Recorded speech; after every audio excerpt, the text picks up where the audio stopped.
Office of Homeland Security and Emergency Preparedness. Mr. Steele, are you there on the phone with us? Yes, good evening. Good evening. Thank you so much for joining us, sir. We appreciate your time. We know that there have been so many resources and assets, provided for this particular storm. Can you share with us just the kind of assistance and the partnership with FEMA and the government in coordination with Louisiana? Yeah, well, this started several days ago. We were working with our local partners to make sure that they had everything they need for the initial response, kind of the prep work that's being done before you're faced, with this type of event. And also making sure that everyone had the same information on this possible impact. And unfortunately, it looks like it's playing out like many expected in a lot of these areas. And so that's where the initial, coordination starts. FEMA was already here because of a lot of COVID different issues and because of ongoing recovery efforts in Louisiana. They brought additional teams in to help with everything from public information to start the initial recovery process. We're just kind of at a point now when it comes to search and rescue assets, when it comes to utility crews, a lot of different things that you'll see roll out over the next couple of days. We just need the conditions to improve enough, and we've got all those assets ready to roll in. It's just, it's just heartbreaking though when you see that some of the scenes like we started seeing, earlier today start to play out. Yeah, when I spoke with Deanne Criswell from FEMA the other day, she talked about some of the swiftwater, rescue teams that have been deployed and some of the other resources available. For this storm with Ida, we're seeing such a big effect of power outages. What do you see as the biggest concern and the challenge here with this storm? So, and we dealt with this last year. When you talk about two storms that are this type magnitude, a lot of the problems we anticipate will kind of be similar. So when you take a look at what happened with Laura, you had entire, substations damaged. Some were completely wiped out. You had major transmission lines damaged or destroyed, and then all the regular problems that you see with more common, power lines and poles and everything down. So I think they've been kind of very clear that this could be weeks, in some areas to see the power restored. It's remarkable how fast they get in and actually rebuild a lot of these things or put up some type of temporary measure to get people back online. But it's uncomfortable when it's your home, that goes that long a period. We're so dependent on electronics and anything related to electricity nowadays. It makes it difficult. But there's thousands and thousands of utility crews, ready to go, and they really do a good job of kind of deploying and matching up with our local partners here and kind of getting that work done. All right, Mike Steele, Communications Director of GOSEP, Government Office of Homeland Security Emergency Preparedness. Thank you so much for joining us. We appreciate your help and your time tonight. Let's go to Margaret Orr. She's got a breaking news for us. Margaret?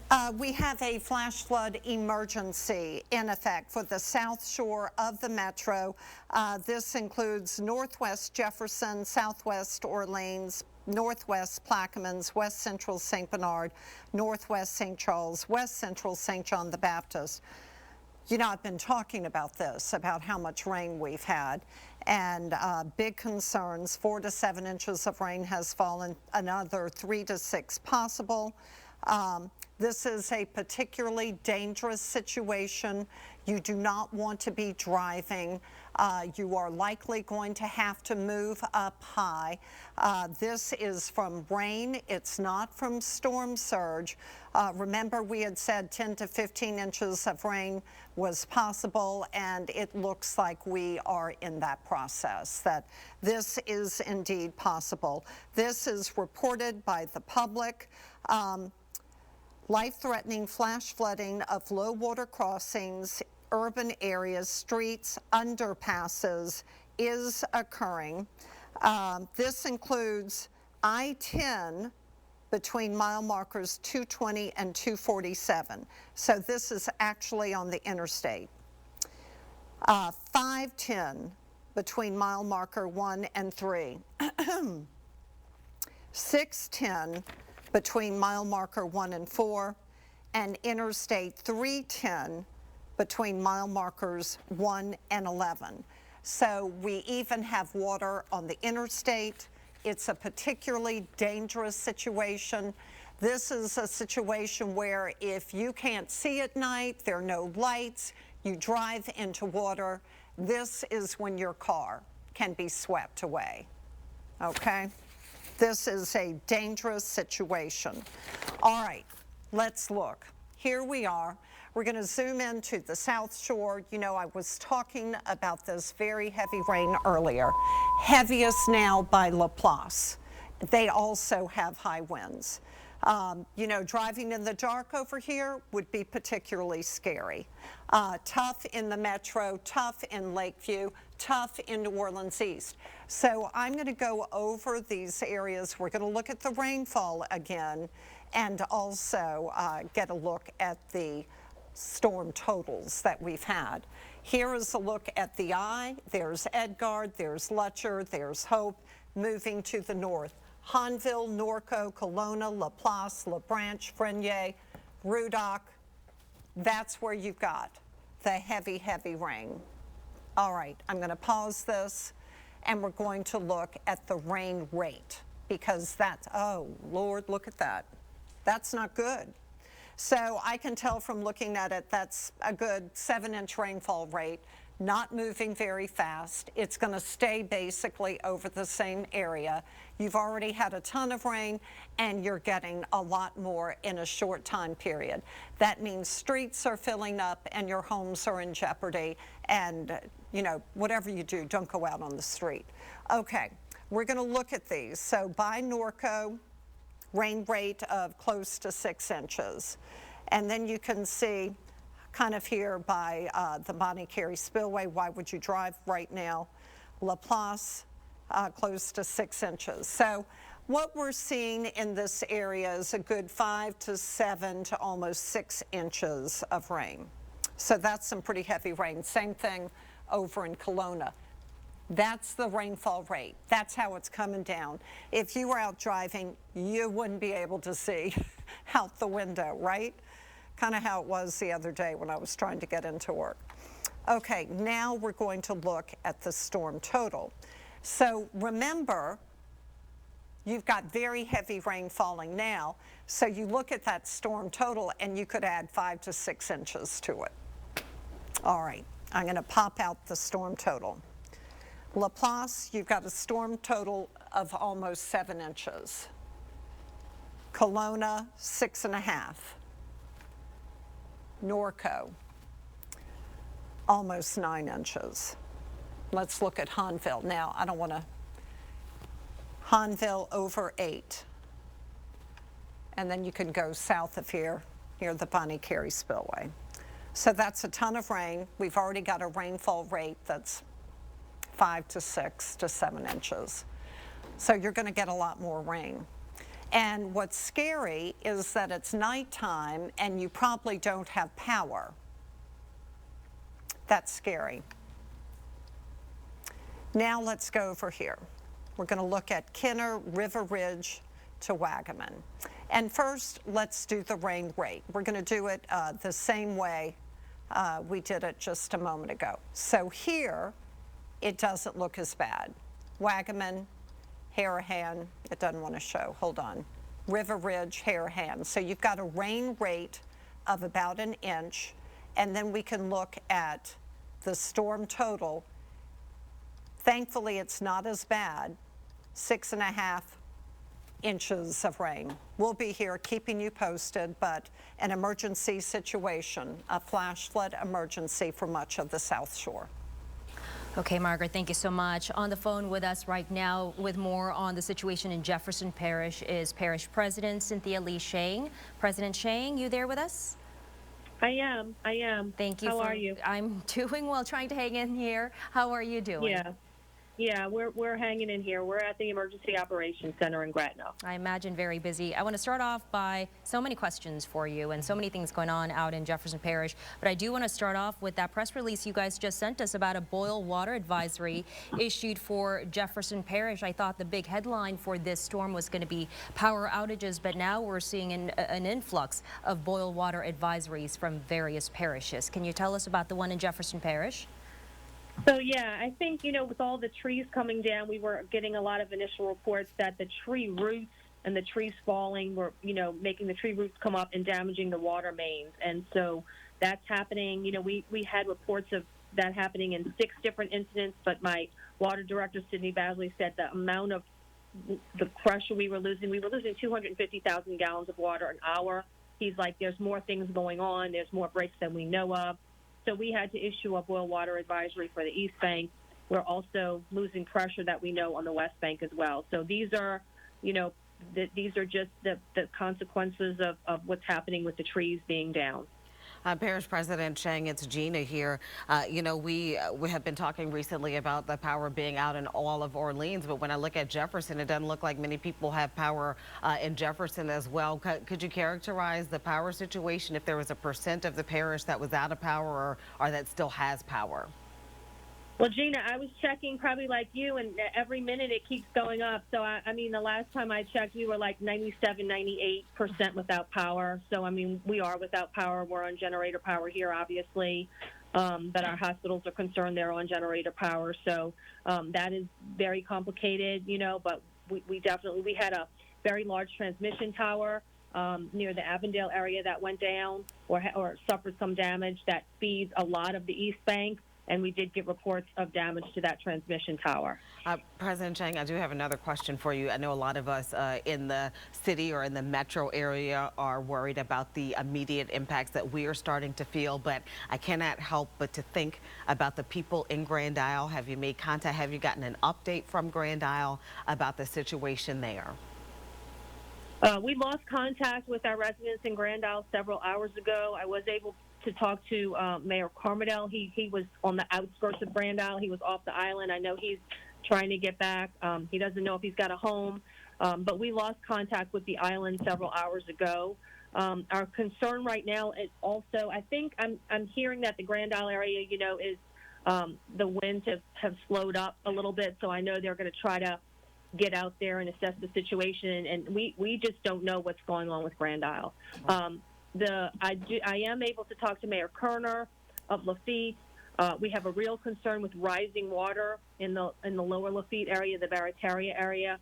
Very, very, very critical situation. But that, again, I can't see it, but I'm getting reports of rising water in those areas, and we're getting requests for rescue because of rising water in the Lafitte area. I think you did talk about some of the requests for help. People have called, but you were talking about how your personnel, your first responders can't get out there until the situation, the conditions are safe for them to do so. Is that correct? So we're just waiting for that to happen? That is correct. I mean, we had an issue at Metairie Tower. They took on some water. I think they had some damage on their roof, and I know one of the fire chiefs was able to get out there, but the winds, and I'm going back probably an hour and a half, 2 hours ago, the winds were such that we couldn't move those people. It's not a critical situation. I'm told everybody's safe, but we do want to get them somewhere else where they're not taking on water. They were trying to get them moved to a church nearby. So, yeah, our first responders just can't get out right now. It's just too dangerous, but I know they're really can't wait to get out. They want to get out. They want to do what they do best, search and rescue. We're lucky to have the Louisiana National Guard ready. They have equipment here ready to help our Jefferson Parish Sheriff's Office and our West Bank volunteer firefighters and our East Bank consolidated firefighters. President Chang, we have heard from school leaders in Jefferson. They have extended school closures. Anything else there we should let people know when it comes to schools in Jefferson? No, I did hear from Dr. Gray. He is closing schools on Tuesday, and we haven't talked about that yet. We've been so busy, but I'm sure we're going to be closing offices on Tuesday as well. But we haven't even had a chance to talk about that. We've been dealing with much more critical, but there's no way we're going to have to close Tuesday, of course. So. And President Chang, can you give us an update on the situation, in places like Metairie, Kenner, West Bank of JP? Any damages to report and the flooding situation, what does that look like? So I was able to have a call with all of our mayors just to see what was going on there. Again, lots of down power lines, lots of roofs damaged, some roofs off. So that's sort of what we were hearing. And this was probably, 2 2.5 hours ago, but I was able to touch base with a lot of our mayors. So that's what we're seeing. It's going to be a huge electrical outage event. Of course, the threats of flash flooding are very real and very critical for us. So we really need people to stay at home. We really need people. It's going to be dark outside. It's treacherous conditions. We really need people to stay at home and let our first responders start assessing the situations, assessing the roadways, and starting their search and rescue. I do have another question about St. Francis Church on Metairie Road. Have you heard about any situation there? Can you give us an update on what's going on? So I think the Metairie Tower situation where I was saying the roof had damage, I'm told the roof wasn't off, but there was some intrusion of water there because of roof damage. Obviously, I think there was about 56 residents there, and that we were trying to move them to St. Francis across the street. But I don't think we were able to make that move yet because the winds were too high. Okay, and so far in terms of residents and people out there in Jefferson Parish, any word of any injuries or anything of that nature so far? We don't have that yet. We really just don't have that yet. I have a lot of requests for rescue and a lot of, calls for assistance, but we have not been able to send anybody out yet. Yeah, hoping and praying for everyone's safety in Jefferson Parish. And as we enter the night and the overnight hours, and we're still feeling the impacts, I mean, for people who can hear us and are able to watch, what is your message right now? Our message is, hoping everybody's safe. Today has been a very difficult, a very long day for our community. Our first responder community is ready to assist. They want to do this. We're all, this is going to take some time to put ourselves back together. We absolutely will. We have done this before. We need a lot of faith. We need a lot of strength. We have been through a lot in this past year and a half with COVID and with many storms last year, and with this storm, sometimes we feel like we're tested, but we are strong people. We will get through this like we have gotten through everything before. But I'm just asking for people's patience because this was a major storm that hit us for such a long period of time. We have so many problems. It's just not an isolated problem. We have water issues, electricity issues, road issues, might have, other utility issues, COVID on top of that with our hospital filled, so we're just asking for patience, and our community will put itself back together again. You sure will. It's a long road of recovery and rescue and, cleanup efforts ahead. President Chang, thank you so much for your time. We appreciate you. Thank you. Thank you, Sal. The U.S. Coast Guard is in action as well in our area. We certainly have an update from them. They have received separate reports of at least 13 barges breaking away from their moorings. That's according to Petty Officer 3rd Class Gabriel Wisdom. Wisdom tells us that they can't fully assess marine traffic issues because conditions just aren't safe enough. Once conditions are safe, though, that their first priority is search and rescue, so it may be some time before they can actually address the loose barges. All right, we've got to get to Daniel Graves with another tornado warning for us. Daniel. Yeah, unfortunately, we do have another one. This one right now is in Hancock County. It does include parts of southeastern St. Tammany Parish as well, so we'll investigate this one. You can see the shear here just toward the west of Ansley, heading toward the Pearlington area.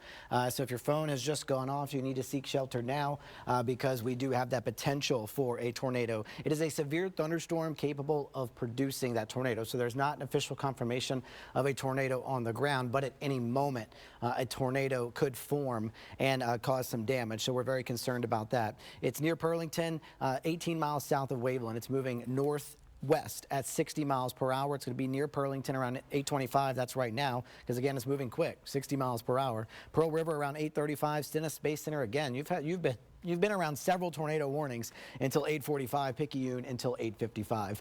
So what we're going to do is kind of investigate what's going on. We're getting papers left and right here. Extended. More flash flood in several areas of these flash flood warnings are continuing to extend. So we've got a lot happening right now in the area. We're going to cover those flash flood warnings and the times that they're going to expire here in just a minute. But right now we've got this rotation that is near the Pearlington area. So what I'm going to do is kind of zoom in here to kind of show you if you can see it at home, maybe not, but this is Still Point Road. This says Road G, Road E, and it's going to be crossing near Pearlington, just toward the northeast, White Street, Whipple Road, Genes Road, and then 11th Avenue and 4th Street. So that's where the rotation is going. If you're in those locations, that's where we are seeing that potential for a tornado to form. Don't see it too much in our velocity scan, maybe right in here, a little bit behind there. But kind of in that general vicinity, because there's Road G and Still Point Road. And there's our latest scan. That's what I like about this. We get the latest information and pass it right along when we do have these tornado warnings, so you can get the most information. So I think right there at Whites Road and Dillard Road, we'll circle it for you so you can see. I'm right here. I can circle it for you. It's right here in this general area. That's what we're looking at for that possibility of a tornado to form. So we'll check the shear rate again. Again, still off toward the southwest. It just updated. So again, in those same areas that we just talked about. One of the things we do check our debris tracker. That's the correlation coefficient. We're looking for some like bright blues, just a really standout color here, which would represent maybe a tornado on the ground that's lofting debris in the sky. And so right now we're not seeing that. So that's a check mark. But again, it doesn't mean that we're out of it. We have to still monitor for that potential for some development.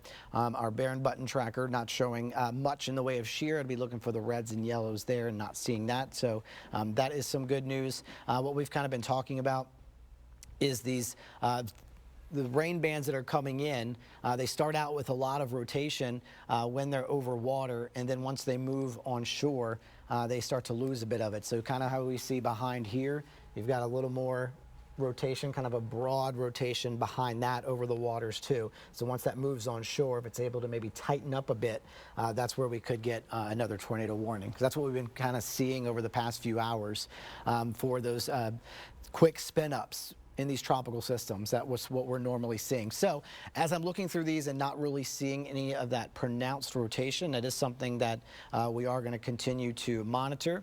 As I look through everything here, we'll look at rainfall rates too, and you can see those are pretty high. So not only do you have that potential for a tornado, but you're also dealing, regardless, with some very gusty winds and some very heavy rainfall with it. So looking at some of the rainfall rates just in that little area, it's moving quick, so it's not dropping 6 inches an hour, but it gives you an idea of kind of how strong this little cell is as it's racing off toward the northwest. We'll put a track on it for you as well. So we'll go back to our shear rate, again, right there near Pearlington, and then who's also included in this, just a few more areas, again, as we mentioned, the Stennis Space Center, Nicholson, Picayune, again, over toward Pearl River and Audubon in St. Tammany Parish, not here in the New Orleans metro area. You need to seek shelter until we see this rotation diminish. And again, the reason for that is the tornado could form at any minute. So it is moving to the northwest at 60 miles per hour. We've got a lot of papers down here, a lot of things happening this evening with Hurricane Ida. 60 miles per hour. That takes us out to Stennis Space Center in about 7 minutes. Hickory and Nicholson, 15 minutes. Picayune in 18 minutes. So that gives you an idea there of how long you have before that rotation is moving in. So we've seen these dangerous storms all day as it made landfall down toward the coast and then has continued to slowly push toward the north. We're getting numerous reports of flooding, that flash flood emergency for parts of the New Orleans metro area. We've seen some very heavy rainfall over toward La Place. That's actually another area that I'm concerned with. So while we're still watching the development of this with the tornado warning, another thing I wanted to point out, all the flash flood warnings that we have across St. John the Baptist Parish, that's one of the areas I'm really concerned with. And I'm going to zoom in and I'm going to show you why. Because not only are we still just seeing this rain, I'm going to put the loop actually for the last 4 hours. And the reason why I'm doing that is because you can see from the New Orleans metro area going into New Orleans east, all the way back toward La Place. What do you see? Yellows and oranges this entire 4 hours. So we've had this persistent moderate to heavy rainfall for a long time, and it's starting to add up very quickly. On top of that, when you see these reds going right across La Place, traveling on I-10 across the interstate, we've already seen reports of some flooding closer toward the New Orleans metro area on the interstate there. May start to see that here near La Place. On top of that, the winds are coming in now, pushing this way.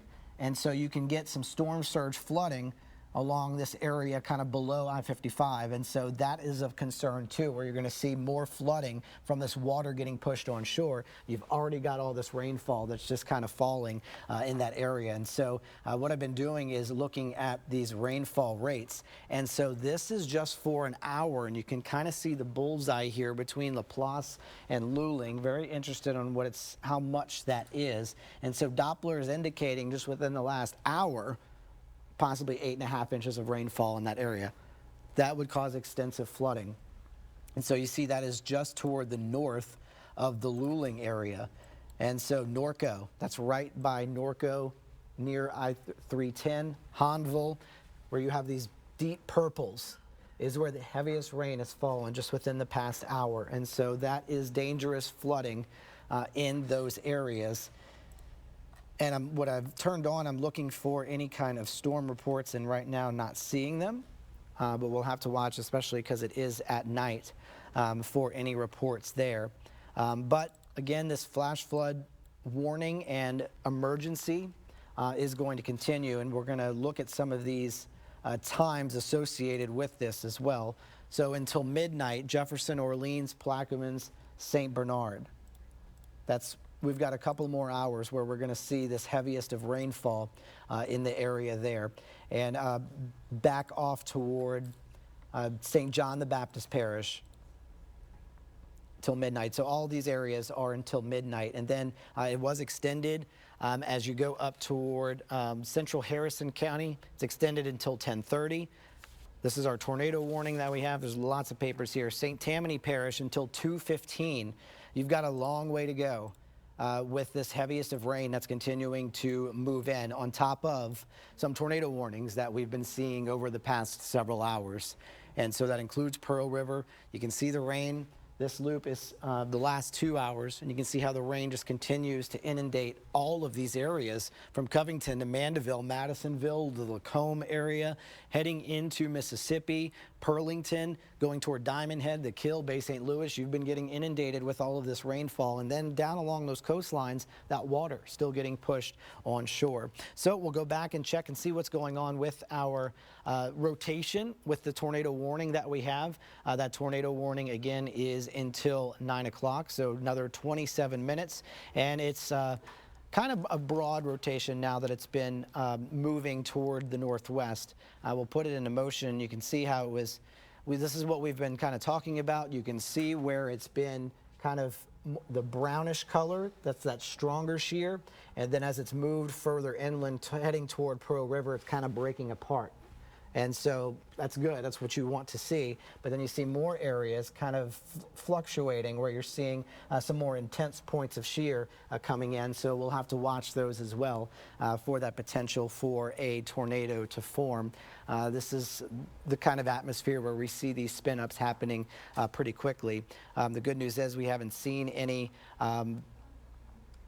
rotation with that's led to a tornado, and so we'll be continuing to monitor that system. So the red box, that tornado warning, and of course, as we have been also watching with the track of the system, the winds were down to 115 miles per hour, and so it's still a slow weakening as it's been moving to the north, because it made landfall Port Fourchon at 11:55, so we're a good 9 hours in, and it's just making its way through St. John the Baptist Parish. We've still got all of the North Shore going into the evening hours, and so that's why with that forecast, by 1 a.m., so another 4.5 hours, it's going to be moving into St. Helena Parish. And so all that moisture, all that rainfall that's continuing to fall in the North Shore, that's going to continue as we head through the nighttime hours, as you're maybe trying to go to sleep if you don't have electricity, maybe parts of the North Shore. I spoke to my dad. He said lost power a little bit ago. He's in Hammond, but he still has his roof on, and that's what we like to hear. Thanks, Art. This one's showing a flash flood warning for a flash flood emergency for Laplace. So we've been talking and mentioned that I was very nervous for that area where we're seeing kind of Doppler indicated totals pretty high in and around St. Charles Parish over towards St. John the Baptist Parish, and that's what we're seeing now. So thunderstorms producing heavy rain, between 6 to 10 inches of rain has fallen, and 4 to 6 more is going to be possible. This is a flash flood emergency for Laplace. This is a particularly dangerous situation for residents in St. John the Baptist Parish and in Laplace. And so we're going to go back and take a look at it again. And that's what you don't want to see, kind of these reds. That's the heaviest rain right now. And it's just kind of sitting there across I-10, heading toward Highway 44, even down toward Norco. Remember we talked about that area, seeing some of that heaviest rain too. And so that is in effect until 12:30. And so we are just seeing devastation across southeast Louisiana from this hurricane. It's been slow moving. When we had Zeta, it moved pretty quickly through. We had damage, but it didn't linger like this one is. And so this is just really unfortunate to see unfold across our area in southeast Louisiana and South Mississippi. And so we'll continue to see it. I'm happy that people are at home. It's nighttime. You wouldn't want to go out in this. I know some people may be curious or want to go see what's happening or, you know, inspect some damage. You need to wait. You need to, let's go to bed tonight. Let's stay safe. And then as things get a little bit better as we go into Monday, we're still going to see some wraparound rainfall, but I don't think it's going to be quite as intense as what we're dealing with now. Just have some patience, try to relax and stay safe, keep you and your family safe. And that goes for the North Shore as well, because just starting to see that heaviest rain getting toward the northern parts of Tangipahoa Parish. So say for Kentwood, Amite, it's continuing now. Bogalusa, Franklinton, you are seeing that heaviest of rain starting now. We've got hours to go with it. As we look down toward the coast, since it has been moving toward the north now, you can see the rain letting up a little bit between Houma and Galliano. That's where we still have that flash flood warning. I think that one was in effect until 9:30. You still have some rain bands down toward the coast near Grand Isle, which got hammered again this afternoon, over toward Boothville, the mouth of the river, Buras, Empire, all of those areas, Port Sulphur. You're still seeing this heavy rainfall. So again, we are looking at a tornado warning. That has been the reason that, or what we have been watching very closely, because when we have these tornado warnings, you can get a tornado forming very quickly. These are moving fast. It's still 60 miles per hour. That first initial little area that we've been watching, kind of diminishing. That's what we like to see, or maybe trying to get a little bit better organized to the east of Pearl River. And then another little area that's moving onshore into the lower parts of Hancock County. So that is the trend. We're going to zoom out and you can see little areas. I don't know if actually you can pick that up from this view that I have here. Can we take Storm Tracker full for just a second so I can show what I'm mentioning? I just want to make sure that people at home can kind of see what I'm talking about here. You've got these areas, the little greens that are popping up, little areas of rotation. You can see it kind of flaring up a little bit over the lake. That's going to be my concern again as we go over the next several hours, that we are going to see that potential for more tornado warnings. In fact, let's take a look at this. Tornado watch again has been extended until 6 o'clock. All the areas included in yellow. That's where we are seeing from the North Shore into parts of the South Shore. So the red box is that current tornado warning. All the areas in yellow, tornado watch. It was extended until 6 o'clock. And so we're continuing to see that rotation, as I just mentioned, showing you over the lake, those spots where we're seeing that rotation. This is still a dangerous situation that we're going to continue to have to deal with through the night and going into the morning. And so as we kind of look, and another thing that I want to point out, and it's kind of sad to see, you're losing more and more of our sites who don't have the winds for the lakefront. Kenner's popped back up. We didn't have it for a little while. 62 miles per hour over toward Kenner. We like to have this information. When we don't have that information, it means there was a pretty significant wind gust that knocked out our information. We don't have it for Buras, Galliano, Houma, Belle Chase up toward the lakefront. Still have some current winds in the 30s. For Hammond, Bogalusa, Slidell, Gulfport, and Biloxi. And when you're looking at gusts, 90 miles per hour over toward Kenner, it's picking up. Slidell, 63, Gulfport at 63. We talked to officials in Bogalusa. haven't had much happening yet. Winds are going to continue to pick up. 44 miles per hour there in Bogalusa, 48 over toward Hammond. And as we've been looking at the forecast, because we kind of want to find that silver lining maybe, or that timing that we're shooting for, like, okay, I just got to get through a few more hours and then hopefully my conditions will start to improve. That's why I show this, so we can kind of look at when things may start to improve for us, because right now it's just pretty dreadful. And so let's kind of look for that silver lining. As we head toward 10 o'clock, you see the wind still picking up 60, 70, 80 miles per hour. As we go into the morning, that 50 to 60 range on the South Shore. I mean, it's a little better than what we're seeing now. Into Monday afternoon, 30s and 40s. That's still very breezy, but at least an improvement from what we are seeing now. Of course, we're still monitoring a tornado warning, and I'm looking at this shear that looks to be improving or getting its act together. So I am concerned about this near the Ansley area. This is toward the west of Lakeshore, is west of Bayside Park. So it's near Old Lower Bay Road, Oak Street, and Butternut Street. And so it's kind of elongated, so I think that's because of how fast it's moving, and it just updated. It's right over Oak Street. So this is of concern with this tornado warning as well. So that first little area is kind of fizzled out, and this is what these things do. They start out pretty strong, and then as they continue to move further inland, because they come off the water with that rotation, and then once they move on shore, you start to see that weaken. And so that's what we are continuing to monitor here. Is something that I'm concerned with. So if we see any changes, of course, we'll pass that information along to you. All right, Daniel, thank you so much for the latest. We will check back with you as soon as you have any updates. Ochsner Kenner nurse says they are all sheltering in the hallway today. Can hear some glass breaking while they were doing this, and they feel the hospital, they felt it moving. Part of the roof has been torn off, and you can see in this picture there that rain has been coming in to their building, so they've got plastic there as a temporary solution. But this all happened while they were in the hallway. No reports of any injuries here, but this is again happening at the Ochsner Kenner campus. And we do know that Ochsner officials are set to give an update on the conditions there coming up at just about 9 o'clock.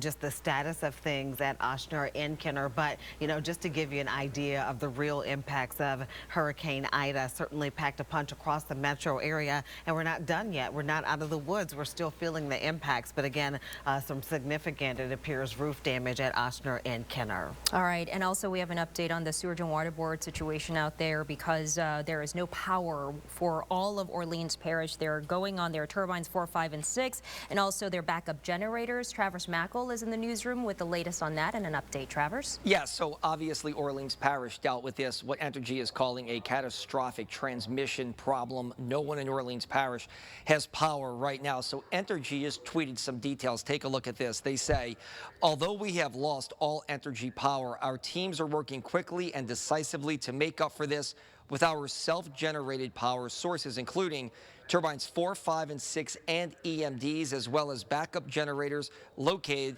at our drainage pumping stations. They go on to say, we have worked to obtain backup power for some of these stations and will mobilize those units when it is safe to traverse the city. In order to prevent sewage backups, we are asking residents to limit water usage at home, thus decreasing the amount of wastewater we must remove. They also point out this is a rapidly developing situation, and they'll keep you posted. So basically, in a nutshell, Entergy saying that even though they lost power, they feel like they have enough backup sources right now to handle everything. Let's just hope the rain doesn't keep falling as heavily as it is right now in the city of New Orleans, because we know it's always problematic with the pumps at Sewage and Water Board, and with Entergy now losing power, that is impacting that water utility. Gina, Sala. An issue for us throughout, because we've got a boil water advisory in St. Charles, and also boil water advisory issued for Jefferson Parish as well. Gina Swanson is going to give us some details on some power outage situations. Gina? Yeah, Travers, just to really look at a map and put it in more perspective, look at this Entergy outage map. Almost 730 people. 30,000 people across the metro area out of power. It's easier to tell you the areas that are with power, the little specks of green on the map. We have some places in Algiers Point that still have power, a couple of places in Marrero, Gretna area that still have power, one or two spots here in the French Quarter and the downtown area that still have power. But look across the map from the East Bank to the West Bank, you know, all the way from Jefferson all the way out here to St. Bernard. We're looking down here in Miro and Violet, all of this without power. So certainly it just gives you an idea of the extent of the outages. When we talk about power, we talked to Cynthia Lee Shang just moments ago. She said she would estimate about 97% of Jefferson is without power. We've heard, you know, pretty much all of Orleans without power. And so it's unclear how long it'll take to get this power back up and running. Clearly, it's a catastrophic damage that has happened to transmission lines. Because of this, we have heard school closures in Jefferson, Orleans, St. Bernard will be extended into Tuesday. And to be quite honest, they may be extended longer than that when you just look at the severity of the situation that we're facing right now. All of these neighborhoods, you know, I keep looking at the areas I grew up in, particularly in Algiers, one or two, again, places with power, but most of Algiers out of power. Look at Orleans, all downtown without power, mid-city without power. Move over here to Jefferson, on the East Bank of Jefferson, Metairie without power. You go further out, Kenner without power. I mean, it just, you know, so many places across the Entergy map and the coverage area, no power right now. So people are literally sitting in the dark. 730,000 almost Entergy customers are sitting in the dark right now. So hopefully people heeded our advice, charged up their devices, and you know, are able to keep in touch. Also, people are reporting, in addition to the power outages, that they are also having communication issues as well. So we will be trying to run that down and try and get better information on that. But again, look at this map. It's pretty much red. It's hard to find the green spots or the few places that do have power. Even downtown hotels, I'm getting reports from people who had made reservations because they're thinking, you know, they could shelter in place in a downtown hotel because clearly there's backup power and generator. But even those places are still out of power at this hour, and it's unclear when the lights will come back on. Harrison Golden is monitoring conditions. He also has an update on the conditions in terms of electricity across the area. Harrison. Well, unless you have a backup generator right now in Orleans Parish, you are without power. That's the word from all of the power companies involved here in New Orleans proper. Again, those power outages going really into effect. You noticed a lot of those power places going down earlier this evening, say between 6 and 7 o'clock this evening. Ever since then, just bit by bit, places have gone without power. So again, if you're on a backup generator, be sure to operate that safely. Do not keep it indoors by any means, and know how to operate it. That is step number one. Now, as far as how long the power will be out, no word yet, and really may be a while until we get word from those power companies. They're estimating could well be a few weeks at the very longest.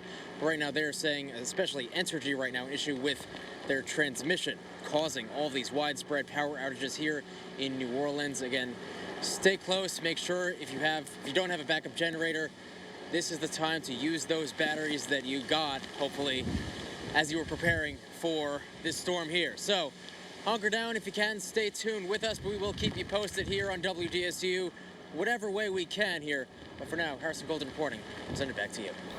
We are on all social media platforms and our WDSU mobile app for folks without power. I got a bunch of tweets and texts and messages from people who are watching us from Destin, from Alabama, from Atlanta. My neighbors evacuated, and they're watching us through the WDSU mobile app and online. So if you are using generators, please be careful. Absolutely. Let's check in now with Aubrey Killian, monitoring conditions in Gentilly. Aubrey. Hey there, Gina. So we've actually moved to the CBD area. The conditions, they are pretty incredible, dangerous, and you don't want to be outside right now. I'm going to just show you some of the wind and the rain over here in our back parking lot.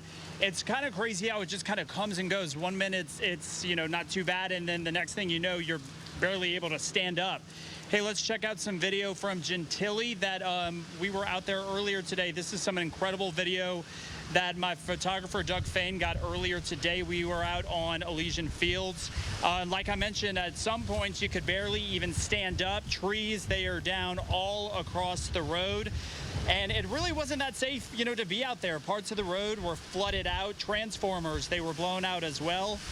The 610 on-ramp, I saw several cars that were flooded out right there. And Gina, you were talking about this earlier, we're both locals of New Orleans. I grew up uptown and in Lakeview, but I spent a lot of time in Gentilly. I went to Brother Martin. I've never seen Elysian Fields look like that from all my years there in high school. And I also spoke to several people that they were just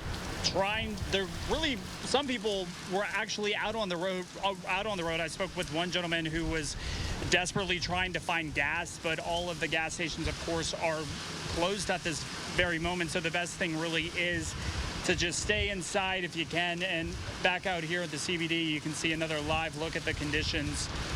The rain continues to come down. The wind is very powerful. And over here, too, I know it's so dark, but if Doug can pan over and show all this, too, look how dark it is out here in the CBD. There's no lights. So if you are out and about, that's something you definitely don't want to be doing. You can't see out here. There's power outages all across the city. So again, we're going to stay on top of these current conditions all throughout the night and keep you posted. Guys, back to you. All right, Aubrey, thank you so much for that. Once again, all of Orleans Parish without power. And throughout the night, Gina, we've been monitoring the Entergy power outage map, as you've so clearly shown us and illustrated. But right now, we are at about 740,000 Entergy customers without power for Entergy, and then 90,000 plus customers of Cleco without power. That's going to be the big headline here. But on top of that, Gina, we've been talking to officials about boil water advisory in place for St. Charles Parish due to some leaks out there, and then also in Jefferson Parish too. They're advising you, if you're in JP and you're watching us through the WDSU mobile app or online, you're advised to boil your water. Do not consume or drink it. It is unsafe to do so. And Cynthia Lee Sheng again said 97% of Jefferson without power. She said there is a major transmission station, if you will, in the Avondale area that they lost, and she was saying that accounted for a lot of the power supply in Jefferson. So, it's going to be a while before they can get the grid back up and running and get things back to normal, if you will. We also have been surveying damage. We saw some damage from rooftops and hospitals across the city. But just circling back to Entergy for a second, Travers Mackel is actually in the newsroom with an update. Hey, yeah, Gina, we're back with Councilman Joe Giarrusso. He spoke with Entergy New Orleans. Councilman, give us the very latest. People watching this, streaming this all over the country right now who are away from their homes want to know, when's the power going to get back on? Do you have an answer by chance for them? Yeah, we don't have an answer to that right now, but this is what we do know is that there were a series of failures throughout the day with the transmission lines, culminating with the loss of a couple of lines late in the afternoon. 8 transmission lines, obviously, those smaller lines that run to our houses are down. Apparently what happened was you could lose a few of those lines, but for whatever reason, when you got to the 8th line, it became a tipping point, and that's when everybody's lost power. At this point, Entergy says they don't feel comfortable going into the field under the weather conditions and frankly worry they can make matters worse. But what they are going to do is, as soon as the weather allows, get to all of those. And they stress to us that they just don't know if the issue is slight, that some of the lines can be fixed relatively easily. Some of them are going to take more time.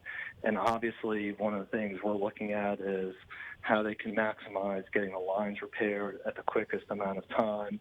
The other 2 things I can tell you they told us is that one of the towers that is in Jefferson Parish near Avondale did fall over, so obviously that would seem like it's going to take a longer amount of time.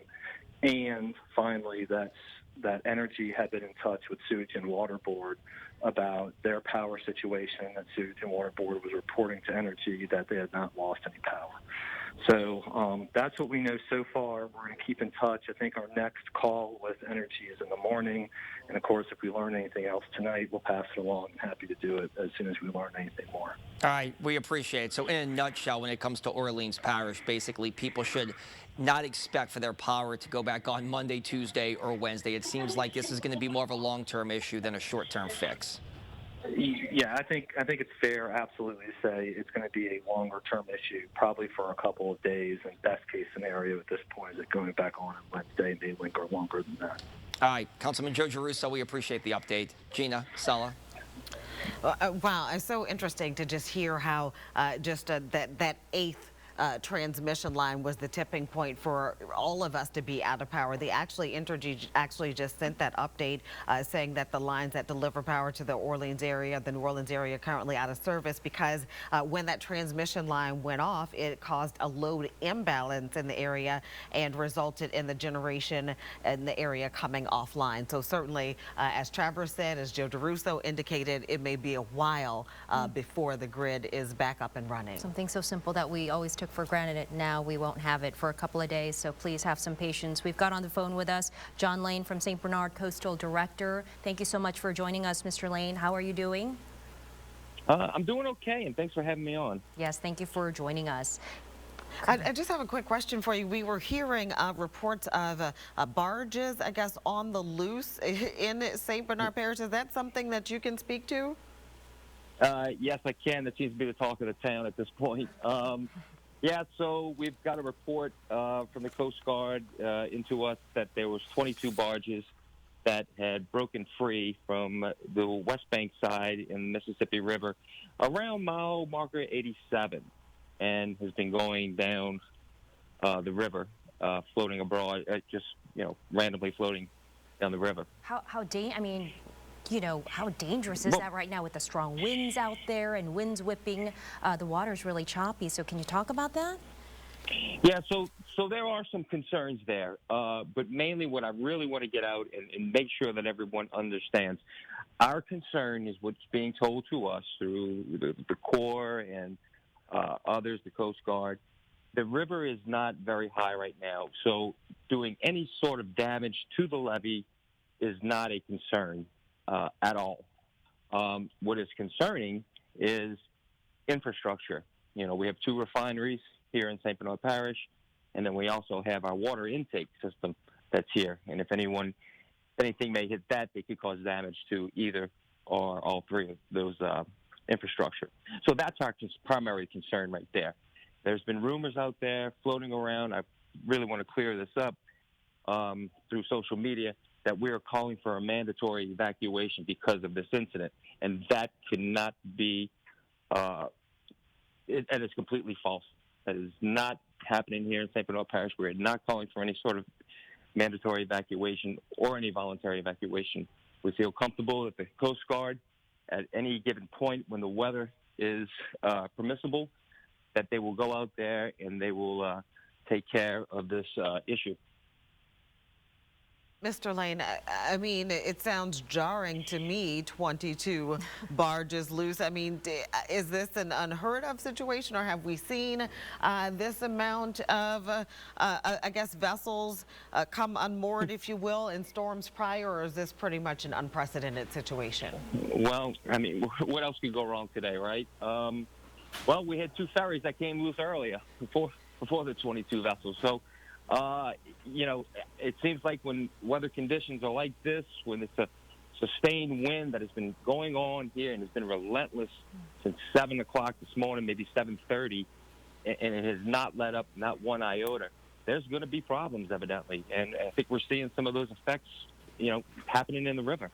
Yeah, we heard about the Chalmette ferry that broke loose earlier near the Domino Sugar factory. So how do you go about securing that or going? I mean, I'm sure you have to wait until conditions are safe or in the morning when you can see something. It's so dark now.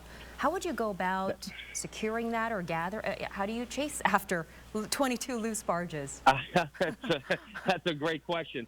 And I think, tomorrow or whenever this is going to be handled by the Coast Guard, and possibly St. Bernard Parish first responders. I'm not sure how they're going to do it, but I'm sure right now They're talking about it and getting an action plan, and it's going to do a great job once it moves forward. All right, John Lane from St. Bernard Coastal Director, thank you so much for joining us. Please stay safe, and please keep us posted. All right, time now, 9 o'clock. We have been tracking the impacts from Hurricane Ida, and we certainly are feeling lots of impacts across the metro area. And the interesting thing now, we're feeling the impacts across the metro area, but when we had talked to Parish President Cynthia Lee Sheng in Jefferson, she was very clear that they actually had lost contact with people in Lower Jefferson on the island in Grand Isle. So we're certainly thinking about people in the coastal areas. She said, you know, they had gotten a few calls for rescues from Lower Jefferson, Lower Lafitte in that area, but conditions just not safe right now for her to put crews out there to send anybody to rescue them. So certainly we don't want to forget that, you know, while we're dealing with power outages and everything else, there are people who are waiting to be rescued in some of our coastal communities. Yeah, she said earlier that 100% of Grand Isle is underwater, and they did get some calls from folks there asking for help. They're just going to have to wait it out and wait till morning or until conditions are safe for first responders to go and assist them. Right now, more than 700,000, more than almost 750,000. 700, and it keeps going up, Gina, as the night progresses. We started off with 200,000. Now, Entergy customers, about 666,000 customers without power. But in Orleans Parish, no one has power right now. There's been, you know, the transmission had catastrophic damage. So as a result, if you do have power, everybody is on generator. Otherwise, no power in all of Orleans Parish. All right. At the top of the hour, let's check in with Chief Meteorologist Margaret Orr in the Weather Center. Margaret, I see you with your papers in your hand. We've got another update. So the 9 o'clock reading, look, 110 miles per hour. So it has come down. But we are seeing a whole lot of wind gust slowing down. We knew that, right? North-northwest at 9. The pressure has come up at 9:50. Let's look at exactly where it is. So here's Laplace, here's Gonzales. What you got there? Thank you. We've got more river floodings. That's for the Tangipahoe. So we'll get to those. Just be aware. Moderate to major flooding for North Shore rivers. Okay, that's what's happening. All right, let's zoom in. We're going to look, and there's the center. Here's Laplace, here's Hope. You've got Lutch over here, Sorrento here, and this looks like the eye right about in here. The big problem, La Branche, Laplace, Kelowna, Norco. This is where you've got the heavy rain, and we have significant flooding that's occurring. Also wanted to point out, Raceland just reported a wind of 99 miles per hour, the airport 86. So we're going to pop up kind of the big picture just to give you an idea of what's happening. These are all the flash flood warnings. On the South Shore, those are all flash flood warnings, but not only that, they are emergencies. Emergencies. This is where significant rain is occurring, big concerns. These are flash flood emergencies, so really bad as we check this out. And then we can just check and see. There it is. For some reason, it is not in the right place. There. I want you to see this wind. Hold on. I'm going to back off just a second. This is what it looks like in New Orleans right now. The wind is blowing. It's been gusting, got up to 90 miles per hour at the airport. 90 miles per hour. So that is what it's looking like. And we now have a south-southeast wind at 62. The temperature has dropped to 75. And notice all on the South Shore, there are no more reports. All of the instruments have been blown out. The wind gusting 90 miles per hour at the airport. On the North Shore, 40 to almost 60 mile per hour winds. Look at the flow of the wind. That is pushing water on shore. Mid-40s over towards Gulfport and Biloxi. Max winds gusts 63 at Gulfport, 90 at the airport. What you got, another? Tornado warning. I knew it. You want to take it over there? And I will run it. Here it is. It's in the same place. I mean, we just keep getting pounded. Pearlington, oh, look, so you had one a little to the west. Now one has shifted more to the east. Yeah, so it's southwestern Harrison County, Hancock County, southwestern Pearl River County. This is until 9:30, so you've got about 25 minutes here where a severe thunderstorm capable of producing a tornado located near Waveland, moving northwest at 65 miles per hour. And so it's going to be near Waveland around 9:10, Bay St. Louis Shoreline Park around 9:15, Kiln, Stennis Space Center. That's kind of been the indicator for me of how many times we've had tornado warnings in that area. Picayune, you're included as well. That's around 9:30. It includes part of the interstate on I-10 and I-59. And so we just continue to see these kind of conditions with these rain bands moving in. We're putting a storm track on it to give you, read some of those timings. It is moving northwest at 65. 65, okay. There you are, 65, take it away. There, so Waveland, 5 minutes, and so, I mean, these are moving so fast, and so these rain bands, I feel like a broken record with us because this is what we've been talking about. They've been coming off the water, moving on shore, and then we gradually see them weaken. Right now, we haven't seen that confirmation of any damage caused by a tornado. I find that to be good news, but we're dealing with a lot more than just that potential for a tornado, unfortunately, across most of our area. And so you can see Catahoula within the next 19 minutes. Margaret? So I just wanted to add a point. You know, Daniel was on earlier with this warning, and now we've got that warning. So it's just going to be happening over and over and over. Yeah, and so that's why we had the tornado watch. It got extended until 6 o'clock tomorrow morning. So we're going to be dealing with this, unfortunately, through the night. When you get in these tornado warnings, when you get in the flash flood warnings, you hear your phone going off. Hopefully you still have a charge because it's going to continue to go off as we head through the night. So more rounds of this heavy rainfall is inundating Bay St. Louis down toward Ansley. We've got that rotation kind of just in this area right here. It hasn't been that pronounced, but it's enough rotation there where she's circling it that once it moves on shore, I didn't see that one. Yeah, you've got these little kinks in the line, if you want to call it. There they are, these little areas that are developing, they're rotating, and then they kind of weaken as they move into Hancock County. And so it's moving toward the northwest. It's moving 65 miles per hour, but we're still seeing this occurring. And it keeps happening because the system is moving so slow. And so we just see rain band after rain band just continuing to move in. We've got all this mess toward the south. And so all this just continuing to wrap around the system. And so that's why we're dealing with all of the flooding emergencies because it's moving too slow. We need this to pick up speed. We need this to get out because the damage that's occurring is just catastrophic for a lot of our area. Margaret? And that was the major point. You know, people looked at this hurricane and we told them 10 to 15 to 20 inches, and I don't think it sunk in. And on top of that, you've got the storm surge. So we've got what is now a very slow-moving hurricane, and the winds at this point, 110 miles per hour. I think that was the latest update. I'm popping it up. Yeah, 110 miles per hour, and it's moving north-northwest at 9. So it was interesting. Yesterday, we had said, gee, it looks like it could move a little bit more to the east, and indeed, that is what's happening. And because of that, we are getting this very heavy rain, and it's just going to keep on adding up. Now, it's moving faster than Isaac did. Remember, it took 7 hours for it to go 50 miles, so we're getting kind of close to that, right? And so that's the big concern.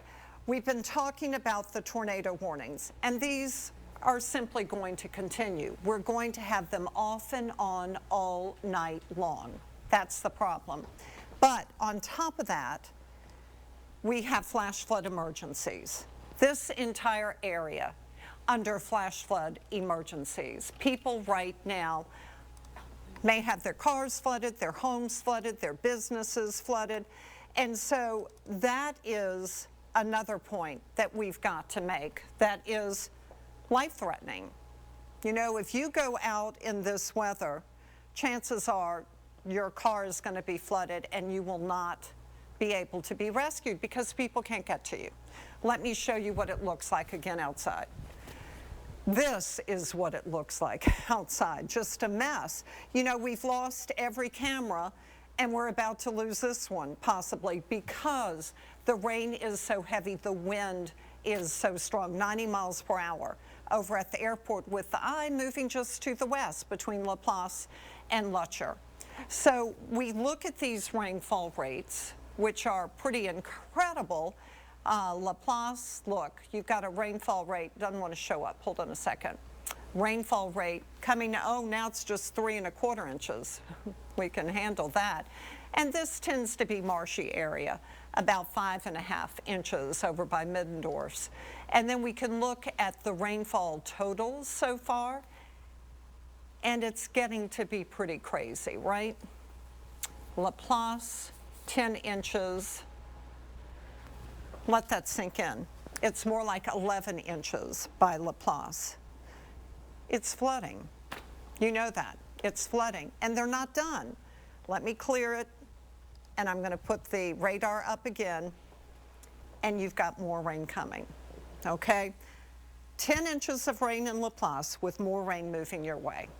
All right, let's go over here where I'm seeing very heavy rain. So this is the airport, Susan Park, Live Oak Manor. This is where we're St. Rose Avenue. Let's look and see that rainfall rate because it looks significant. At the airport, it's about 5 1/2 inches. Okay, there it is, 5 1/2 inches at the airport. Let's clear that. We're going to put the storm total up. That's a whole lot of rain. 8 1/2 to 9 inches. I'm going to step out of the way so you can see. I'm just kind of filling it in. So looking across this area, remember this is New Orleans, we flood, right? We're seeing 5 1/2, kind of close to Metairie, to 6 to 7 inches in Bucktown. Close to 7 inches Willowdale, 7.2 David Drive, right by the Saints training camp. Susan Park, close to 9. Live Oak Manor, 8. I never know if it's AMA, you know, I forget. 8 1/2, I apologize. And then we're going to go on over. I mean, this, look at this. UNO, Gentilly, City Park, Fairgrounds, Mid-City, New Orleans, Lower Garden District, Loyola, Carrollton. It's all heavy rain. So we're going to look. I mentioned Metairie earlier. That's 6. Carrollton almost 7. Loyola over 7. Lower Garden District over 3. Mid-City almost 7. City Park about 6. Let's go to Lake Vista, 7. Gentilly, that's for you, Gina. Lower 9, 7. Lake Forest, almost 7. Algiers, 7. I mean, this is the pits. Look, Araby, almost 9 inches. You know what's happening out there right now, right? I mean, when you get that kind of rain, we know it's flooding. Fairgrounds almost 7, Gentilly over 7, Lake Vista over 7, Lake Forest almost 7, Loyola 7 1/2. I mean, we've had a whole lot of rain. And let me clear this, and we're going to look and see what's there now. More rain. So I've got that a little low. There it is. More rain is going to be moving up through the metro. Here's Marrero, here's New Orleans, there's Lafitte. So you've got this swath of rain, though it diminishes somewhat to the south. Heavy rain moving into the airport, very heavy by Laplace up I-55. Lutcher, you're here on the weaker side. Here's the center right here. I mean, we have got a whole lot of rain. And I hadn't even gone to the North Shore. Let's go to, and we can't forget about our tornado warning. Ah, it may be gone. Let's put it. No, it's still there. Okay, we'll get back to the tornado warning. All right, here is a look at the North Shore. So very heavy rain moving into Ponchatoula and Hammond. Covington, you've got heavy rain. Moderate over here across the North Shore. Let's just go right to the rainfall totals. And it's pretty heavy. Hammond, over 6 inches. Near Covington, almost 7. Near Mandeville, almost 7. Near Slidell, about 6. And by the Kill, about 3. So plenty of rain over there. Let's look up by Franklinton. You know, they've been lucky. 1 inch. Bogalusa, 1.5. Poplarville, over 1. Independence, over 2. Kentwood, about 2/3 of an inch. So rain is the big story now. And then the other story is these continued tornado warnings, but we have not had reports of actual tornadoes. That said, who's going out to inspect? And in many cases, you may not be able to notify other people because nobody can come out, and maybe the phones are down and the power lines are down. So we don't know if there has been a tornado or if there has not. What we have seen is the potential for tornadoes. And look right there, Bay St. Louis, right by my sister's house, going up to the Kill. She left. I told her to, but she left on her own. Here we are, Waveland. Those, you know, that's strong wind shear, showing strong rotation. Let's look at the velocity. Yeah, 1 here, 1 here, maybe even 1 there.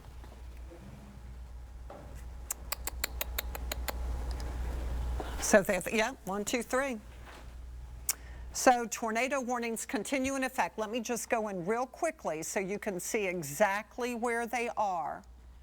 Central Avenue, on up to Coral and Caspian. This is one that we're seeing with that potential, and then another one just to the south. So y'all, please be safe. You know what to do. I've told you over and over. Be aware of this potential. All right, Margaret, thank you so much. Right now on the phone with us, we've got Matthew Jewell, president of St. Charles Parish. Mr. Jewell, you're on the phone with us. Thank you for being with us. Yes. We understand. Yes, thanks for having me. Yeah, we understand there's a lot of flooding in your parish. Can you walk us through that and the kind of flooding and damage you're seeing? Well, look, you know, when this storm was approaching the coast and St. Charles Parish was kind of put in a line, we didn't know exactly what we were going to get. Were we going to get the storm surge? Were we going to get, you know, the high winds? Or were we going to get, you know, the 15 inches of rain, 20 inches locally? We didn't realize that we were pretty much going to get all of them simultaneously. And, you know, there's several reports of flooding around the parish just from heavy amounts of rain. And we are seeing trees down, chimneys that have fallen into homes, trees that have fallen into homes. We have lost the ability to send water at a adequate pressure out to our customers, and we are under a boil water advisory. And we've heard gas lines that have been ruptured. You know, just the gambit. I just spoke to our energy rep, and they don't have transmission into several of the parishes in southeast Louisiana, including St. Charles Parish. So it's safe to say that we probably have some of their major infrastructure that's down. We really are just, you know, chomping at the bit to get out there and make our first assessment because you get so much mixed information coming in. But we know that there's going to be a lot of damage out there, and we're really wanting to get out and try to get our roads, you know, passable to allow our first responders to kind of move about the parish. But, you know, we're asking residents to really just stay inside, to not wander out. Like I said, there's several hazards: broken water mains, broken gas lines, you know, high water in places. So we're really asking residents to just stay in their homes and allow the parish to get out later tonight and make an initial assessment and open up the major arteries of the parish. President Jewell, I know this is a tough time, particularly, being the leader of St. Charles Parish. I mean, have you gotten emergency calls from people needing help? And then if you have, what are you are telling people that we can't come out now until it's safe? Or how are you handling those kinds of situations? Yeah, we've gotten several emergency calls to the EOC. A lot of people reporting damage, and then several people who might have had their roofs collapse or their roofs lifted off, and it's literally raining into their homes. It's tough. It's tough to get to those people because again, you have blocked roads, you have wind in excess of 100 miles an hour. You just can't get to people in those conditions, and we're going to try to get to everybody that we can as soon as the winds get to an acceptable level. And we can switch to a search and rescue operation if needed. But there have been several calls for people having medical emergencies. And like you said, President Jewell, not only with blocked roads, trees down, but it's dark out. It's pitch dark. And I know your, frontline workers and first responders are ready to go, but it's hard to make it to those places. What did you tell them, and how are they, like this family, for example, that you said maybe a roof collapsed on their home?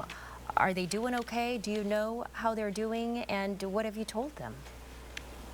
Look, I don't have the status of that. Of course, a lot of those calls are still being routed through 911 and being routed through the sheriff's office. So they're coordinating the response for that. But we're going to assist every way we can to make sure that if we have to, that we can get to people. Again, when the winds are at a safe level, that we're not putting ourselves and our employees in harm's way.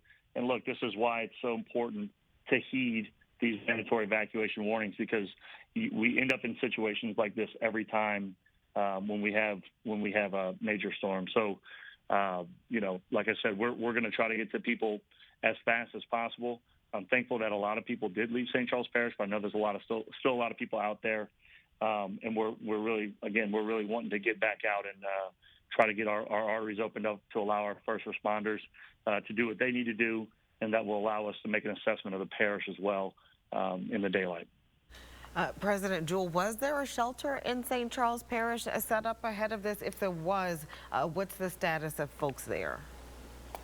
Yeah, look, we did an assisted evacuation to our off-site shelter in Hammond. We did that on Friday, yesterday morning. This morning we opened a shelter of last resort on both the East Bank and the West Bank.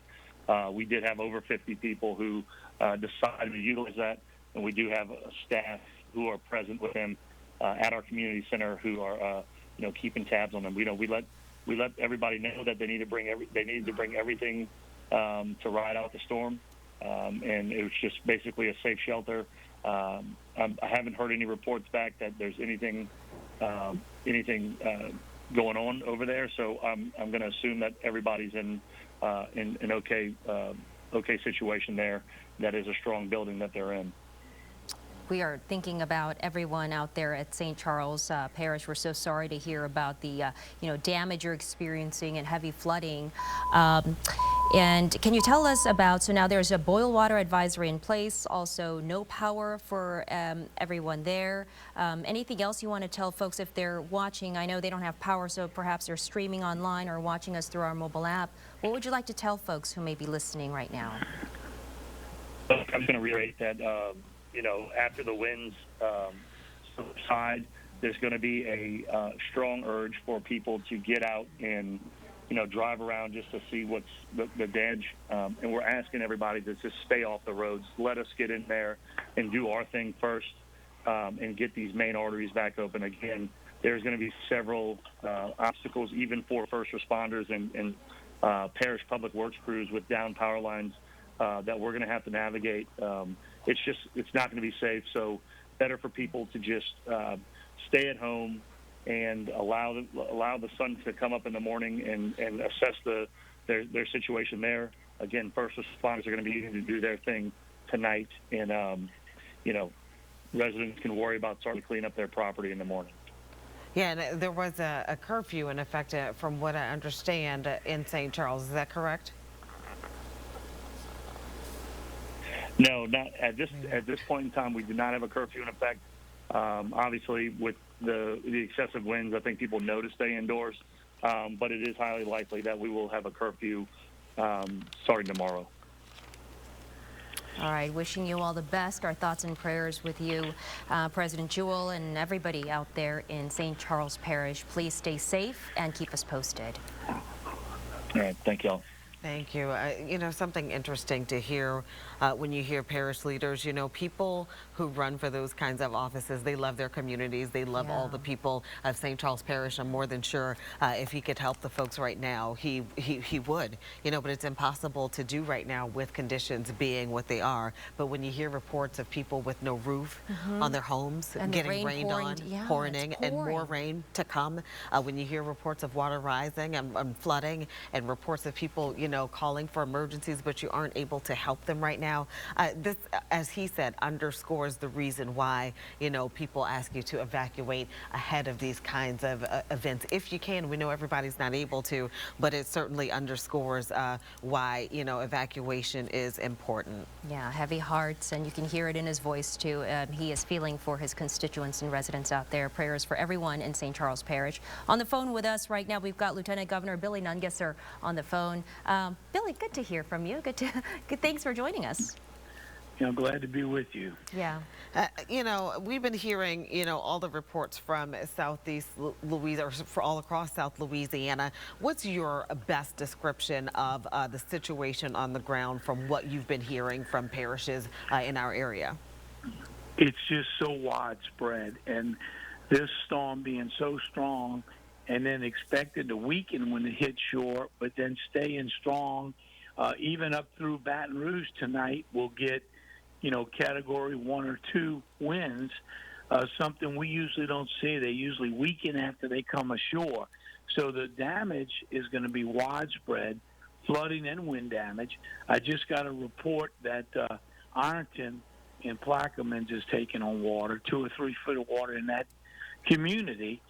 And that community flooded twice after Katrina. So to see these communities that have been through it so many times, St. Charles Parish, Lafitte, Grand Isle, it just breaks your heart knowing on the anniversary of Katrina, yet again, we're going to have to really work together to bring these communities back. It's going to be widespread. I do have one more question because you touched on Plaquemines. I know you know you're the Lieutenant Governor of the state of Louisiana, but Plaquemines is the parish. I know that you know the best, and we had gotten reports earlier of some levee overtopping there. Can you give us an update on that? Yes, you know, the real concern and the reason I didn't stay down there this time was not only are the levees not in the best shape, we've got those new federal levees that have just been constructed and aren't completed, and they have no vegetation on them. It's raw mud. So that water pounding against them or overtopping will deteriorate those levees, and you could have complete levee failure at any time with not having those levees armored yet. Those levees were still under construction from the $2 billion in federal levee money that has been being constructed since Katrina. So still a lot of concerns down there. I don't think they're out of the woods yet. There's still flooding going on, and we're hoping that those levees hold up. I have one more question for you, Mr. Nungesser, before we let you go. I know, prior to this, we covered, in great length of all the preparations and the assistance from the government, the federal government, and other agencies. But in talking to these parish leaders tonight as the night progressed and the conditions have been deteriorating, we're realizing that, even all those assets, despite all the National Guards that are out there and the rescue teams that are in place, it's hard to get to these residents and help them because the conditions are so bad. Does that break your heart? It really does. I was on the phone with someone that's they rode out in Grand Isle, and then people that are behind the floodgate in Lafitte, and it hurts your heart that you can't get out there and help them, and that's why we ask people to leave. I rode out Katrina 14 miles from the eye. Not a very smart thing to do. Rescued 30 people that brought them to my house. Never again. And so I know firsthand there's no way you can judge what's going to happen to you or your property, and that's why we urge people to get out. And I hope we can get in there and rescue people quickly after this thing passes, and we're rescuing people that haven't lost their life, because this storm hit us a lot harder than a lot of people thought it would. Absolutely. I was talking to some people who said that they rode it out and they were like, this is a wild ride, wilder than they thought it would be. Thank you so much, Lieutenant Governor Billy Nungesser. Thank you for your time. Thank you. Good night. Good night. Good night. All right, we've got some incredible video and images. I know we've been seeing them all night, but let's take a look at some of the images coming in from Laplace. Laplace is experiencing heavy flooding out there. We spoke with Parish President Jacqueline Hotard earlier tonight and Sheriff Mike Trigg. This is the situation in Laplace, St. John Parish, experiencing flooding. They obviously have power outages as well and some damage. And here is what is concerning for me, because you're starting to see a lot of people reach out on social media talking about the water coming into their homes, the water rising, listening to Margaret's forecast just about the amount of rain they've gotten and the fact that there could be more rain on the way there. Chief Meteorologist Margaret Orr is actually here in the Weather Center. And Margaret, I see, the concern on your face. It's very disheartening. So this is what I hate. Bad flooding in Laplace, family requesting help, 109 Derrick Lane, Laplace. And the problem is nobody can get to you. So when I see something like that, I mean, I remember Betsy, and that's when I learned you go to the attic, you go upstairs, but you've got to have a way out of the attic should that water rise. Now, hopefully it's not that deep, but we're seeing significant rainfall, and the Weather Prediction Center had said high risk of excessive rain, and that means the potential for flooding. And we had said 10 to 15 to 20, and it's happening. And so I want to show you Laplace, and it's just so upsetting because you don't know where the heaviest rain is really going to set up. Here you are in Lucy, you've got a little bit of a break in Laplace. Kelowna is bad, and you can see it extending to the north. But you look at these rainfall rates, and they are significant. I mean, the good news is it's not as bad right now, right over Laplace. You come down to 2.5 inches, but just to the east, that's showing up at close to 7 inches. And then you put it into motion, and you get the sense it's generally moving to the north. You don't have another one. Yep, tornado warning, central Hancock County, southwestern Pearl River County until 9:45. Located near the Kill. Okay, let's put it up. I want to put it up. If you could go over there, and we're supposed to stay 6 feet apart, and so we try to do that and stay on different sides. And the controls right here, I can see it right now. So you've got a couple of them, right? It's a train. It's just like a train, and so yeah, it is. That's why it just keeps firing one after the other. Another tornado warning, and so. You saw it dropped, this one dropped, and then another one issued. And you look back toward the southeast, right over Bay St. Louis. You're seeing some of that near Catahoula, a little bright spot there. What's the speed on it, Daniel? So this one is moving northwest at 40. So okay, a little slower. 10 miles east of Picayune. So maybe a little bit further up. Oh, I see it. I see that one. There's one to the south. There's one to the north. Okay. Yeah. So I see it down here by Catahoula. Right. Okay, let me do a storm track for that one. And then, unfortunately, there's going to be another one behind it. I know. You've got that one that's down there, too. So this one, northwest at 40. There you go. Carrier in 16 minutes. Hawthorne, 18. McNeil, 20. Richardson in 12 minutes. And so still moving quickly, though. And so you see where the areas it's highlighting here.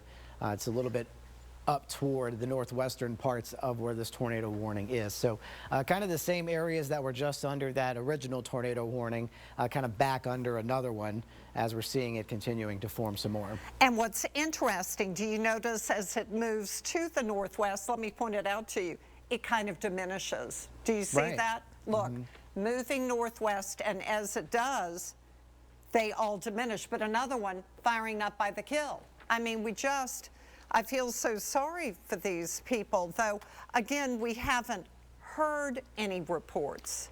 Yeah, but it's also, as you mentioned, I mean, conditions aren't probably the greatest to go out and check out and see what's happening. Right. Because we've had all of this rain, we've had all this wind, and so we say this a lot too. Even if there's not look at all this. That is a lot of rainfall, and it's just one after the other, just kind of going over these same areas, and so that's where you run into flooding issues as well. And so that is continuing from Bay St. Louis up through Picayune, where you've been seeing that heaviest of rain. And so looking at those rainfall totals near the Kill, over 7 inches, and then just a little bit toward the northwest of it, 6.5. Now you've got the lighter amounts as you head toward the north, but guess what? These totals are going to continue to climb as we head through the night and go into Monday morning, and so we are just being inundated. Southeast Louisiana and South Mississippi. Inundated. It was a pun. Inundated. We are being inundated. I'm sorry. Maybe I've had too much coffee. Sorry. Then we just got to snort. You caught me. We got to snort on TV. So my concern, you're starting to see now this heaviest of rain moving into Hammond. Dad, I'm talking to you. So for the next few hours, Ponchatoula, traveling I-55, Tickfall, Independence, down toward Manchac, these areas are seeing now the worst of the rain that's moving in, that's associated closer toward the center of Ida. And so we are seeing just the start of this heaviest rainfall, and I think it's going to be around for a couple of hours. Margaret, you got an update? Another tornado warning. Look, it's actually a little bit more to the east. Let me see. Hancock, it is for portions of Hancock, Pearl River County, Harrison County until 10. Severe thunderstorm capable of producing a tornado near Bay St. Louis northwest at 40. So there are two side by side. Look, there they are. So, oh, look, you can see it. Here, I'll circle it for you. It's this one right here. So that's your severe storm showing up right here. Let me look at the shear on it. Yep, there it is. So that's the storm that is moving northwest at 40, still in our viewing area. Northwest at about 40. They have slowed down there. So it's going to be Lizana 22 minutes, Sellers 28. So we're going to have to watch that one. So moving on shore, right at Pass Christian. That's where this one is moving on shore. Timber Ridge, Pass Christian, Henderson Avenue, Market Street. That's the storm moving on shore. One thing I did want to mention, our printer's been going off again. That has been for Tropical Depression 10. I don't even know if you knew we had that. And we also have a Tropical Storm Julian that's out in the Atlantic. Neither of those obviously going to be a threat to us, but it is... Why don't you go show them? I will pop them up. Hold on, I'm putting them up. We're just going to come out wider, and we will go out to the tropics, which of course you can see the tropics right over us. Right. And then we go out into the Atlantic. Let me put up the full disc. There we go. It's gonna, oh, I put it visible. Hold on. There we are. So it's way out here. Right. So you've got Julian up to the north. You have Tropical Depression 10 to the south. And then toward the back, toward Africa. So there she's circling. Very well. That's the tropical storm, that's the tropical depression, if I looked very quickly. And then off of the coast of Africa, you're going to see another little wave coming in that has a high chance for tropical development over the next 3 to 5 days. So it's been kind of one after the other of things organizing here as we're getting toward the peak of hurricane season. So this little area has a good chance for development once it moves out into the Atlantic. And so we're in that time. It has been very active. You know, we had Fred just passed to our east. We had Grace push toward the south. Didn't get lucky with this one, and unfortunately what's unfolding across southeast Louisiana and South Mississippi is really upsetting. Margaret? Okay, so we are looking at the center. Look, here it is. There is the center of Ida right now. Here's French Settlement moving to the north. Here's Laplace, here's Norco, here's Luling, there's Kenner. Heavy rain over the airport. Unfortunately, very heavy rain over Laplace. And then it's extending up I-55. Thankfully, no one should be on the roads. But before, you know, we're talking about all of these tornado warnings, which we're going to keep monitoring. The big problem is all of the rain. All of the rain. That's the big problem. So hold on, let me put storm total up, and the heaviest really showing up. Let me zoom in just a little bit. Over by, let's query this, Laplace, Norco, Hanville, Luling, oh wow, look at this.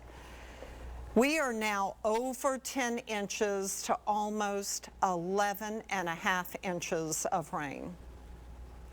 10 to 11.5 inches of rain, and we are not done. We are not done. That is not good. So that post I had on Twitter, which was so upsetting, flooding in Laplace, family requesting help. I mean, it's just heartbreaking, heartbreaking. And the Cajun Navy is in Laplace, I've been told, and I have retweeted their numbers. Somebody sent it to me. But you can look at my Twitter feed because I've got lots of information on there, and you can also see some of the footage that people have sent me.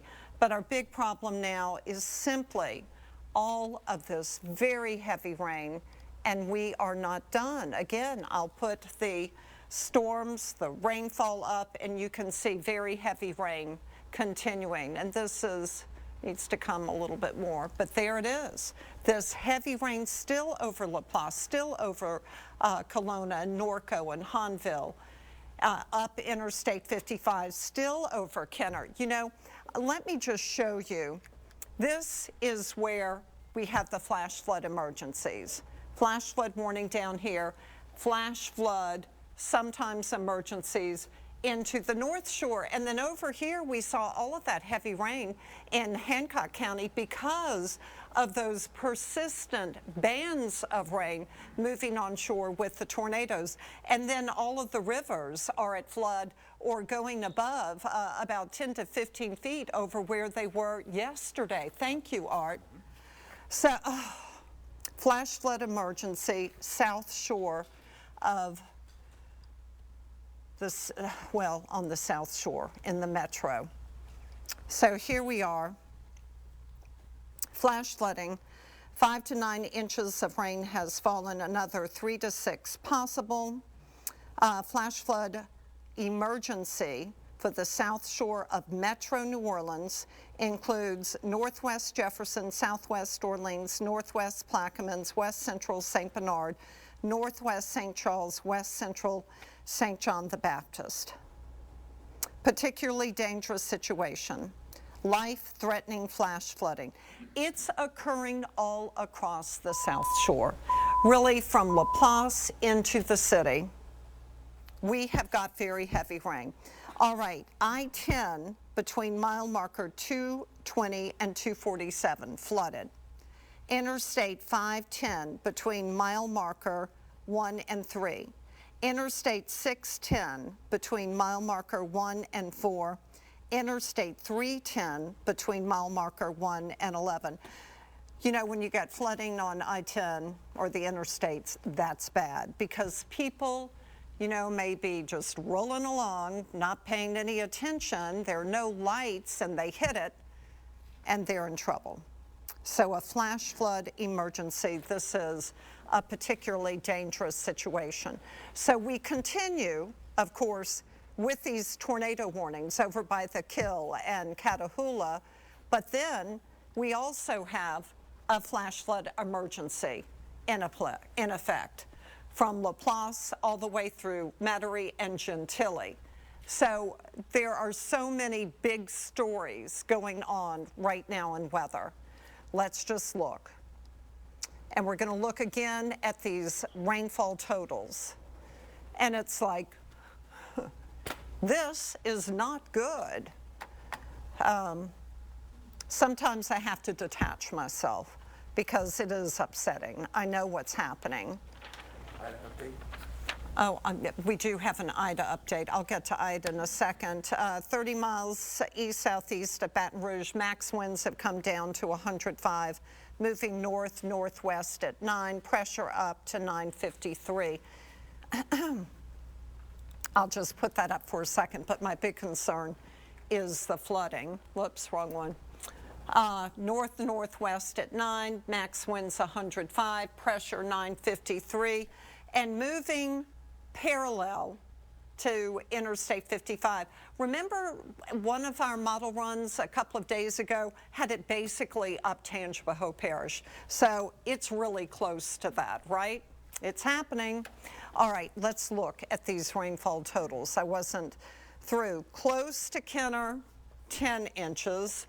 Let's go to Metairie, 7 inches. Near Gentilly, 6.5. Little Woods, 10. Michoud, 7.8. Chalmette, 7.8. Marrero, 6.5. I'll step out of the way so that you can get a good view. Luling, 10. Booty, 10. So the heaviest spring has really been on the east side of the center of Ida. And you can see, I mean, it's been raining hard and it continues to.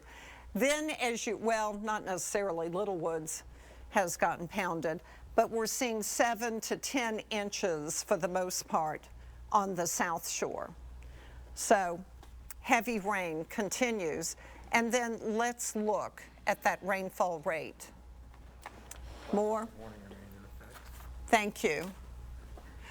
The flash flood emergency for Laplace, I'm just so concerned for the people there.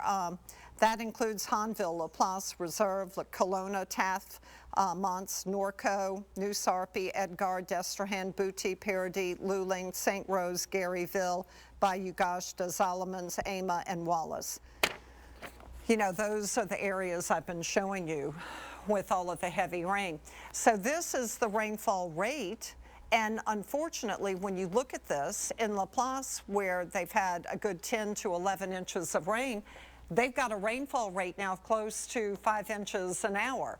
And the center just off to the west, so it's just going to keep on keeping on there. So we're going to clear that. You know, it's just upsetting, you know, to see what's happening. I'm going to put this into motion for you. So the center is now north of I-10. Here is Lake Maurepas right here. So the center is even with Lake Maurepas. Let me just zoom in and I'll show you exactly where that center is. So you've got Rudock and you've got Garyville and Reserve. So here's Garyville, here's Reserve, here's the center, here's Lake Maurepas. So it's basically even with Lake Maurepas, moving to the north, staying, it looks like, east of French Settlement, and it's going to continue to the north. Here's Hammond, here's Ponchatoula. You can see Interstate 55. So it's moving just to the north over by Springville. Heavy rain all across this area, very heavy rain. And you've got strong winds too. Strong winds in that rain band. Here's Madisonville and Covington, and they've got some pretty good rain bands that are going on.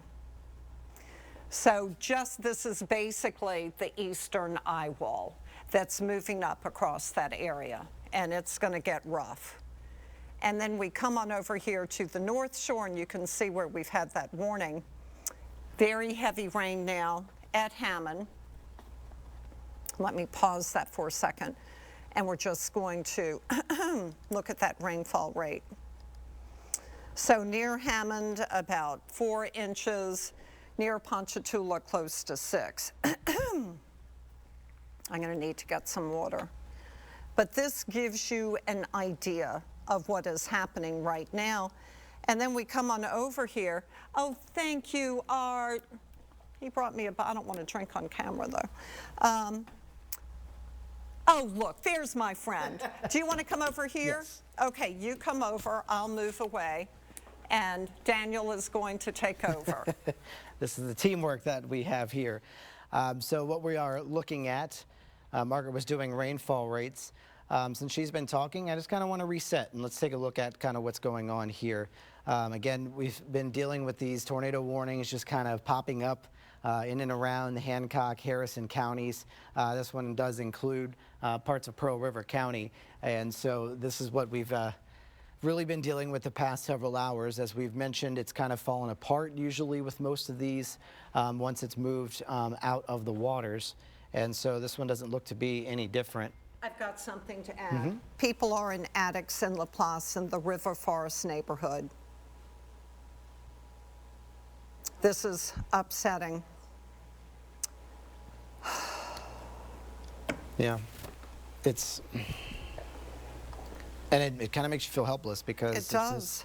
The rain that just keeps coming and it won't stop. And the system is moving so slow, it's not providing any relief right now for those who are really dealing with that significant flooding. So unfortunately, we have this kind of news to continue to update you with as we continue to get these reports in, as we continue to deal with the impacts from Hurricane Ida. And so it gets kind of hard to communicate that message sometimes.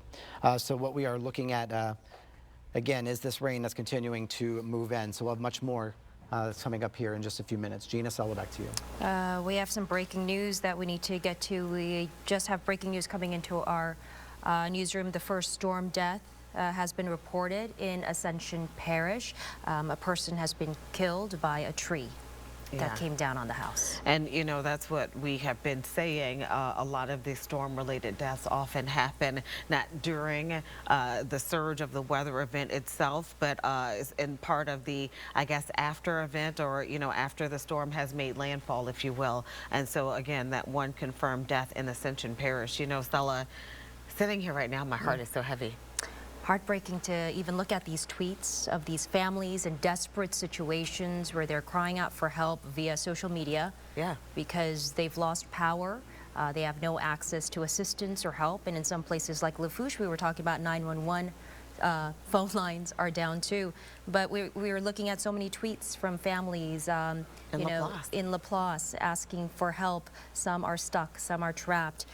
We heard from Parish President of St. Charles, Matthew Jewell, talking about he's gotten some phone calls from families who are experiencing roofs that have caved in or collapsed, and you know how much rain we're getting. It is pounding out there, and so just imagine what those families are going through. Absolutely. And, you know, the areas in Laplace, I keep listening to Margaret's forecast because the rain isn't done there. And so not only are people out of power, they are also contending with rising water, and the rain is not done. And some people are already in their attics. They're posting their address, they're posting their location, and they're asking for help. Yeah, and they're asking for help, and we know these are human beings who, you know, who are out there who need assistance. And you hear parish leaders and, you know, emergency responders and who just say the conditions are not favorable for them to go out. And so what do? As you heard Daniel say, you really do feel helpless in these situations. Lieutenant Governor Billy Nungesser said he feels helpless in his heart. He shared with us how heavy his heart is tonight as well, because he said he feels helpless. And, you know, it's the love of the community and these constituents, which is why they are leaders. And to just sit back and feel helpless and not have any options for these families because of Mother Nature, because of the conditions, not because they're not prepared, but because there's just no way.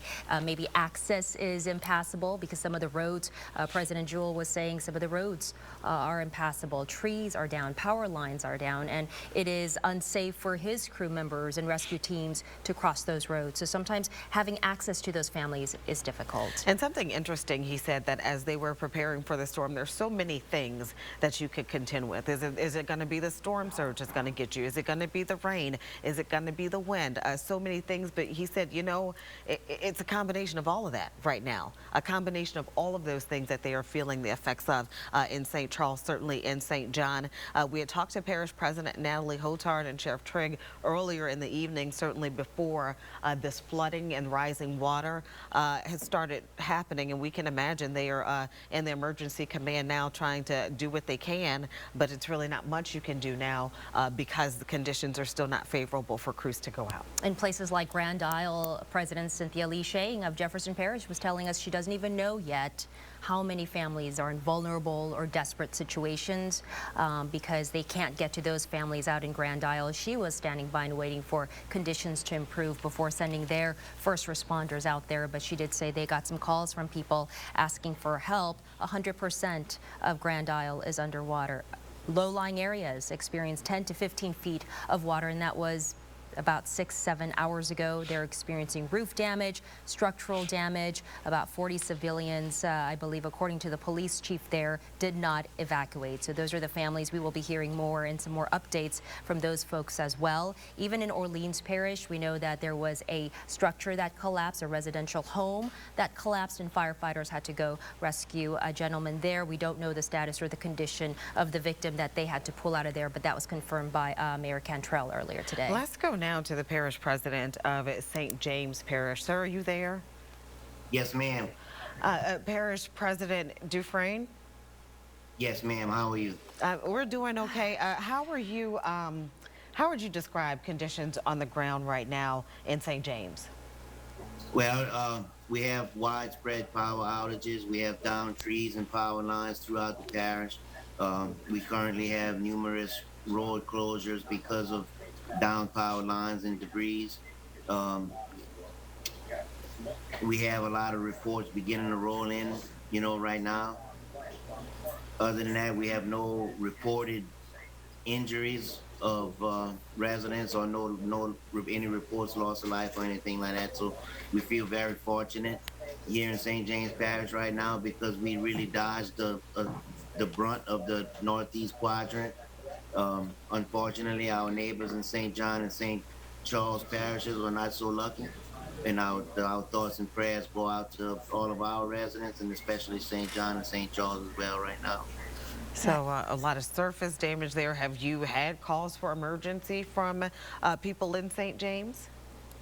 No, ma'am, not as of right now. I don't think we had any emergency calls for life-threatening injuries.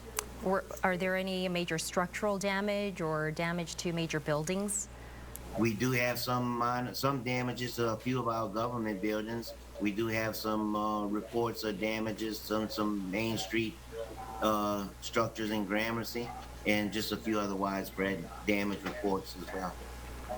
And so is it do you think that you'll be able to get out and survey damage, I guess, at first light, or do you have anybody available kind of surveying things now? We have our crews staged and ready to deploy as soon as conditions allow us to do so. And yes, either at first light or prior to first light, we'll be out and about assessing the damages. We have crews ready to cut and push and clear the roadways and just get back to normal as fast as we can. We're ready to clear the debris and get to our residents to assist them in any needs they may have. If you had to put a percentage of it in terms of power outages in St. James, what's it looking like there? I'd say the majority of the unincorporated areas of St. James right now is without power, and the Lutch and Gramercy area, I think, is pretty widespread power outages as well. I don't have exactly that number firsthand right now, but I think we may be about 7,500 residents or so right now is out of power in St. James Parish. And President Dufresne, we understand there was a curfew that went into effect. Is it going to be extended to tomorrow and Tuesday? And can you brief us on the closures and curfews for Monday and Tuesday? Yes, ma'am. The curfew is definitely going to be extended through the daylight hours till the sun comes up, till our crews and our sheriff's office guys can get out and assess the damages and the conditions, and then we will reissue the curfew if necessary. What are conditions looking like out there right now? Are the winds still howling and rain coming down hard? Actually, it calmed down a pretty good bit. Like I said, again, we was fortunate that the eye was supposed to pass right through St. James, and at the last minute, it kind of curved around us and went up through St. John Parish. And right now, instead of us being on that northeast quadrant, we're on that southwest quadrant, where things seem to be a lot quieter for us right now in St. James Parish. You know, they talk about how dangerous that northeast quadrant of the storm is. We hear our forecasters talk about it all the time. President Dufresne, anything else you want people who may be listening to know about conditions in St. James, or any final message to folks listening? Right, just anyone who may have voluntarily evacuated, before you do try coming back home, just please try and get the best and most accurate, up-to-date reports that you possibly can, to make sure the roadways are open and that you can get back to your properties. All right. President of St. James Parish, President Dufresne, thank you so much for joining us. Please stay safe. Yes, ma'am. Thank you. And also, our residents too can check our parish's website for the most latest and up-to-date information. Thank you, President Dufresne. At 10 o'clock now on August 29th, we are still talking about the impacts from Hurricane Ida. And, you know, it's becoming more and more apparent that, you know, this is going to affect people for a while, whether it's folks in their homes or whether it's folks who will be without power for a while. We did confirm one storm death in Ascension Parish. That's right. The first storm death to be reported. This was reported around 8:30. Deputies did receive some reports of a citizen possibly injured from a fallen tree at a residence off of Highway 621 in Prairieville. So deputies arrived on scene and confirmed that the victim is now deceased. So that's the first storm death to be reported, but kind of the same stories throughout various parishes here as we talk to leaders. Gina, we were hearing, you know, down trees, down power lines, widespread power outages. And as the night progresses, now we're at 817,000 Entergy customers without power. I mean, that's pretty much the whole Entergy coverage map for our area. I tried to look at the map earlier, and it was easier to figure out who had power versus who didn't. And so this is just a scary situation when you look at how these impacts are continuing to unfold. Yeah, the streets, for the most part, in some places flooded, and because trees are down, they're impassable for, you know, first responders and crews to even get to families. But a lot of leaders are reporting that they have gotten calls from families asking for help. And it's not just power. I wanted to mention, when we talked to Matt Jewell, he says he's also getting reports of people possibly contending with natural gas lines that may have been ruptured in the storm as well. And so can you imagine how scary that is to be dark, for it to be in the dark and you smelling natural gas, you can't get out, you can't get help. I mean, this is just still very much so an emergency situation, and we don't know how long it's going to be before first responders can actually get to people to offer the assistance that they need. Yeah, boil water advisory now in effect for people in Jefferson Parish because of the pressure and the leaks. In St. Charles Parish, also due to numerous leaks, there is a boil water advisory in effect. So, you know, making headlines not only with power outages, but the situation of boil water advisories in parishes too. Let's get a check on the latest now with meteorologist Margaret Orr. What is the latest update, Margaret? We've got another tornado warning. Oh, no. I mean, Hancock and Harrison counties just cannot catch a break. And it's going to continue like this. Right by the Kill, you've got circulation showing up, possible tornado. This one is moving northwest, 45 miles per hour. I'm going to pop it up, but I'm telling you, the flooding in Laplace is terrifying. Hearing about families, grandparents, children, babies up in second floor and attics. So I'm really concerned. All right. So here we are. We're going to look at this one moving northwest, 45 miles per hour. I am not going to stay focused on these. I want you to know in this area, we are going to continue with tornado warnings, have had no reports, but it may be that we just can't get any reports. I want you to know what that potential. They're moving onshore, they're dying down, and then diminishing. I'm going to put up real quickly just the radars so that you can see what's happening. Here it is. north of Bay St. Louis. You can see some of it moving off to the northwest, and we are going to get more and more. It may be here, it may be here, it may be more over here. Be aware. There is the potential for tornadoes. And then we look over here to the North Shore, and you're getting the heavy rain now. Here's Ponchatoula, Hammond, Tickfaw, Independence. The eye is right down here by French Settlement. So that very heavy rain is now occurring in Ponchatoula, and we can look at those rainfall rates, and they are significant.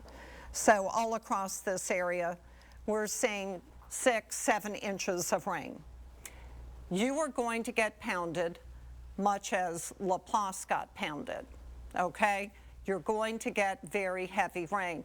And if you remember the graphics I showed you yesterday, and it showed a 15-inch swath, that was basically from the coast all the way up along Tangipahoa Parish. So this is the swath that's occurring right now on the east side of this eye.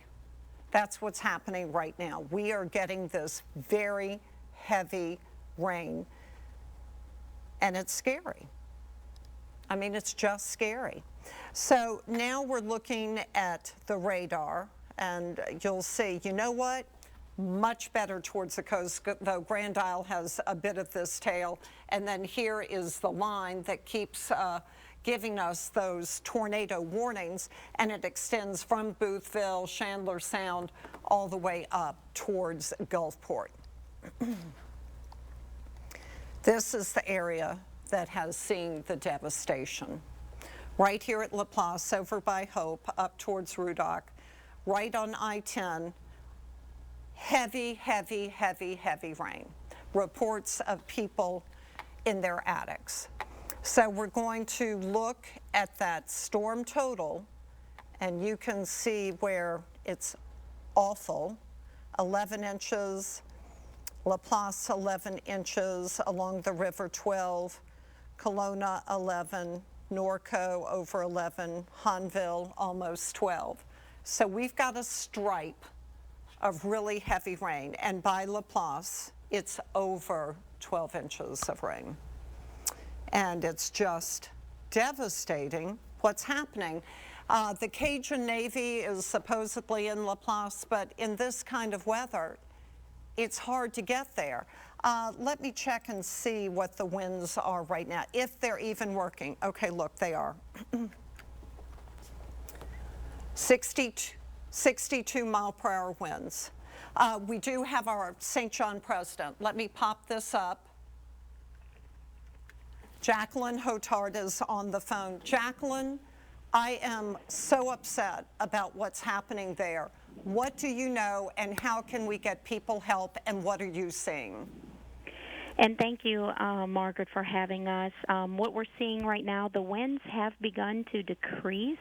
However, what is happening with the combination of the extensive rainfall and the storm surge, we do have homes that are taking on water.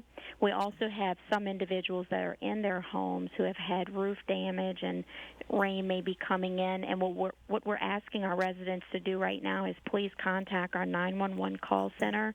We've increased capacity to, many phones answering, and we're making a list. When the conditions are safe to do so, we will begin our rescue efforts to get individuals who are in the homes. If there's flood water, we're asking them to get to a safe place in the home if you can, and just wait for our rescue teams. But right now, we don't have any rescue efforts out just yet because it's not yet safe to do so with down power lines and things like that. In fact, the winds at the airport are 62 miles per hour. Those are sustained.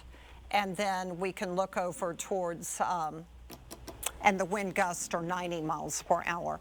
So, Jacqueline, I'm hearing about people in attics. Are you getting those reports, and how desperate are they? Are they safe in the attics, or is the water rising even higher? We have received some of those calls. The ones that we have received where an individual is in the attic, the water is just on the ground level into the home. It hasn't reached up to the ceiling or anything like that. Okay. However, that's still obviously a priority. It's an emergency situation, and as soon as we're able to put individuals on the road, we will have all of our rescue efforts on the road. Right now, it's just not safe to do so with the Sheriff's Office, Fire Department, and other emergency responders that we have in the EOC right now, just waiting for the opportunity to be able to get out and start rescuing people. And so, President Hotard, this is Sala again. So that family in the attic, do you have any more details about the family? Do they have children, mother, father? Do you know some more details about them? I don't have any direct details. I know that the call came through in the 911 center, which is directly attached to our emergency operations center, but I don't have any details beyond that. But I believe everyone was safe. They did assure us that everyone is safe. It's just a very high anxiety situation, and we completely understand that. And again, as soon as we can get individuals on the road, all of our, we're ramped up here at the emergency operations center, but it's just not safe just yet. President Hotard, a question, I guess, in two parts, if you will. Are we seeing this specific to LaPlace, or is it widespread across St. John, number one? And then number two, I know you have people calling 911 kind of in a queue, if you will. Do you have an estimate of how many people have reached out and made that emergency call? Right now, the calls that we are receiving are specific to the LaPlace area. Many of those low-lying areas that also flooded for Hurricane Isaac, that's where the concentration of calls have come in. If I had to place a rough estimate from the time that I walked out of that room to come in here, we're having technical difficulty, so only this landline is working. There were probably 25 to 30 addresses that I saw actually on our list waiting. So, President Hotard, then when will, we talked about this earlier when we had you on the phone, that you had to wait until conditions are favorable and safe for your crews. I imagine that will be when the sun rises, or what did you tell these families? I don't believe it will be that long. As soon as the winds die down and we're in coordination with the Sheriff's Office and our fire department, they're better equipped to understand when it's safe to actually go out on the road and rescue people. I would, what they're telling me is that when the winds die down to, a speed that is safe for them to be out there and not cause any more harm to them or even people that they're attempting to evacuate, then they will begin doing that. President Hotard, just on a personal level, I mean, you're the president of St. John Parish, and I know that, you have to make decisions about when it's safe to go out and rescue people and when it's not, and you have to keep your people safe. But I know it just has to be heartbreaking to have your constituents, residents of St. John, that you can't go out and reach, and you know that they need help. Talk to us about how you negotiate that as a parish president. Honestly, this is the most heartbreaking thing that I've ever experienced in my life. And, just sitting in the EOC and knowing that you have individuals that need to be rescued right now and you don't have the ability to get to them, it's very tough. Our sheriff is in the EOC. He's going to let us know when it's safe to get on the road, because this effort will be led by the Sheriff's Office and our fire department and those first responders. We have a Acadian ambulance also stationed in our emergency operations center, and they are really guiding when it's going to be safe to go out there. And it's the moment that it is safe to do that, they will be out there. How high is the water level there in this particular neighborhood where this family needs help? That I don't know of the height of the water. The reports that we've gotten from calls in that area, 5-6 inches of water in the home. Those are the reports that we received in the particular area. Many of the calls that we are receiving are in the same area, and so that's the indications, the numbers that we have right now, 5-6 inches of water in the home. 5 or 6 inches of water in the home, but on the streets, I'm just trying to kind of visualize what a rescue operation would look like. Is that high water vehicles going in and getting people, or how, if you could give us a sense of what, when rescue efforts do commence, what they would look like? Yes, high water vehicles. Some areas we'll also see some receding once the winds change a little bit in our favor. So even though a water level may be at one particular height right now, in an hour or two, or when conditions improve, water will, the levels, it will be a little bit better. But we have high water vehicles, we have boats, and any other piece of equipment that we need to use to rescue people, we will utilize it. I don't want to be overly dramatic here, and so I really want you to let me know. I mean, because when I see reports of people in the attic, I automatically think of Katrina and this being a life or death kind of situation, or a life or death kind of moment. Is it your assessment that the folks who had to move to the attic will be okay until you can put those rescue operations in effect? Yes. And I know the conversation that the particular 911 operator and all of them, they'll ask those questions. Is everyone okay? Is anyone injured? What is the status of everyone that is with you at that moment? If it's, a family and there's, more than one person, they ask those questions if anyone is injured at that moment, and make sure that they are able to wait for emergency services. That's good. And That's so good far, to know. they have been. That's comforting to know. Mm-hmm. We are we're so concerned, President Hotard, of the residents and constituents out there in St. John Parish. Margaret has a question for you here. So the neighborhood, as I understand it, is the River Forest neighborhood. Mm-hmm. Is that what you're getting, that it's the River Forest neighborhood that is having such a hard time right now? River Forest. Also, I know we have received a phone call in the area of New 51, in the rear of Cambridge, all of those areas that are closer to I-10 and, just those low-lying areas. We have received calls from all of those areas. So this is just another point that I wanted to make. We have had very high winds out of the east. And now that we have this system, look, I'm going to pop this up. You can't see it. But we have the eye moving more to the north, so that you are actually going to begin to get more of a southwest or west flow. And that should help the neighborhoods if indeed this was storm surge flooding. How much of this water was actually from storm surge?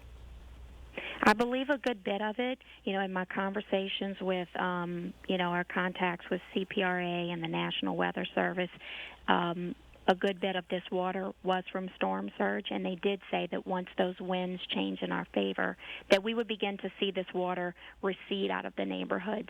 It may not move as quickly as we would like it, but that it would start to move in our favor. And unfortunately, that may mean that water will not be in another area's favor, but we will begin to see that in the next couple of hours. That's wonderful. So the wind is beginning to shift. I would like an idea of what the streets actually look like when you have the water, you have the rain, and you've got the wind. The wind report at the airport is a 90-mile-per-hour wind gust. I'm curious, do you have whitecaps on the streets in Laplace? We don't have any reports of that, of any whitecaps in the streets right now. That's not to say that it's not taking place, but we have not received any report of that in our Emergency Operations Center. I'm thankful for that. Thank you. Yeah. Parish President Yes, Hotard, ma'am. just a couple more quick questions. If you could give us an update on the nursing home out there. I understand that there may have been some concern for that facility, number one, and then number two, the people who are taking on water in their homes. Did I hear you say that this area had taken on water before, that this may not be their first time experiencing this? Yes, many, all of the areas that we have received a call from were the same areas that we received, that received water in the homes for Hurricane Isaac, so it's a similar pattern.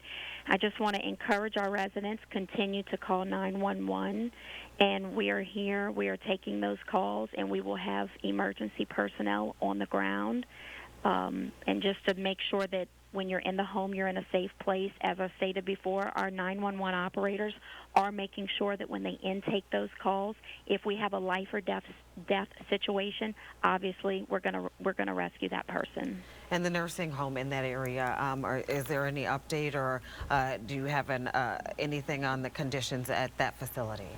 I don't have an update on that in front of me. I know that in the EOC we have made contact with them.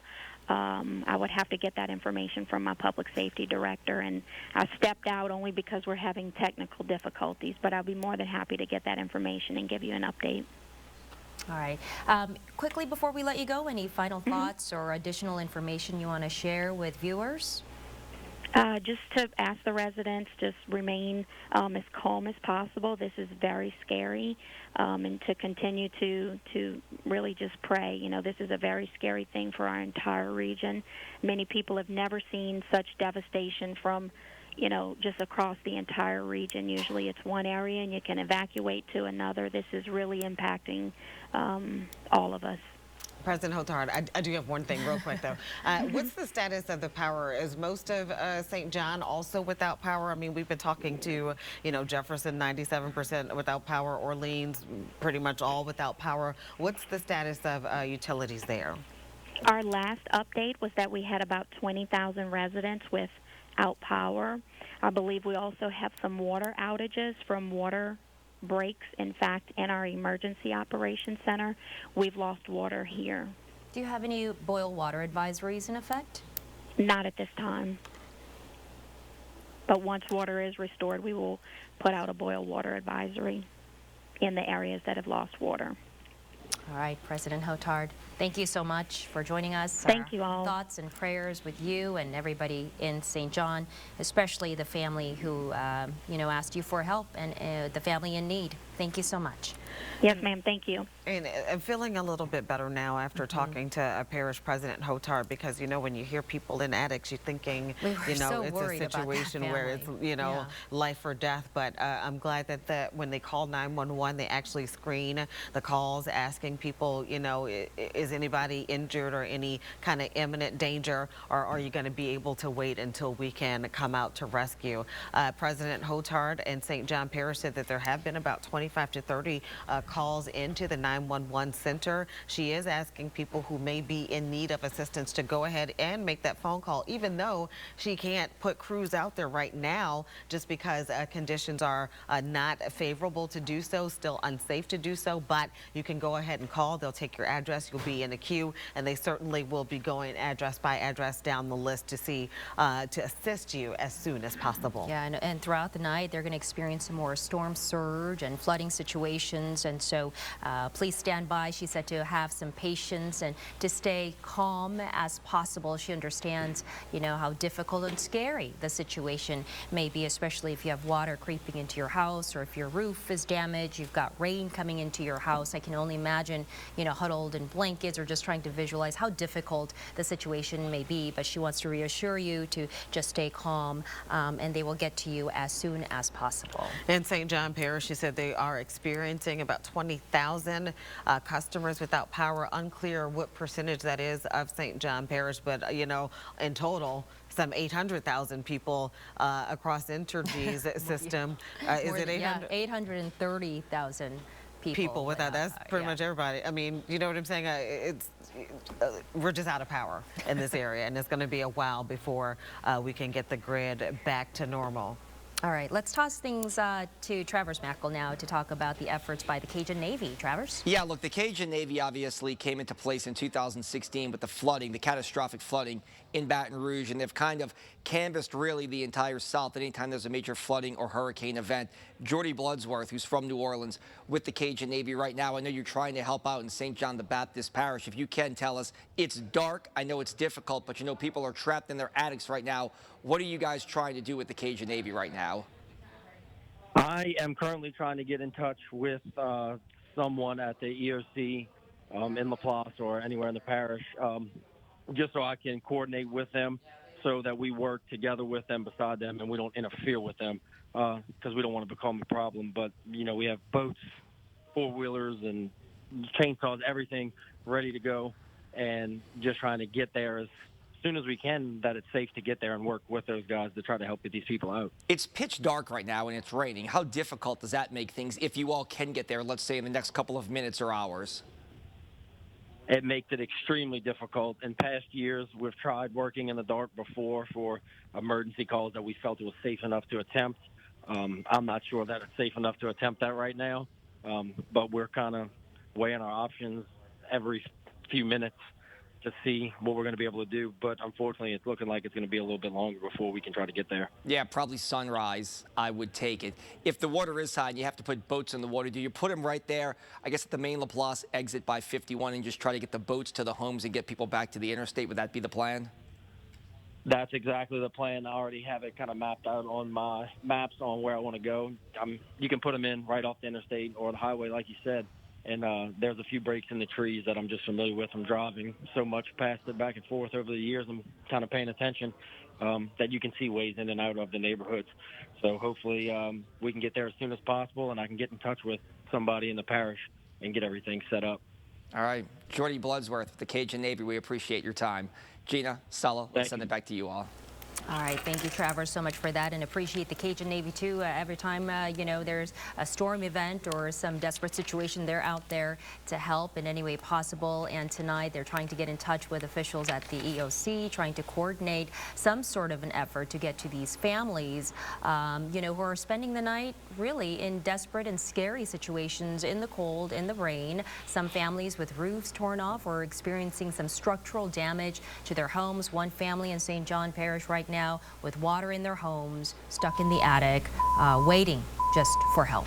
Absolutely, but again, they were able to call that 911 number, the 911 call center, and kind of get in a queue. They were, and give the emergency responders their email. And so as soon as it's safe, it may even be before first light in the morning. It may be sometime during the overnight hours, but as soon as it's safe, you heard Parish President Hotard say that she will, and Sheriff Trigg, they will have crews out to assist those people however they need to be helped. Yeah, so we are still, experiencing widespread power outages throughout the area, with all of Orleans Parish without power right now. Same situation for St. Charles Parish, according to the president.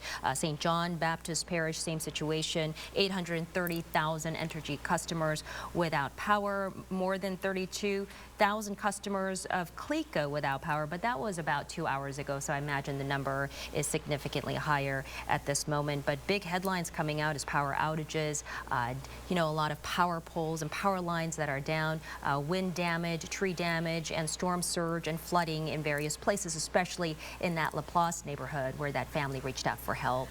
And before we talk to Parish President Hotard in St. John, we actually talked to President Jewell in St. Charles Parish, and he was telling us just about conditions there. There is a boil water advisory there in St. Charles, and he also in that parish certainly feeling the effects, but he was talking about the compounded effects of, everything. A storm, wind, rain, so many conditions have just kind of come together and kind of created, for lack of a better term, the perfect storm there in St. Charles Parish. And he was saying that there are some shelters of last resort that were open on the east and west bank of the parish that did have a couple of people who decided to make their way there. But again, that's another parish leader who says, it's just heartbreaking to be able to hear these calls with people who don't have a roof who are getting rained on, or people who may be afraid because they may smell natural gas if a natural gas line is ruptured.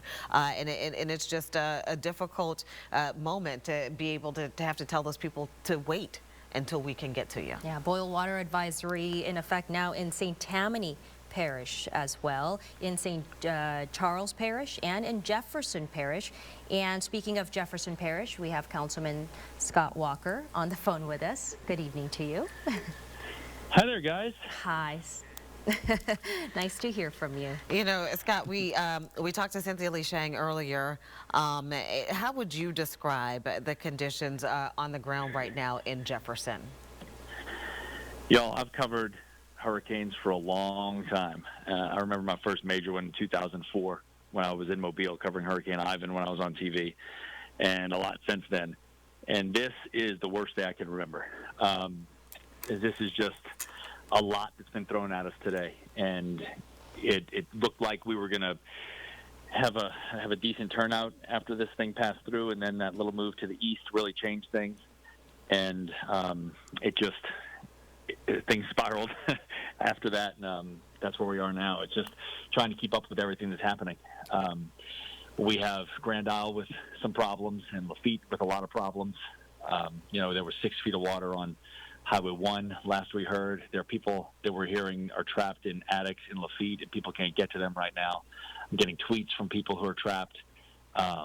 It's disheartening and it's frightening, and I know people have just got to be beside themselves right now, knowing that family and friends or themselves are stuck in a situation they can't get out of. And that's not to mention what's happened in Upper Jefferson Parish after Lafitte and Grand Isle was pummeled today, between the power outages and the boil water advisory and everything else that's followed. It's just been one really long day in Jefferson Parish and in Louisiana, for that matter. Have you guys been able to reestablish contact with folks on the island? I know for a while, I guess maybe you guys perhaps had lost touch with folks on Grand Isle. Have you talked to anyone down there? I know the mayor even had to kind of get to higher ground, if you will.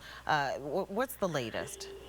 Yeah, as far as I know, there still has been no contact with anybody on Grand Isle. The multiplex lost its roof earlier today. That's where we had our Grand Isle meeting a couple of months ago, and the roof ripped off of that building. It's heavily damaged.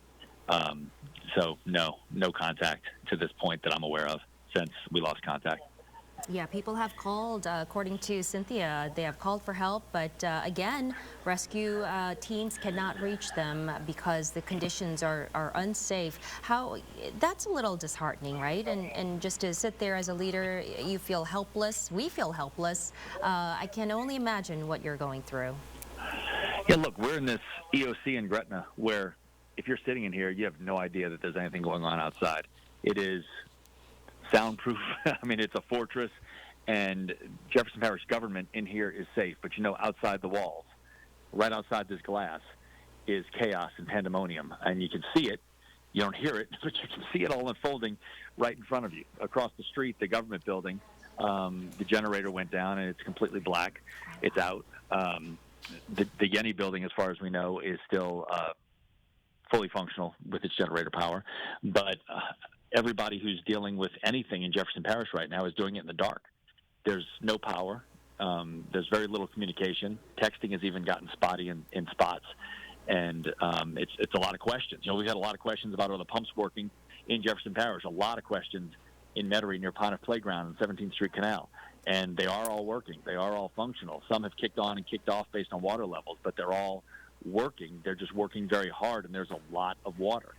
And we got some reports that this is eyewitness reports, so I haven't verified it, obviously, because it's dark and nobody can actually see it. But possibly there's some water coming down the airline that may be coming from the 17th Street Canal that isn't pumping properly because of the power failure in Orleans. And that makes it more difficult on our drainage in Jefferson. And some people who are seeing water to certain levels in parts of Metairie haven't seen it there before. And this is probably the biggest storm we've dealt with here before. So it's hard to have real concrete answers right now. And I think daybreak tomorrow is going to bring some real eye-opening and disheartening revelations. Scott Walker, these are the moments where, I certainly don't envy people in these leadership positions because there's so many things to address all at once. How do you, I guess, prioritize what needs to be handled at first? I mean, clearly, preservation of life for people who, may be in a precarious situation, clearly that would be the top priority. But when you're dealing with so many levels of things, I mean, what's the priority after that? Well, absolutely, search and rescue in Lafitte first thing tomorrow morning. That's going to begin. Search and rescue in Grand Isle to whatever extent it is necessary will begin. There aren't as many people on Grand Isle. There were about 20 civilians who stayed and about 20 emergency workers who were on the island. There are closer to 500 people in Lafitte who stayed, and they're going to need immediate assistance tomorrow. I mean, there are houses that we've heard are 15 feet off the ground, and there's water on their floor in Lafitte. And that's hard to deal with when you have houses that are that elevated and there's water getting in. And that's what they're dealing with, and that's a part of this that was unexpected to have water to that extent. some of the structured levee in the town of Lafitte was overtopped a little bit earlier tonight. That hasn't been super impactful for the town of Lafitte, but areas around it obviously have been significantly affected. While you were talking earlier. So that's the top priority. To answer your question, those are the top priorities tomorrow morning, and then I know the water department will be getting out and addressing the water pressure issue. There are some places in Jefferson Parish right now that have no water. They turn on the sink and nothing's coming out because so many trees went down and ripped up water lines as they were going down. It just made it an untenable situation for the water system, and the pressure couldn't be stabilized, which leads to the boil water advisory. Yeah, and so tell us, about some of the damages within the levee protection system, places like, the West Bank and Kenner, Metairie. Yeah, there was, I believe, a transmission situation in the Avondale area. I guess that supplies the power for a lot of Jefferson. I mean, just some of those effects, that's all I asked. Yeah, that was a Entergy transmission tower that went down, and apparently, from what we've heard, went into the river. And it's a main transmitter for power to Jefferson and Orleans parishes. I did talk to our contact at Entergy earlier when this happened to get to the meat of it, because there were a lot of rumors going around about this could leave us without power for a month or 2 months or whatever the case may be. But I was told that this, while it is not ideal, it is certainly not something that is not a situation that can be worked around. Right. Entergy can reroute transmissions while they make the repair. They can, it'll take, from what I understand, it takes several days to get another one of those towers in from somewhere else. They don't build it from scratch. They bring it in, lower it with a helicopter, install it, and put the transmission lines on it and everything else. Scott, I hate to interrupt you. I apologize. Forgive me, but we have a tornado warning, and we got to get to Daniel Graves. Thank you so much for joining us tonight. We really appreciate it. Sure. Thank you all. Stay safe, everybody. Thank you too, Scott. All right, Daniel, what's the latest now? Yeah, so we are once again seeing another tornado warning. It is in kind of the same area that we've been talking about for the past several hours. Another little area, this one right near the Kill, and it's extended a little bit further. It does include the Poplarville area, so this will be something to watch as we head over the next 20 to 30 minutes, but did want to pass along that information. Severe storms capable of producing a tornado was located along a line extending from near the Kill to 17 miles southeast of Waveland. This is moving north at 70 miles per hour. So just to kind of give you a timing here of when it's going to be arriving. So we'll put it towards 70, and that's right near Poplarville. Didn't give me the time for Poplarville, but for some areas heading toward that way. So it says 12 minutes on Caesar, and then as we head up toward the north, so I'd say within the next 15 to 20 minutes, we may be seeing that rotation moving toward the Poplarville area if we see it stay together. And just with this next run, you can see that it's kind of diminished some. So these kind of sparking up pretty quickly. There's another one just toward the east of Picayune, a little area there. Always have to watch those little areas because they can intensify very quickly in these settings. And so that's kind of the area that we're looking at, kind of right in here, just toward the east of the Kill. And so that is moving toward the north there. And then not seeing really any areas behind that. So that is certainly some good news, but something that we are definitely having to keep an eye on. Several other things coming up here as we kind of going to regroup here and go through the things that I have here.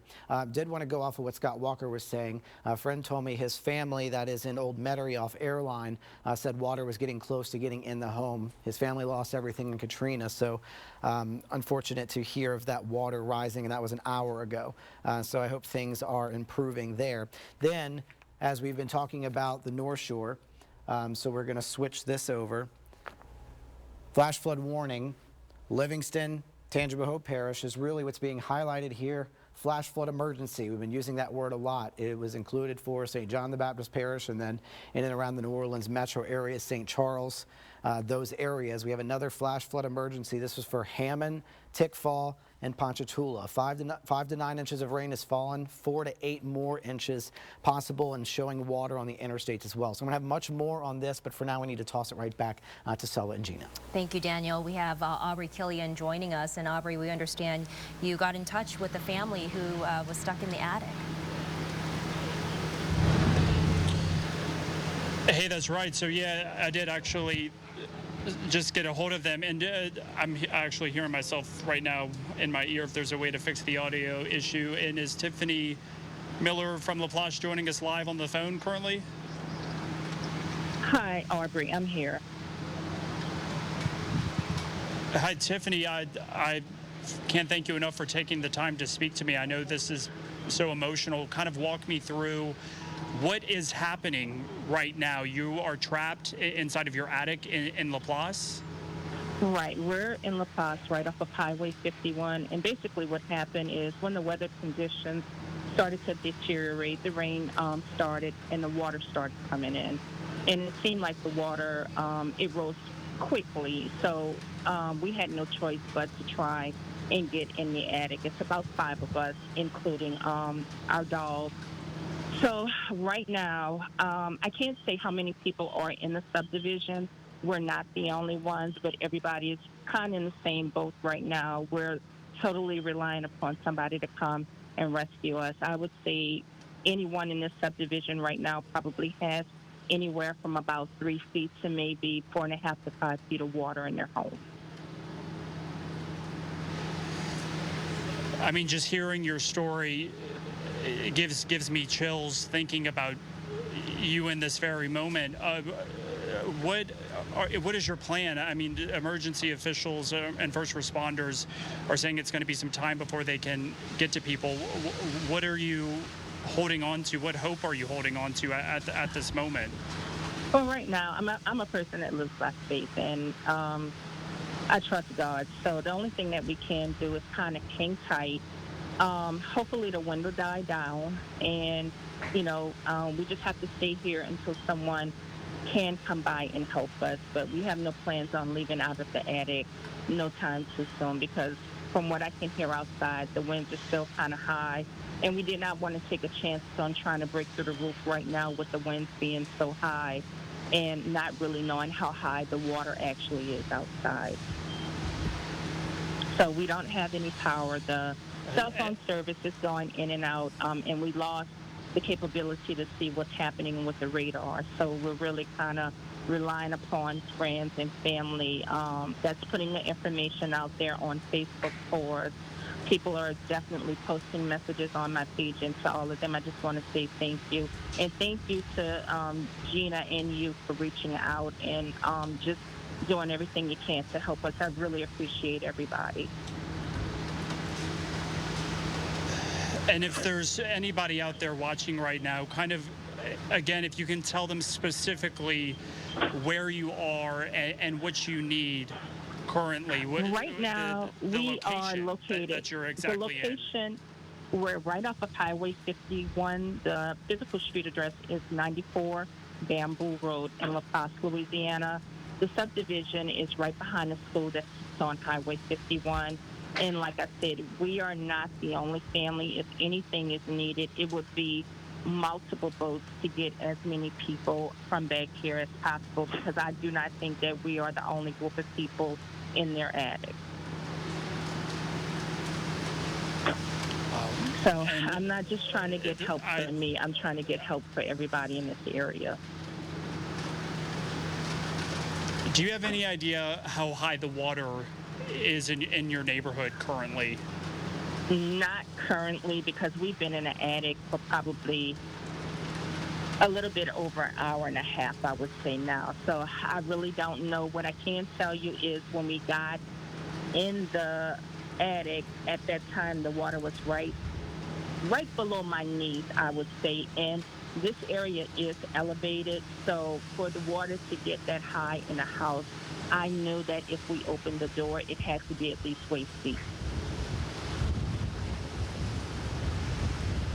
And hearing your story is incredibly chilling and just compelling and touches my heart. I remember back in 2005, I lost my home in Hurricane Katrina, and I was able to get out. You're in your attic right now. What? Right. How are you staying so positive in this very moment and having the strength to even speak to me live on TV? Well, I went through Katrina. We've gone through some things before, and when you're from New Orleans, you learn how to, live by faith. So that's what we're holding on to. We have a good support system in the form of family and friends. For those that have been able to get through, people are definitely checking on us, letting us know that they're doing everything that they possibly can to get us help. People have shared on their Facebook page the post that I put out earlier. And, I know that we're not in it by ourselves, and it's going to be okay. And do you have any food with up in your attic currently? No, water? we just grabbed what we could because things happen so quickly. We do each have a bottle of water. We have the stairs for the attic down so that some air can come in, so we're not overheated. But no, we didn't do anything as far as bringing in food. We just wanted to get up here as quickly as possible because we didn't know how high the water would get. And your message to anyone who might be able to have the resources to help you right now, if you could speak to them currently. I would say, when the conditions are safer and you can get out to help, just check on your neighbors. Check not just in La Paz, but in New Orleans, because I think with this storm, a lot of people need help. So this is one of those times, Aubrey, where we're just going to have to rely on our faith and help each other. And talk about, Tiffany, I believe we have the pictures that you sent to me. Kind of talk about the pictures that you just sent me. I believe we can show those as well. I believe we have been showing them. Kind of talk about those pictures, what it looks like. Pictures, it's the attic. We're in the attic, and of course there's stuff up here. It's my daughter, my niece, my daughter's father, grandmother, all of us, and the dog. We have the dog up here as well, and we're just kind of all sitting on like a beam in the same area, just trying to hang tight and hoping and praying that the winds will die down because the house was shaking really, really bad. It was one thing dealing with the water, but the other part of it was the wind was really, really, really shaking the house, and we were concerned about whether or not the roof would give way. We just didn't know. So, we're just doing the best that we can. We're supporting each other, and we're trying to be strong. Well, Tiffany, you are being incredibly strong, and if there is anything that we can do to get the word out for you to help you and your family, I know this is incredibly difficult and incredibly hard to talk about. Yeah, like I said, any help that you guys can get in this area, not just for me, but anybody that's in these subdivisions in the La Paz area off of Highway 51, it would really be appreciated. Okay. All right. Well, Tiffany, again, I can't thank you enough, and we will keep you posted and keep working the phones throughout the night during this difficult situation. And guys, I'll send it back to you in the studio. Thank you. All right, Aubrey, thank you for that. I was so worried about Tiffany. I was, I saw that post on social media, and when you see that and people, reaching out for help, it certainly, it gets to you. We talked to Parish President Jacqueline Hotard. She described the situation as, a couple of inches of water potentially in homes, and that may be the case in some homes, but Tiffany described the water being up to her knee, and she said if it's that deep inside her home, she can only imagine what it's like outside of her home. So she just grabbed what she could, family members, and headed up to the attic. They each have a bottle of water, but they didn't, have a chance to grab food or anything. But even with all of that, just trusting and believing, and she still had a positive attitude.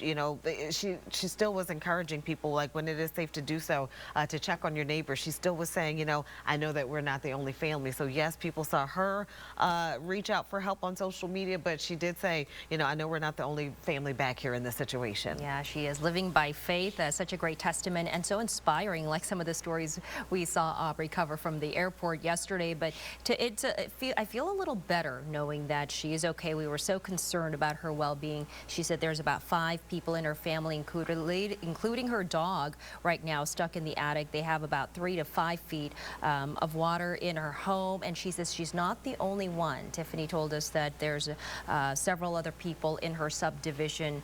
She believes their home also took on water. They're right behind Highway 51, but also the other concern tonight for Tiffany and her family, she said it's not just the water, but the wind is so strong that it's shaking her house. So imagine just how scary it is to be stuck in the attic right now and just waiting desperately for any kind of assistance or help. And when we spoke with President Jacqueline Hotard, she said as soon as conditions are okay, you know, they're going to go out and continue and start the rescue effort for Tiffany and her family. But she is once again just kind of encouraging everyone to check on your neighbors, because her neighbors may be going through the same situation right now. But I was glad to hear her voice. You know, you can tell a lot of things in somebody's voice. We've been doing, not that we're experts, but almost voice analysis. We've talked to the parish presidents. Yes. We could tell when they had concern in their voice. When we talked about the governor, we could tell the concern in his voice. And when I listened to Tiffany's voice, I know that she is in a situation that she would rather not be in, but she did seem to be okay. Considering the circumstances. And given her faith and given how positive she's being, she seemed okay considering the situation she's in. But Tiffany, we're with you. We want to stand in solidarity with you. We're thinking of you and praying for you and all the neighbors in your subdivision there in Laplace tonight. We're going to toss things now to Travers Mackel in the newsroom with more. Travers? Hey, yeah, just a heartbreaking story in St. John the Baptist Parish. On the phone with us now is Chris Martinez. He lives in Lakeview. His situation is not nearly as serious as that woman in St. John the Baptist Parish, but he is at his house in Lakeview. He's stuck around with his wife. Chris, if you can tell us what the situation is. I know you live right off of Fillmore. If you can tell us what the situation is. Are you seeing flooding, and are people essentially stuck if they wanted to leave right now? Hey, yeah, Travers, we are, I would say, pretty stuck at this point. From about 5:30 on, it looked okay, and then once we looked out again, it came up pretty quick. We looked at our back patio, which is down about 5 feet, thinking it would never get there. The generators were sitting out there, so it'd be fine. And then we go back and look about 30 minutes later, and we had to scramble to move the generators up on pads, and then within another 30 minutes we had to scramble and get them in the back of a truck in the garage and open the door so the generators don't flood. I've got about 3 or 4 inches in my garage, and that came in an hour maybe. But it really wasn't. You could see the street all day until about 5:30 or 6, and then that was it. Now, I don't think it helps that our street was pumping water out of the middle of it at 10:30 last night.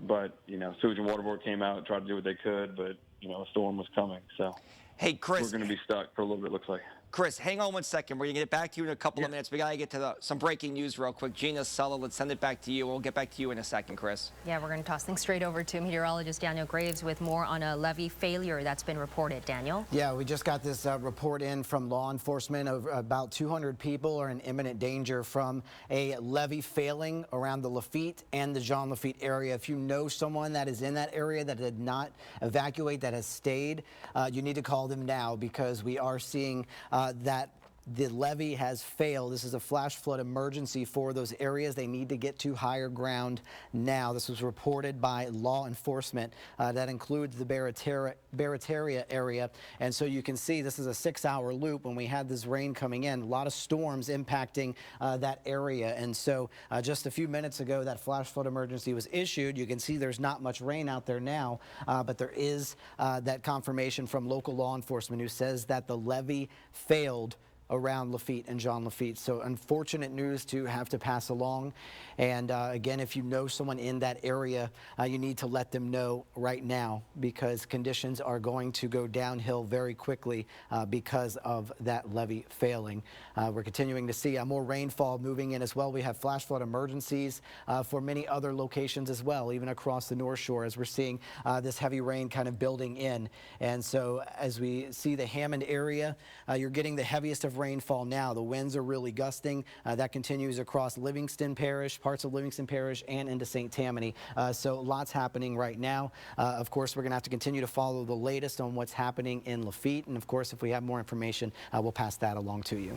And Daniel, I wanted to just tell you, that is the exact area moments ago Scott Walker was talking about. The exact area. That's exactly what he was talking about. He said, we know that there are a handful of people still on the island in Grand Isle. They haven't gotten touch with, but he said there are hundreds of people in Lafitte and Lower Lafitte that he was getting reports on that could be in harm's way. And then he described a situation that actually had put a picture in my head because, you know, I've covered stories in Lafitte and Lower Lafitte. I know how high those homes are raised up. Elevated. And he said homes that are elevated some 15 feet in the air may have had a little bit of water on the floor. I mean, just to conceptualize something like that, but this is the exact area he was just talking about moments ago.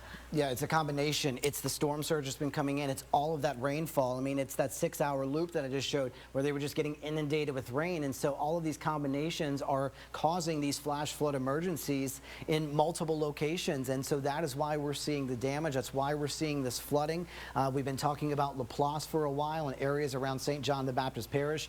And so we are seeing these dangerous conditions continuing to unfold. It's very heartbreaking to see what we are dealing with this hurricane. It's still moving pretty slow. It's north-northwest at 9 miles per hour. The center of it finally moving into Livingston Parish. So we're finally starting to see that lift. I have to show you something positive because of what's been happening lately. It is dry down toward Houma, Chauvin, Galliano, those areas that have been getting hit. You're getting a break. You're drying out. You're not seeing much in the way of rainfall, trying to find at least a little bit of positivity right now and so much chaos for our area. Bit of positivity and something to smile about right now, Daniel. Thank you. Daniel, let me ask you this. Well, we do have Ricky Template on the phone. I'm going to get back to the question I have for you in just a second. Councilmember Template, thank you for joining us. We did get this advisory about a levee failing, about 200 people in imminent danger. What else can you tell us about the situation on the ground in Lafitte? Well, right now, actually, we're trying to get down there en route myself. Yes, there's a portion of the new levees as well as the sandbag levees that, you know, they fought so hard for down there have been compromised. You know, those new levees were designed to handle a tidal surge of 7 feet. So apparently the surge has exceeded that, and there is a compromise in the levee system in Lower Lafitte as well as Lafitte town itself. And Councilman Template, you know, it says here 200 people in imminent danger. Do you have any information about the status or condition of these people there in harm's way? Well, no, at this time we do not. We're trying to, you know, yesterday the Sheriff's Department did a door-to-door search of residents who are still down there. That list now will be very important for us to be able to do search and rescue, and that will be taking place as soon as it's safe to take the operation and move forward with it. And then, I mean, I know what imminent danger means, but I guess I just want to ask you, does it mean that water is rising quickly for those people in the impacted area? That exactly is what's happening right now. The water is rapidly rising. With these winds coming still out of the south, the water is still pushing up into the bayou areas, and topping those levees. So yes, water is rising rapidly. And that's very concerning for us. And we were just talking to Councilman Scott Walker about this, about all those homes that are there. We see them elevated. He said even those homes have water creeping into their properties. So if some of those residents are watching us via, you know, cell phones or laptops, what do you want to tell them? Well, right now, we're trying to get a true evaluation of the situation. You know, a lot of the new homes were raised or being raised out of harm's way, which would raise the homes 11, 12, sometimes 15 feet in the area. I'm not sure if any of those homes that have been raised are being threatened. Their yards and surrounding area would be, but we have not put eyes on it ourselves, and that's why we're en route down there to try to see actually what's taking place. And that's what I was about to ask you. Again, I know what imminent danger means. You know, it means that people certainly need to get out of harm's way. But as you were on your way down there, would it even be favorable to conduct a rescue operation? Are conditions favorable to getting those people out? At this time, I would have to say no. You have to wait for the conditions and winds to die down because you'll be putting the rescuers in danger as well. And so when would we know? I guess, you know, you wait for the winds to die down. Like you said, it's a wait and see process from here then. Yes, ma'am, most definitely.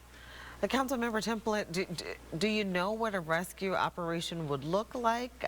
Would it be boats that would have to get people, or I mean, I'm just kind of unclear. They're currently mobilizing and organizing rescue boats from small, flat boats with engines on them, as well as airboats, and that will take place hopefully right around daybreak if the weather lets up and allows it to happen. And when you say mobilizing boats, are these parish assets that are being mobilized, or is it just, people in the community who have boats who are saying, here, take my boat to go ahead and... As of now, it's parish assets, sheriff's assets, fire department assets that are being organized as we speak. And Councilman Template, you said yesterday the first responders went door to door to get identification of these residents, so that and that's going to be key when it comes to search and rescue or tomorrow. So can you tell us how many residents are there? Actually, right now I don't have those numbers in front of me, but they're, like I said, what the sheriff did yesterday was one of the first times we were able to go door to door within an evacuated area, mandatory evacuated area, to get a true number of residents and occupants in residential homes without the area. Are there any other areas in Lower Jefferson? I know that we talked about this one area around the levee failing where 200 people may be in imminent danger. Are there other spots in Lower Jefferson that are being monitored for this kind of potential impact as well? Well, they worked very hard creating and building a sandbag, flood protection. As late as this morning, when people, I guess around 8 o'clock this morning, 9 o'clock this morning is when they ceased that operation. Those areas were being protected by these sandbag levees that are now being compromised as well. So the individuals that were within that area, if they stayed and were having some type of protection, that protection is no longer being provided as we speak. Anything else we need to know about the situation as it is unfolding, or anything else that you can tell us or tell people listening that you want them to know? Trying to, daylight especially, start trying to ride around like tourists and sightsee and see what's going on and taking place. Stay at home. Let your first responders and the parish and the utility trucks all get out and do their jobs and try to help rescue people, for one thing, restore power, restore water, and make sure everybody stays safe. All right, Councilman Template, thank you so much for joining us. We appreciate your help, your time, your leadership. Please stay safe and keep us posted. And thank you for communicating with all our constituents as well. Yes, you're very welcome. Our pleasure. So yesterday when they went door to door, Gina, that's going to be, a key for them now tomorrow when it comes to making sure that all those residents are accounted for. Right now, a levee failure situation reported in Lafitte, sandbag levees and the new levees. There are about 200 people in imminent danger.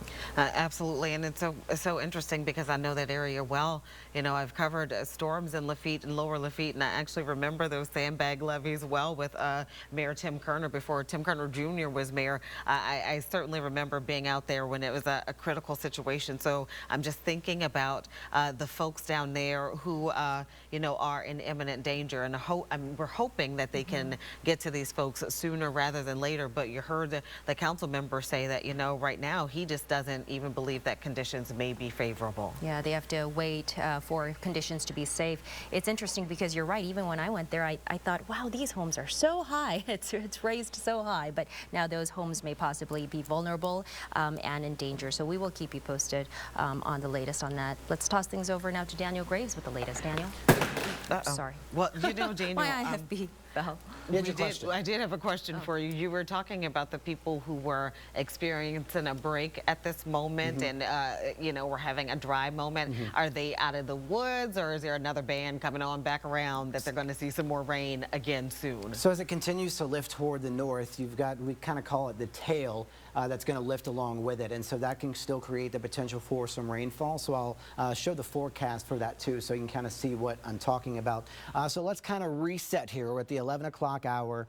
We just got the latest advisory in for Hurricane Ida. Winds down to 100 miles per hour. It's a Category 2. It's still going to be moving to the north-northwest, 9 miles per hour. I'd say by about 1, 2 o'clock, it should be crossing into southwest Mississippi. This is where it'll be by 7 a.m. Tropical storm, winds of 60 miles per hour. So this will continue to lift out of our area through the night. So what I did want to do is kind of walk you through where the heaviest rainfall is right now.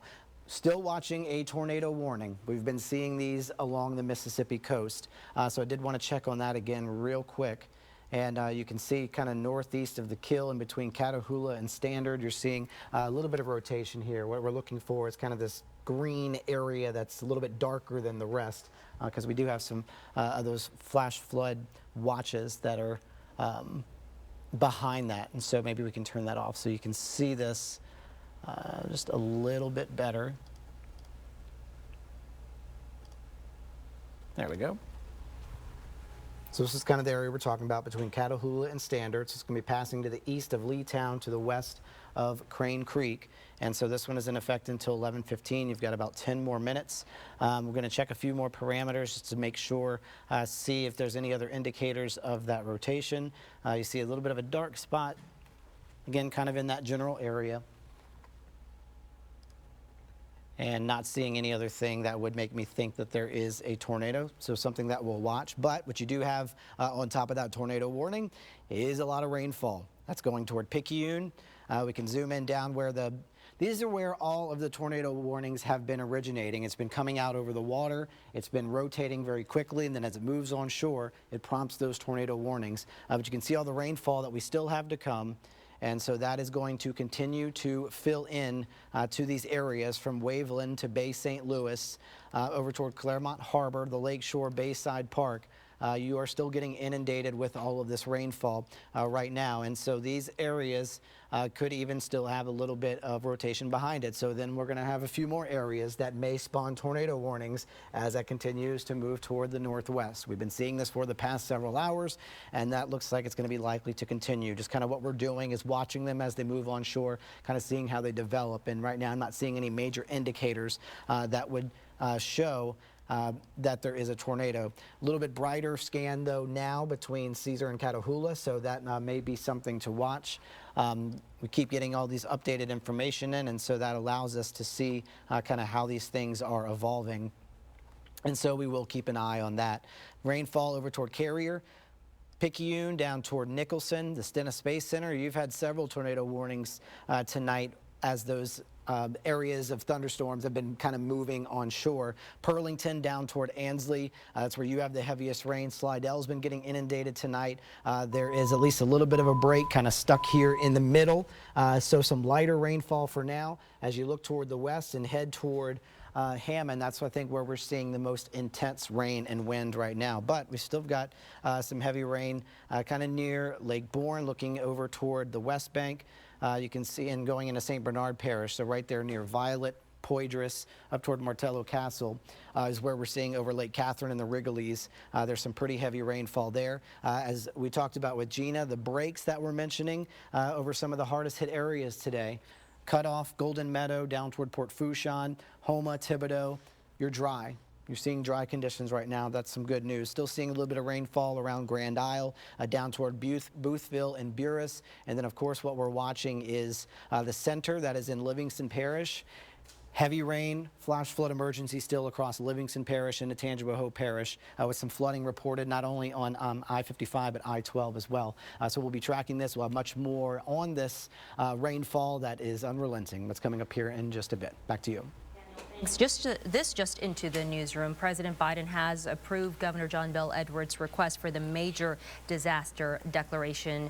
Governor Edwards tweeting, that he is grateful for the Biden administration's assistance with this storm. On the phone, we have the mayor of Lafitte, Tim Kerner Jr. Are you there with us? Mayor Kerner? Hello. Hi. How are? Hey.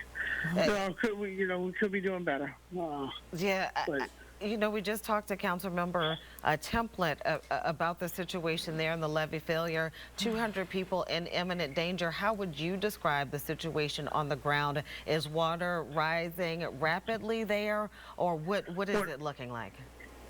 Well, look, when the levee's overtopped and things started getting bad, and we started hearing stories that people were getting on their roofs and attics, it was a terrifying situation.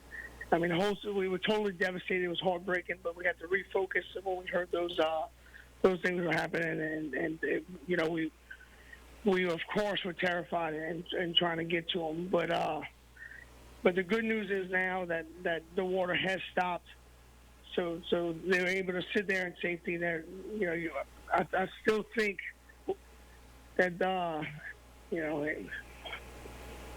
man, it's just so hard to think about so many of my friends and family and my people that's stuck in that situation. And the wind is so strong right now. We can't get boats out there. We're still trying to get boats. We're trying to go through around houses and where water's high, but the current might not be strong. And we're still trying to get to a few that's close by. But Barataria got hit by Barataria Bridge was hit by a ship because of the wind. And now we can't even get to Barataria through the road, and we can't get to them on water because of the wind, so they're trapped there. So look, we're trying to rally up as many ships as many ships and boats as possible. As soon as this weather breaks, we're going to get everyone. Yeah, we reported earlier that the bridge may have been structurally compromised. When you talk about reports of people on the roofs, or is that a literal thing, like people sitting on the rooftop kind of waiting for rescue exposed to the elements? Is that an accurate kind of depiction of what's happening? Yeah, look, you can have people on rooftops, you have people in attics. We've had, this is the historical flooding in the worst kind of way. I've never seen so much water in my life. Lafitte's been hit by quite a few storms, and this is by far the worst. And look, we made a big push for this mandatory evacuation to get people out, but we've had a lot of storms that didn't do this, and it gave a lot of people false confidence, and this one just hit us in the absolute worst way. We are Mayor, we are so sorry about what you're going through. Our hearts are heavy with you. Did you say, we know that you were saying, and even Councilman Template said you had to wait for favorable conditions to send your rescue teams out there. Did you say you're kind of lining up the boats now? What's going on right now, and what do the conditions look like? Yeah, so I have two of my guys trying to find ways to go get the few people that's closest to us. But as far as getting in the boat, as far as getting them when the weather breaks, that's the best way to get everybody. And right now we have a team of about 12 people right here calling everyone that we know with boats, calling any company we know, airboat companies, tourism companies, anybody that has a boat, and we're putting them on standby. And as soon as this weather breaks, we're going to go get everyone. I've covered storms in Lafitte. I've seen the frantic sandbagging that happens to, kind of fortify the community before a storm hits. It is one of those sandbag levees that breached. No. This is a tidal surge levee. This is 7.5 foot. There wasn't a storm in history that would have overtopped this levee in the town. It was the one that protected the school, the government buildings, and hundreds of homes. So Lafitte, Crown Point, Lower Lafitte, Barataria, the whole community was devastated. We all had significant tidal surge in water. The new levee. So was it the tidal surge, the storm surge, the winds that broke the levee?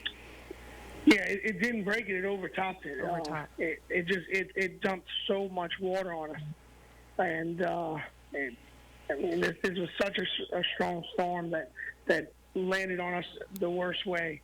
and it poured so much water on us that eventually overtopped. You know, we transitioned once we knew we lost a little feed barrier area. We wanted to protect that school, so we still had schools to go to, and we wanted to protect that area. And we fought like hell, but in the end, the water overtopped it. We know yesterday the Sheriff's Department went door to door to identify some of the residents there. Have you heard from any of them, Mayor, or do you know their status and how they're doing? Yeah, look, right when I found out what was going on, and the weather broke a little bit where we can get down here, because once you couldn't even walk out the door. But once we probably shouldn't have, but we had those people that we knew that was on in bad situations. So we flew into bad weather to try to go get them, and it's a heartbreaking situation, and we're trying to get to them. And when you say you went into you flew into the bad weather to try and get them, what did that entail? Yeah, so when we sandbag, obviously we fight hard. And pardon me, this is 3 days of zero sleep. But so when we sandbag, we got a crew, and when storms come, especially of this magnitude, close to Category 5 hurricane, I pull my guys out and I put them in a safe place. And West Jeff was allowed us to stay there, and we were going to stay there too. It was safe to go back out. But when we found out these reports that the water was still rising more than we ever thought, and people were trapped, you know, we gathered everybody around the table, and we said, look, we're not obligating anybody to go. It's dangerous. You know, you can lose your life, but we need volunteers, and everybody stepped up, and we decided to go in and try to help them. And so far, we've been unsuccessful. But as soon as this weather breaks, we'll get to them. So just hang tight if you're out there and you hear this. We'll get to you. It's almost deja vu for me, because I remember a frantic situation that your father experienced going through storms like this in Lafitte, and just it's interesting how you know, things come back around. You certainly are your father's son, with the amount of care and compassion you have for the people of Lafitte. I can hear it in your voice that it's really bothering you that you can't get to your people right now just because the conditions are unfavorable at this time. How do you negotiate that as the mayor? You know, you have people who need your help, but you can't get to them. You know, they know that as soon as we can get to them, we're going to get to them. I want to be out there, and if I didn't have to risk one life to try to save another life, then I would go out there and do it. But it's too dangerous. There's not a captain in the state of Louisiana that would go out in those waters, and there's no vehicle that's high enough to get through it. There's just no way to get to them at this point. And but what we're doing is we're preparing now. We are making phone calls to every captain. We're going to have an army tomorrow to go rescue these people. And so before we let you go, is that what you would like to say to these folks if they are listening, you know, just to stay calm and that you are going to get to them? Would you like to reassure them before we let you go? Well, first off, look, the water stopped rising. It's going to go down. So if you're in an attic, you're on a roof, just rest assured you're going to be okay. Just hang tight. And once you feel that wind starting to die down, just look upon the horizon, and we'll be there. We'll be coming, because we are waiting here, ready, on standby. We'll have boats. The minute it happens, we're sending them out to you. And they will be looking up on the horizon for you guys to come. Thank you, Mayor Kerner. We certainly appreciate your time. I know this has been several days without rest for you, and I know that you won't rest until you know that your people are safe. Any final words before we let you go? Just be safe, and we'll get there. Okay. Thank you so much. Yeah, thank you so much, Tim Kerner Jr. You stay safe too. Thank you for joining us, and please keep us posted. We appreciate you very much tonight.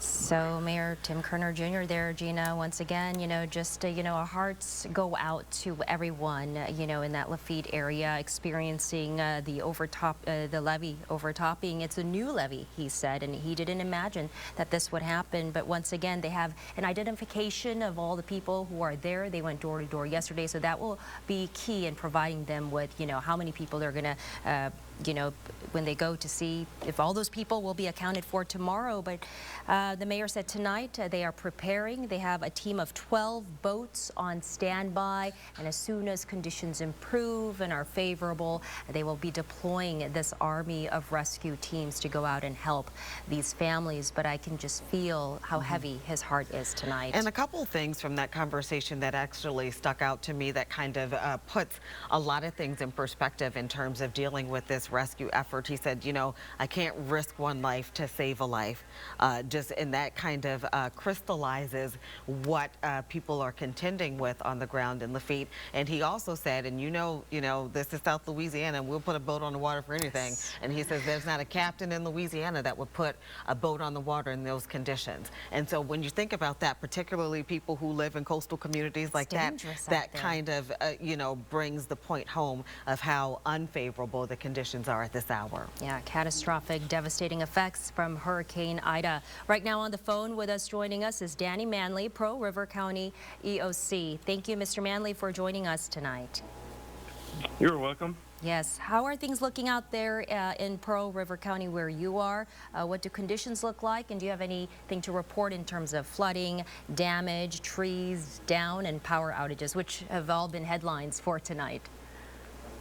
So the good news is we don't have any flooding to report. All the roadways are above water at this point. We've had about 24 trees over roadways and about a dozen power lines down over roadways. We got 4 homes have reported damages, and power outages, we're up to about 60% of the customers in the county are without power. You said you don't have any flooding. Do you anticipate any more water coming into that area? We do. If the training effect of the rain continues, then we can expect water over some roadways. Hopefully it will clear by daylight when people start getting out and about and assessing damage. How would you describe the condition on the ground? I mean, I know it's not what they are experiencing in Lafitte or in St. Charles or St. John, it doesn't seem, but how would you describe conditions where you are? So we're sustaining winds right now in most of the county of about 45 to 55 miles an hour. Occasional gusts a little bit higher than that. Pretty much constant rain. It's not the heaviest rain that we've ever seen, but it's just a good steady rain right now. And in terms of power outages, do you, when do you anticipate the power to be restored for folks? And, what percentage of residents are without power right now? Yeah, 60% of the residents right now are without power. And this is probably going to be at least a couple days before we get the majority of those turned back on. All right, any final thoughts or last words before we let you go? If the rain continues, we're encouraging everybody to be very careful on the roadways tomorrow. Remember, turn around, don't drown. Don't try to drive through any deep running water. All right, Danny Manley, Pearl River County EOC, thank you so much for joining us tonight. Mr. Manley, and please stay safe. Okay, thank you. Thank you. Bye-bye. All right, just time now 11:21. We are continuing to get reports in of the impacts of Hurricane Ida, and it's the impacts continue to reveal themselves as we go on later into the night.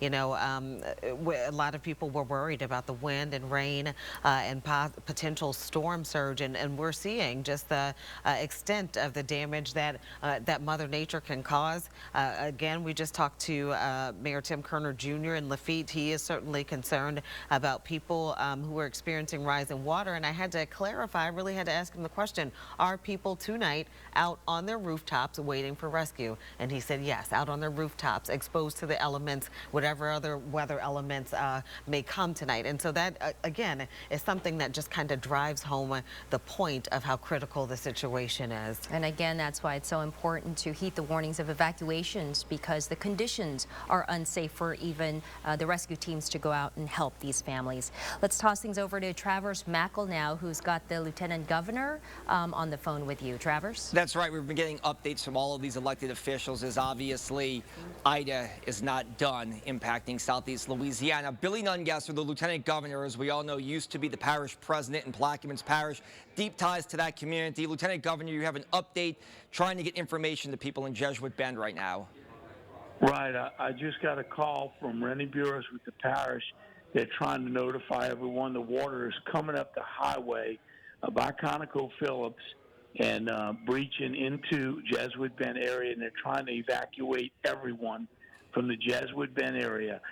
We're on the phone calling everyone to get out of their homes and head north there. That area is flooding. The water's coming up Highway 23.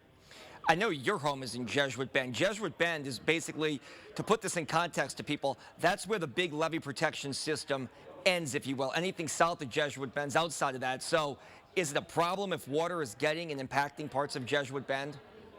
It appears that the water that is coming to Myrtle Grove area and where the back levee's under construction from ConocoPhillips south, that water is heading north up the highway where there is no 100-year protection into the levees that area by Jesuit Bend. I'm down further and points to less. And the Jesuit Bend area has federal levees, but they're not 100-year protection. There's a flood wall that starts the 100-year protection by Oak Grove there. And so the Jesuit Bend area is south of that wall that was constructed there with the 100-year protection on the west bank. So those people now are in danger of flooding, and the call I've got was that the water is coming, breaching those sandbags, coming up Highway 23 into the Jesuit Bend area. And they're calling everyone, the police are out, asking everyone to get out now. All right. Hopefully they do. Lieutenant Governor Billy Nungesser, obviously we appreciate the update on Plaquemines Parish, which you know very well.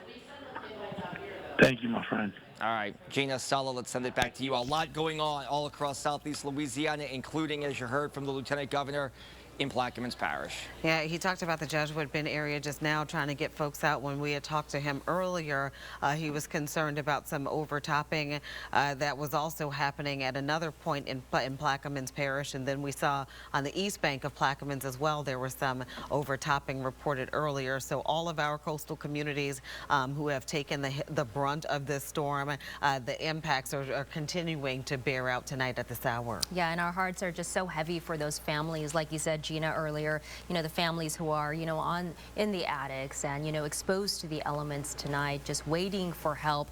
We know that officials are doing their best to get help. They're mobilizing the team of 12 boats out there in the lower Lafitte area to get to these people as soon as conditions improve. And here's another point I wanted to make about Plaquemines Parish. You know, they know what they're dealing with and what they had to contend with, and that's why 2 days ago there was a frantic rush to build that emergency road just in case or in the event that they saw water on the highway. And that's exactly what they're seeing. You heard, I was about to say Parish President Nungesser, you heard Lieutenant Governor Billy Nungesser. Former President of Plaquemines. Right. You heard him talk about conditions with, I guess, water coming on the roadway or coming down the highway, but that's exactly why they had tried to build up an emergency road, that makeshift road that Sherman DeSalle covered, and he actually caught the construction of this. And this was happening, you know, as we were tracking the storm before it was making landfall. But I just remember this so clearly, just because they know what they're contending with. How quickly they built that makeshift road on Highway 23. Sherman was there at 2 o'clock yesterday, and, you know, by 3 they had all their equipment and rocks out there, and he specifically said this was for an emergency situation like we would be seeing today, Highway 23, and so that was all part of the storm prep. right? Yeah, all part of the storm prep. In places like Laplace, again, families are in attics. We spoke with Tiffany Miller. Aubrey Killian spoke with her about her and herself and 5 family members, including a dog. She says some other people and neighbors at her subdivision going through that same thing. And as you know, Gina, as we go through this night and the night progresses, the darkness is setting in. It has been dark, I know, for the last several hours without power, without the necessities, with all these boil water advisories in place and the essentials and, things that we take for granted every day. Now, many families are dealing without it and in uncomfortable, scary situations as they wait for conditions to improve and for help on the way sometime tomorrow. And Tiffany said, they each grabbed a bottle of water, but they didn't have a chance to gather food or anything like that, but they just wanted to hurry and get to safety because the water was coming up so quickly. And I can only imagine if water gets to knee level in your home, you're certainly going to seek higher ground. And she was saying if it was up to my knees inside, how deep or how high is it outside of my home? And so I'm so glad that we were actually able to hear her voice and talk to her about the conditions there. And, hopefully she can get some help, and folks in her neighborhood, she was like, it's not just for me. She was like, I know if I'm experiencing this, folks in the neighborhood are experiencing this as well, and hopefully they can get some help sooner rather than later. And in the midst of all that, she had great attitude, stayed very positive, and positivity will get you so far, hanging on to her faith. So our hearts and thoughts and prayers with Tiffany and everyone out there in Laplace tonight as well. Let's go ahead and toss things over now to Damon Singleton. Good morning to you. Good evening to you. Now, Damon, is it raining? Is it raining? Yeah, I tell you what, we're seeing some breaks to the rainfall down here on the South Shore. Needless to say, the folks on the North Shore are getting pounded with the rainfall, just like they are on the Mississippi Gulf Coast as well. And I'm heartbroken to hear all the reports that we're getting in. I was having Katrina flashbacks yesterday with what we went through then, and I'm sure a lot of folks are dealing with the same thing for all of us today, whether you are here in Southeast Louisiana or you decided to evacuate. This is the only tornado warning that's in place. If you're over towards Kilton, Bay St. Louis, up towards Poplarville, you know that we've been getting these warnings along the Mississippi Gulf Coast pretty routinely, and I suspect we will continue to see warnings being issued by the National Weather Service because of the optimal conditions over there on the Mississippi Gulf Coast for the formation of tornadoes. So please keep that in mind. Let me show you the radar picture on our Max 1 system and give you a feel for what's going on. And we've been looking at and you can see in this picture that we're getting a break in the rainfall down here on the South Shore, but the winds are still strong and out of the south, and so the storm surge flooding that we've been dealing with is still an issue. Got a lot of folks on the North Shore that are asking about the rainfall and what the situation is for them, and here it is. Whether you are in Hammond, Amite City, Kentwood, Bogalusa, Covington, Picayune, Slidell, you're all getting some measure of rainfall right now, and it's constant and it is dangerous. There's a good measure of flooding that's taking place as a result of the rainfall. If you're in parts of St. Tammany, especially along the Lake Pontchartrain coastlines, lower Tangipahoa as well, you're probably getting a good deal of flooding as a result of the storm surge that's taking place there as well. If you were with us yesterday or earlier this evening, Margaret was talking about the real possibility or likelihood of storm surge flooding for parts of over towards Laplace, Hahnville, all those areas in St. James, St. John, St. James, St. John the Baptist, St. Charles parishes. That's probably a good deal of what is happening in those areas right now as well. And then we heard the reports about the possible levee failure over towards Jean Lafitte, and that's the area that you're looking at right now. And so that flash flood warning is in effect for that. Let me take the rainfall out so you can see that box clearly. There it is, Lafitte and Jean Lafitte. That's the area where the real possibility exists of some of flooding as a result of levee failure out in that direction. So if you're in that area, hopefully you are in a place that is higher enough that you are protected from that flash flooding. And if you're not, hopefully get to that safe area right now. But it's not too many places that are what I would call safe in this area down here in many parts of the South Shore, especially in the river parishes, especially over towards Lafitte and Jean Lafitte as well, because it's just the situation is really bad because of all the storm surge and, of course, all the flooding rain that we are continuing to get down here on the South Shore, but a lot more so on the North Shore. If you're in Hammond, Ponchatoula, the rain's coming down hard and fast in those areas, and it's, you know, it wouldn't be that bad if it was kind of fell and kind of moved off, but it's just kind of constant rainfall, and it's wind-driven rain to some degree, and there's probably a good deal of damage as a result of the strong winds and down tree limbs and, you know, power lines and stuff like that. So this area, you know, I'm sure you're indoors, stay indoors until this danger is past. The eye of the storm is just to the west of that Hammond Ponchatoula area. If you're in St. Tammany Parish, as you can see, the rain is still coming down hard and fast for you all as well. There'll be periods when the rain is coming down much heavier, and then it'll lighten up, and then it's heavy again, and that's kind of what you would expect, and that's what's happening for many of you across St. Tammany Parish as well. Trying to drive any of these roads, I-12 or I-59, any of these areas, just be aware that the driving conditions are not optimal at all. Let me take a look at some of these symbols that we've got in this picture as well, and give you a feel for the reports that are coming in from, for instance, over towards Covington.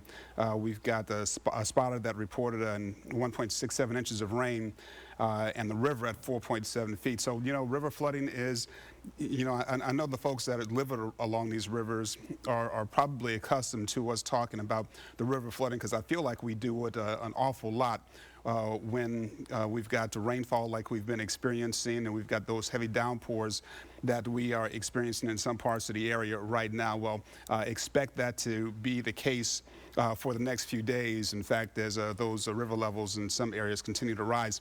Hey, over here towards Slidell, got a report of wind gusts at 60 miles per hour over the Slidell Bayside station over the Slidell Airport, and that was at 11:03. That report came in. So very strong winds taking place out here, flooding rainfall. We've got, let me see what this report is over towards Mandeville, and the maximum sustained winds at 56 miles per hour with a gust up to 80 miles per hour over in Mandeville, and that's actually at 10:56. So those strong winds, expect them to continue, especially across the North Shore.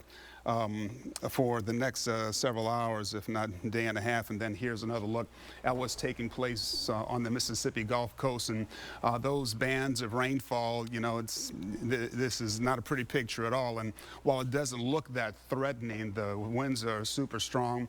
The storm surge flooding is taking place to some degree. The rain is coming down. It's been constant for all those folks on the Mississippi Gulf Coast, just like it is for the folks on the North Shore right now. And there's just no break in sight in the immediate time frame here. So you're gonna just kind of gotta hold on. If you didn't evacuate, you're gonna have to deal with all this rainfall, as the storm is only moving at about 9 miles per hour as it's taking that northerly course, probably gonna parallel the western end of Tangipahoa Parish and eventually be out of here during the probably early morning hours. But right now it's moving pretty slowly, and it's going to continue to move pretty slowly at about 9 miles per hour, and we're going to continue to see this type of rainfall probably for a good portion of the night and into tomorrow morning, primarily affecting parts of the North Shore and the Mississippi Gulf Coast. But that doesn't mean we're not going to be impacted down here on the South Shore as well, because we're seeing some pretty heavy rainfall at times. Although when you look at the entire area down here on the South Shore, you don't see the type of rainfall that's taking place across the North Shore right now. And as I kind of focus in on the South Shore, you can see what I'm talking about. Not many folks are getting that heavy rainfall, but you know, we'll probably see it on and off for a while longer. Let me take you hour by hour and show you what we're kind of expecting this storm to do as we go through the night and into the morning. And the center of circulation is right around this area between Hammond and Baton Rouge, and the rainfall is still coming down pretty hard across a good portion of the North Shore of the Mississippi Gulf Coast, even down here here on the South Shore, but especially for parts of St. Bernard Parish into Plaquemines Parish, probably along the coastline, Lower Jefferson, Lafourche, Terrebonne Parish as well. Notice the winds are very strong and out of the southwest for the most part, if not the west-southwest. So the winds, especially over here on the Mississippi Gulf Coast, those winds are still pushing the water, that storm surge flooding further and further inland. That's happening for Plaquemines Parish and probably to a lesser degree for St. Bernard. And this is at 6:30 in the morning. I'll put this into motion, show you what we're expecting by 11 a.m.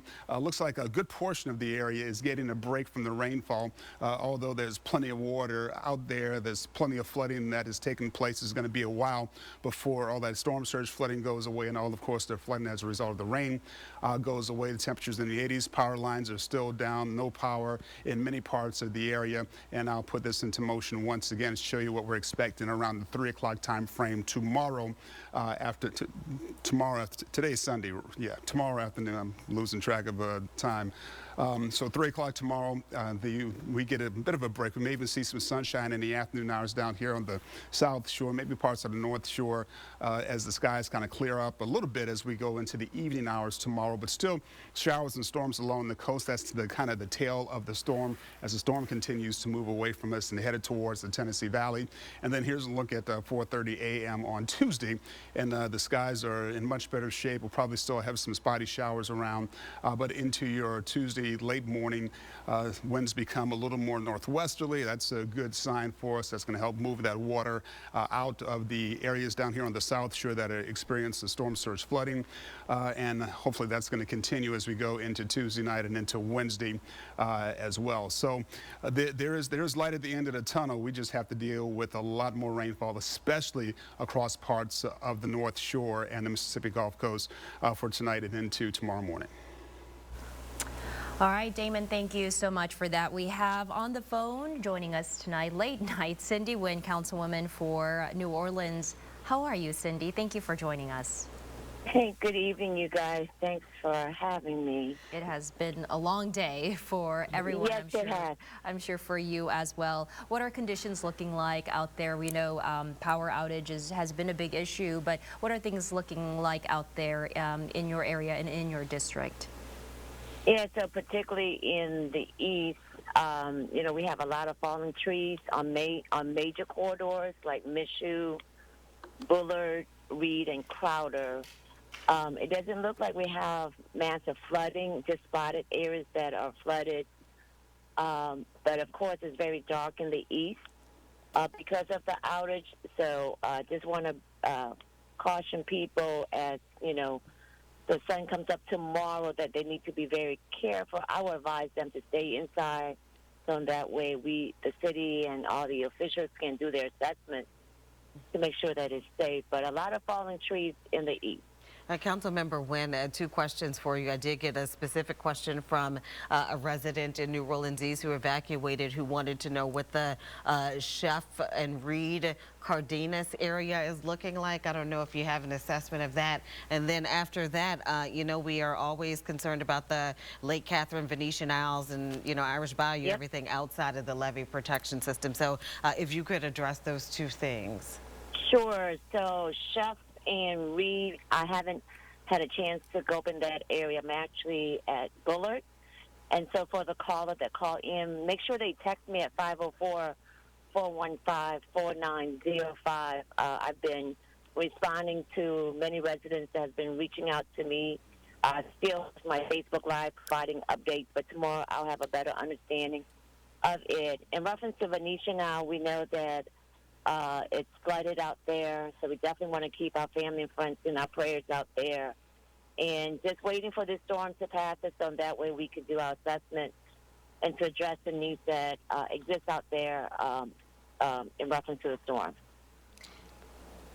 So first thing Monday morning, is that when you think conditions will be okay for you to, and officials, to go out and assess the damage, or when do you think that's going to happen? Yeah, and I think that's what we're getting from Homeland Security, that either midday Monday that the storm will pass us, but we're still going to have rain during the week, and so of course, as long as the wind is not there, I think it's safe for the team to assess, but again, it's not really safe for the public So I ask that people stay inside. Those that are away, please make sure that they stay where they're at until we have a true assessment. And so that way a plan can be put together. But contractors are on standby to respond to the needs of the issue, but we just got to let this storm pass us through, and so that way we'll have a better understanding. Councilmember Nguyen, any reports of structural damage? Any homes may have lost a roof, or any buildings that may be structurally compromised that you know of? Yes, so I was made aware of one home on Hickerson Drive, roof caved in, and so we were trying to coordinate to help the family to get out that area, but a tree. Hello, Councilwoman Nguyen, are you there? Did we lose you? I mean, we lost, if we did, it was in the middle of her saying something important, you know, because she had said one home in the east had a roof that caved in, and they were trying to make efforts to get the family out. We didn't hear, I guess, what else happened. Hopefully we can get her back later on. Right now on the phone, though, we have Michael Vincino from St. Tammany Parish on the phone. All our old friends joining us tonight. Michael Vincino, thanks for joining us, Michael. Good to be back. Hopefully you guys are okay tonight. We Doing are. okay. Thank you for asking. Just a couple of questions right off the top for St. Tammany Parish. I saw you had sent out earlier today, I guess, concern for people living around some of the rivers there. The parish president expressed concern for people who flooded in March of 2016. They should be taking extreme precaution in regard to Hurricane Ida and possible impacts. Tell us what you're seeing on the ground. Well, much of the same sentiment as we shared earlier today is those folks who back in 2016, in March of 2016, if they flooded back then, they should expect much of the same this time. You know, obviously not the exact same situation, but with this strong storm and the rivers, those 5 rivers or so, or 5 areas that we're continuing to monitor. We're asking those folks who live there, who have flooded in March of 2016, to be extra vigilant and aware of the situation. And try to reach out to us if there's anything we can do to help. And Michael, can you tell us anything more about the boil water advisory that was, you know, that's in effect due to the widespread power outage issue? It was a precautionary boil water advisory, and it's for all Tammany utility customers.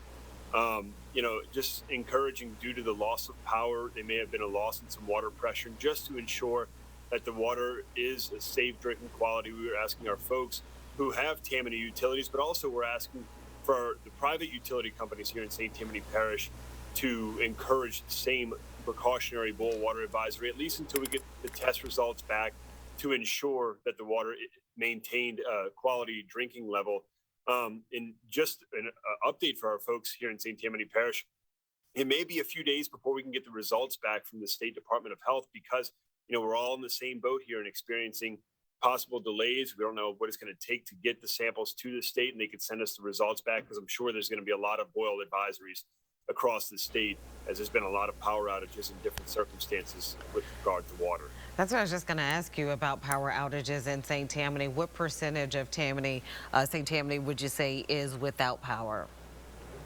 A very large portion. You know, we have 3 primary energy providers here. We have CLECO, Washington St. Tammany Electric, and also Entergy. And CLECO is one of the biggest providers here, and I think 98 or 99% of their customers or households are without power. And a few thousand from Washington St. Tammany Electric, and also Entergy. So I would say a pretty large majority of our citizens here in St. Tammany Parish are without power tonight, and they should prepare to be without power for a few days as the crews try to, one, wait for safely be able to get around the parish, and then be able to knock trees out of the road and address the actual situation of getting power back on. And speaking of trees, you know, knocking them out of the roads, what do the roads look like out there? We know a lot of trees have been uprooted. We're seeing a lot of debris, tree branches, tree limbs on roadways and highways. What does it look like in St. Tammany? Well, St. Tammany Parish is notorious for having a lot of trees. And one thing here in St. Tammany is we really weren't afforded the opportunity to see Ida during daytime here. Most of the impacts happened at nighttime. So we weren't really able to see. And with the loss of power and street lights and just darkness, we're not able to see the impacts. We do know that there are trees down. We have reports of trees on homes and in roads. So we do know there are trees down, and we expect that to be a pretty significant amount of trees down, but we don't really know how serious. We know it's serious, but we don't know how widespread it is at this time. And we're going to wait until Ida passes by and it's safe to get out there to go check out the roads. And we're going to start, assessing the damages as soon as we can. Michael, two more quick questions for you. Have you guys had any calls for emergencies from folks in St. Tammany Parish, number one? And number two, I heard you mention trees possibly being down on homes there. Any other reports of structural damage as a result of Hurricane Ida? I know that our ESC, who has been here since 7 o'clock last night, they've had a lot of reports throughout the day of different things, of different kinds of reports, mainly the trees in the road or maybe some water damage. I don't know how many exactly, but I know those calls are continuing to roll in because we are still experiencing Ida right now. But if you could repeat the second question too. I asked how many people had called for emergency and any other kind of reports of structural damage. We heard stories of like roofs being blown off or anything like that maybe happening in St. Tammany that you know of. Well, I know in Mandeville there was a retirement community that had the roof blow off, and I believe Fire District 4, which is in Mandeville, they assisted, getting some of the folks out of that retirement community. I'm sure there are more. I'd be more shocked if there were not further impact with regard to structures. But like I said, the storm hit St. Tammany Parish when there was darkness outside, so it's really hard to determine how widespread it really is, although we do know we do expect it to be significant. I think that's the same sentiment we're getting from, all parish leaders and presidents we've been talking to today, just keeping in touch with them. They all sound like they're waiting for the system to pass, waiting for conditions to be safe so they can go see what the damage really is, but B, also just waiting for sunlight and first thing Monday morning. Is that what you are anticipating also? And that's when you'll get a clearer picture of what the damage is. Yeah, I think that's what we're anticipating here in St. Tammany Parish. We have to wait for the storm to fully pass, and we're still dealing with some rain and some wind right now, and I think we're going to deal with that maybe until mid-morning tomorrow. And at that time, when it's safe to send out our crews, when the winds are at a safe level to go out there, we're going to start assessing the situation. We really want to encourage and strongly stress to please stay home tomorrow to all of our citizens, because you may get out and you don't know, if there's a live power line in the road. If you'll see a tree, but any damages to the road that may have happened because of some flood water. There's just so much to really assess when the sun rises tomorrow, that we're please asking our folks to stay home tomorrow, at least until we can clear roads and notify our folks that it is safe to get out and about. I imagine government offices will be closed Monday. Do you know if they're going to be extended, the closures will be extended to Tuesday? I don't know at this time, and it's hard to tell at this time because we know our citizens are going to be wanting to call in to report damage or whatever they may need to do. But we are going to reopen the parish government offices when it is safe to do so. Most of our essential personnel are on standby throughout the parish, strategically placed to address, whether it's public works or from our utilities departments. They're out there placed in a good position where they can start assessing the damage and get to work once, the sun rises and the damages or the storm has passed. But we're not going to put any of our crews, and we don't want any of our crews to put themselves at risk. Safety is obviously number one most important thing for us and for our citizens. All right, Michael Vincento, before we let you go, anything else you would like to say to the people of St. Tammany? Just be patient. This was a storm, really unlike any other. It's hard to compare any two storms. And this is obviously a very strong one, and we are feeling the impacts now. We'll probably feel them throughout the night and into the morning. And, because of that, we may be out of power for a few days. We may have, food or water situations where it may be hard to come by. So please be patient at the best you can. We're here to work with you guys and our citizens and to help you and help get things back to normal. All right, always comforting to hear those words from leaders and representatives. So, Michael, thank you so much for joining us. We appreciate you and we miss you. Take care. See you guys soon. Thank you. We want to go now and check back in with Aubrey Killian. Last time we talked to Aubrey, he was talking to a family in Laplace who was in the attic. Aubrey, what's the latest? What's the latest in terms of our coverage now? Hey there, Gina. So the stories that I've been hearing all throughout the night are just incredible and heartbreaking. So I just spoke with Sierra Andre. She knows several families that are in the Laplace area right now that are trapped in their attics. Now, Sierra, she was able to make it out in time. She evacuated to Texas. Here's our conversation. Take a listen.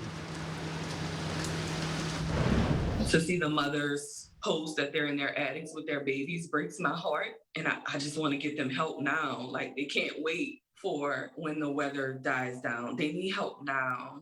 Some people may not even know they need an axe to get out of their attic. It's PTSD all over again. Sierra, what's your best message to anybody that is terrified tonight or having a difficult time? All I can say is pray.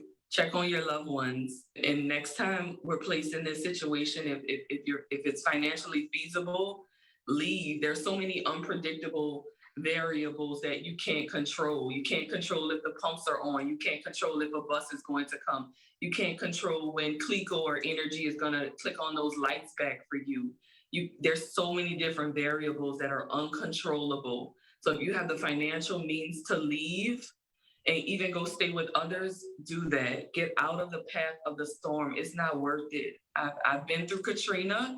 I've been through Isaac, and that is my message to people. Do not stay. Do not think that you can hunker it out. It's not worth it. At the end of the day, it leaves so many distasteful memories that you associate with storms moving forward. And your life is not promised when you do stay.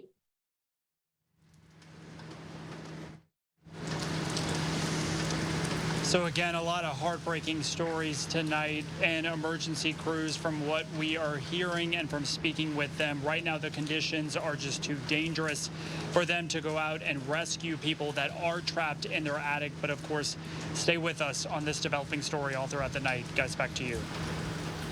All right, Aubrey, thank you so much. Aubrey bringing us so many emotional, heartbreaking stories yesterday and today as well. But, you know, a lot of families tonight going to be in some desperate and scary situations. So our hearts are heavy and go out to all those families out there in Laplace. Also, I know in St. Charles, when we were talking to President Matthew Jewell, he was talking about some families there in some vulnerable situations out there. So, you know, the impact and the devastation of Hurricane Ida is still being felt, not over yet. Emergency officials, EOC, all activated, but they're all waiting, standing by, waiting for conditions to improve. And once conditions are safe, they're going to mobilize their teams of boats and rescue teams to go out and help these families. Situation still unfolding in Plaquemines Parish. We were getting in contact with emergency leaders in Plaquemines. We're efforting talking to the EOC director in Plaquemines. Do we have him on? Patrick Harvey. Do we have Mr. Harvey on the line? Mr. Harvey, can you hear us? This is Gina and Sulla.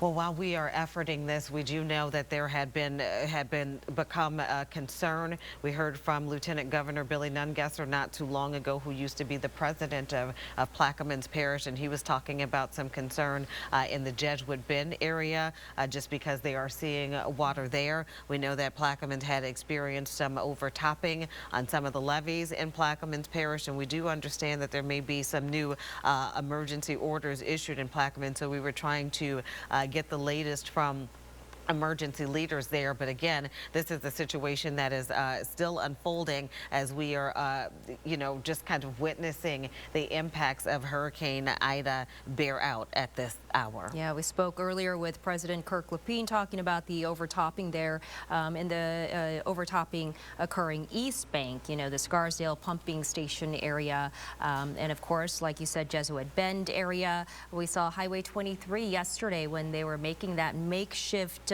road so that they can deal with the situation we are seeing today. But Alliance to Oakville Floodgate, there was a call out to evacuate immediately. They reported a failure near Highway 23 in Alliance. So floodwaters heading northbound on Highway 23 from Alliance. We also spoke with Lieutenant Governor Billy Nungesser, who talked about that, and he's the former president of Plaquemines Parish. Daniel Graves is in the Weather Center with the latest on Hurricane Ida, and a lot of these parish leaders we were talking to tonight still feeling the effects. They're just standing by, it sounds like, Daniel, just waiting for conditions to improve before they dispatch the help to these families. Yeah, and we're seeing conditions continue to worsen on the North Shore. That's really the areas that I've been focusing on, looking at radar and looking at the trends. We're seeing some pretty dangerous rainfall and some flooding occurring across parts of the North Shore, and so that's what we are going to be focusing on here. We've got some rain totals down toward the South Shore. Of course, we've been mentioning Laplace, showing over a foot of rainfall there toward Luling, 10 inches, Kenner just under 10, River Ridge over 8 inches. You can see Metairie 7.5, Gentilly almost 8. But what I want to do is go a little bit further toward the north because we do have flash flood warnings that have been all over the North Shore as well. And so just kind of want to put in a few of these totals here as well, so we can see what's kind of been happening there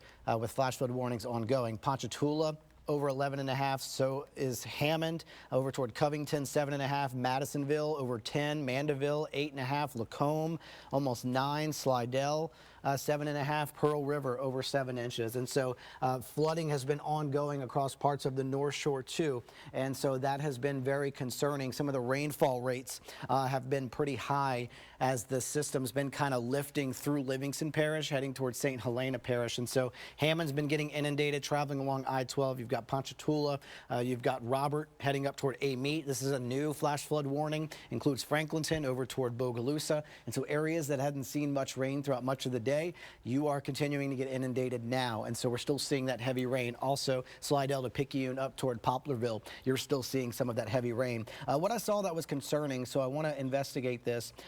As we just mentioned, that very heavy rain. This is showing what Doppler indicated rainfall totals within the past hour. And so we're going to query some of those. This is right here near Killian in Livingston Parish, showing almost 10 inches Doppler indicated.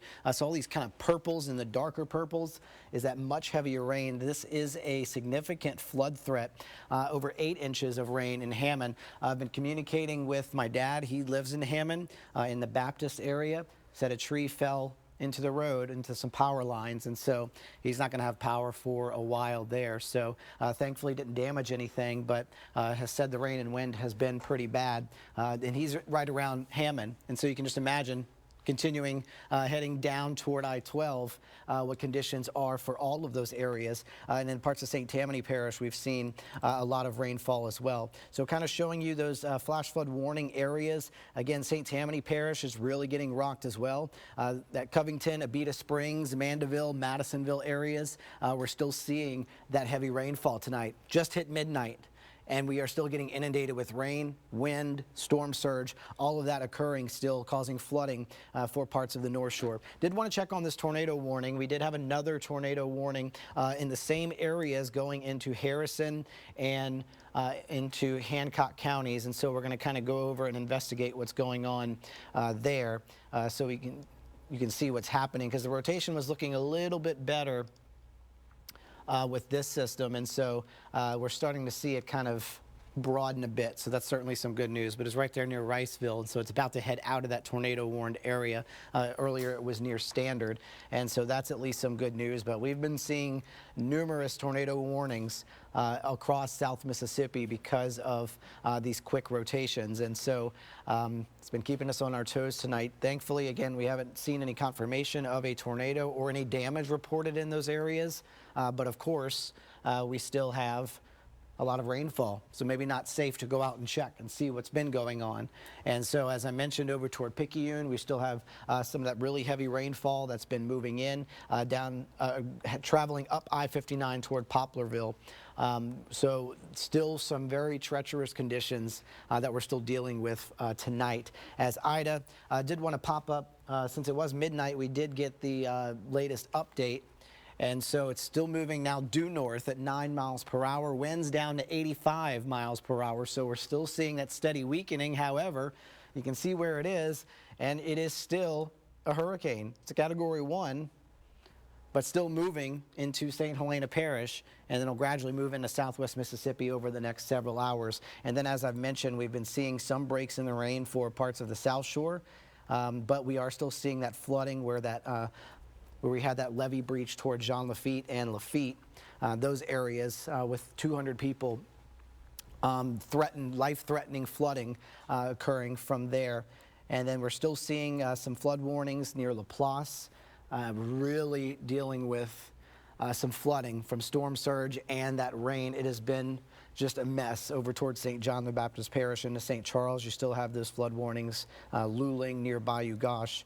And then heading towards St. Bernard Parish, you're still seeing some heavy rainfall tonight. That just continues as these rain bands move in. As we've been seeing more of these rain bands move in, may see a few more tornado warnings along coastal Mississippi. Down toward Grand Isle, where you have been hammered since early this morning, you're seeing more rounds of torrential downpours there. So still lots to monitor as we go into this Monday morning. All right, time now, 12:02. It is Monday morning. You know, all the days have kind of run together. It is Monday, August the 30th. I mean, wow. I don't even know what time it is anymore, let alone what day it is, but it is Monday, and it is 12:03. All right, we do have an update on the situation in Jefferson Parish. There are several fires, Sulla, have been reported in Kenner. Yeah, Mayor Zahn and Fire Chief Terrence Morris said they had reports of more than a dozen fires in Kenner. The department says they had very low water pressure because of the numerous breaks in the parish's water system. And of course, again, we've seen this throughout the day, but it's a result of all those downed trees and broken tree limbs that are on the roadways. Flooding and downed trees, power lines, those are the main issues they're dealing with there, in addition to the dozen fires, obviously making travel very difficult and treacherous for residents. They're encouraging you not to get on the roadways. Right now, gusts and winds are coming down, they say, but again, they are making sure that all conditions are safe before they go out to assess the damage in Kenner. All right, let's go back to Plaquemines Parish. Patrick Harvey, the director of the emergency operations in Plaquemines. Are you with us, Mr. Harvey? Yes, ma'am. I apologize earlier. Phone's dropping. Yeah, we know that coverage can be spotty, and we do appreciate you talking to us when we know you have an emergency unfolding in Plaquemines Parish. Tell us about what you're seeing on the ground right now, and then new orders have been issued. Yes, ma'am. Approximately about an hour and a half ago, we were notified of a possible levee breach. It was a levee that we placed with sandbags just north of the Alliance Refinery on, I think it was Friday, whenever prior to the storm, with sandbags and limestone starch, and that levee has failed. The water that's from Alliance to the West Point Lahash area is starting to move up into the Jesuit Bend area, so we issued a emergency notification to those residents from the Oakville floodgate to Alliance to evacuate there as soon as possible. We have fire crews and also sheriff's office officials going door to door, checking on residents, advising them what's going on, and trying to get them, all the residents, out of that area right now. Right now, at this hour, you've got officials going door to door, informing residents to get out? Yes, ma'am. What do the conditions look like? Because I thought we were waiting for conditions to improve and for them to be safe. This is, headed up Highway 23. We're going door to door because residents may get flooded and stuff. So knocking on door to door. We sent out the emergency, and we getting residents and taking them to right now. Stage them at the Belle Chase Central Fire Station, and then we're going to try to open up our shelter on the government complex soon once we get a generator hooked up to that. So I didn't mean to cut you off, Mr. Harvey, but again, just to kind of reiterate Sulla's point, this is a kind of indicative of how urgent the situation is, even if in conditions right now you're urging people to get out. Yes, ma'am. Didn't want to wake them up like this, but we don't want somebody to be in the middle with floodwaters. So the emergency notification and going, like I said, door to door, try to get the residents out of there right now. I know that we don't know how much, on the back levee was about 2 feet from overtopping on the Jezebel Bend levee side, the back levee, and we got a bunch of water, that was below that area into the Alliance and then the Myrtle Grove and all that area, and that water's going, with the still surge and the winds from the south from hurricane water up north throughout the parish. I know that earlier we had mentioned, I believe there was some overtopping on the levee on the east bank of Plaquemines. Is that the case, or could you kind of get us up to speed on what that situation is? Yes, ma'am. There was some overtopping on the east bank and on the lower portion, and also on the northern portion by the Breakaway Park by the Carnarvon Canal. I haven't heard any other additional information on that. It wasn't, as bad as this right now. So I think that, from what I understand, Sheriff's deputies and I'll put the notification out on that one as well earlier this afternoon and earlier this evening.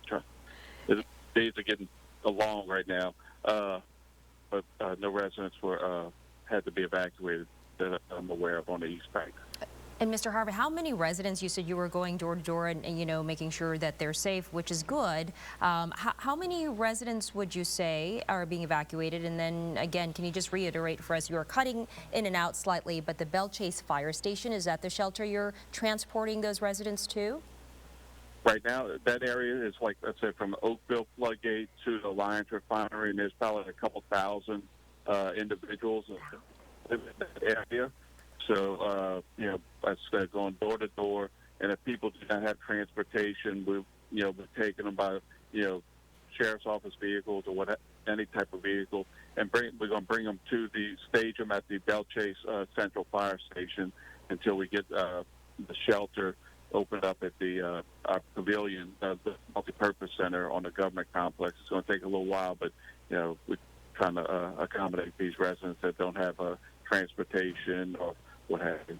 If you could give us a sense of how quickly the water is moving or how quickly it could be rising, and then just the amount of water people could see potentially in the Jesuit Bend area. Are we talking about a couple of feet of water that could end up flooding in that area? Or if you could just kind of set the scene for us and describe why this is so imminent. Okay. The water is rushing on both sides of the highway. The highway isn't flooded in the Jesuit Bend area, but it's rushing. The highway's higher than the sides, but residents' yards and stuff. So my understanding is like a couple feet of water that's flowing northbound at this time. Wow. Going towards Jesuit Bend up to the Belle Chase area. And again, you said there's thousands of family, 1,000 families? There's a couple thousand people that live in that area, if I'm to my knowledge. Is there anything else while we have you on the line? I know that this is the most pressing issue right now in Plaquemines, and we certainly want to do everything we can to get the word out. But is there anything else in Plaquemines that's happened as a result of Hurricane Ida? Any structural damage, any buildings collapse, any roofs kind of torn off, any other things that you guys are contending with? We will have numerous trees and power lines down. We saw some roofs and that were taken off of buildings, awnings and all taken off. We got extensive flooding from the Alliance Refinery all the way down to the West Point Lahash area that we are aware of. We're just going to start going out, once we got daylight and the winds died down to assess more. But we're actively fighting with this issue here. We're trying to block that, sandbag it up, secure those two breaches basically, and from headed northbound. Right now, we got several parish employees, probably a couple dozen, 3 dozen employees out there, as well as firemen and sheriff's office employees. We contacted the contractors and that helped us with that sandbagging operations prior to Ida's arrival, and they got a crew going out there as well to help stop the flow of these two breaches. Wow, sounds like just such a busy night for you guys.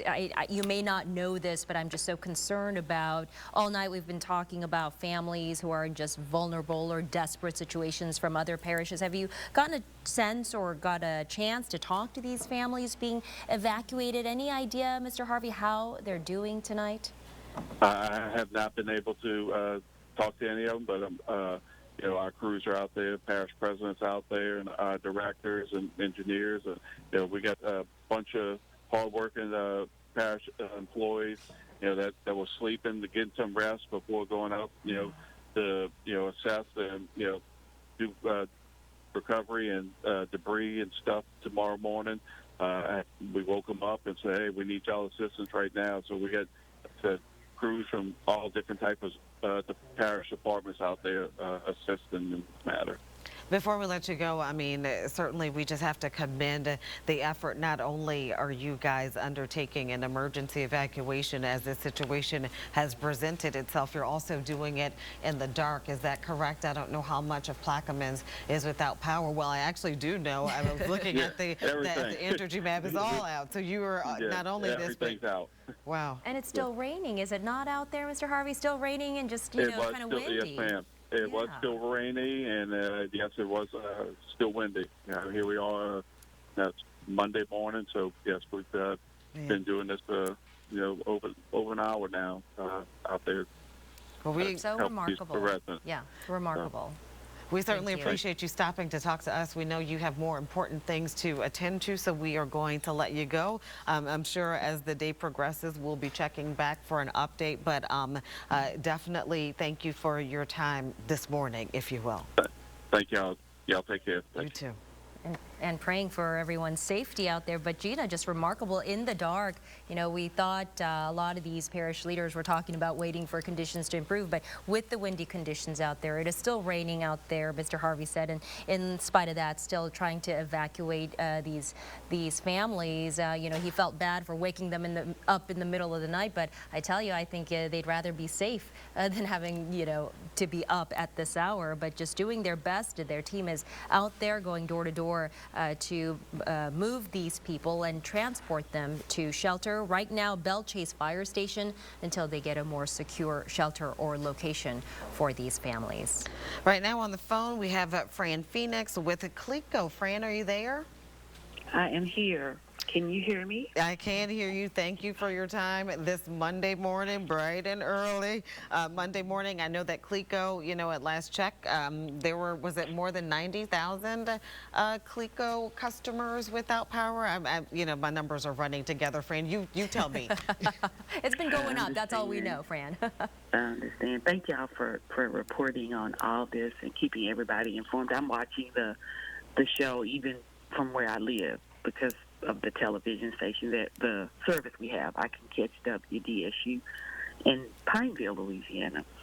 But yes, our last update, which was at 8 p.m., we actually had over 90. Now we're over 100,000. Yeah. I'm looking at the outage map right now, and the majority of those customers are in St. Tammany Parish. We serve 96,974 customers there, and 95,555 are without power. So that's 98% of our customer base in that area. So that's the hardest hit, or the area with the largest number of outages. Next, that would be St. Mary Parish, which is in the Acadiana region. We have we serve 18,905, and we have 6,639 customers without power there. And then there's Washington, which is closer to St. Tammany. We have 799 we serve, and we have 798 out. So as I said, the majority of those outages are in St. Tammany. And what our process is, we were working in that area earlier today. We had crews in that area, but around 1:45, when the conditions began to deteriorate, we had no choice but to pull the crews back, because the buckets cannot go out and be up in the air with wind gust of 100 miles to 150 miles per hour. When the winds get to be above 35, it's no longer safe. So our crews are sheltering in place, but if there's an emergency such as a fire involving a power line, we have crews that will come out because that's a life-threatening emergency. Even though this entire storm is an emergency, our crews do work. Sometimes I'm asked, do your crews work through the night? Well, when we have a large storm or a major disaster like this, it's going to take more than one day. We bring our contractors in, and they shelter in place and work, as long as they can until it's no longer safe. But when it's, during daylight hours, 100% of our personnel are working to restore power. But when it begins to be, dark like it is now, our crews operate on a smaller scale for safety reasons. And the smaller crews or the skeleton crews, they can and do work throughout the night responding to 911 emergencies such as a fire or a car crash involving a utility pole, or as I said, with this storm, it's going to be down power lines and trees on lines and utility poles. What about the main, transmission lines? Does that count when you're talking about down power lines? Does that all go into that assessment?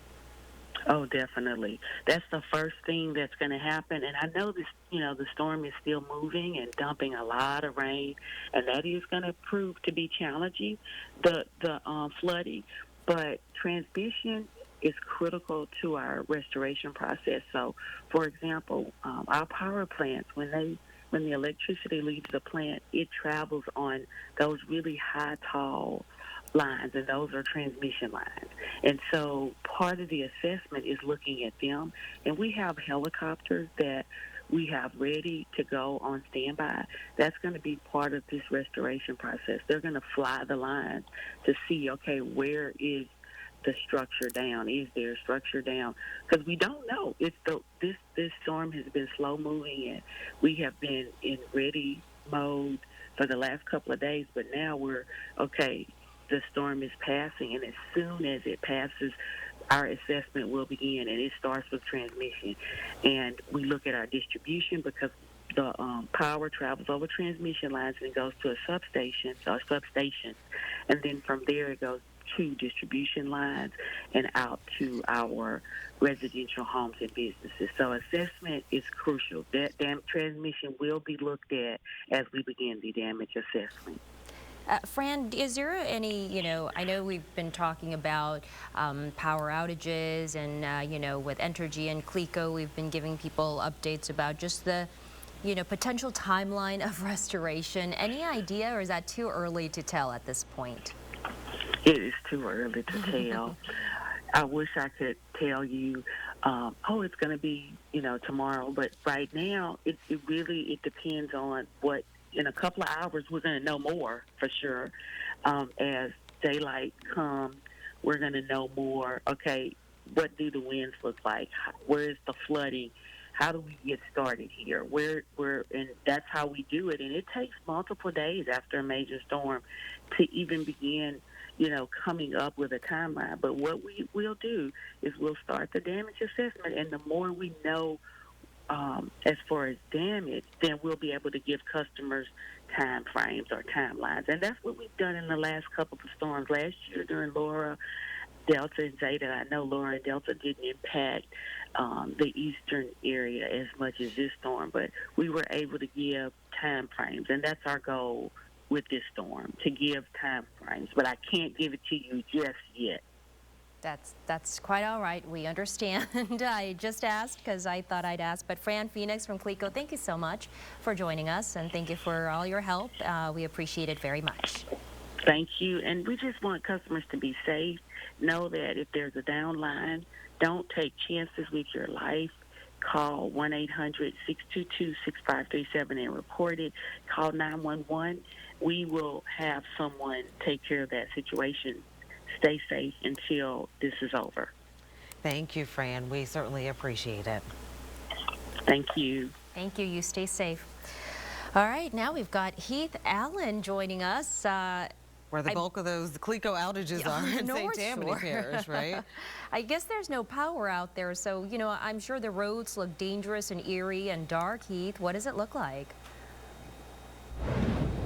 Well, I tell you what, I'm sitting in my truck out here in Covington, and I'll let y'all see. I'm going to just do this right here. If I can. I want to just show y'all kind of what it looks like through the front of my truck. This is we're in Covington. This is Riverwood subdivision. We have trees down everywhere here. I don't think anybody can even get down my street at all. If you look over here, you can see that's my neighbor across the street.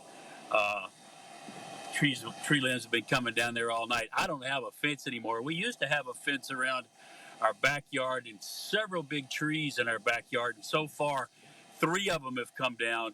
2 big pine trees, one that I was really scared about, that ultimately I was afraid it might hit my neighbor's house, but it very kindly fell between the houses. We've had trees in a big oak tree that came down very close. Right now, all it's taken out though is probably my shed in the back and pretty much all of our fence. Before it actually got kind of hairy out here, we were already told by one of our neighbors that our street was filled with limbs. It would be tough to navigate the street out here. But right now, it's just pouring down rain. Occasionally, we get the bands of wind. If you can see that little crepe myrtle sitting up there, it's not really blowing that much right now.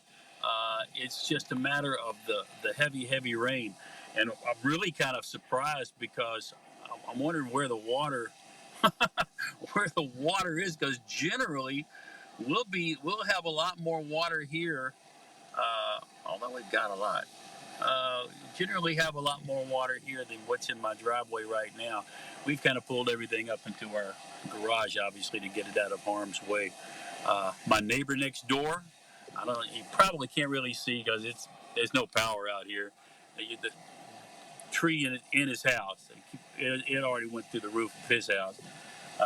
And one of my neighbors next door, who had a lot of sheds and stuff in his backyard, he's lost most of that.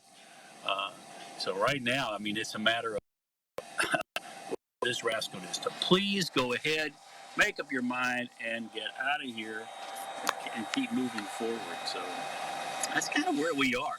I'm actually sitting in a fairly safe place. I would show you that. I was listening to Dragnet on XM radio. So right now, it's kind of a show.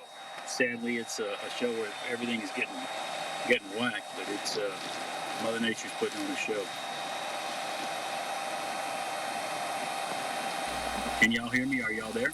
Yeah, we are there. We were also trying to listen to, everything else that's going on in terms of the coverage. Heath, we certainly appreciate you giving us a look at conditions on the ground. It looked like you might be stuck on your street, I don't know, with all the trees around there, but you definitely gave us a picture of what's going on. You used to have a fence, it's gone, your shed got damaged, and, trees down all up and down your area, but we do know that that's just a snapshot of what the damage that's widespread across St. Tammany Parish. Yeah, we are hearing, of fences down like he was talking about. His neighbors having issues. So you are right, Gina. I don't know if he'll be able to go anywhere else. He may be stuck there for the duration of the night. We will check back with Heath Allen momentarily in a few minutes here. Meanwhile, let's listen to Mayor LaToya Cantrell. I know we talked to her earlier, but she also posted something about just, giving residents of New Orleans an update on Hurricane Ida right now.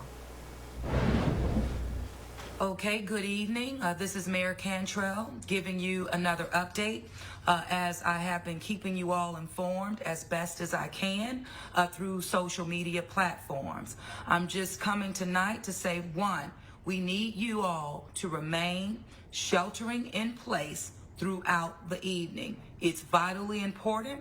Conditions are still severe throughout the city of New Orleans, but also we have now lost power. The plant that provides power to Entergy New Orleans was compromised. This plant is not located in Orleans Parish. However, we rely on this plant to ensure that we have power throughout the city. Right now, it's compromised, which means it's very dangerous. In addition to the storm, also without electricity, but this is citywide. So this is the time to continue to remain in your safe places, not a time to venture out throughout our city at all. It's unsafe. Chief? Yes. And I will echo the same. Without power, that creates opportunities for some, and we will not tolerate that. We will implement our anti-looting deployment to ensure the safety of our citizens, ensure the safety of our citizens' property.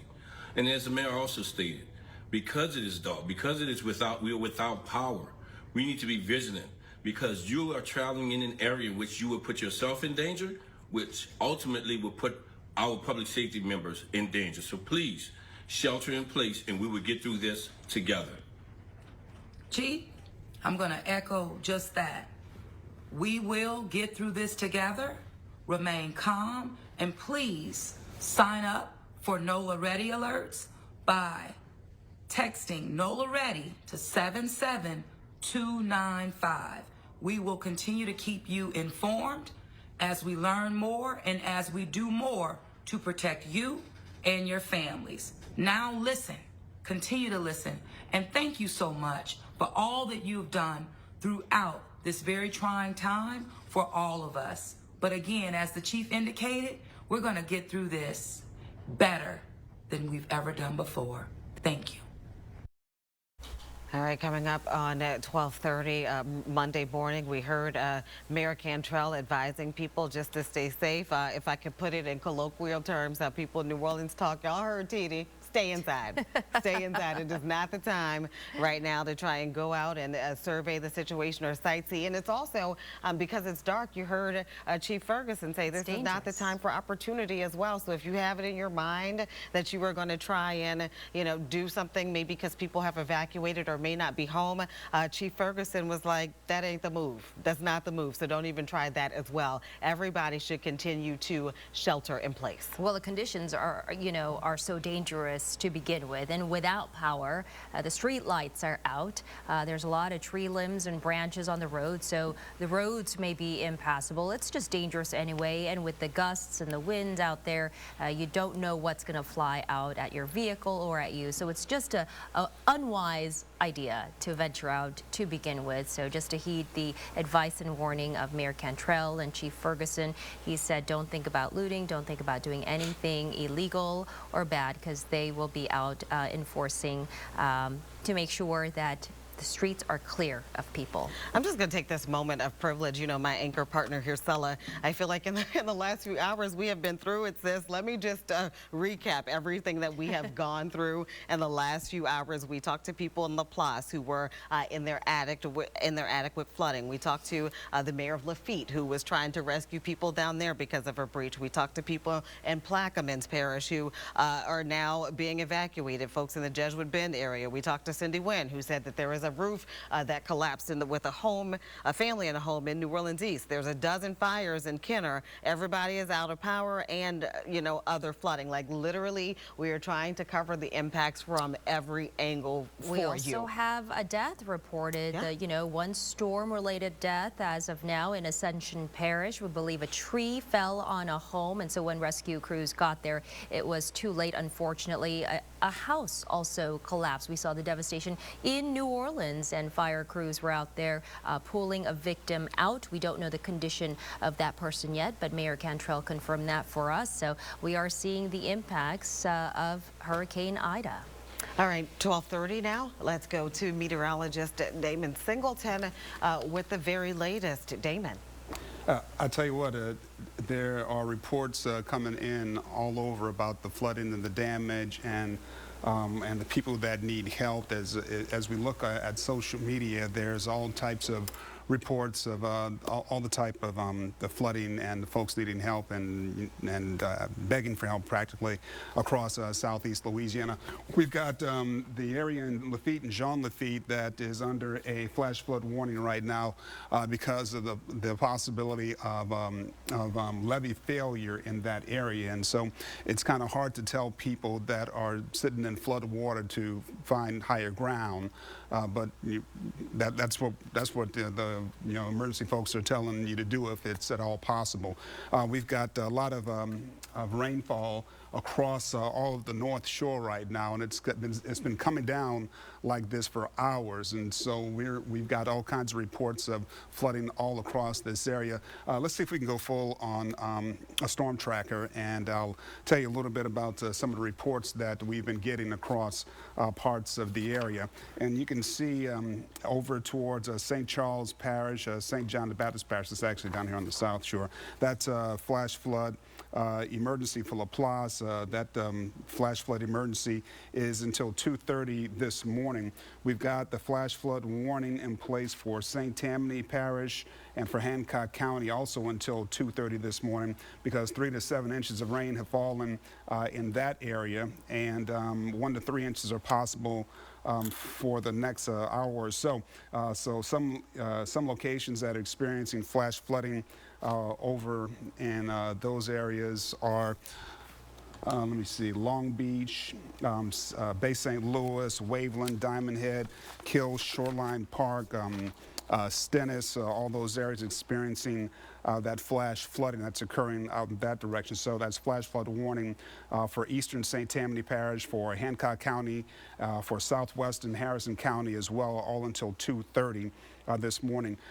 It includes Interstate 10 in Mississippi between mile markers 2 and 26. So just a heads up there. We've got the flash flood warning again for St. Tammany Parish. This one is until 4:15 a.m.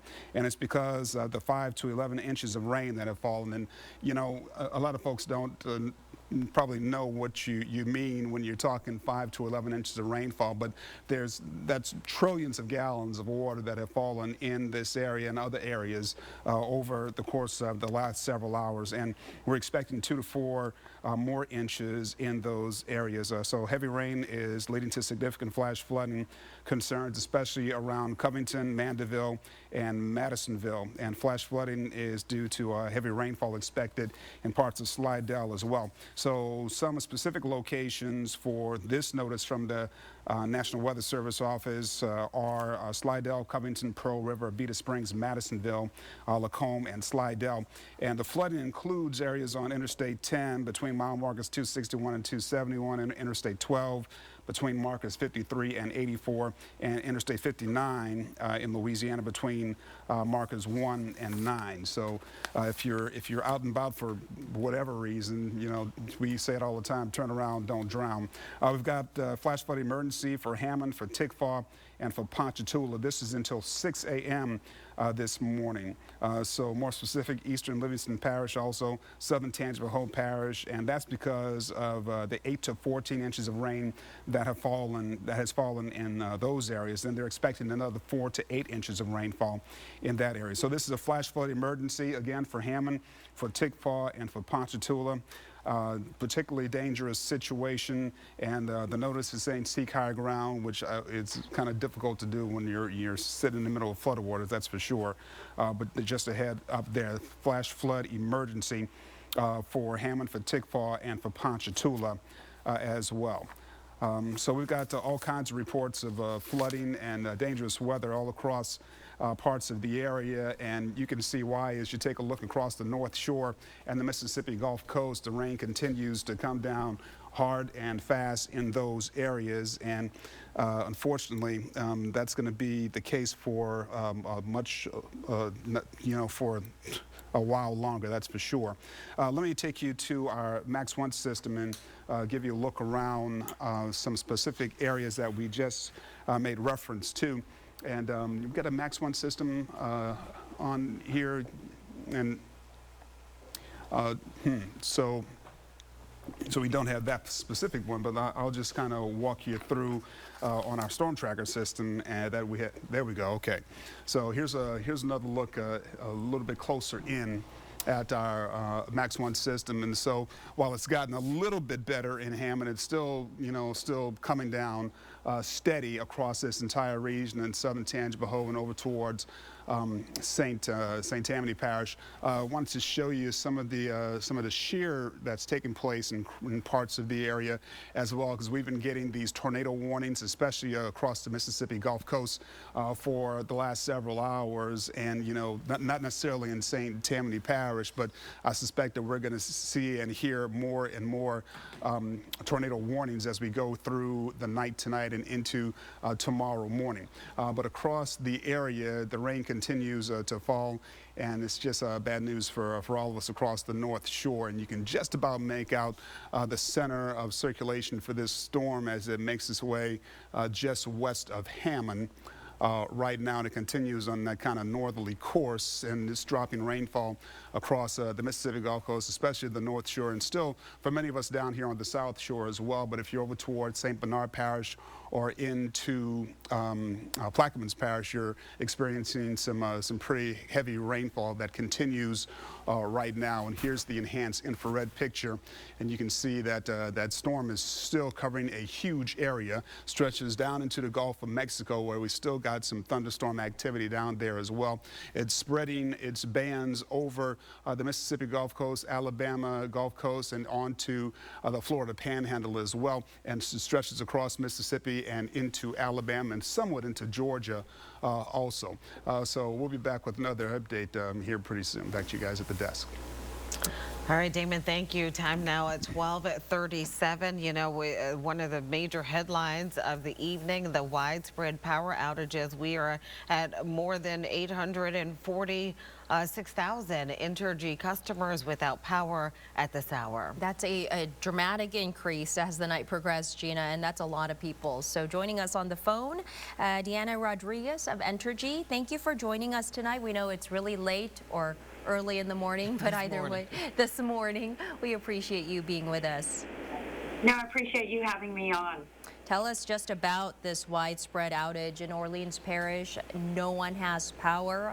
That's the same situation in other parishes too. It's a very difficult time for many people. It is. It's a very difficult time for our customers, and that's one of the reasons we wanted to get this information out. The story for what is going on is really the same story you were just talking about, which is the weather. Ida is one of the strongest storms ever to make landfall in Louisiana, and as a Category 4 hurricane, it caused Category 4 damage. It sure did. Is there any, we asked Clico this earlier. I know that we always say anywhere from 7 to 13 days roughly of restoration. I know a lot of people want to know, when will power be restored? Last year after Zeta, power outage was another big headline, and I know you guys were working so hard to restore power, but it's difficult because sometimes we saw, the leaning of the pole, so it's not just a matter of just fixing it or bucket trucks going up. Sometimes it entailed or required poles being replaced. So is there any way you can give customers an assurance of an idea, of a time frame of when power may be restored? Even a range, Sure. A rough ballpark idea. We'll be able to do that better job of giving that range tomorrow. So because the wind is still bad out there, as dark as can be right now, what we can't do is guess. And so as soon as the sun comes up and as soon as these clouds pass us by, we'll be able to go out there and do an inspection, figure out what was destroyed and what wasn't, what's working, what's not, and then make sure that we can go in and start reconnecting power to people that can take power. And when you said Category 4 storm that caused Category 4 damage, in your years of working at the utility, have you seen this kind of catastrophic damage to the grid or to the power system? Well, I guess, I think what's scary is that what people are remembering very well is what happened during Hurricane Katrina, and then a year ago what happened in Lake Charles. So storms are getting stronger, and it is getting more and more difficult to keep up with them. Our transmission lines were impacted, and it's put us in this situation. So I think that once we're able to see in the light of day what damage was caused by the storm, we'll be able to take a look at how quickly we can get power restored to the area. So then, it really was a very, very bad storm. So would that happen tomorrow, you think, in the morning once conditions are safe? Even the roadways, there's so much debris, tree branches and limbs, you know, impeding crews and even first responders tonight. So when do you think that kind of cleanup and assessment may happen? It'll start happening as soon as we can get out there. So weather permitting, our crews will be out at first light assessing damage where it's safe to do so. I think you may raise a good point. It'll depend also on what we can gain access to. But as soon as we can do that, we have drones, so it won't have to be just through streets. We have other equipment that we'll be able to reach. We have high water equipment that we can get to areas that are inundated, and so we'll be able to do as much assessment of the damage as possible, and starting first thing in the morning. And tell us about just, last time I heard it was 35 miles per hour is when it's safe for bucket trucks to go out. And then for this storm, I'm hearing 30 miles per hour. Can you clarify that for us too, Deanna? It's 30. It has to be under 30 miles per hour for us to be able to put people in bucket trucks. So you haven't gone out to restore power yet. It's safe to say we'll wait till sun rises or when conditions improve. That's right. That's exactly right. We were trying to get across the street just today, and it was dangerous to be outside this evening.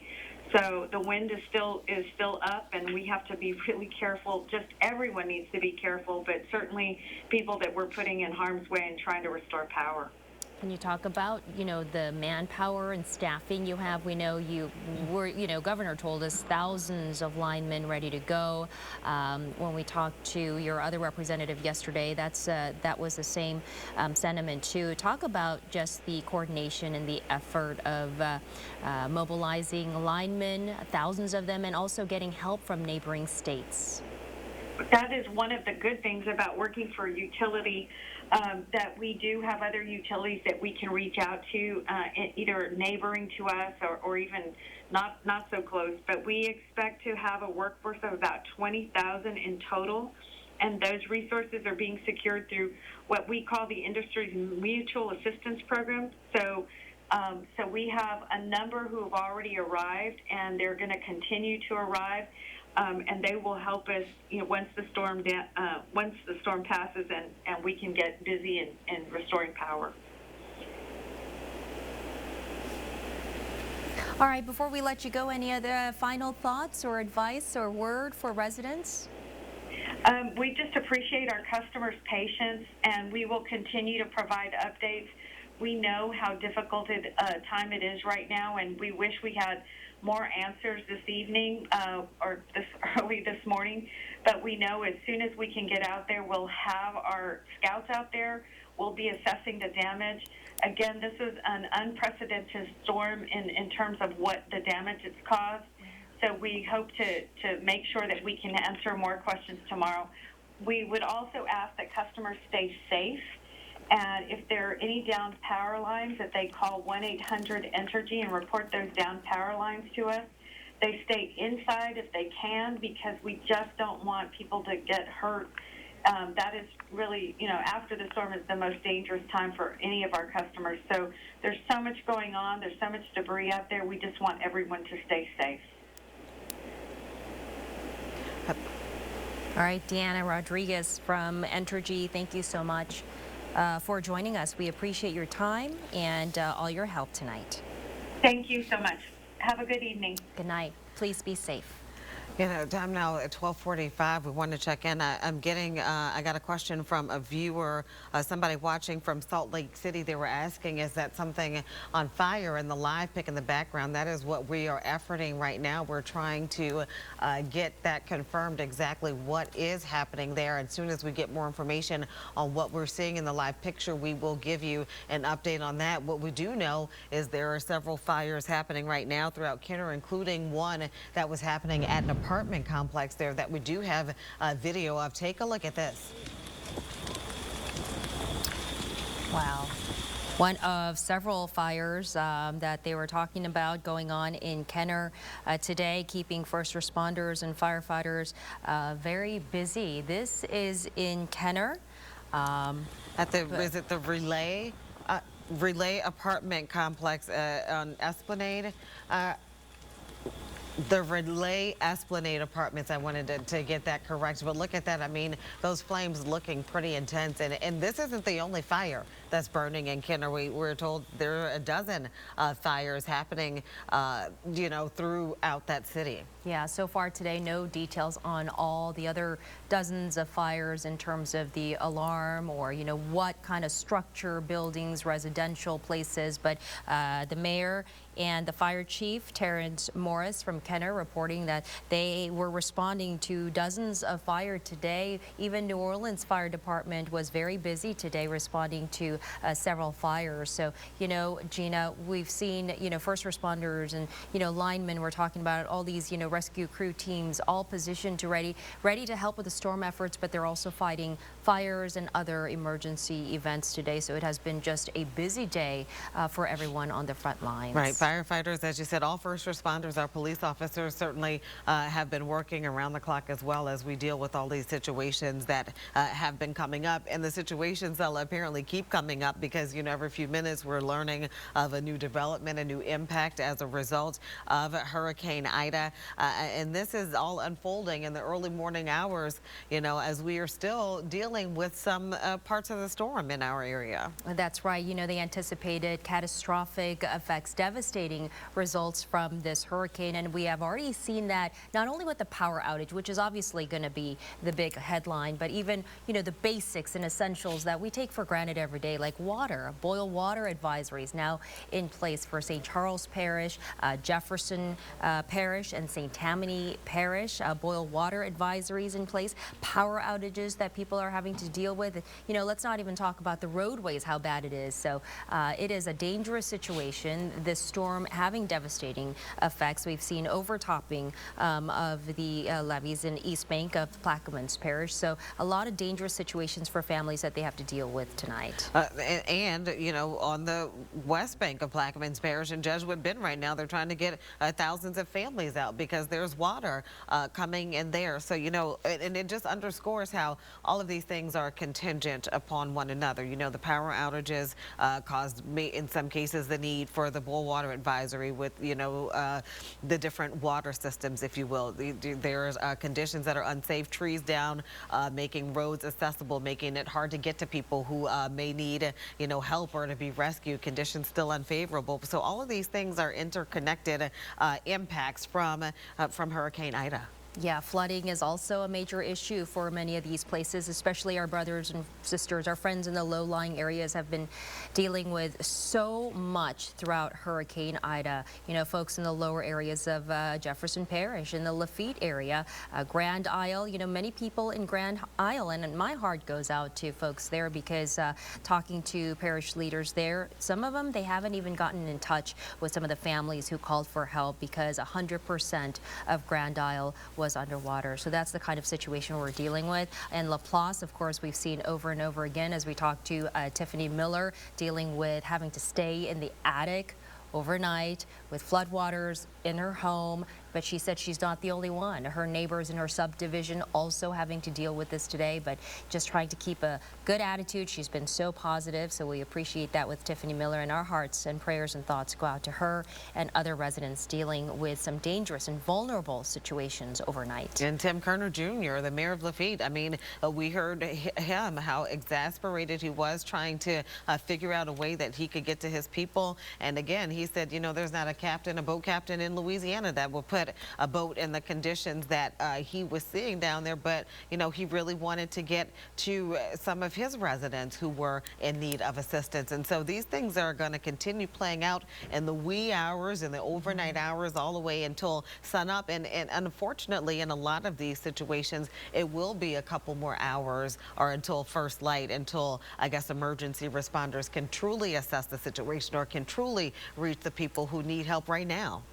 Let's not forget the damage damages we've seen throughout the day as well, and damages that have been reported into our newsroom. But I think, you know, in terms of damage, we've seen structures and roofs just falling apart, balconies here in the French Quarter, here in the metro area of New Orleans, buildings experiencing damage, wind damage, balconies being affected, a lot of roofs that were torn apart or ripped. You could literally see, you know, the top portion of these roofs just coming apart, and in some cases we saw pieces of it flying off like debris, just to illustrate how strong and powerful the wind was. This is an intense storm, and of course with all the preparation that went into place by residents, by cleaning catch basins, by crews, and even officials that prepped for this storm.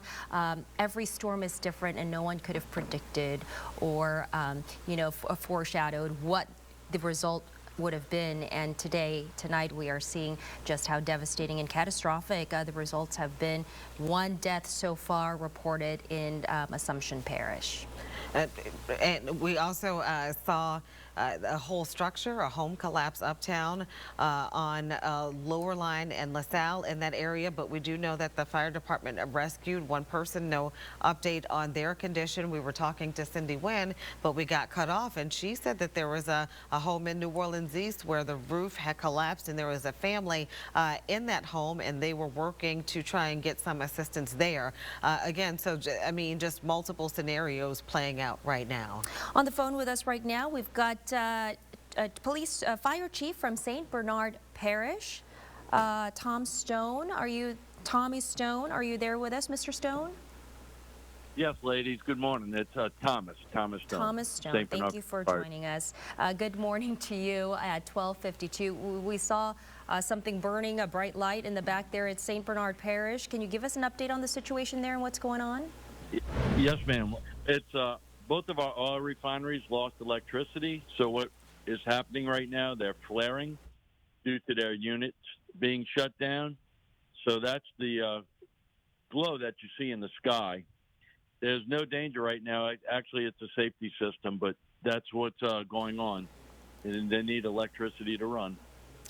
Good clarification, because we were getting several questions about exactly what's going on there. And now that you put that into perspective, any other kind of emergency situations are you seeing in St. Bernard Parish? Have people needed any assistance as we have experienced the impacts from Ida? Well, I'm sure when the sun comes out, daylight comes around, we'll have see a lot of damage in our parish. But as far as people calling for assistance, no, we really haven't had a lot of calls. And any calls that we did get, we did send people to investigate. And of course, outside of our hurricane protection levees, we have severe flooding. 2 of our fire stations are flooded, and all of those families that live in that area, most of their homes are raised off the ground, but that area is flooded. Wycliffe, Delacroix, those areas. Yeah. We were listening to a press conference in St. Bernard yesterday, and one of the council members had expressed a concern for people who may live in mobile homes, saying that they needed to be in a more secure structure. Have you heard any reports of any damage along to that end? No, ma'am, I sure haven't, but I'm sure they have damage. I mean, my home suffered damage to it, and from the wind. My roof's intact, thank goodness, but there's a lot of other damage. But we haven't heard of any catastrophic damage to mobile homes or other homes. Some structures lost their roofs, and I'm sure as daylight comes out, people that evacuated return, we'll find out a lot more damages. But our crews are going to go out at around 0600, 0630, and they're going to do wind chill assessments of their response areas, so we can try to get parish officials an idea of what the damage is in our parish. Chief Stone, have you got, what do the roads out there look like? Here in the Metro New Orleans area, we have a lot of trees that are down, and it looks very messy. What do your roads look like? There are some spots where we have trees or power lines, poles down across the street, but not as much as I would expect it. I've driven around the parish quite a few times, but not all over the parish, so I'm sure there's a lot more than I know of. but I'm surprised it's not more. But there are some streets that have obstacles. And then Chief Stone, what do conditions look like out there right now? Are the winds still strong? Is it raining out there right now? It's off and on. We get gusts and we get rain. So I can't wait till Ida moves along. She was too slow for my liking.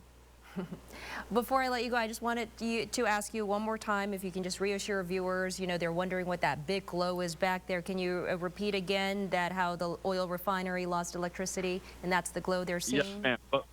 Both of our oil refineries, we have 2 oil refineries in St. Bernard Parish. They both lost electricity. They both lost their power. So when that happens, units shut down and they're flaring. That is a safety system. And thank goodness they're able to flare, and we've had no problems with either one. All right.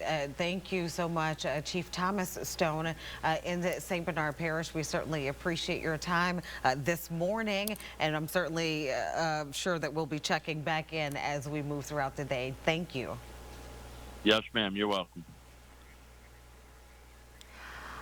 All right, time is now 12:57. Once again, it's 2 oil refineries out there in St. Bernard Parish. I'm glad he clarified that. A lot of people were concerned that perhaps it was a fire or something dangerous going on. He said it is not. It's just a safety system. Oil refineries lost electricity, and as a result, that's the flare and the glow that you're seeing off right there in the distance in St. Bernard Parish. All right, coming up on the 1 o'clock hour on Monday. Have to keep reminding myself it is Monday, August 30th. Just about 1 o'clock, let's check in with meteorologist Daniel Graves, who's been doing an excellent job with covering Ida and keeping us informed on the impacts. What's the latest, Daniel? Y'all have been doing a good job as well. Oh, It's been a team effort. I lost track, though, of the time and the day, so I'm so glad Gina's reminding me every half hour of what time I don't know what the day is. What was the weekend? We had this. And so it's Monday morning, almost 1 a.m. Got the latest update in on Ida. Continues to weaken, not strengthen. 75-mile-per-hour wind, so it's barely hanging on to that hurricane status. So probably the next update may drop to a tropical storm. But by 7 a.m., it's in southwest Mississippi, continuing to weaken, 60-mile-per-hour winds by then. But it's still moving north at around 9 miles per hour. So what I want to do is walk you through the timing with the rest of this rainfall. So let's go to Max 2. If we can take it full, please, so we can kind of walk you through what's going to be happening as we go into these early morning hours. And so we're still seeing some pretty heavy rain bands. We still have some flash flood warnings all across the North Shore. And so as we look at wind speeds, you see more rain along the Mississippi Gulf Coast. That's going to continue for the next several hours as this continues to lift into southwest Mississippi. You still have some of these rain bands lagging behind. So some heavy rain up toward Bogalusa, near Franklinton, down toward Slidell, Covington, Madisonville, Mandeville, Abita Springs, all along the Mississippi Gulf Coast with some wind gusts 30 to 40 to 50 miles per hour. Then as we head into your Monday morning, 10 o'clock, we're looking at some improving conditions. Still some wind gusts at times, 20 to 30 to 40, but that's better than the 80, the 90, the 100, the 110.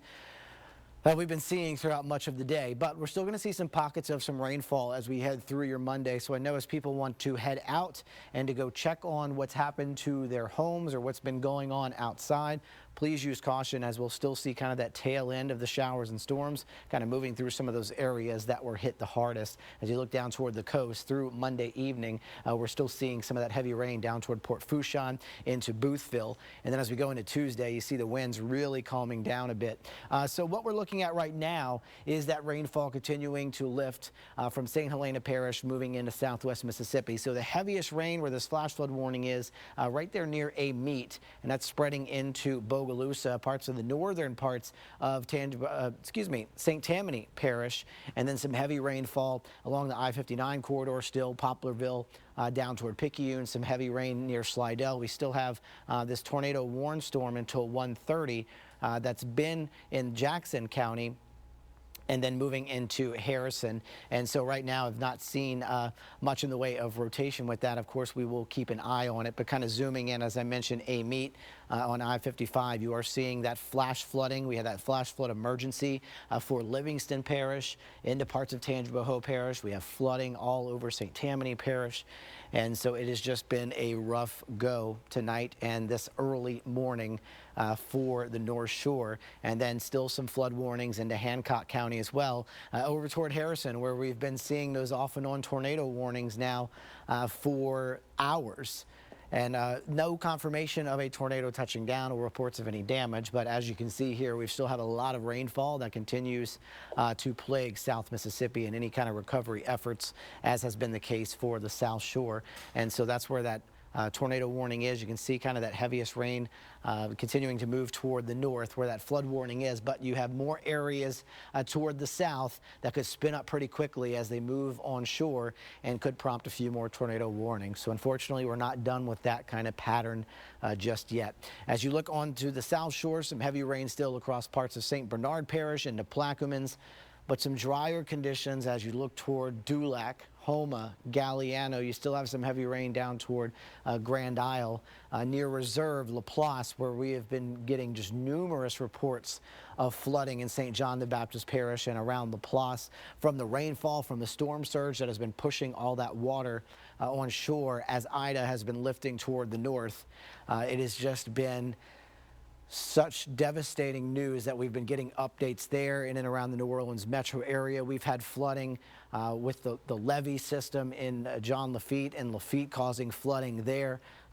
It's just every update that we've been getting has just been heartbreaking to hear how people are being affected by this hurricane. Down toward Buras, you are still seeing some ongoing rain. It's light to moderate at times. And as I mentioned, toward Grand Isle, Port Fourchon, you're seeing some of that rain, maybe still a few showers over toward Golden Meadow, which got rocked with some wind and rainfall earlier. So current winds we are looking at, we're struggling this morning. A lot of our sites have dropped out because of how high the winds have been. So the few areas that are still reporting winds for us, 35 miles per hour over toward Kenner, 32 in Slidell. And what I want to note is the flow, some of the winds coming in out of the southwest that may help St. John the Baptist Parish, where all that water at first was pushed onshore.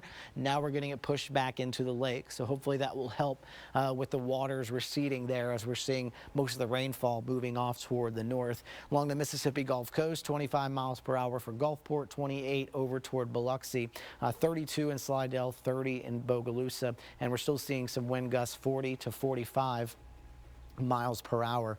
And so that wind continues to blow tonight as we see kind of that heaviest of rainfall moving in. So we'll go and investigate a few more things over here because we are having a few data issues within our storm tracker, so a little bit limited on kind of the extra things that we can show here, but I will pop it up behind me so we can kind of see what's going on here and kind of looking at rainfall totals over here. And so as we go through the rest of the morning going into the day tomorrow, or this morning, it's 103 into Tuesday. The rainfall totals that we're looking at, if you could take me over here, thank you. We are looking at some higher rainfall totals. We'll be watching for more flooding through the morning. Hammond, 3 inches, Slidell to Bogalusa, 4 to 5 inches of rain, and along the Mississippi Gulf Coast. So we still have that flooding potential. We also still have that tornado watch that is in effect. Again, we still have that tornado warning that's kind of over north of the Biloxi area now. That system continues to lift off toward the north, but until 6 a.m., we still could see some brief spin-ups from some of the rain bands that are moving in. So that does include still parts of the South Shore. That's Orleans Parish over toward St. Bernard, Plaquemines, all of the North Shore, and then all of South Mississippi as well. So that's what we are continuing to monitor there. And again, just want to pop up the rainfall that we're seeing where that heaviest rain is. And it's really just been coming down over toward Tangipahoa Parish into the western parts now of Washington Parish and into St. Tammany. That's kind of where we're seeing the heaviest of rainfall now. Again, wind 75 miles per hour. Did want to look at the maximum wind gusts. Now, this is just since midnight, so this is just within the past hour.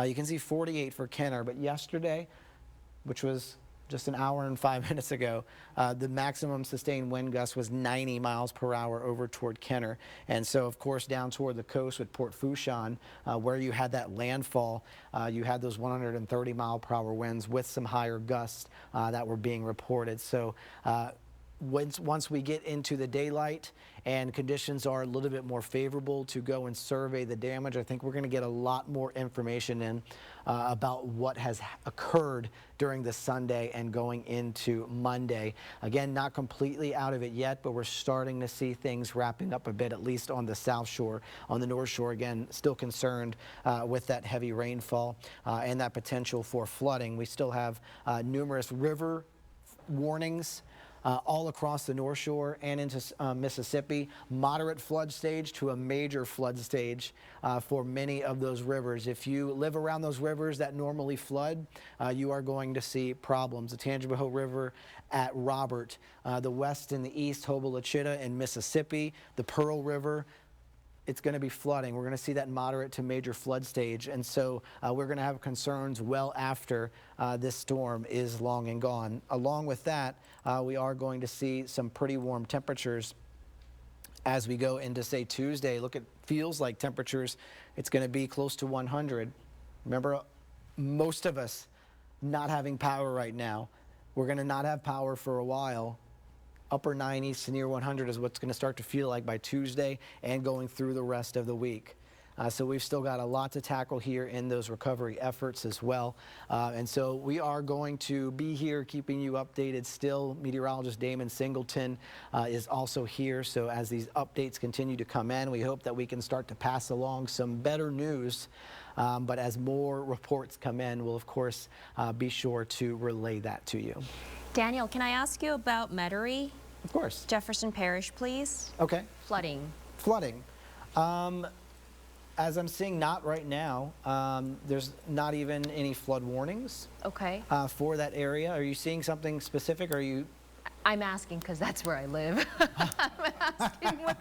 I'm asking what the conditions are like out there. Is it raining now? Earlier we had the flash flood emergencies where there's been water on the interstates, and so I still just kind of would not recommend travel tonight. I went and stepped outside. It's very eerie. Everything is dark because obviously all the lights are out. You can't really see what's going on just looking up toward the interstate. The interstate's right here, and it's just so dark.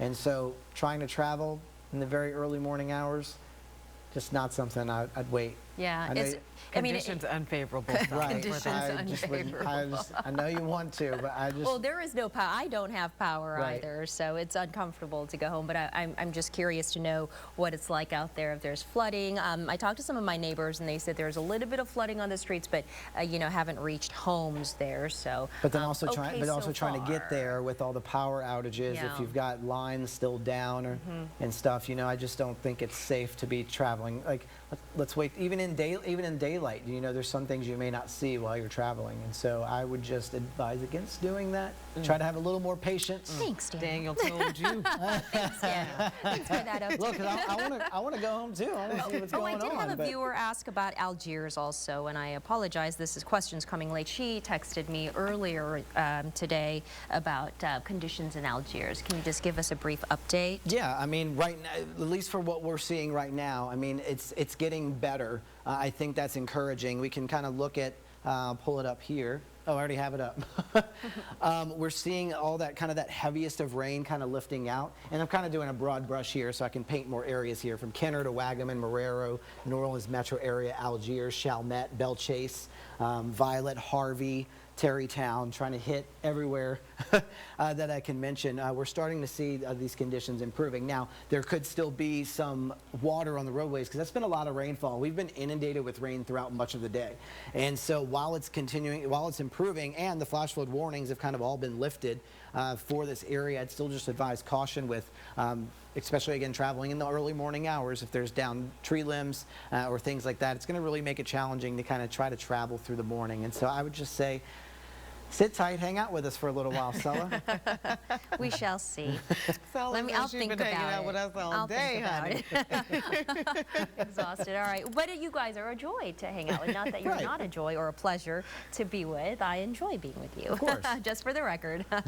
It's just been a long day, long 2 days. Absolutely. For everyone. Right. For everyone. The time is running together. You know, we have been kind of chronicling the impacts of Hurricane Ida, and, you know, they are vast and widespread, and they're also kind of different. We've seen, you know, things from levee breaches to power outages, street flooding, people waiting on their roof for rescues. We're seeing fires in Kenner, you know, even reports of in St. Charles Parish, maybe some gas lines that were hit. So, I mean, just all kinds of different impacts. And then, you know, when it comes to power outages, we certainly have, you know, talked to just recently the president and CEO of Entergy, and everybody wants a timeline. Everybody wants to know, when is my power going to be back on? I just remember last year, Gina, after Zeta, you know, I went out to the neighborhoods to cover the power restoration efforts, which took it felt like a very long time. So I understand what it's like. I didn't have power for a long time either, but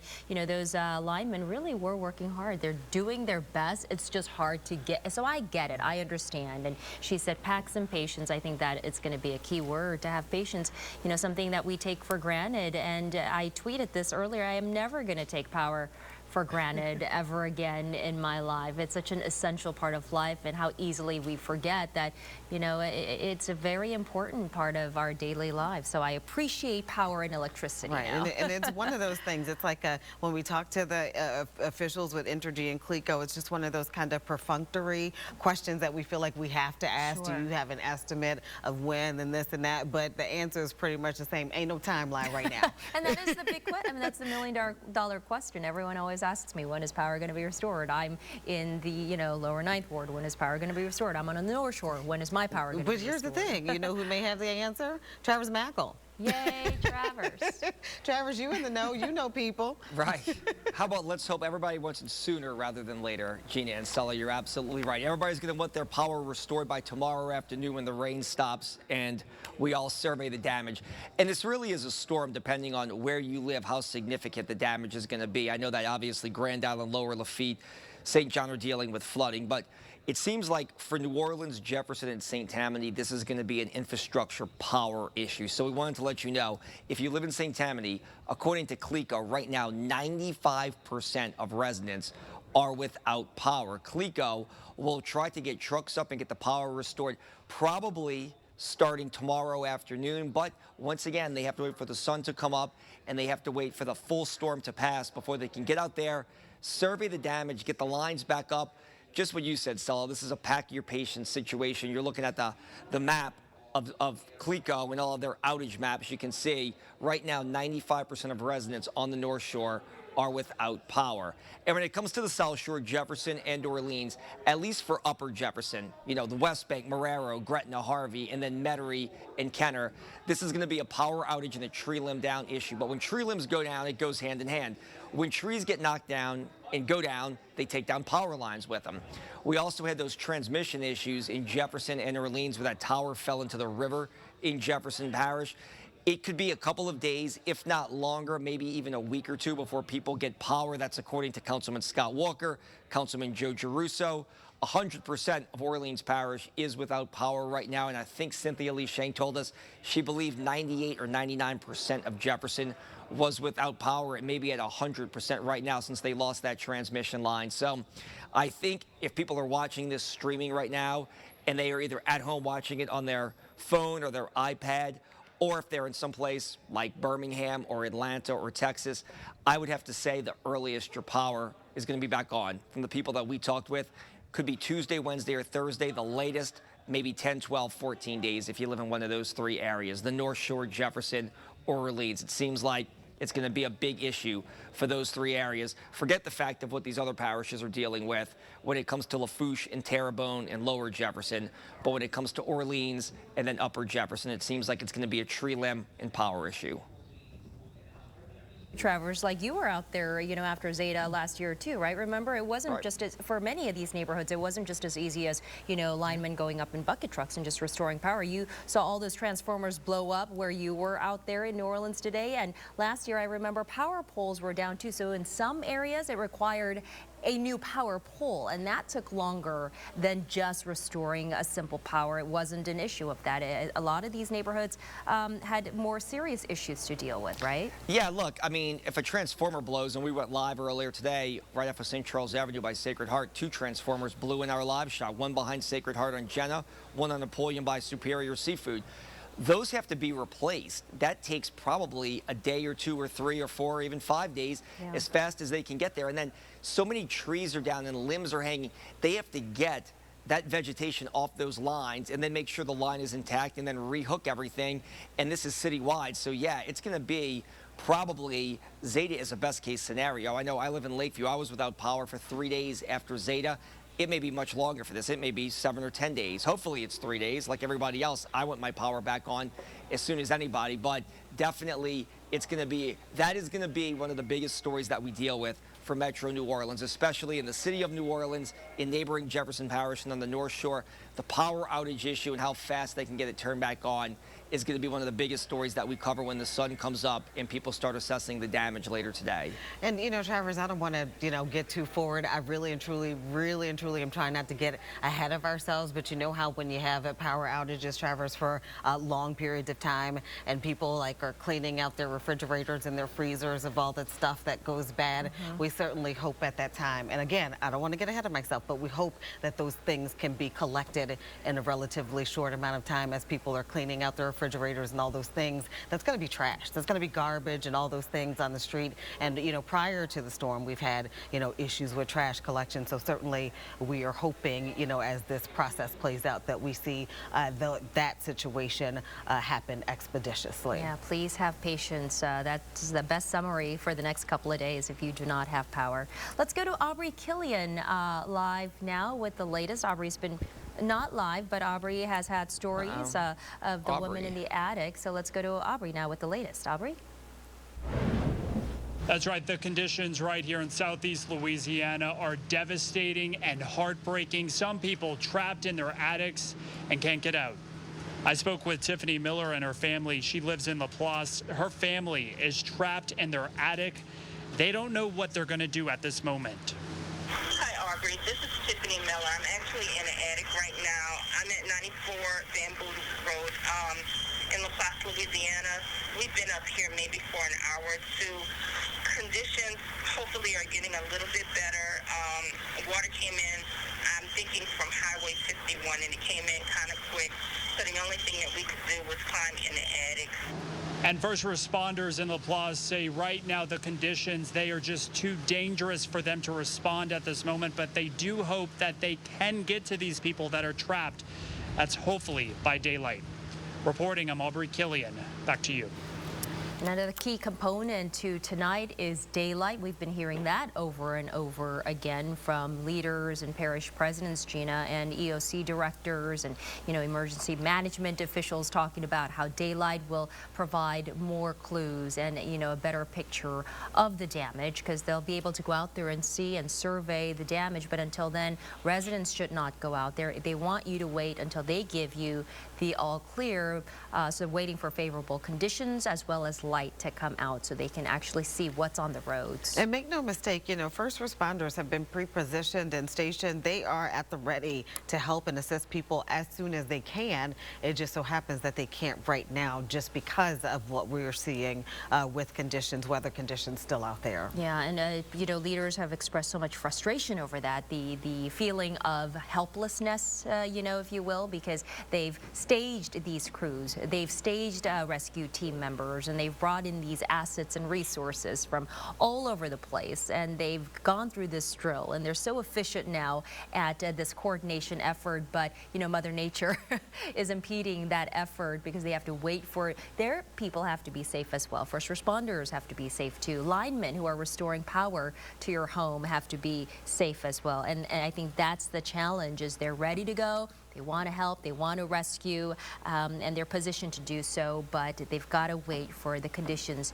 to be safe, and that's one of the bigger challenges of post-storm recovery efforts. And the reality is it's going to take at the minimum days, but we know we're looking at weeks, possibly even months to put this thing back together. Do you know what I'm saying? After the kind of damage we've seen, I think that the best perspective was the president and CEO of Entergy. She said it was a Category 4 storm. We got Category 4 damage, you know, so that's not an easy thing, as you have been talking about, just to, you know, get everything back to normal. So certainly patience is critical, but I know people are watching from out of town. You know, they want to know, do I need to pay for another night in a hotel? How many more nights I have to pay for? Do you know what I'm saying? Are we going to get, you know, FEMA stamps? I got people asking about, you know, all kinds of stuff already. People just, you know, asking questions about, you know, just, you know, how this disaster is playing out, if you will, because, you know, for people who are watching online, they want to, you know, be able to come home when the power is restored, but that may take a while. I can tell you, Gina, I have so many friends who have evacuated ahead of the storm. You know, friends who live in Metairie, my friend Ponchatoula, North Shore, South Shore. They are in Atlanta, in Destin, and you're right, they're watching us via our mobile stream, online streaming and a mobile app, and you're right, their assets, their properties are back home. So they're watching because they want to know what they're going to come home to. Is there flooding at my place? Is there flooding on the roadways? Is there some damage, or, you know, the glass blown out, you know, in my neighborhood? And they want to know if they're coming back to power. So you're right, they're watching to see when they can come back, when the conditions are going to be okay. And so patience is going to be the key, but tomorrow we may have a better idea of what the damage is, and just, you know, as officials go out there and survey the damage, we may have a better idea when sunlight comes out. And to be honest, you know, and here's the thing, I don't want to be a Debbie Downer, a better idea, but it also may be a worse picture, because we can actually see, you know, we think we know right now from the reports that we are hearing and getting and the people that we're talking to, we can kind of imagine what the situation is on the ground. We can imagine, you know, people experiencing flooding and, you know, the situation in Jesuit Bend and all of the rest of these things happening. But when you actually get some visuals of it at first light, you know, it definitely is kind of going to be more sobering and brings the reality of Hurricane Ida more into focus. The quintessential aerial views of the aftermath, right? And we get a better picture of the roof. It sounds like tonight we're seeing a lot of roof damages. Structural damages have been reported in various parishes, but a lot of people are saying roofs have been torn off in homes, residential places, commercial buildings. So you're right, we're going to see a better picture of that tomorrow as well. A lot of downed trees, uprooted trees, with the ground being so sad. I mean, we've had how many hours now? 24 hours of rain, heavy downpour in several places with the ground saturated. We have seen trees, those beautiful trees in the uptown area too, being uprooted, and in some places the entire concrete just came up with the tree branches snapped, limbs down, lines down, power lines, power poles leaning over. So all of this will come to light tomorrow. You know, they've been talking about me on social media, how I'm using my left hand. It just helps me to make my point and how I'm trying to convey things, you know, when we're talking about the impacts. I am left-handed. And so I'm like, I'm trying to say, oh wait, I do have another thing I wanted to add to this. You know, when you see a storm with 150-mile-per-hour winds, of course, structural damage is expected. Of course, we expected to see, you know, some roofs blown off or what have you. But, you know, again, we'll get a better picture of the extent of it, certainly in a matter of hours. I think Damon Singleton is standing by with the latest update. Do you have an update for us, Damon? I'm left-handed over here, Damon. Are you left-handed too? I am not. You're right-handed. But I can do Gina Swanson. Yeah, I talk with my hands too. So, I do too. Yeah. And I tell you, this thing has, you know, we were talking yesterday about how it was moving at 16 miles per hour and then went down to 15 miles per hour. Now it's moved down to 9 miles per hour, but the intensity has reduced 2 to 17. And it's, well, it's expected to speed up, but well, not until later today. So it's going to speed up, but it's going to, right now, it's going to stay at about 9 miles per hour and continue to drop a lot of rainfall, especially across parts of the North Shore and the Mississippi Gulf Coast as it moves slowly, kind of just, looks like the path is just about parallel to the western edge of Tangipahoa Parish. Let me take this full and tell you some more stuff about what's happening with this storm and take you in a little bit closer as well. This is a 12-hour time lapse showing you this storm as it kind of made landfall and continued to move across the South Shore and onto the North Shore. And if you're wondering why we've had so much damage and so much storm surge and so much rainfall as a result of this system, this kind of tells the story because it came on board as a Category 4 hurricane, and before that it got up to Category 5 strength, and the storm surge started well before this thing made landfall, and it continues this morning. The folks, especially in St. Tammany and Lower Tangipahoa Parish, also experiencing that storm surge from Lake Pontchartrain and Lake Maurepas. Over in Laplace, some of the flooding that's occurring there is because of storm surge and, of course, the rainfall that is coming down. And again, this is a 12-hour time lapse showing that storm making landfall and then, of course, moving a little bit further inland. And then here's the bigger picture showing you the width of this storm stretching from the North Shore down well into the Gulf of Mexico, all the way over to the Florida Panhandle, up into central Mississippi and Alabama as well. So it's not only us feeling the effects of this storm, but a lot of folks around us are feeling the effects, although not as intensely as we are right now. And you can see this thing as it's making its way up Tangipahoa Parish, becoming a Category 1 storm that it is.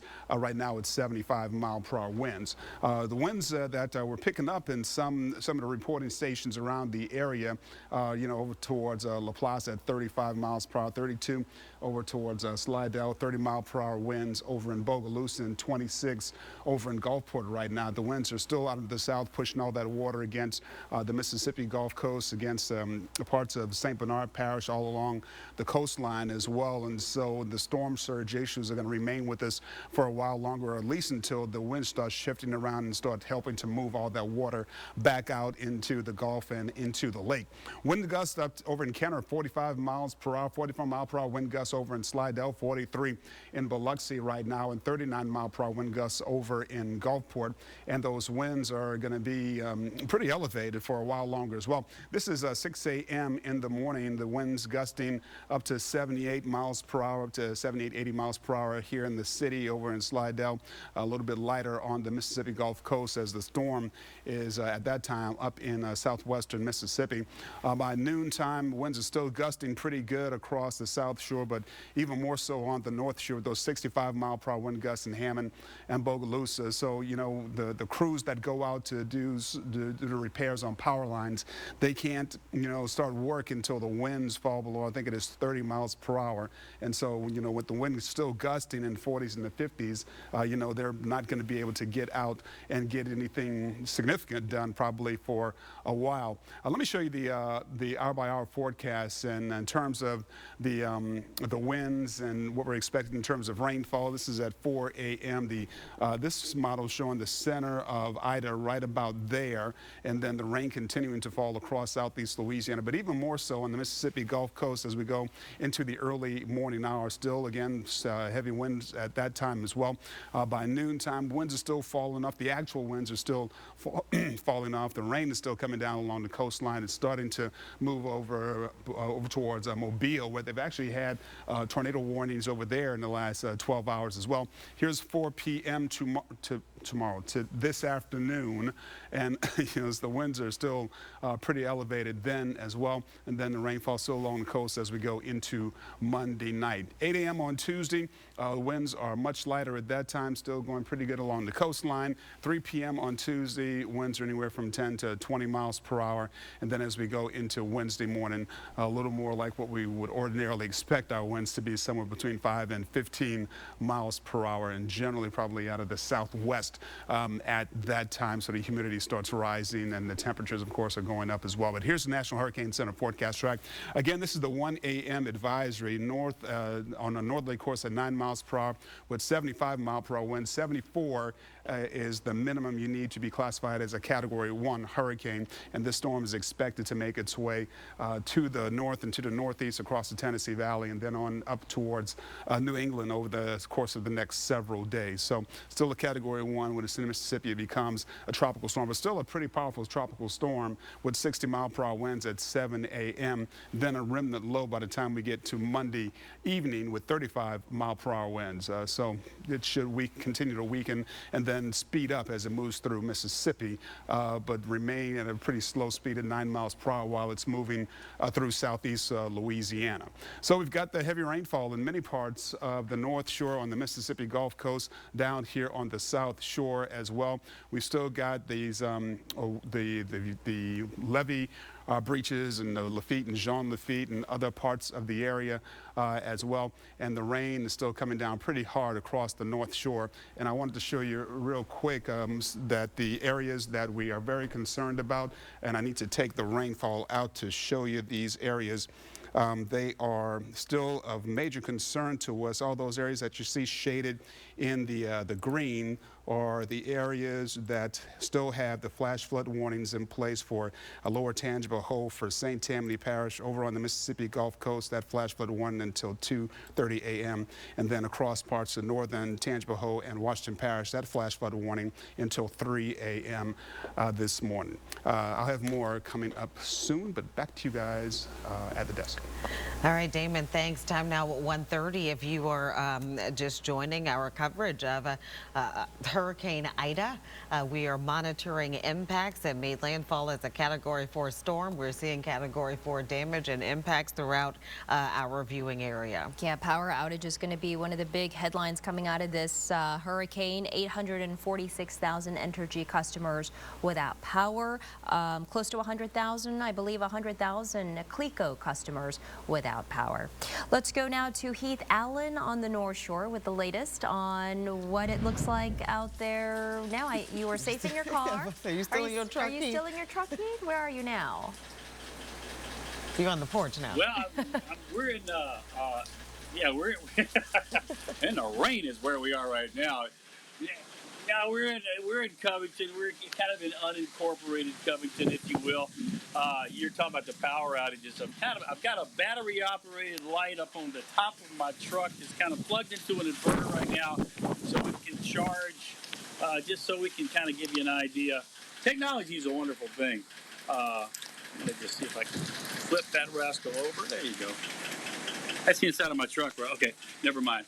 But you can see the wind is coming in. It just kind of gusts right now. That crepe myrtle, if you can see it, is just bending a little bit. It's not that bad. Now where we are, we've got trees down everywhere. I've got big trees down at my house. We got one that just came within a matter of feet of the house. And as soon as this light gets charged up, and we come back a little bit later, I'll show you that too. But this neighborhood, we talked to the neighbors kind of by texting. The roads are going to be covered with trees. It's going to be hard to get in and out probably of this particular neighborhood. I was showing you a little bit earlier. That house nobody lives in that house right now. It's tree limbs down, certainly, and they're fortunately not blocking the road right there. The bottom line is an awful, and the rain seems to have let up right now. It just keeps coming in waves. You think it's done, and then you look up and the wind's blowing really hard again, and you wonder, okay, is this going to be the next problem? Bottom line is right now it's kind of calm. And everybody is kind of, my neighbor next door, I can hear his generator going. He had a tree through his house, so he's up. I heard him out in his backyard a minute ago, probably inspecting the damage back there. Bottom line, everybody here is, no power, in the dark, just kind of waiting for first light so we can actually assess the damage up here. I would imagine, just thinking back to Katrina, when it was dark in the middle of the night, you were wondering what it was going to look like the next morning. And then, wow, everybody was just kind of stunned at everything they saw when we finally got a look at it. And I think that's probably what's going to be happening here. You've seen pictures, roofs going off. We've seen tweets and texts of roofs going off, trees down, a lot of damage in various places. It's going to be extensive. It's going to be, I really believe it's going to be mind-boggling. I don't know that anybody has a great idea when you start talking about the numbers of people that are, whew, that was it. Now, let's see if I can flip that.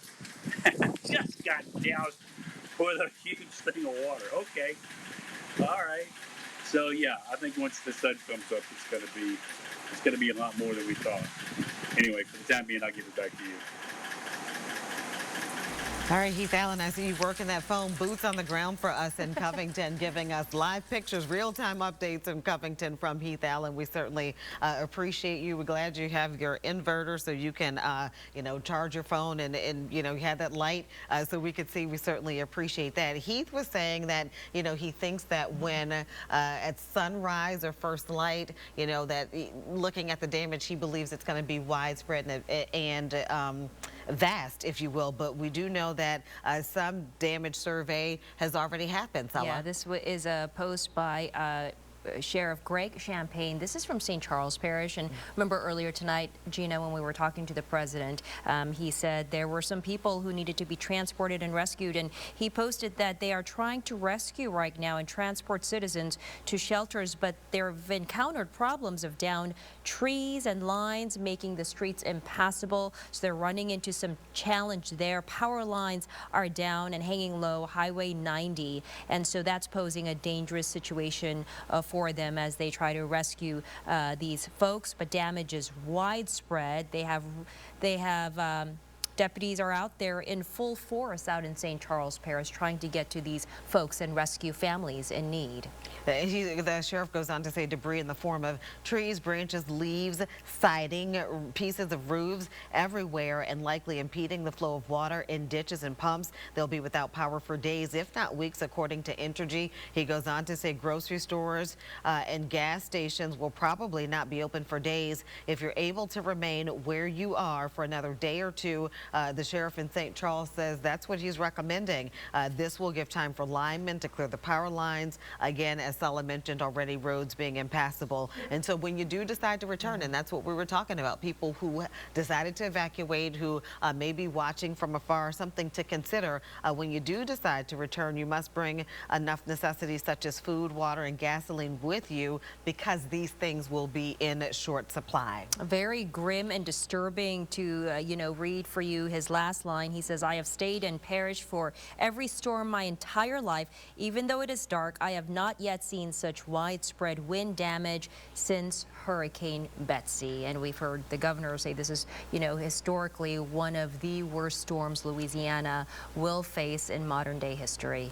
Absolutely. So I hope that puts things in perspective about conditions for people who were just wanting an update on things. But again, we'll know better certainly at first light. We want to check in now with Sherman DeSalle.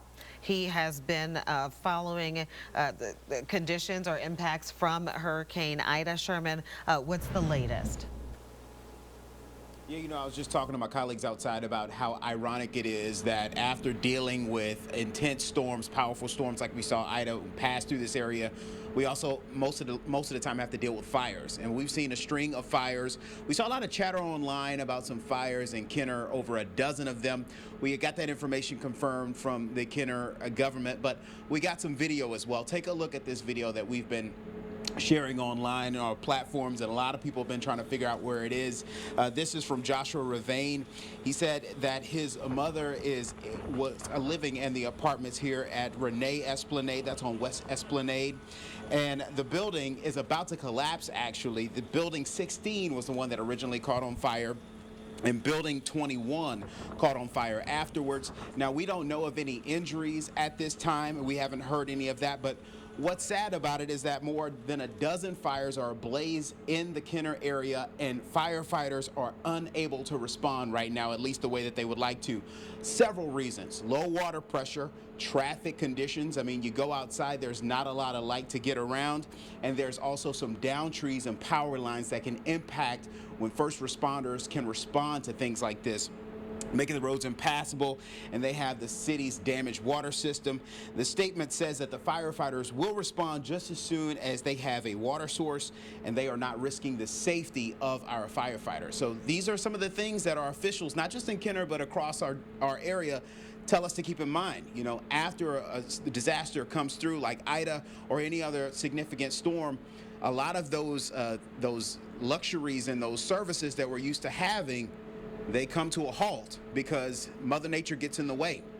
Down trees, power lines, that stops the response time from being really quick and from even responding at all. In regards to Kenner, low water pressure, so that means that they can't fight fires the way that they would like to. So again, that was at Renee Esplanade. That was off of West Esplanade Avenue, the 1200 block, I believe, 1201 Esplanade Avenue. Building 16 was the original fire where it started. Building 21 is where it is now, and Building 16 looks like it's going to collapse because of a lack of people who can respond the way that it needs to happen. Back to y'all. Wow, Sherman, you know, as you said, you know, things we take for granted. Sala was saying that too about power, but when you heard Sherman said they could respond and fight fires as soon as they had an adequate water source, whoa, you know, that's essential for firefighting. You know, yeah, and Sheriff Greg Champagne talking about how they have to cut through trees just to get to, you know, these people who need help. So it's delaying the response effort as well, because now they've got roads that are impassable. They've got trees that are down blocking their roads. They've got lines, power lines that are blocking the road. So even getting to these people, they have to transport to shelters or, you know, assistance, people who may need assistance. Getting to them and responding to these emergency situations now will be delayed, and in some cases maybe impassable. Maybe they have to wait till morning. So this is all becoming a very challenging situation for first responders and emergency personnel and rescue teams. But we thank you so much for your service. Very difficult night, very difficult couple of days ahead. It's going to be a long road to recovery and cleanup process, but we appreciate everyone certainly for your time and service. And all eyes, you know, on South Louisiana, and we're starting to see people from across the country. We know we have people positioned here already, but we do know that New York Task Force 1 and New York City's Urban Search and Rescue Team are packing up and making their way here to Louisiana. Wow. This is at the request of FEMA. 83 New York emergency personnel are on their way. Many rescuers have experience with Katrina and, you know, the Surfside condo collapse, wow, that we just saw recently. They bring a variety of rescue capabilities, including 4 swiftwater rescue boats and a team of 6 canine search and rescue dogs. The New York City Urban Search and Rescue Team, New York Task Force 1, is being deployed to Louisiana in support of Hurricane Ida's response and recovery efforts. A full team of 83 USAW personnel made up of NYPD, FDNY, FDNY EMS, and New York City Emergency Management are departing today in a few minutes to travel by vehicle convoy. The team is currently scheduled to mobilize in Baton Rouge.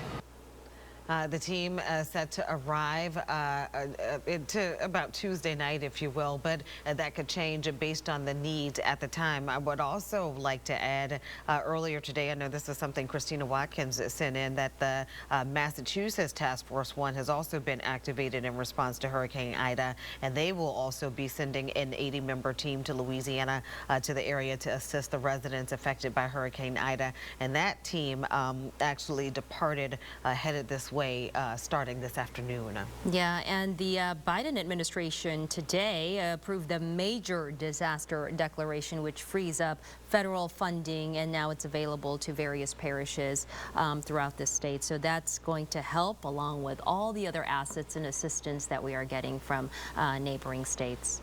WDSU's Emily Lane talked with Louisiana Senator Bill Cassidy today about what people should do right now in order to apply for FEMA relief aid.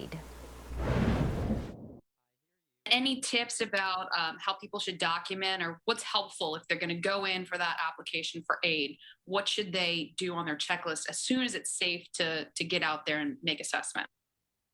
Take pictures, take pictures, take pictures, take pictures, so that you can show exactly the damage. Then you can begin to clean it up.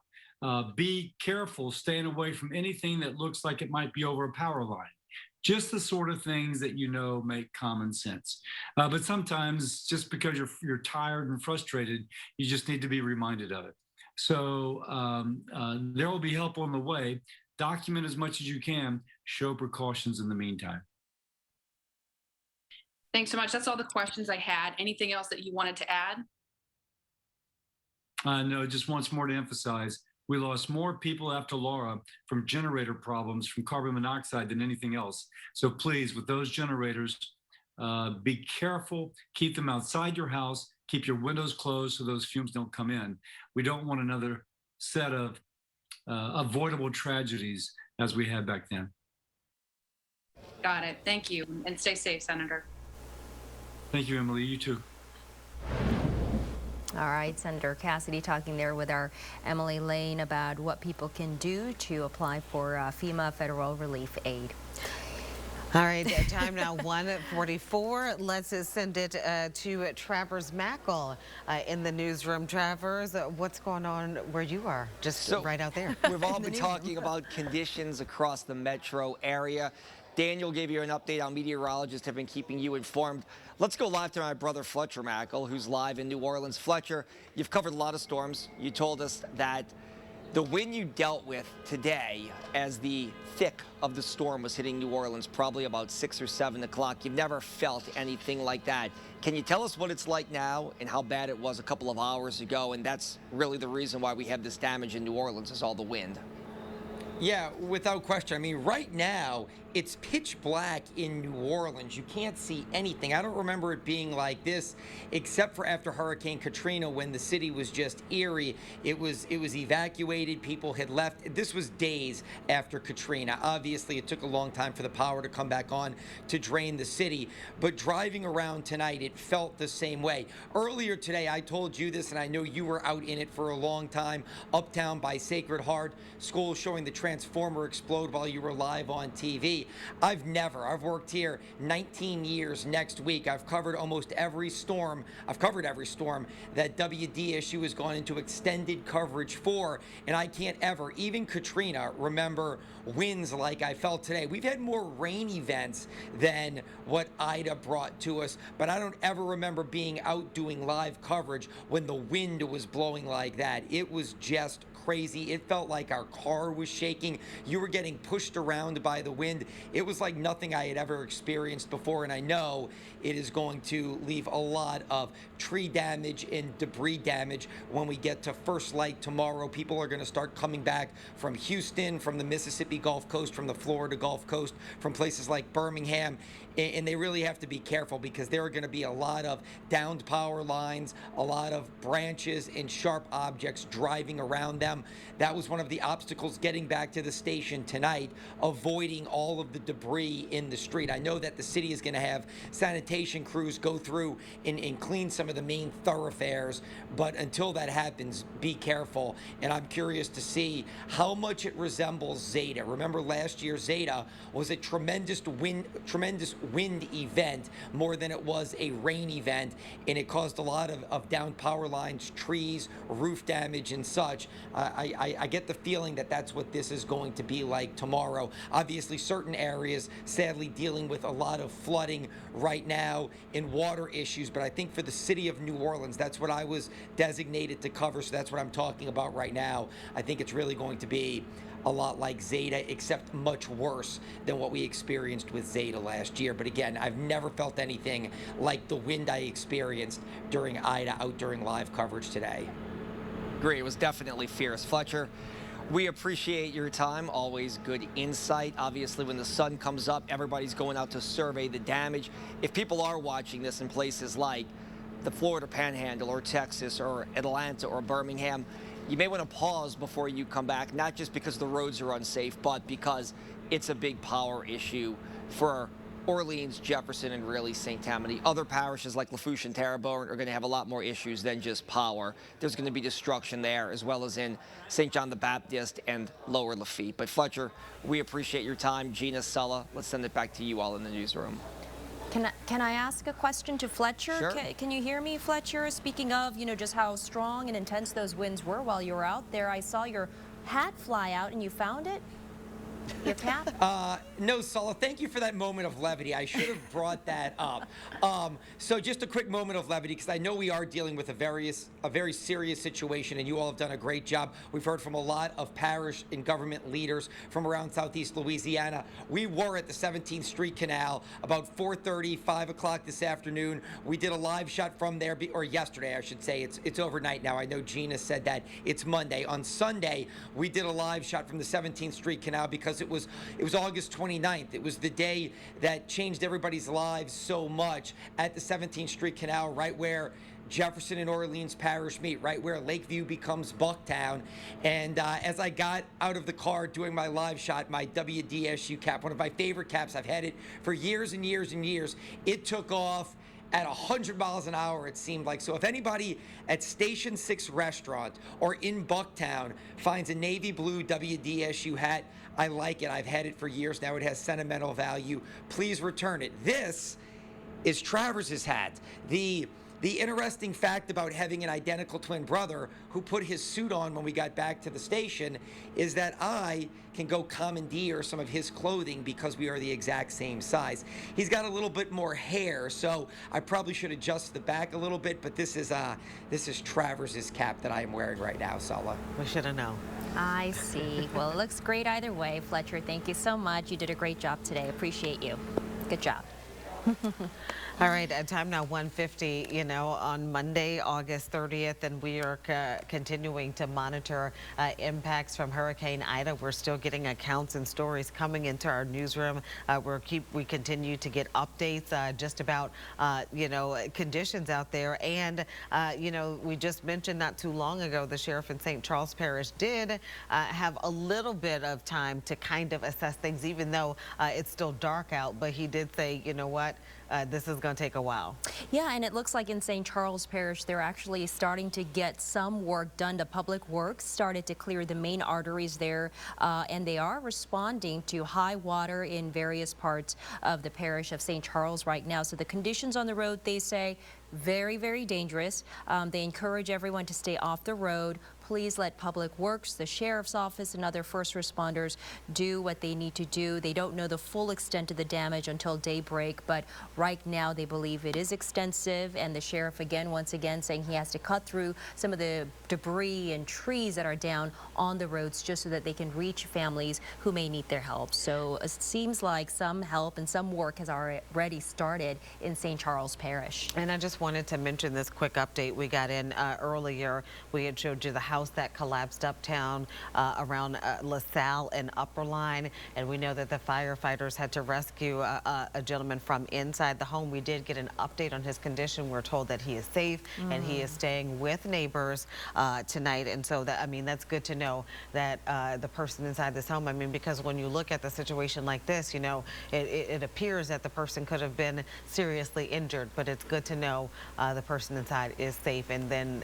has somewhere safe to stay tonight. Yeah, looking at that damage is so disturbing, and you can see just how catastrophic the storm really is. That house, completely gone there, and it looks like the gentleman who was there, you're saying he is okay, but looking at that, you would have never known. So thank you for that update, and thank you to first responders who were out there. They were able to pull him out. He was trapped there, according to the mayor, but they were able to get him out. And tonight, the latest update is that he is safe, which is good to know. All right, we're just kind of recapping, the things that we have been going over, the reports that have been coming in. The most critical thing that we were talking about most recently is that, even in the midst of this, even as we are still feeling and seeing impacts, we've heard so many people say how conditions were unfavorable to go out and rescue people, how conditions were unfavorable to go out and assist people, with the exception, though, of Plaquemines Parish in the Jesuit Bend area. They actually issued there an evacuation order, even while we're still feeling impacts. They issued an evacuation order because water started to come up the highway there, and there was a levee breach in Plaquemines, or levee breaches in that area. We had talked to the emergency command there, and they said it's a couple thousand people in the Jesuit Bend area. I know it's been maybe an hour or so since we got an update there, but we're still thinking about those conditions. And, you know, people, we still have to be aware people in Plaquemines Parish as we speak are being evacuated. Yeah, the EOC director there talking about how they were going door to door, knocking on the families' doors, waking them up so that they can transport them to safe shelter and to a place that is safe. So, yes, thinking about all those folks out there in Plaquemines Parish as they experience water. For them, the headline really will be not only power outage and some of the damage that we've seen, but water and flooding will be an issue that we are going to see coming out of Plaquemines Parish as well, and particularly our friends and family, our friends and neighbors in the low-lying areas of Jefferson Parish as well. Lafitte experiencing, issues with flooding out there too. We spoke with Mayor Kerner, spoke with Councilman Ricky Template.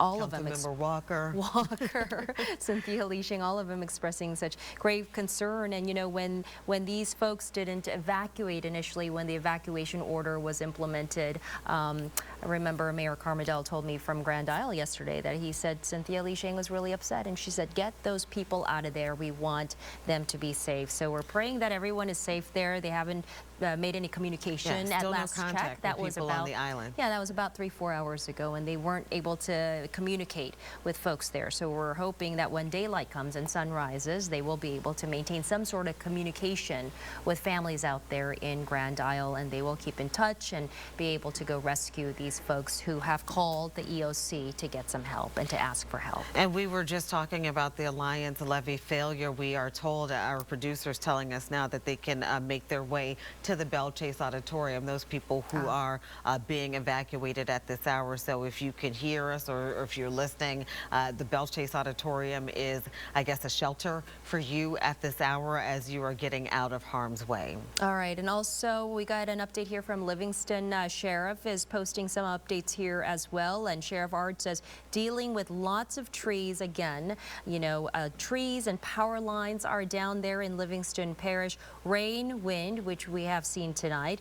They're trying to ride it out. Hopefully soon, he says, we can get our folks to start clearing these roadways, helping those who need help. Several of our deputies reporting that they have trees on their houses, as well as some of our citizens. And, you know, that breaks my heart to hear. He wrote some of the trees maybe on houses and some of the citizens. So praying for folks out there in Livingston Parish. He goes on to say, as well as water in homes. Nothing major as far as fatalities. Thank goodness. I'm trapped by high water and or trees myself. This is the Livingston Sheriff Ard update, saying he himself is trapped by trees and water. It'll take me a minute to get where I need to be too. Going to be quite a task, but we will get it done. He says, remember curfew until 10 a.m. Let us get out there to assess and clear first. Once again, underscoring what we've heard from officials and leaders throughout the area. Please do not venture out. Please let officials and first responders and leaders get out there to assess first. Curfew is implemented out there in Livingston Parish until 10 a.m. But he himself trapped, he says, by high water and or trees. So our thoughts with you, Sheriff Ard in Livingston. Please be safe, and thank you for your service. And they're doing whatever they can they will be doing what they can to help folks who need help. Talking about folks who need help, you know, earlier tonight we were getting reports from Laplace of flooding there and people being in their attics. You know, just recently, Daniel said with the forecast that we are trying to see some of that water, I guess, clear out. Some good news with some of the water that was rising in Laplace. They may catch a bit of a break, but, you know, Aubrey Killian had an opportunity to talk to people who were experiencing quite a scary situation. Aubrey. Hey, Gina. Yeah, it is definitely a scary and terrifying situation. Many families right now, as we speak, in Laplace, they're actually trapped in their attics. Take a look at this video if you can. I spoke to one woman live on air not long ago as she, in fact, was trapped inside of her attic. These pictures there from Tiffany Miller. She lives on Bamboo Road in Laplace. Miller said when the weather just began to deteriorate and get bad. She and her family actually went up into the attic. She believes there might be about 3 to 5 feet of water in homes in her subdivision. She said the area likely needs multiple boats, believing that there are more people all across her neighborhood that are stuck in their homes. Now, still somehow, Tiffany is keeping a very positive attitude. Take a listen. Hi, Aubrey. This is Tiffany Miller. I'm actually in an attic right now. I'm at 94 Bamboo Road in La Place, Louisiana. We've been up here maybe for an hour or two. Conditions hopefully are getting a little bit better. Water came in, I'm thinking from Highway 51, and it came in kind of quick. So the only thing that we could do was climb in the attic. And we did speak with emergency officials. Now they say right now it is too dangerous to send crews out, but they do hope to hopefully send crews out soon as daylight does approach. Reporting live, I'm Aubrey Killian, WDSU News. Aubrey, thank you. Coming up on 2 o'clock on Monday, August 30th. I have to keep saying it. You know, Stella, before we talked to Aubrey, you were talking about Sheriff Ard in Livingston Parish. Yes, he says that he is trapped by high water and or trees. So our thoughts with you, Sheriff Ard. Let's take a look at some pictures, I believe we have, of the situation out there in Livingston Parish. He's saying lots of power lines, lots of downed trees. That's what they're dealing with. Heavy rain, strong winds. They're trying to ride it out, but he says hopefully we can get our folks to start clearing these roadways. And you can see here that tree is down there north of Dollar General on Satsuma in Livingston Parish, and this post by the sheriff updating us on conditions, but he really hopes that they can start clearing roadways. And again, we were talking, you know, when Sherman was talking about first responders and, you know, all the fires that even Kenner had to deal with today, the response will be delayed because roads are impassable. They have to cut through the trees, clear the debris, clear the roadways before they could even get to these families. And we just heard from Aubrey talking to families in La Place. They were concerned because of water there, but, you know, meteorologist Daniel Graves said, you know, not too long ago that they may start to be catching a break in terms of all of that. That's certainly good news, Daniel. Yeah, we want to hear some good news. You know, it's been just lots to take in here, where all the reports that we've been getting in, and so it's nice to see some breaks now for at least parts of our South Shore residents. On the North Shore, still seeing some of that heavy rainfall, and so I wanted to kind of talk about some of the rainfall totals.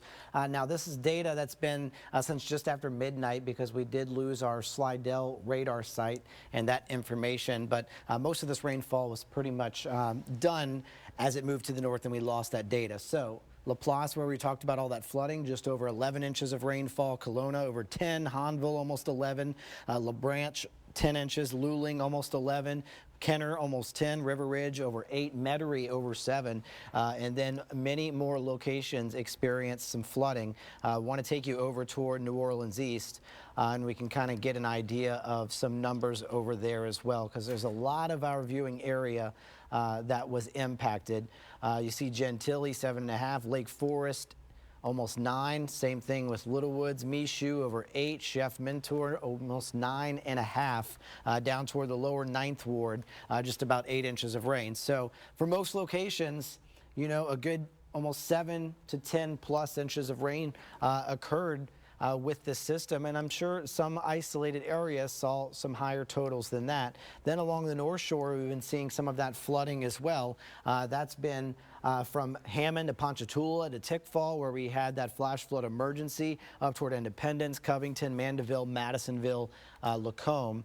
So just going to plug in some of those totals there. Another over 10 inches near Madisonville, Lacombe almost 9, Slidell, Pearl River saw some heavy rain, Hammond almost 13 inches of rain, Ponchatoula 12, Albany over 11, go Hornets, Tickfall over 10 inches of rainfall. So we have had a lot of rain on top of what made all of this even worse with these flooding emergencies, we've also had storm surge to deal with many of these locations, and so that just made things even worse. And some of these totals in the North Shore were probably higher, but as I mentioned, after midnight, we lost the radar site in Slidell, so some of this information has stopped updating.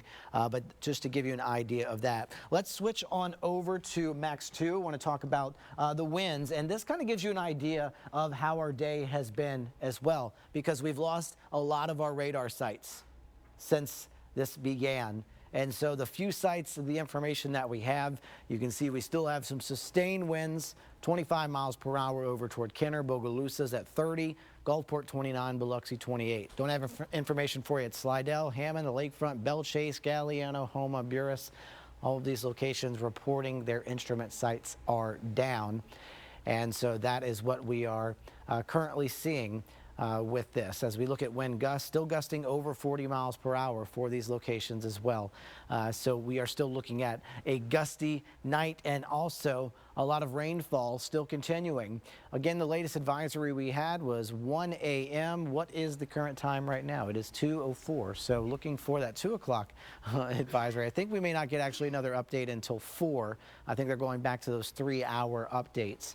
And so with the 1 o'clock advisory, winds were 75 miles per hour. It's moving to the north at 9, and so you can see kind of where the heaviest rainfall is. Mississippi, you're really getting inundated. These rain bands still just kind of sitting over these same areas from Biloxi to Gulfport, down toward Pearlington, Bay St. Louis, heading into Pearl River County, Poplarville, down toward Picayune. My sister's in Hattiesburg right now. Asked if she's going to be able to drive back to Poplarville in the morning when she gets off work at 7.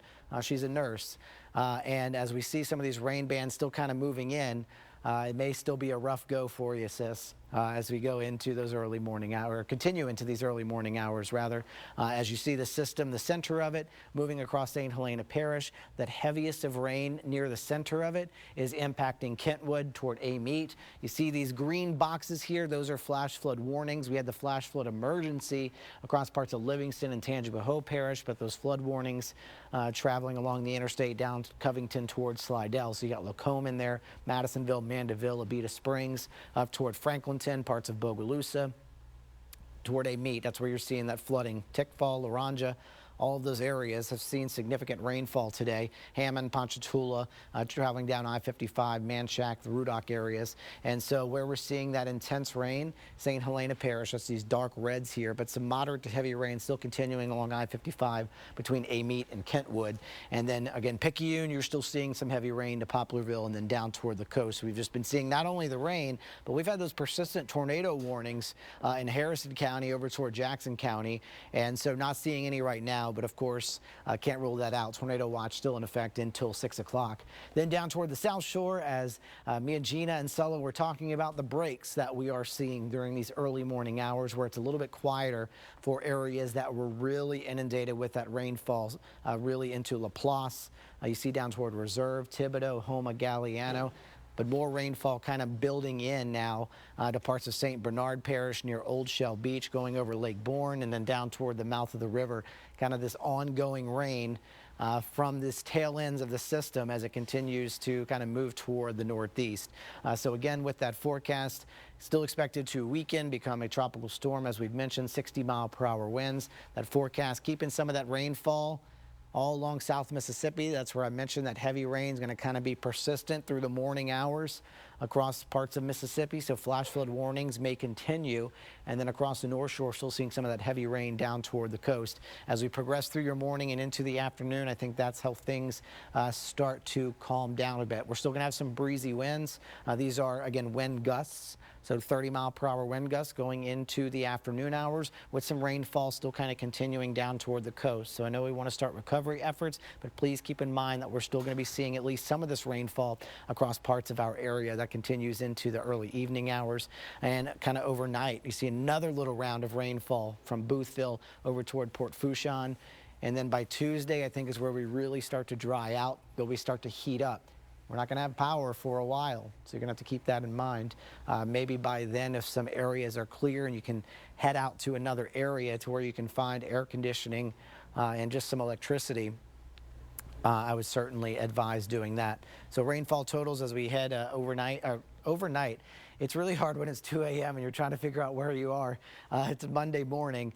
So through Tuesday evening, you can see an additional where the heaviest rainfall is, and mainly a lot of this is going to fall through these early morning hours from Bogalusa to Slidell and along the Mississippi Gulf Coast, 4 to 5 inches of rainfall. And so we still got a ways to go. We're starting to see things quieting down a bit for us, so we're getting closer toward that end of those impacts where we can start those recovery efforts, but we'll still have to be monitoring some heavy rainfall threats and some flooding as we progress through this Monday. That's what I've got for you now. I'm going to toss it back to you.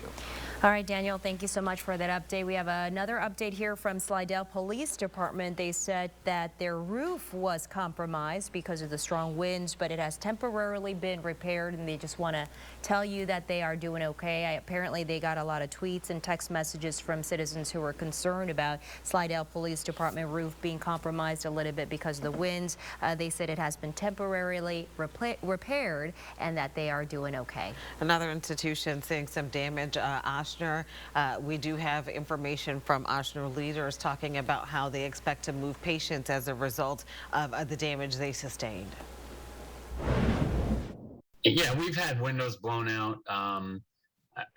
So we've lost some windows, we've lost pieces of roof. The top of the at St. Anne's, the top of kind of the what's called the penthouse that's over one of the elevators actually blew off the building, so we were not able to use that elevator, had to use another one, and that created some water intrusion into the facility, which is why we're going to move the patients out of there. We are working with the local transport companies. Mike, maybe you can take that and maybe talk a little bit about the timing. Yeah, so we can't travel until wind speeds are below 40 miles an hour. And then the state will go through and make sure that the roads are passable before we send any ambulance teams or transport teams out to move patients. All right, let's go and show you. We've got some video coming into our newsroom. We want to show you of some of the flooding that took place today. This is a look at Venetian Isle. Gina, one of the low-lying areas where the mandatory evacuations were always in place. And this is why, because you can see, roads covered with water. I mean, you can't even see what's under the water, which makes it very dangerous. Roads impassable because of the flooding. Venetian Isle, another place where, whenever we see these storms, we always see that mandatory evacuation orders in place for Venetian Isle, Lake Catherine, and Irish Bayou. Right, outside of the levee protection system, one of the areas that Council Member Cindy Nguyen says that we always see these type of impacts. So that was video from Venetian Isles. Next, we have some video for you from the French Quarter today. Some of the storm impacts we've been seeing. You can see again there the intense winds unrelenting today all day long. You can see rain coming down. We've had rain now for the past 24 hours or so pouring down. We saw some other damage out there in the French Quarter. I know Jennifer Crockett was out there earlier today. Some tarp, looks like a piece of tarp or some balcony was peeled off. So they did see a little bit of damage out there in the New Orleans area in French Quarter today. But you can see the winds whipping up and feeling very intense. And you can hear it too in that video. We've been talking about damage in St. Charles Parish because we had talked to the parish president there, but here's a look, at this video. You can see what Hurricane Ida has done to the roof of this structure, pretty much peeled it back. But again, when you think about the Category 4 or storm, hurricane force winds, I mean, these kinds of impacts are to be expected. This is video, again, from St. Charles Parish as Ida certainly making her presence known there. I think we are going to see a lot more roof damage, structure damage as officials go out and start assessing damages. Yesterday evening, St. Charles Avenue from across Superior Grill. We've got video of that for you too here in New Orleans. We had crews stationed, in the CBD and also Pertania, Magazine Street, and we saw lots of, branches, tree limbs, and power lines down, blocking roadways in New Orleans. And this is Highway 11 in the Irish Bayou Bayou area. Again, another area outside of the levee protection system. Water are clearly, I mean, all across the roadway. We have seen these types of impacts on Highway 11 when we have storms, but, you know, just to kind of illustrate what exactly that we are dealing with. Again, this is Councilmember Wynn's district, but, you know, these are the impacts we typically see in this area. We have new video coming into our newsroom here. Video shot outside the United States Postal Service building. The wind, rain, whipping, wind actually howling out there, and then the busted out glass there. But we understand our photographer was trying to get to a safe place there, which is why you're seeing that video shake. He was running off to find a shelter or somewhere safe because the wind was blowing, and you know, with glass shattering, it can pose a very dangerous situation. Absolutely. I mean, certainly if you have shards of glass falling, you want to get out of the way. Just looking at more video here, or is that the continuation of the video with the photographer getting out of the way when the glass started coming down? I mean, but just look at the force of the wind in that video. And Fletcher was talking earlier just how strong it was, and you know, he wasn't able to keep up and stay up. He's covered so many storms, but this one being one of the strongest he's ever felt. We saw Harrison Golden out there earlier today too, almost being blown away. So just to give you an idea, an indication of the powerful force of the wind. We have checked in a few different places. I know earlier today Lafourche was experiencing issues with its 911 system. Apparently back at Orleans, the Orleans Parish Communication District at this time is experiencing some technical difficulties. So if you find yourself in an emergency, they are saying please go to your nearest fire station or approach your nearest officer. We will update you once this issue has been resolved. So again, if you are in an emergency, if there is a fire station that you can go to and conditions are safe, I mean, I know it's kind of hard, all those things to negotiate in an emergency, but the 911 system in the Orleans Parish Communication District is experiencing some technical difficulties at this hour. Didn't Lafourche also had issues, yes, right, with the 911 system too? Again, just one of the many issues that these parishes are dealing with, and boil water advisories also. Just keep in mind, we reported that in Jefferson Parish, St. Charles Parish, and St. Tammany Parish. More video. Let's show you some more footage here. This is the coastline flooding along Mississippi. This is in Gulfport, but once again, check that out, Gina. You can see, you know, the road just being swallowed up there by the water, and flooding is getting the water getting so high there. And you know, imagine if you're driving out there, how dangerous that is and scary that would be to be there, because you're basically in a lake, it looks like. So this is why people should heed the warnings and not be on the roadway. No one should be on that road if it's being swallowed up by all that water, wind whipping, and right here, waves crashing on the seawall. Waves crashing ashore, Biloxi Beach. You know, Junior loves Biloxi Beach. We were just I like there. Biloxi Beach right. too. I would love it now. I mean, we were there not too long ago, you know, for his birthday. But take a look at this. This is certainly the impact of Hurricane Ida. So not just in Louisiana, all along the Gulf Coast, feeling the effects of the storm. We also have some video to show you from Pass Christian in Mississippi. This is the storm. Ooh, listen to that. Wind is howling and very scary. Oh, so we see a car there submerged on the road, coming up to kind of like the tire area or the doorway of the vehicle there. And this again at the coastline flooding in Mississippi in Gulfport. But you can see just the roads impassable, flooding there, massive flooding with trees blowing in the wind. Just how fierce and powerful and intense that wind has been all day today. Scary scenes out of Mississippi, the coastline, Biloxi, Pass Christian, and Gulfport. Absolutely. We do also have some video from St. Tammany Parish. You know, we had talked to Heath not too long ago in Covington. He had the, you know, we could see from his truck, the view from his truck. But we are getting some video from St. Tammany. We heard from the spokesperson there, Michael Vincino, earlier. Here is what conditions look like there. There was some significant flooding taking place in the St. Tammany area. This video was shot in Mandeville, and you can see flood water at that time slowly taking over some roadways. again, a reminder, if you are driving, which, you probably shouldn't be on the roadway, don't drive rather through the water. Local leaders and law enforcement asking everyone definitely to stay at home or stay inside and continue to shelter in place at this hour. All right, let's look at the next piece of video we have. This is from Honey Island, swamp spilling over into a Slidell neighborhood. So here it is, a look at just the water coming into the neighborhood there. Again, wind whipping up and being very strong, so you can see, those branches and trees just swaying and being blown by the force of that powerful wind. Rain coming down hard, and the swamp spilling over into that neighborhood, that grassy area, that driveway of that house in, oh my goodness, where are we? Slidell, sorry. It's a little late.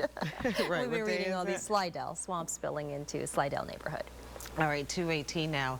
We just kind of ran through some video that we have been getting into the newsroom. So you can see the large swath of areas that have been affected from the North Shore to the South Shore, Louisiana, Mississippi, Gulf Coast. Just so many different impacts from the storm. We have video now from the place I've been wanting to see all day, Grand Isle, which, okay, we may not have video yet of Grand Isle, but we heard the president say 100% of Grand Isle was underwater. So I'm curious to know what it looks like. Grand Isle and the folks out there who called for help, and they're just waiting for conditions to be safe to send teams out there to help families who called for assistance. Mayor Cantrell has been using her social media platforms to address people about what's going on and to give an update. Let's listen to what the mayor had to say. Okay, good evening. This is Mayor Cantrell giving you another update. As I have been keeping you all informed as best as I can through social media platforms. I'm just coming tonight to say, one, we need you all to remain sheltering in place throughout the evening. It's vitally important. Conditions are still severe throughout the city of New Orleans, but also we have now lost power. The plant that provides power to Entergy New Orleans was compromised. This plant is not located in Orleans Parish. However, we rely on this plant to ensure that we have power throughout the city. Right now, it's compromised, which means it's very dangerous.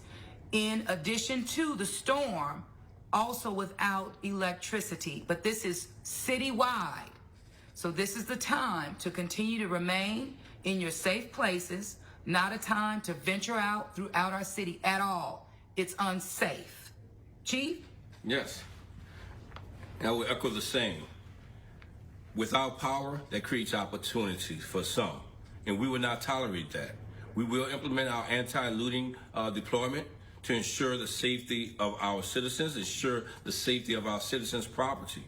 And as the mayor also stated, because it is dark, because we are without power, we need to be vigilant, because you are traveling in an area in which you will put yourself in danger, which ultimately will put our public safety members in danger. So please, shelter in place, and we will get through this together. Chief, I'm going to echo just that. We will get through this together. Remain calm, and please sign up for NOLA Ready alerts by texting NOLA Ready to 77295. We will continue to keep you informed as we learn more and as we do more to protect you and your families. Now listen, continue to listen, and thank you so much for all that you've done throughout this very trying time for all of us. But again, as the chief indicated, we're going to get through this better than we've ever done before. Thank you. Okay, and talking about protecting you and your families, we just mentioned this moments ago, we wanted to reiterate at this time, the Orleans Parish Communication District is having issues with its 911 system, experiencing technical difficulties. They do say if you find yourself in an emergency, to please go to your nearest fire station or approach your nearest police officer. We know that could be difficult to do given some of the conditions out there, but if it is a real emergency and you do need assistance, again, your nearest fire station or a police officer.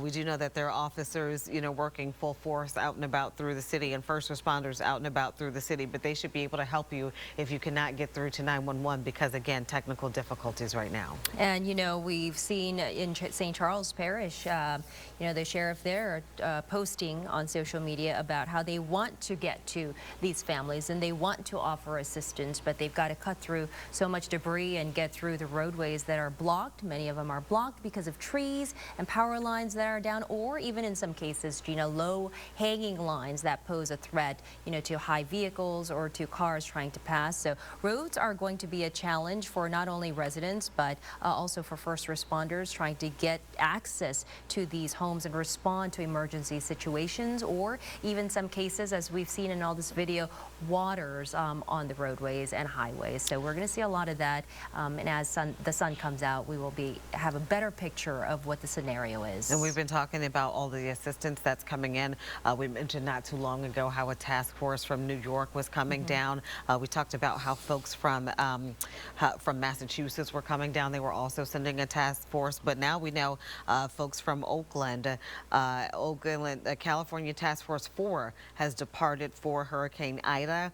Wishing the urban search and rescue team safe travels. Our heart goes out to all the communities that have already and will be impacted by the extreme weather event, but we should know help is on the way. Help pouring in from across the country as we deal with these impacts. Yeah, the governor talked about, their pre-positioned swift water rescue teams that were available, FEMA offering assistance, and, the Biden administration approving so quickly that major disaster declaration that was requested by Governor Edwards today. That happened in a matter of hours. And with that major disaster declaration, that definitely frees up a lot of resources. We heard Emily Lane talk to Senator Cassidy about that, but I'm also seeing people on social media saying that they have been able to actually register with FEMA already, and they have already, gotten that process started. So, I mean, these are things people do after we experience a disaster like this. So with that declaration, it definitely, again, frees up more resources.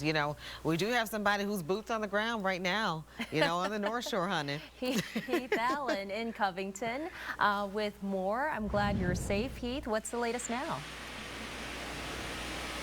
It looks dark we're just where you are. kind of taking a look around. we're trying to just take a look around at various areas here that we can get to. Obviously, we're limited with technology and we're limited because of the weather, but just show you this real quickly. If I can swap this over. This is this is my patio. That fence is down. Kind of took out one of the part of the side of the house there. Knocked out one of the structures on the eave here. If you can see the wind still, it's still blowing. It's still breezy out here. But here's this is really just feet outside my back door. That's part of a huge limb that came down, and right behind, it's all trees behind that on the ground. As far back as my yard goes, we had one big pine tree that fell over. It could have really, I don't know, it could have hit somebody's house somehow. I don't think it did. I think it actually may have taken out a shed, but other than that, I needed to replace that shed anyway. There's no fence left in my yard, and this way it's going to be for an awful lot of people. And believe me, nothing's touched my house other than that little spot, so I'm a blessed soul. There's going to be a lot of other people that are going to see, they're going to have a lot more damage than this, but this is kind of what you're looking at.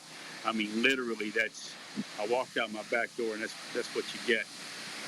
Again, it's kind of calming down, I hope. I mean, I was trying to see exactly where the significant weather is now, and I was having trouble gauging where it is compared to where we are. But as you can see, the wind's still blowing. It kind of gives you, I don't know if you can see it. Yeah, you can. That's all right. Well, a big pine tree up there is kind of swaying back and forth. Anyway, bottom line is where we are right now. The biggest problem is going to be here, no power, because we don't have any, and nobody up here is going to have it, just like it's going to be in the city of New Orleans, same kind of situation. But it's tree issues here. It's tree issues that we're facing here. And I've got a light there. It's kind of hard to get an area where the light isn't the shadow of this phone it's like a horror movie. Maybe more like a horror movie by the time we get up tomorrow. Anyway, that's kind of the situation here. And I'll keep you posted throughout the evening. Guys, I'll give it back to you. Okay, Heath, it looked like conditions deteriorated from the last time we had his light that he had hooked up to the inverter, but now he was in the dark this time. Heath, thank you so much. We'll check back with you a little later. Guess what happened in New Orleans today? An animal escaped from the zoo. We got a statement from the Audubon Zoo, and it says, quote, due to the severe weather associated with Hurricane Ida, a fence was breached in Audubon Zoo's Barashega deer habitat. So a deer ran off. On-site staff worked to corral the 2 deer and secure them back in their habitat, but 1 deer is unaccounted for at this time, but it is likely still on zoo grounds. Due to the severity of the weather, it is too dangerous for staff to go out and search. Once it is safe, our animal staff who are in place during the storm at all our facilities will search zoo ground for the deer that is unaccounted for. This is not considered a dangerous animal, but one zoo as a result, deer as a result of the fence going down was able to escape. Now they do believe, as they said, it's still on zoo property. However, if it's not, if you do encounter the deer uptown, you know, call somebody, let us know. We'll make sure we can get the deer back where it belongs. I hope the deer is doing okay and is safe too and did not encounter any down lines, tree limbs, or, you know, hoping the deer is safe too. In the high water, you're right, you don't know. That's right. Bun, my producer, mentioned possibly snakes, you know, in the high waters and, you know, in other dangerous situations. So hoping the deer is okay tonight. All right. Look, speaking of, you know, high water bringing out snakes, look at this in St. Tammany Parish. I guess just as the result of all the rain that we're seeing, a snake on the loose there.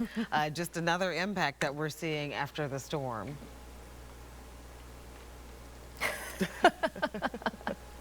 2:30 now. Coming up on 2:30 now on Monday, August 30th. I was just waiting for Damon so I can toss it to Damon soon. I need a Monday, cup of coffee, but I August can't 30th. drink coffee, Damon, because I want to get some sleep once I get off my shift. How are you? I'm well. I'm a little tired myself. What's the situation with Ida now? At last check, it was slowing down. It's still going about 9 miles per hour, but it was less intense with the last report that we got from the National Hurricane Center. 75-mile-per-hour winds, which still makes it a Category 1 hurricane, and it'll probably maintain that strength as it continues to make its way out of southeast Louisiana and into southern Mississippi. Got another flash flood emergency that was issued by the National Weather Service at 2:24 a.m. The flash flood emergency is mainly for Laplace. But the flash flood warning covers St. Charles Parish and St. John the Baptist as well. And it is because the thunderstorms that have been producing heavy rainfall, and of course the people are trapped in a lot of places out in that direction on top of their homes. Roads are completely flooded. High water rescues are trying to go out. But between 6 and 13 inches of rain has fallen, and flash flooding is already occurring. And here's a look at the big picture. This is Hurricane Ida, now again a Category 1 storm that continues to make its way in a northerly direction through parts of southeast Louisiana. And just looks like it's moving parallel with the western edge of Tangipahoa Parish. So, you know, we're going to continue to follow it as it continues to make its way out of southeast Louisiana and then into Mississippi. But still a Category 1 hurricane. It's moving north at about 9 miles per hour, 75-mile-per-hour winds. 74 is the number that you need to be a Category 1 hurricane. And you can see that most of the convection is over the North Shore and the Mississippi Gulf Coast, and we still have some down here on the South Shore as well. But this storm stretches all the way out into the Gulf of Mexico, over towards the Florida Panhandle, into central Mississippi and Alabama as well. And the rainfall, for the most part, is over our heads. And, you know, Daniel a little while ago mentioned that we'd lost a lot of the reporting stations. You can see that there's not too many numbers showing up in this picture, but the winds are at 25 miles per hour over in Kenner, 30 in Bogalusa, 36 over in Gulfport right now, and they're gusting up to 41 rather over in Kenner, 43 mile per hour wind gusts in Bogalusa. But look at over in Gulfport, the winds gusting up to 68 miles per hour, some very strong winds out in that direction, and that's going to continue to be the case for a while longer. And as I put the model into motion, you can see that in Gulfport at 4 a.m., 56 mile per hour winds, but across the area, you know, 30 to 50 mile per hour winds, still a big possibility. Still the possibility of some rainfall across the South Shore with some heavy rainfall possibly for Port Fourchon, parts of Grand Isle as well. And Grand Isle, which is, you know, completely covered in water right now, parts of St. Bernard Parish expecting to get some pretty heavy rainfall. It's going to continue on the Mississippi Gulf Coast as well. 8 a.m. in the morning, still plenty heavy rainfall over on the Mississippi Gulf Coast, parts of St. Bernard and down in the kind of the marsh area just to the east of Galliano and south of Lafitte and Jean Lafitte. But even into the noontime hour, I keep saying tomorrow, later today, even into the noontime hour over in Boothville, the rain is pretty heavy, and the winds are still pretty significant all across the area. 20 to 40 mile per hour winds still with us, but the bulk of the rainfall is well to the north and to the northeast of us, and even over towards Mobile, Alabama at that time. Here's 4 p.m. today, and the winds are still pretty elevated at that time. Maybe see some sunshine tomorrow, this afternoon, and maybe some clear skies tonight as the winds fall off quite nicely. And then into Tuesday, some much better conditions, breezy conditions as well. And into your Wednesday, the winds fall off even more. This is 6 a.m. on Wednesday, but over in Port Fourchon, looks like the rain is still coming down out in that direction, which is not great news for them or for parts of Grand Isle.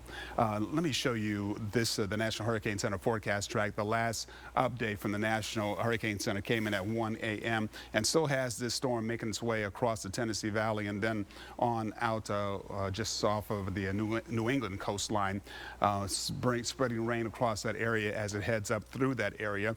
A little bit closer in, so you can see still a Category 1 hurricane here, but 60 mile per hour winds and a tropical storm at that time that it makes its way into southwest Mississippi. Hattiesburg getting a lot of rainfall right now. That's going to continue as the storm makes its way into southwest Mississippi, and the rain that we are experiencing on the South Shore, much less than what we were experiencing several hours ago. That's for sure. That's good news for us because we got, you know, there's some areas that got, you know, 12, 14, 16 inches of rainfall across parts of the South Shore and over towards the Mississippi Gulf Coast. And unfortunately for the Mississippi Gulf Coast, that rain's going to continue pretty heavy for a while longer. We've been talking about some of the flash flood watches and warnings and flood emergencies that we've been seeing in parts of the area, and that's still the case and still in effect for many places down here on the South Shore. Over in toward Lafitte and Jean Lafitte, there's a flash flood warning in effect until 6:45 a.m. Just to the east of that area, flash flood warning until 5:45 for parts of Plaquemines Parish, and then over towards Luling, parts of the Solomon stretching over towards South Vacherie, 7:15 a.m. That flash flood warning is in effect until 7:15 a.m. Let me take you to the North Shore, and you can see Tangipahoa Parish getting some heavy rainfall right now. It's coming down pretty heavy for Kentwood, 1.34 inches per hour over towards Tangipahoa, though. So some very, very heavy rainfall, some strong storms there, and some lighter rainfall across other parts of the North Shore, lower Tangipahoa, St. Tammany, over towards Washington Parish, but western Washington Parish is seeing some heavier rainfall. And then we've got the flash flood warnings that are in place across parts of the North Shore as well. This one for northern part of Tangipahoa and Washington Parish until 3 a.m. Then for St. Tammany Parish, that flash flood warning in effect until 4:15 a.m. And over towards lower Tangipahoa, that flash flood warning in effect until 6 a.m. because of all the rainfall that they've seen and all the rainfall that's expected as we go through the next several hours. Over here in the Mississippi Gulf Coast, the rain continues, and unfortunately for this area stretching over towards Gulfport and Biloxi, you know, as the storm continues to make its way into Mississippi, you know, you're going to continue to see all this heavy rainfall that's occurring right now, and it's on and off. But you know, the worst part about this is the tornado warnings that we've been getting across parts of this area as well. We're expecting that to continue for several more hours as well. So imagine if you're in this area and you've got your neighborhood is flooded and you've got strong winds outside, and then suddenly you're under a tornado warning or you get hit by a tornado. That is the worst possible scenario for these folks, but you know, those warnings keep coming, and we haven't gotten a report of an actual tornado, someone citing a tornado, just the tornado warnings to this point. And you know, I'm wondering how we're going to, because you know, usually when you get a tornado or a tornado warning or damage, you know, the National Weather Service office send meteorologists out to survey the area and then confirm that it was in fact a tornado. But with all the damage as a result of the hurricane, how they're going to go out and confirm a tornado, it's kind of a mystery, but we'll hopefully get answers to that mystery here in the next couple of days. Here's the bigger picture. Once again, all the rain continuing over the Mississippi Gulf Coast. That's going to be the case for a while because this thing is moving just north into parts of southwest Mississippi, and as it moves north, the rainfall is just going to continue to train over this area in southern Mississippi, and that's not going to end until it starts moving to the northeast towards the Tennessee Valley, and then that rain will move out and more so over the Mississippi or the Alabama Gulf Coast and over towards the Florida Panhandle as well. I'm not expecting a lot of heavy rainfall for many parts of the South Shore, except or unless you're in Plaquemines Parish or St. Bernard Parish. But you know, for the river parishes, for a good portion of Terrebonne Parish, Lafourche Parish, a good portion of Jefferson here in Orleans, I think the worst of the rainfall anyway is moving out, but we're still dealing with a lot of storm surge flooding in many parts of the area, and we're still dealing with some very strong winds, power outages, of course, down trees, down power lines, et cetera, et cetera, et cetera. So this storm is still going to be doing some damage, even in areas where the rainfall has stopped for the rest of the night and into tomorrow morning.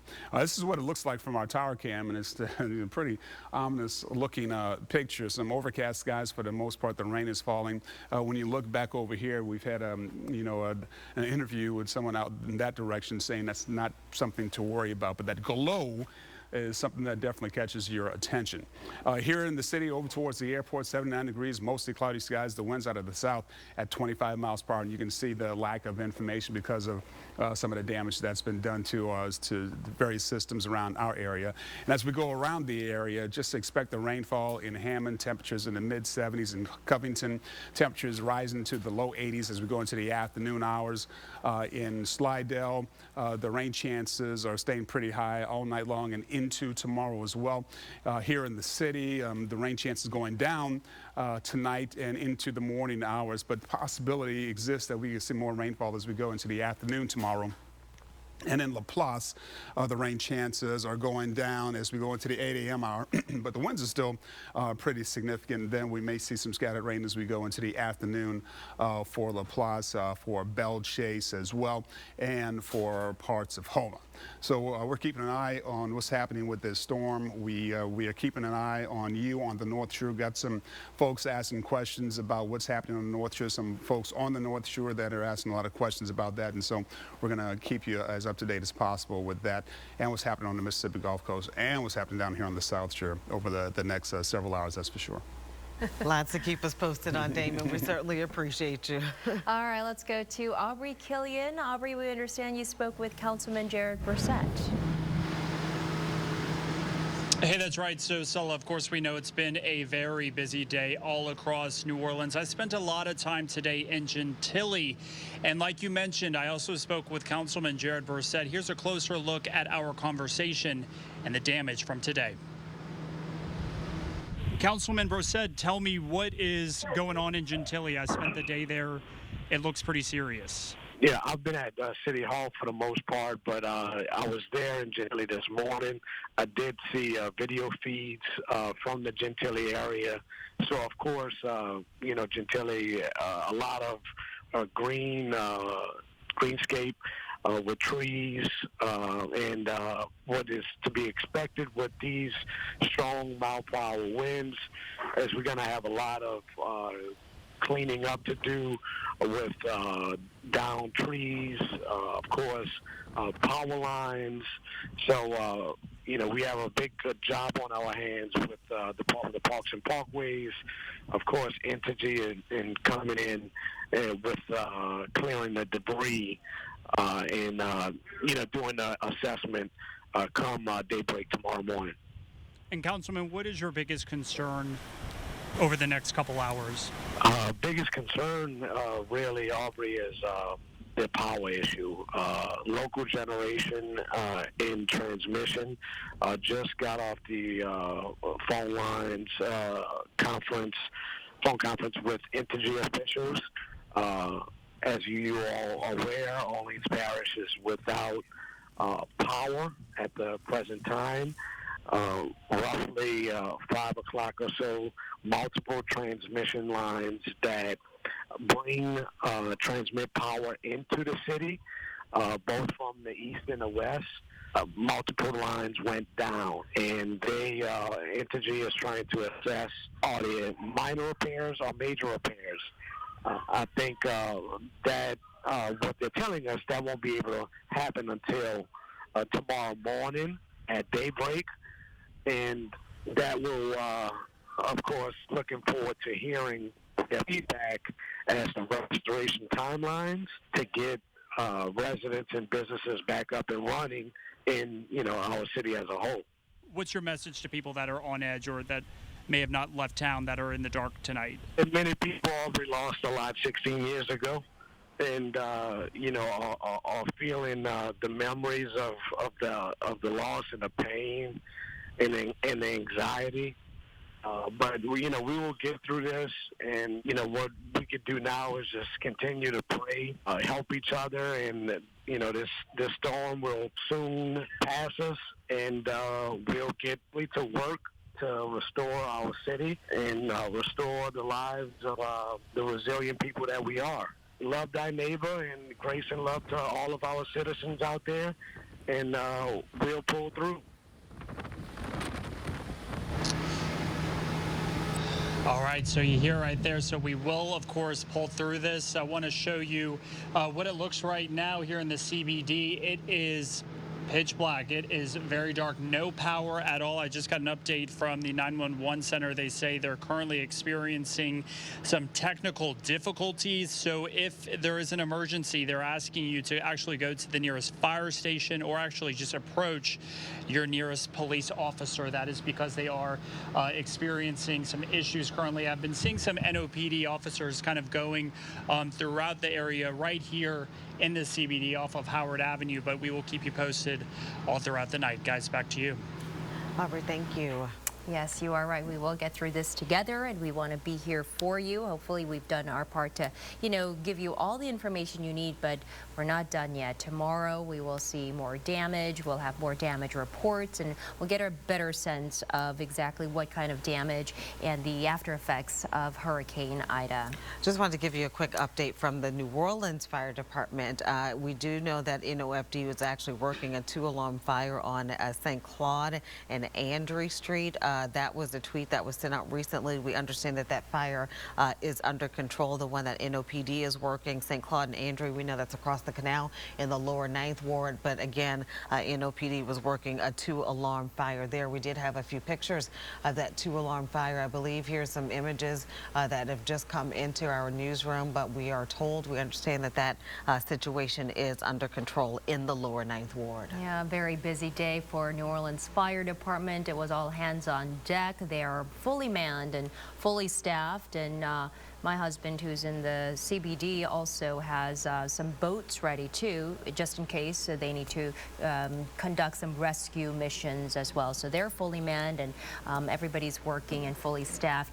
That glow also, I've been getting some questions from viewers and friends asking what that glow is. When we spoke with the fire chief from St. Bernard Parish a few hours ago, or just an hour or so ago, he told us that there are 2 oil refineries that lost electricity in St. Bernard Parish. He told us that it was just a safety mechanism, and so it's a flare or a glow because power is out at the oil refinery in St. Bernard Parish. Nothing to be alarmed about, in case you're wondering what that glow is on the left side of your screen. But there were lots of fires working in Kenner, though, that they were working to put out, but adverse conditions aren't letting them respond to the fires how they want to. We heard Sherman DeSalle give us an account there of him talking to people on the ground, saying even if when they have an adequate water supply, they'll be able to better fight fires. But because of so many power outages and different factors, they aren't able to deal with these situations when they come up as they would like to. Yeah, so many challenging situations and a lot of obstacles they're going to be facing. It's going to be a long couple of days ahead, folks, so please have some patience. That's the word and the advice from leaders and parish leaders we spoke with. And one of the bigger headlines that we will be seeing out of this, of course, flooding is going to be an issue. Down power lines and down trees, debris, damage, a lot of roofs that we saw, like roofs being peeled off of buildings, structure damage, but power outage is going to be no doubt one of the bigger issues we are going to deal with. That's the big headline coming out of Hurricane Ida. At this point, actually, I've been monitoring this for the last 12 hours, and the numbers have been going up.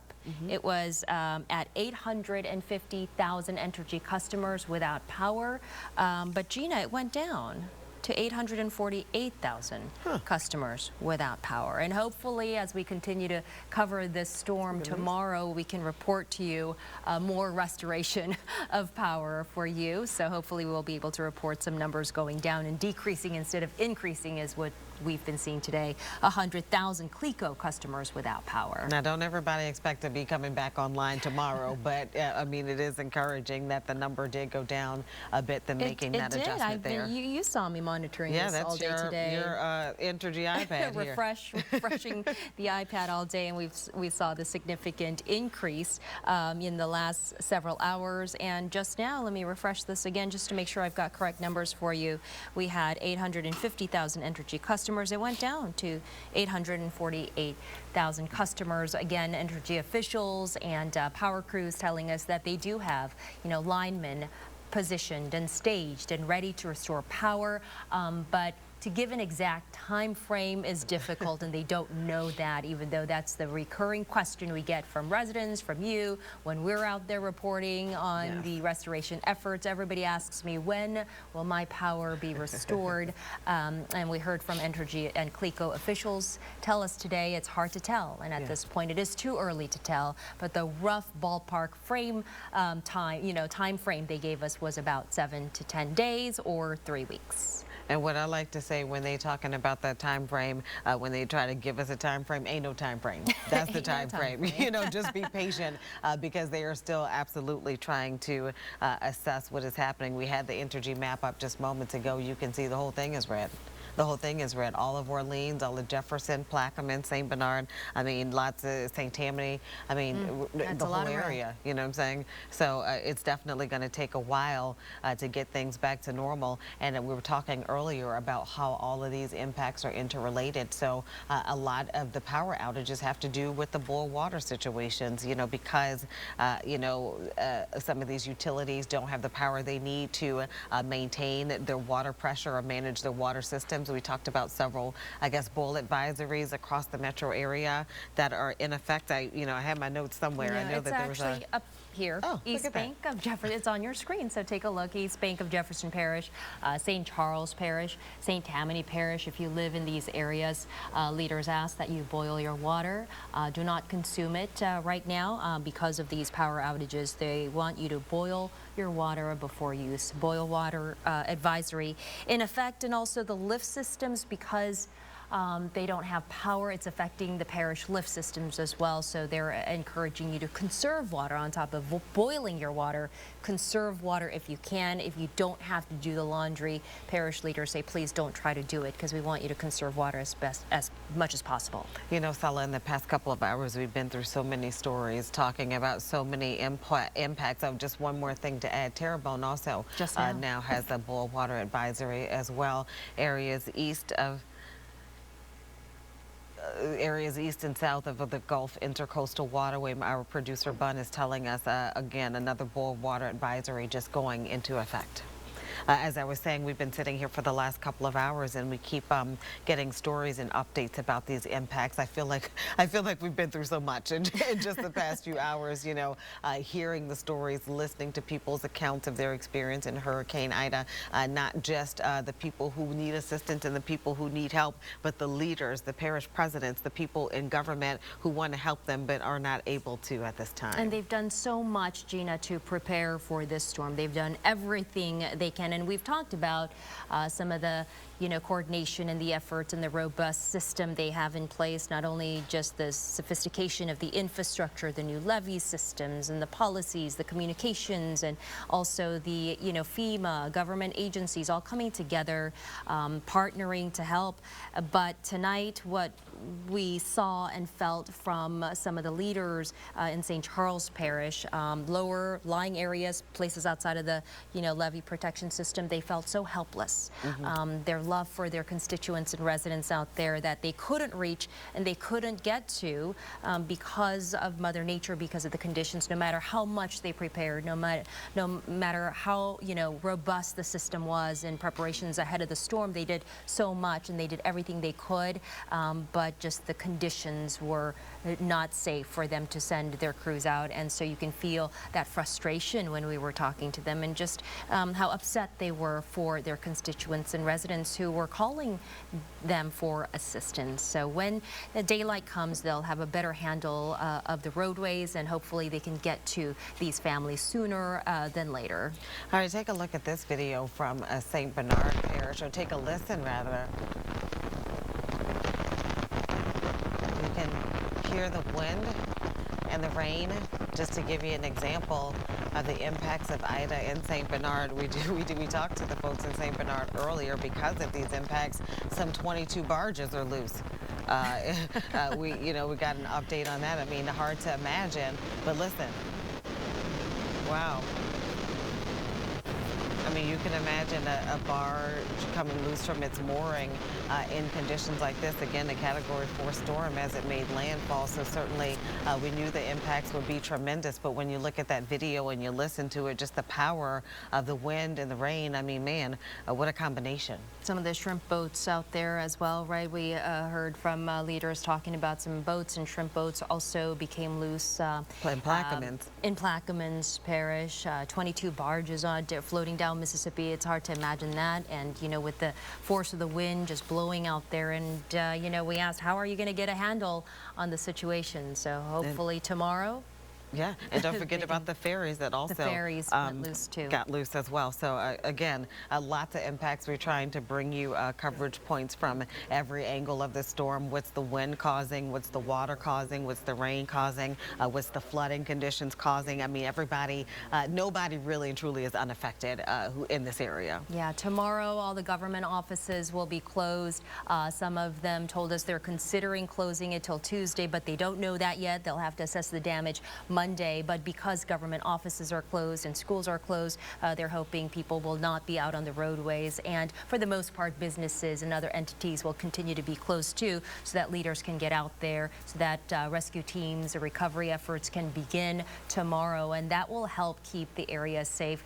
They really emphasize the post-storm events that cause majority of the fatalities and injuries after storms of this magnitude. So they're encouraging you to stay indoors, stay informed, continue to stay informed, and hopefully today we were able to bring you all the information you needed to know about your areas, even though a lot of people I know have evacuated. Gina, even a lot of my neighbors evacuated to the east. Many went to Florida, Atlanta, Alabama, but they were watching us and streaming us to see what their property is like, what the power outage situation is like, what the roads look like here, and trying to get a sense of when they can return home and what they're going to return home to. Yeah, definitely a good point. And we should also mention a lot of the school systems. We know today, Monday, that school had already been canceled, but for Orleans, Jefferson, I believe it was St. Bernard, they have also extended their school closures to Tuesday. And, for some of them, when you look at that power grid, we can only imagine that those closures might be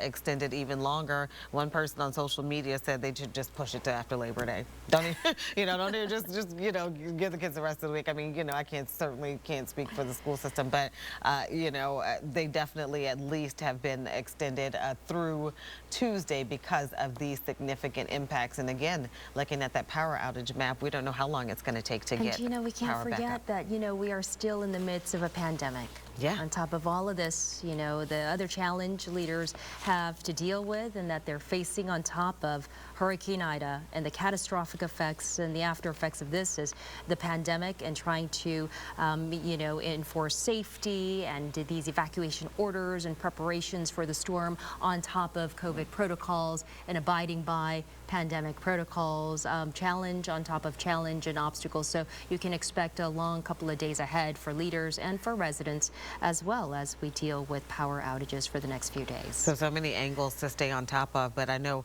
the weather angle, who's staying on top of that for us right now, meteorologist Damon Singleton. Man, Good morning. I don't know what it's going to look like when the sun comes up. I know. I don't want to know. Yeah, I think we all need to brace ourselves for, because I mean, even with the videos that we've seen to this point, I mean, and there's a lot of them on social media, you know, when the sun rises, it's going to be hard to look at.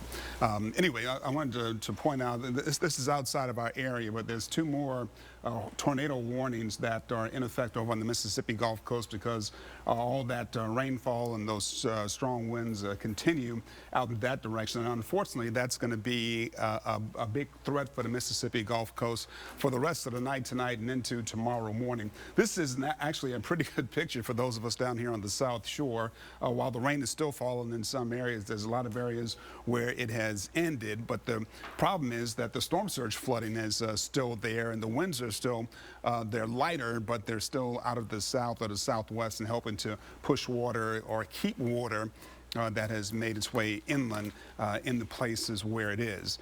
So that's the bad news. Here, let me show you this picture because besides the storm that we're focusing on, there's plenty out here in the Atlantic. I guess that's the bad news. The good news is that nothing really appears to be a threat to us, at least not in the near term. Just off of, looks like off of Norfolk, Virginia, is this low pressure area that has a low chance of developing into a tropical system. There's a post-tropical cyclone, Julian, and that is headed in a northeasterly direction away from us as well. This is tropical depression number 10, and that one's inching to the north. And then the latest wave off the west coast of Africa has a medium chance in the next 2 days and a high chance in the next 2 to 5 days of developing into a tropical system. So that is definitely going to have our attention over the next couple of days. But what has our attention right now is, of course, Hurricane Ida, and still a hurricane. With 75-mile-per-hour winds. 74 is the magic number that you need to be a hurricane. So it's just barely holding on to that status, that classification as a Category 1 hurricane. And as you can see, it stretches across the Mississippi Gulf Coast, the Alabama Gulf Coast, and on to the Florida Panhandle as well. Extending, let me see, there we go. I wanted to show you this 12-hour time lapse once again and show you that it's making landfall as a Category 4 storm, then up through Terrebonne, Lafourche, and the river parishes, and then it makes its way, it looks like it's almost parallel to the western edge of Tangipahoa Parish, and it's continuing towards our border as a Category 1 hurricane, again, with 75-mile-per-hour winds. And it's going pretty slowly at 9 miles per hour. Yesterday we were talking about how it was going from 16 to 15 miles per hour. Now it's down to 9 miles per hour. And again, I just want to show you how much of an impact or how wide of an impact this storm has all the way down into the Gulf of Mexico, just off of Galveston, over towards the Florida Panhandle, into central Alabama, making its way into central and northern Mississippi as well. And this thing is expected to continue kind of on that northerly course and then to the northeast, headed towards the Tennessee Valley and then on off the northeastern coast of the United States, because this frontal boundary is making its way in this direction, and that's going to help to redirect it to just off of the northeastern coastline. Here's a look at the winds, and you know, Daniel was telling you earlier that we've lost some of our reporting stations because of because of what's been happening with the storms that's been making its way across our area. But what's remaining is reporting 25-mile-per-hour winds over in Kenner, Bogalusa, with 30-mile-per-hour winds, and 18 in Gulfport and 22 over in Biloxi right now. But the winds are gusting up to 37 in Gulfport and 36 in Biloxi, 43-mile-per-hour wind gusts in Bogalusa, and the winds are gusting up to 38 miles per hour over in Kenner right now. And here's a look at the winds, what we're expecting, the winds and the rainfall that we're expecting as we go through the rest of the night tonight and into tomorrow. This is at 4 a.m. Still plenty of rainfall across parts of the North Shore, and especially the Mississippi Gulf Coast, but it also stretches across St. Bernard, Plaquemines Parish, and down towards Port Fourchon as well. So some scattered rainfall is a possibility for many of us down here on the South Shore, but it's also possible we could see some pockets of heavy rainfall for the rest of the night as well. This is at 8 a.m. Still some heavy rainfall for parts of St. Bernard, Plaquemines Parish, and down towards Grand Isle at that time, and some scattered rainfall across the North Shore. The winds are still pretty elevated across the North Shore and the South Shore. Those winds being from 25 to 45 miles per hour, 48 miles per hour over in Hammond at 8 a.m. Tomorrow to 8 a.m. this morning. So this is what we're expecting by noontime today. And the winds mid to upper 30s across the North Shore, some upper 20s, low 30s down here on the South Shore, 33 miles per hour on the Mississippi Gulf Coast. And then even into the 4 p.m. time frame this afternoon, still some pretty elevated winds all across southeast Louisiana. Thankfully, all the rainfall is off the Mississippi Gulf Coast by the afternoon and evening. But even then, the tail end of the storm is still bringing some rain and storms to our coastline, affecting Port Fourchon and Grand Isle, and they don't need any more rainfall or storm surge like they've seen, that's for sure. Neither does Plaquemines Parish, but the winds are much lighter later on tonight for both the North Shore and the South Shore, and then it's a little more regular on Tuesday and into Wednesday as well. And you'll notice there's not much rainfall potential showing up on those days either. So we've got some light at the end of the tunnel. We just have a lot of more rain and a lot more wind damage to sustain before we're all done with the Hurricane Ida. And as you can see, this is the National Hurricane Center forecast track taking Ida off the northeastern coast of the United States as a remnant low. But right now, it's still that Category 1 hurricane becoming a tropical storm as it makes its way into southwest Mississippi with 60-mile-per-hour winds by 7 a.m. It's actually going to be there before 7 a.m., but the 7 a.m.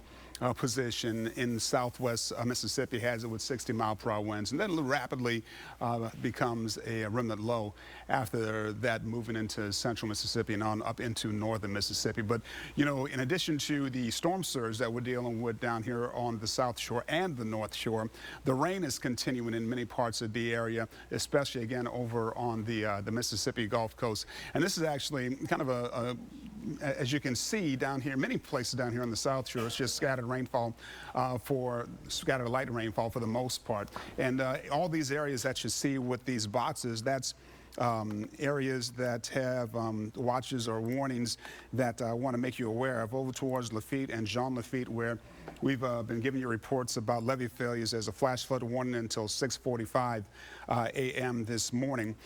Over in Plaquemines Parish, there's a flash flood warning until 5:45 a.m. for that area that's just to the east of Lafitte and Jean Lafitte. And then this area that covers Luling and over towards South Vacherie, well, that area is under a flash flood warning as well until 7:15 a.m. And let me take you to the North Shore and show you the heavy rainfall that's still occurring over parts of Tangipahoa and Kentwood. It's starting to move out of that area, but it was up to an inch, almost an inch and a half over towards Tangipahoa. That's a lot of rainfall in a very short amount of time.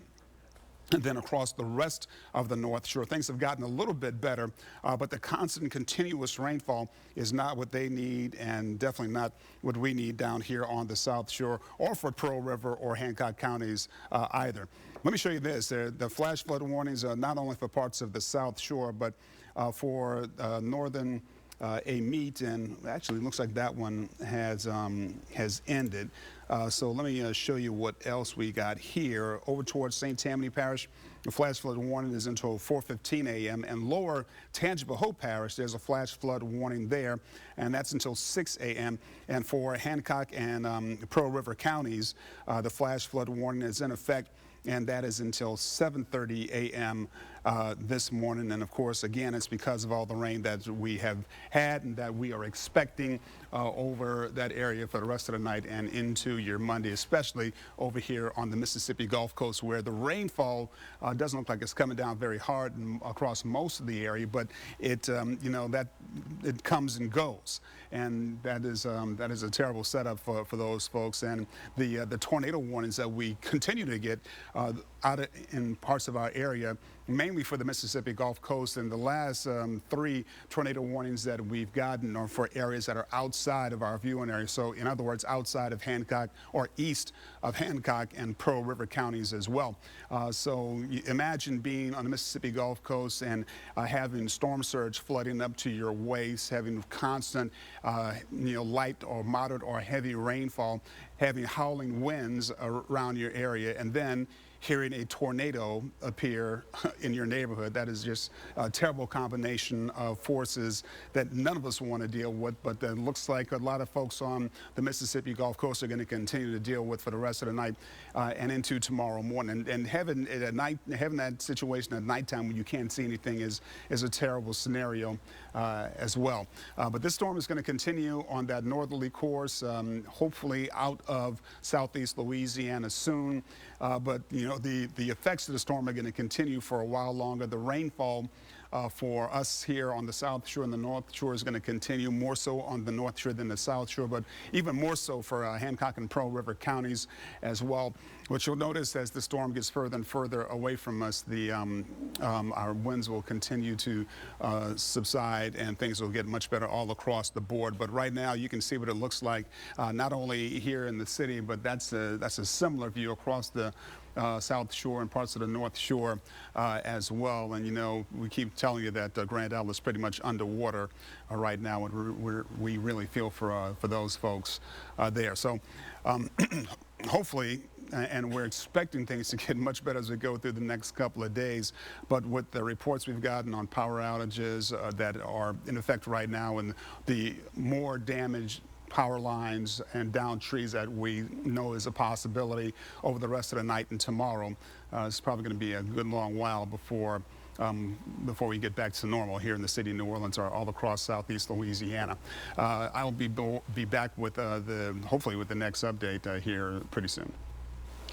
All right, Damon, thank you. Time now 3:08. If you were just joining us, I'm Christina Watkins alongside Travers Mackle, and what a night we've had, Travers. And it's going to be a rough morning for a lot of people when the sun comes up and people can start surveying the damage. A lot of this was done right at that 6, 7, 8 o'clock hour as the sun was going down. We know it's going to be bad in a lot of areas of southeast Louisiana, and we're going to see how bad in about 3 hours here when the sun comes up. Yeah, one of the major things, of course, we've been telling you about for the last several days, prepare for power outages. But I mean, this is something that I don't think any of us really could have prepared for, a complete blackout. Right. Orleans Parish, 100%. We're going to show you right here. Take a look at that map. You don't really see this. We're all used to seeing the Entergy power outage map, and you see the red lines in certain neighborhoods. 100% of power is out in Orleans Parish. I think 98 or 99% in Jefferson Parish.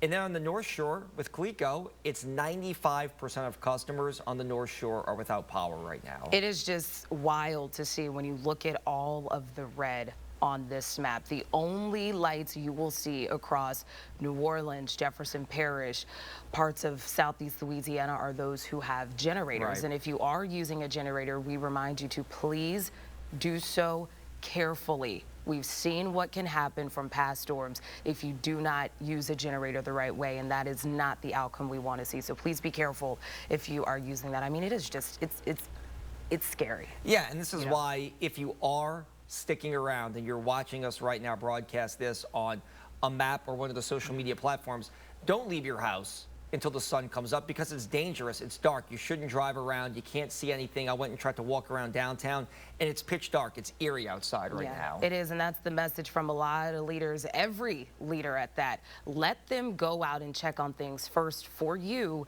before you step outside and try and survey your own damage, because right now nobody really knows just how bad things could have gotten, and we know that they got pretty bad just based off of what we experienced. They got really bad in St. John the Baptist Parish in Laplace. We're going to show you a piece of video here. This is a home flooding.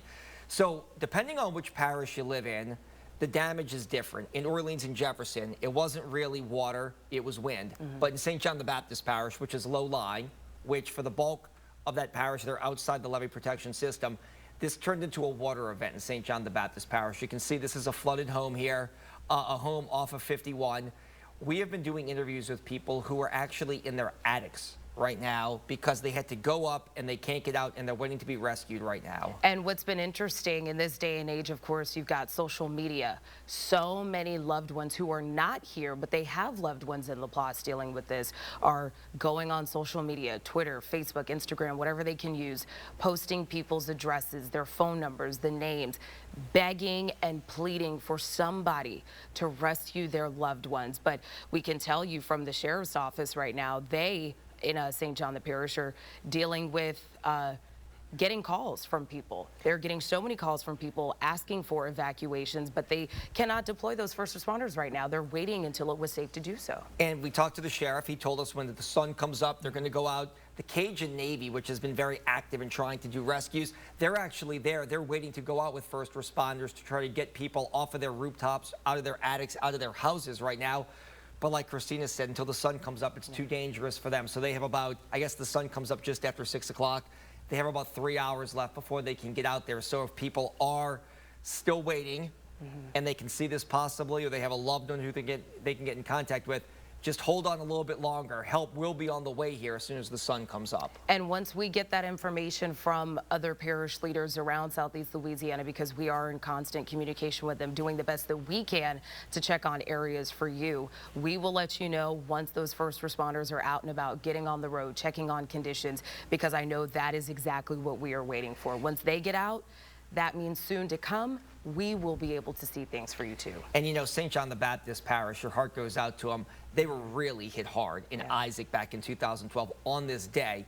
Everybody was impacted by Katrina, but St. John had Katrina in 5, Isaac in 12, and now they have Ida in 2021. And in Isaac, the flooding was devastating, and now this wasn't a wind event for St. John the Baptist Parish. This was a water event. So, you know, your hearts go out to them, and we'll bring you all the video and all the images as soon as the sun comes up. We have a crew heading that way as soon as first light happens. Yeah, it's just really devastating to see. You know, last night when Ida made landfall and then rolled through our area in Metro New Orleans, I was in my safe space. I was scared. Can't even lie. That was one of the scariest things I'd ever experienced with the wind, and for how long Ida sat over us. I'm just like, come on, man. Ida, like, get on out of here. We are, I know that many of you share the same sentiments as us. We were just ready for this thing to be over with, but now I'm concerned about what we can see when the sun comes up. We are seeing reports of street flooding, down trees, power lines. You were there and witnessed those transformers, you know, blowing up firsthand, back to back to back to back to back. And we heard it downtown too, where we were staying, sheltering in place. So it's really, really difficult to see. But as we've heard from our state leaders, we're going to get through this. We are resilient. Right. We're going to be okay. Look, if people got through Hurricane Katrina, this is not that. It's a different kind of damage. Nothing will be like that because we're never going to have levee failures, hopefully, again, of that epic proportion. But it depends where you live. This is really a tale of your parish. Like we said, Orleans and Jefferson, it's going to be infrastructure and power. Really the same for St. Tammany. St. John is flooding. Lafourche and Terrebonne, we have to get down there and see. But it seems like they took the brunt of this storm, the wrath of it, if you will, especially places like Port Fourchon. I know that Grand Isle is in Jefferson Parish, but we're waiting to get reports from that. And really, let's talk about the North Shore, where power outages are out right now. We do have video from the North Shore we want to talk about here. This is video that you're taking a look at. significant street flooding in parts of Mandeville, right there by the lakefront. You can see it always comes over Lake Pontchartrain like it does on the South Shore as well. And you can see they took on a lot of water, as they always do in most hurricanes, right there on the Mandeville lakefront. And even if you think it is safe to get outside, just because maybe the winds have calmed down a little bit, the rain isn't as heavy, that does not mean it is safe. We cannot stress this enough to you. Please wait until you get the green light from your local sheriff's department, your police department, your first responders. Wait until they give the okay for you to go outside. They do not want you risking it. They do not want any potential outcomes that none of us want to see. We're here checking in with them, and as soon as they say you can go out and survey your damage or whatnot, we will let you know. But right now is not the time to do it. You see that flooding there on the North Shore. Here on the South Shore, Travers, we've got reports of street flooding as well from NOLA Ready. Of course, the typical underpasses are closed. You've got a Carrollton underpass, Press underpass, Downwind underpass. When you see those and those barricades, do not move them. Do not drive around them. That is not what you want to do. No, absolutely. We have another piece of video here. Honey Island swamp spilling over into a Slidell neighborhood. If you know where the Honey Island swamp is, it's basically adjacent to Slidell. This is from yesterday, right as the storm was pushing through. And you can see it's an area that always takes on a lot of water. This is right as Ida was coming ashore. You can see and hear the wind. You can see the water right there. So it's really, unfortunately, this wasn't one certain area. You know, when Isaac hit a couple of years ago, Braithwaite went underwater, parts of St. John, but for the most part, New Orleans and Jefferson Parish didn't really get a lot of damage. Every area got damage. It's just what kind of damage you got. Was it wind or was it water? This was mainly a wind event, but certain areas took on water because the storm just stalled and it sat there. And a lot of low-lying areas like this took on water. We're hoping that a lot of people's homes did not take on any type of flooding and their cars weren't damaged. But like we said, we won't know until they get back in town and the sun comes up and people can go out and really survey all the damage. Yeah, I want to get you back to that NOLA Ready street-wise map. We have that pulled up for you so you can take a look at some of the outages here. If we can click right there on the bottom where it says reported street flooding, we can get that pulled up for you. There we go. So you see the 3 underpasses that are closed. We mentioned Carrollton, Press, and Downwind, but also some streets here, Mimosa Court, Poland Avenue, North Claiborne, Robert E. Lee and Wisner, Sheffman Tour. I mean, several roads, St. Bernard and Milton, Crowder and Dwyer, Bullard and Morrison, a lot over in the east, some in Lakeview, some in Gentilly. I mean, everywhere there are reports of street flooding. As we scroll, you can count for yourself and see how many there are. This is why right now is not the time for you to get outside, because you cannot see. It's pitch black. Right. You can't see where you're going. It's going to be even harder to see some of the areas where the roads are potentially flooded, like we're seeing here across New Orleans. So stay home, stay in your safe place. Try and get in touch with those loved ones if you can. I know because of the power outage, cell service is pretty much non-existent for many of you. At least it is for me. I have T-Mobile, so I'm struggling right now trying to get in touch with my people. But do the best that you can to communicate via mobile devices. And if you are one of the few ones to have a generator and you can charge them, do so and keep those plugged up as best as you can. Yeah, I know it's definitely not safe driving around the city of New Orleans. Jefferson Parish was hard hit, and it's really, Jefferson Parish is so long. It's such a north-south parish, going from Kenner at Lake Pontchartrain all the way down to Grand Isle. We know that Lafitte was going to get hit hard, and it did. We did an interview with Mayor Tim Kerner, the mayor of that city. He's passionate about Lafitte, and he was really heartbroken because there are reports of people being stuck in their attic, being stuck on their rooftops, because that is outside the levee protection system. They took on a lot of water. They have a levee system there, but it doesn't do the job that it probably should when you have a storm like this. This was a big one. This was a Category 4 storm, and we talked to Tim Kerner earlier today. Take a listen to what he had to say. A whole bridge was taken out. It just, our levees were topped. Our tidal surge levees were topped. That was within. They had the school system, the government buildings, and hundreds of homes. That's never happened before, and all the outside areas were just hit so hard. And because of that, that's why they had that mandatory evacuation in place for Lafitte, because of what they expected would come. And Mayor Kerner also said that they're going to have rescue boats as soon as the weather permits, but they are putting together a small team, he says, to rescue those who are in immediate and or imminent danger. So if that's you, if that's your loved one, he's asking that you message him on Facebook. He's been very active on social media, or of course call 911 if you know somebody who is in immediate or imminent danger. If you are not one of those people, Mayor Kerner says, allow them to rescue those first, and they will work as quickly as they can to get to the others who need to get out safely. Scary situation there. No, it's just like in St. John the Baptist Parish and Lafourche and Terrebonne. Lafitte needs a lot of help, so does Grand Isle right now. Yeah, let's check in with WDSU's Emily Lane. She has some FEMA tips on what you can do right now to go ahead and apply for some of that relief aid. Any tips about how people should document, or what's helpful if they're going to go in for that application for aid? What should they do on their checklist as soon as it's safe to get out there and make assessment? Take pictures, take pictures, take pictures, take pictures, so that you can show exactly the damage. Then you can begin to clean it up. Be careful staying away from anything that looks like it might be over a power line. Just the sort of things that you know make common sense. But sometimes, just because you're tired and frustrated, you just need to be reminded of it. So there will be help on the way.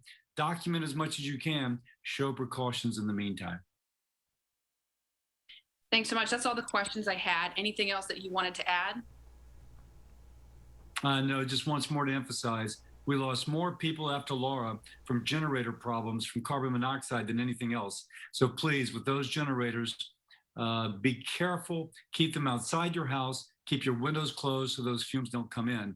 We don't want another set of avoidable tragedies as we had back then. Got it. Thank you. And stay safe, Senator. Thank you, Emily. You too. Wow. Yeah, good tips. You don't want what happened for Laura in Lake Charles to happen here. Obviously, a lot of people were plugging generators in. Laura, the destruction, and I was in Lake Charles, Laura, the destruction was much worse for Lake Charles, I feel like. It was a wind event, but so many homes were just shredded the downtown area. And people were trying to get power. They plugged in generators, and Senator Cassidy is right. There were so many accidents, from carbon monoxide to just accidents with generators. So please be patient. The good news is a lot of people headed for higher ground.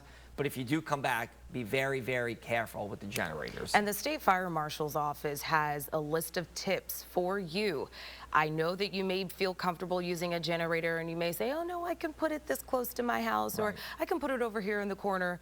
Please do not do that. That is how these deadly accidents have happened in the past. So if you go to our website right now, WDSU.com, you can find that list of tips from the State Fire Marshal's office. Just refresh your memory a little bit. Make sure that you are doing everything you possibly can to protect yourself, your loved ones, neighbors next to you. If you're helping them out with the generator, you got to look out for one another, and you have to keep each other safe. And looking out for one another, Travers, is what we're seeing from agencies across the country coming here to help us out. That's right.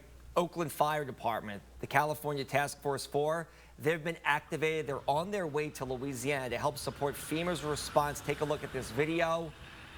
They want to help out for the Ida destruction. Their primary focus will be water operations using swift water boats. Well, those are going to be needed in St. John and Lafitte, and boats with no motor needed for certain rescues where they're just moving boats around to help people escape or evacuate from their current locations. And you know, they also have technical search and rescue, K9 teams, K9 Live Find, and that basically is where they can help search for people who are trapped. They also have communication teams, hazardous material teams, and a full medical team on deck. They are stacked. So, of course, they went to social media because that is the day and age that we are in, and they posted this and said, quote, and they're off.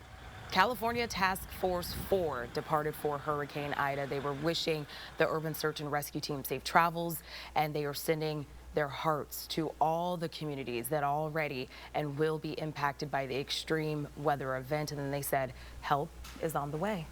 Now, here's what the Oakland Fire Department Chief Freeman, had to say about their efforts. Well, right now, California Task Force 4 is getting ready to deploy to Louisiana to assist with the operations of Hurricane Ida. There are several FEMA-sponsored USAR teams. We are proud of the fact here in the city of Oakland to be the sponsoring agency of California Task Force 4, which includes 14 different agencies in the area. However, when our country calls, we're always willing to step up to the plate and assist where we can. And how is this affecting you guys on the station, you know, as the department-wide thing? Because, you know, there's all the fires going on around. I'm sure you guys have members deployed for those fires, and now you guys are going for flooding, you know? No, absolutely. So obviously with the wildfires here in Northern California, we're certainly challenged. We're stretched thin just like every other agency in the state of California. However, for decades, we have made a commitment to our federal government as being one of the 28 FEMA-sponsored USAR teams in the country. So when our country calls, we expect to step up and assist where we can. You love to hear that. That's great to see, because we do all know, as he mentioned, they are dealing with just catastrophic wildfires for probably the third or fourth year in a row here in California. So the fact that they are sending anybody here is just a great show of support. And from the West Coast to the East Coast, Travers, crews from New York and Massachusetts came here, and they've been on their way since yesterday, coming here with all the equipment they need to help get some of you who are trapped out of your homes, help with whatever rescue and recovery efforts are going to be needed as soon as the sun comes up. And we are just so gracious to all of those agencies who are here to make sure that we can go back to normal once this passes, you know? Right. And also, we want to remind you, we can't say this enough. If you're just waking up with us and you're watching this, hunker down, stay in place, stay off the roadways this morning, because they're really not safe. If you remember all the debris that was down for Zeta in New Orleans and Jefferson Parish, it was a lot. It's probably just the same or even a little bit worse for this one right now. There's trees down, there's branches. We have a piece of video we want to show you. Last night, there were several crashes along I-10 near the Lobdell exit. That's by West Baton Rouge. Wow. Even in daylight, dangers are present. Broken tree limbs and light poles can still be a big threat. Yeah, state police put out this video to show you some of the conditions they are dealing with. I mean, it's got to mean something that if our law enforcement agencies, our first responders, if they are not out and about, if it's too dangerous for them, then it's got to be too dangerous for you. Please do not risk it. Wait it out until you get the all clear, because you may come across something like this, and with there being power outages, you may not be able to see it because it's pitch black in a lot of areas. Right. And I mean, you can slide around, and there's debris everywhere. We were driving down St. Charles right when it was getting dusk, you know, right around 7:30. And I mean, it was hard. I mean, when the sun went down, there's no power. There's no street lights. There's nothing. So we were bobbing and weaving down St. Charles. I can't even imagine driving on the interstate. My brother came back on the interstate and said it was just, it was treacherous. No, when I came in, it was just right around the corner, literally, maybe like a 2-minute drive. And I still, you know, took our time. One of the producers and I drove in together, and there were tree limbs down. There was a transformer that I saw down, and those are the things that you do not want to run into. You don't know some of the wires that could be live. You don't want to run into some of those transformers that blew and may have, you know, fell to the ground because of the wind. It got really yesterday. Yeah, it for did. Sure. Well, let's talk about the weather. Yeah, let's talk about the real. Let's give you We've been reporting on parts of the interstate that are underwater as well. So that's a threat. And, you know, for the folks that left, you know, the temptation is tomorrow to start returning. Right.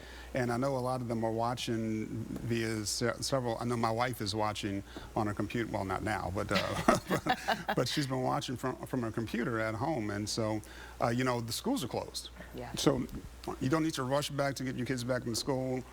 Power's out, so how are you going to do any work? There's nothing and it's right hot now. with power out, so it's not going to be pleasant. This isn't like Zeta last October when it was actually, it's 55 degrees, it's perfect outside. It's going to be 100 probably tomorrow with the heat index. And the moisture that's everywhere, I mean, it's not going to be pleasant to be here, especially if you're working outdoors. And so, you know, if you left, you know, you probably need to plan on staying away for probably the rest of the week, depending on what comes from the mayor and from Entergy. Yeah, because even as we look at Ida behind you, we are still, like, it's not done. No. It's not done yet. It is not. It is not at all. Yeah. And you know, tomorrow it's going to continue into tomorrow. Even though it's moving into Mississippi, we're still going to be dealing with the effects from this storm. Especially in terms of storm surge, because I'm not expecting a lot of additional storm surge, but whereas the winds are getting lighter, they're still out of the south. Yeah. And so you kind of need the winds to shift or to go away, so the storm surge can kind of get out of the St. Tammany, get out of the South Shore, and that's going to take a while. Yeah, I tell you what, when we were in the thick of it here in the metro, the safe space where I was at has a glass door. And thankfully, we were surrounded by buildings because those buildings protected a lot of the wind from hitting the glass. Well, I was terrified at one point. I really thought the glass was going to shatter. And that is why, if you could have left, and we're happy a lot of you did, you know, who had the means to be able to do so, we understand that that's not the case for everybody, and our hearts go out to you as well. But for those who could leave, we're glad that you did, because those conditions yesterday got rough. Yeah, and Travers, you may be waiting to see this too, because I'm waiting to see what the Hyatt looks like and compared to right, compare it to Katrina. I hate to compare it. I mean, Katrina looked like every window was blown out, and it looked like a bomb hit. It was terrible. I know. If you could talk about this, my brother made this point. He was running around doing live shots. Usually, when a storm hits Louisiana, let's just say the winds are, they're not usually this strong, but 140, 150. By the time you get to New Orleans, they're about 90, 80. They're going down. It just seemed like this one hit the coast, and it didn't really slow down. I mean, we've never experienced this kind of wind force in New Orleans in a very long time. Even when Zeta made landfall, the winds were probably half the speed of this.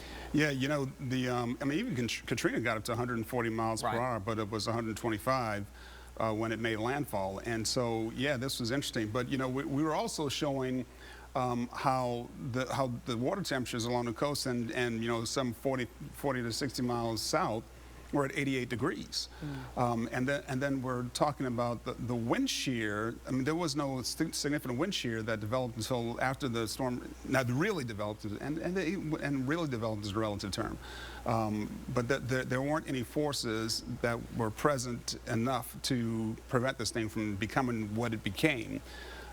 So yeah, so it just got stronger and stronger, and we were all afraid that it was going to get even stronger than 155 before it made landfall. And you know, we were talking about this yesterday, about how, you know, as it gets closer and closer to land, you would expect that interaction with land to like slow it down in terms of intensification. But you know, when you think about our coastline, it's not mountainous. No, not at all. I mean, Grand Isle's the barrier island, and that's taken a beating. Every year they have to replace these burrito levees, and it's just, you know, it's not the protection that Louisiana needs or deserves. Absolutely not. So, you know, we've got to watch that. And with the climate change that's happening, you know, we really need to pay attention to Grand Isle and other areas along the coast, and how we're losing some of the wetlands. What was wild to see, Damon, was how long Ida just sat over the New Orleans metro area. And it just slowed down. And I'm watching you all from my phone because we lost power at the hotel. And I'm looking and I'm like, okay, is it gone yet? Is it gone yet? Where is Ida? Why is Ida still here? What typically causes something like that, for the storm of this size to just slow down and just linger? Well, I mean, the forces that were moving it at 16 miles per hour kind of dissipated away, and then, you know, the land interaction has some effect on that as well. But yeah, it went from 15 miles per hour to where it is now, 9 miles per hour after it makes landfall. And, you know, some storms do that, and other storms, when there's, you know, this particular storm is going to pick up speed when it gets to probably to central Mississippi, because it's going to be kind of pushed by the frontal boundary that's headed in this direction. So it's going to start moving out a little bit quicker. But there was nothing that was in place to kind of move it faster. So it slowed down, and, you know, and it dropped a lot of rainfall over our whole area. But, you know, we were talking, you know, as this thing was approaching the coastline, I remember saying, you know, if you're in Terrebonne, if you're in Lafourche Parish, if you are in St. John, St. Charles, St. James, you know, you are going to get a good bit of the brunt of this storm. And then when the track moved a little bit further east, where you say, okay, now Lafourche, Jefferson, you know, Orleans, you're now going to be touched by the worst, that northeast quadrant as well. But then, you know, it gets here and it slows down, and it's even worse than if it was, of course, than if it was moving at 16 miles per hour. Yeah.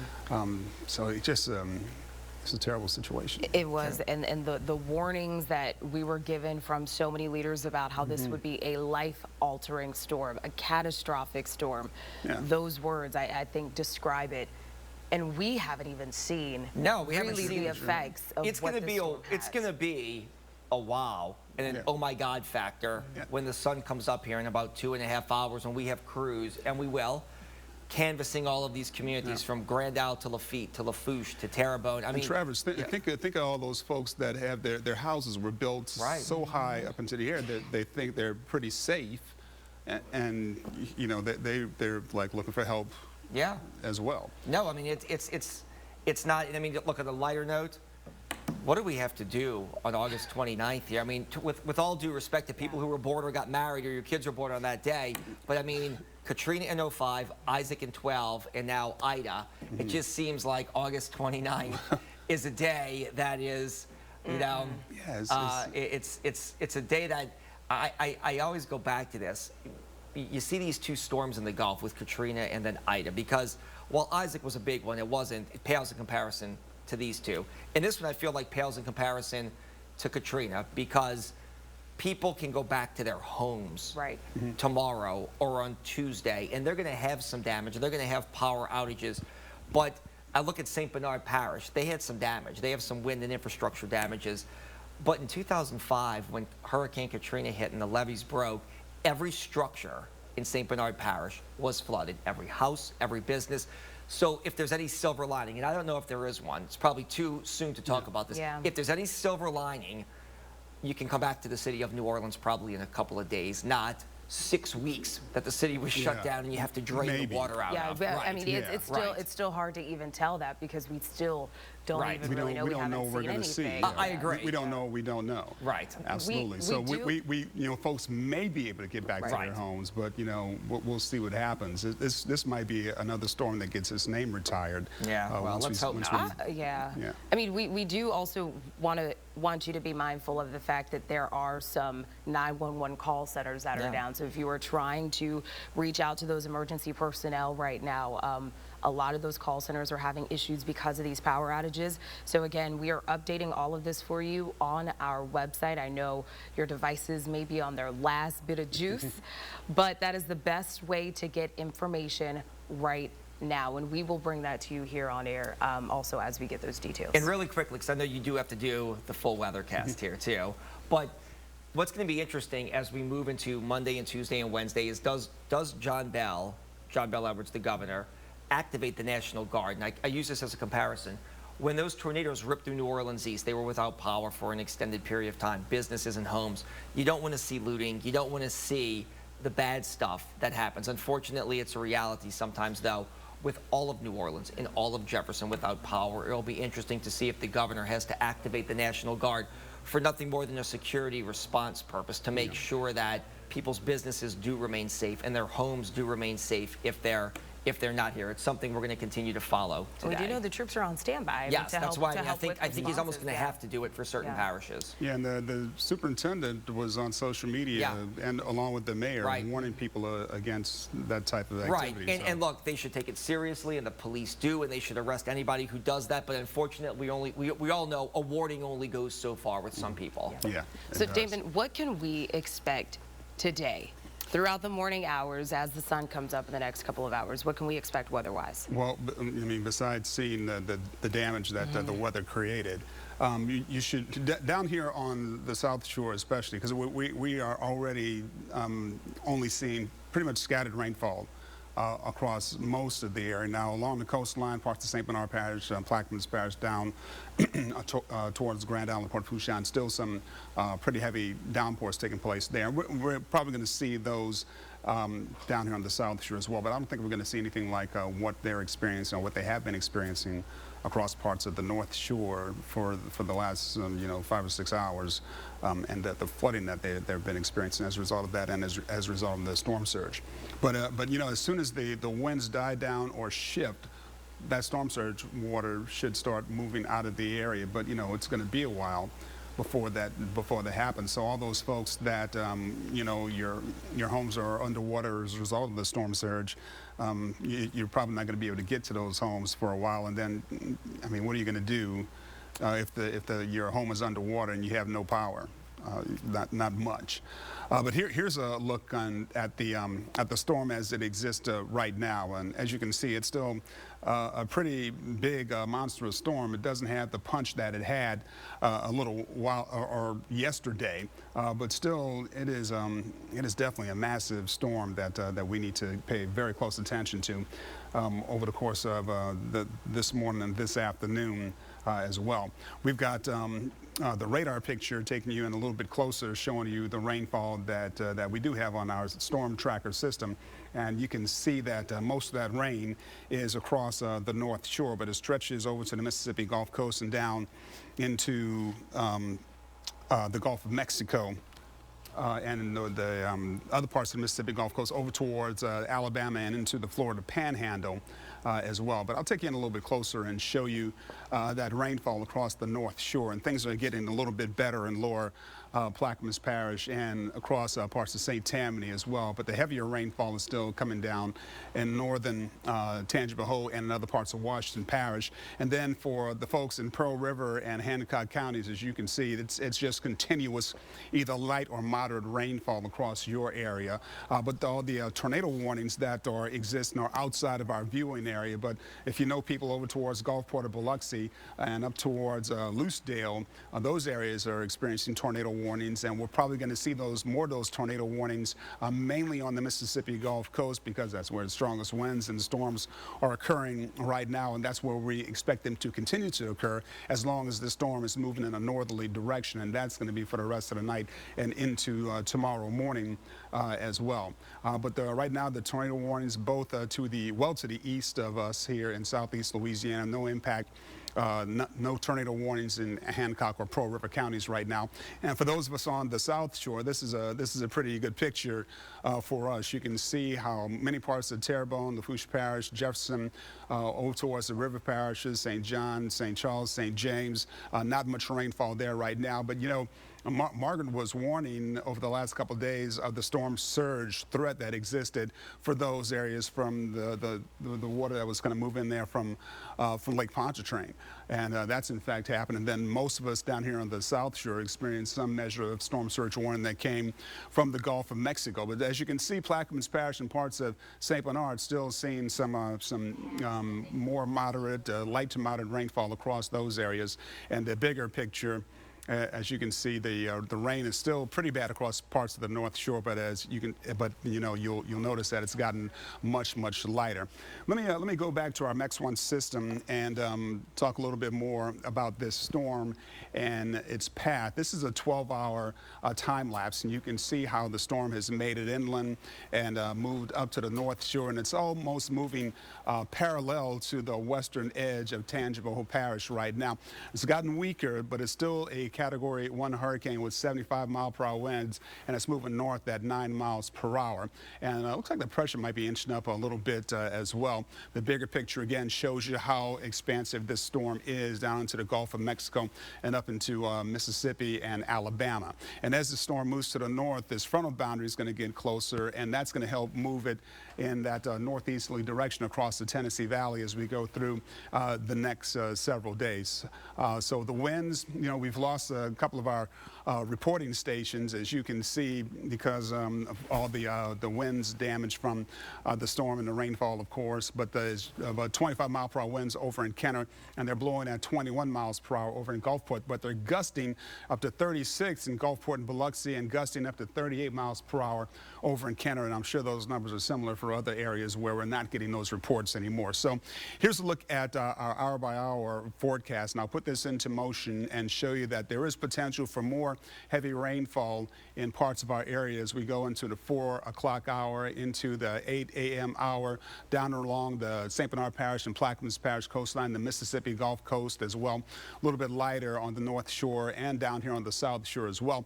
And then by noontime, looks like a good portion of the area we're going to be done with the worst of the rainfall, but the possibility exists. We can still see some scattered showers even into the noontime hour and other times during the afternoon. But the winds are still elevated, pretty elevated at that time. 25-mile-per-hour winds possible in parts of the South Shore, 24 up to 31 miles per hour in Bogalusa, 33 miles per hour down towards Port Fourchon at 4 o'clock tomorrow.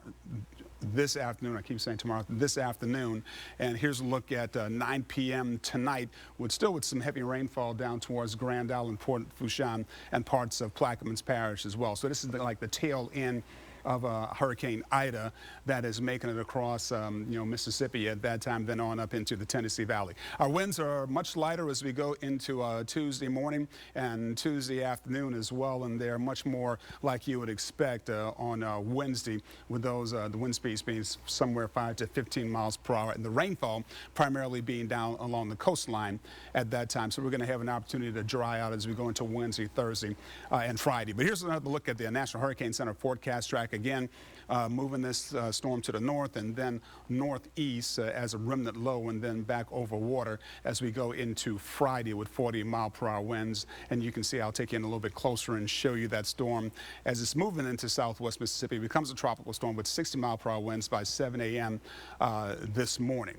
So definitely we've been following it very closely, and we're going to continue to do that, for the rest of today and into tomorrow as it makes its way across the Tennessee Valley on Wednesday as well. I'll be back. I'm here with Lee Southwick now, and we're going to keep you as up to date with this storm as we possibly can. All right, Damon, thank you. Another outcome from Ida, boil water advisories. There are several in place right now. If you take a look, you can see who needs to boil their water for at least 1 minute before you use it. So you've got the entire East Bank of Jefferson Parish, St. Charles Parish. That is everybody a boil water advisory for the entire parish. And then St. Tammany Parish, the utility customers in St. Tammany. Now, anybody in Terrebonne Parish, the people east and south of the Gulf Intercoastal Waterway, and in Lafourche Parish south of Raceland, all of those people in all of those different parishes are urged to boil your water because of the damage done by Ida. And we know even some places are asking you to conserve your water. Right. Try to not use as much of it as you can. That's why when you prepare for these storms, and when we have our Get Ready Now hurricane special, we tell you to have enough water, have enough food to last you a couple of days, because this is something that happens in major storms like this. These boil water advisories, a lot of these utilities lose power and lose water pressure, and it leads to a boil water advisory. So if you have enough water, you can brush your teeth, you can shower, you can use all of that to get you through until things are clear. I saw somebody put on social media, this is interesting, that back in the day when major storms like Betsy and Camille would come, their family filled up the bathtub yes, to make sure that they would have enough drinking water. Yes. Now you can run out to the grocery store and buy big crates of bottled water. But I thought it was very interesting that somebody said when I was a child, and this is a man who I know who's in his 60s, but my family told us to fill up the bathtub because that's where you're going to get your water from. But that's how we were taught to do it in Florida. Yeah. Growing up, that was the thing.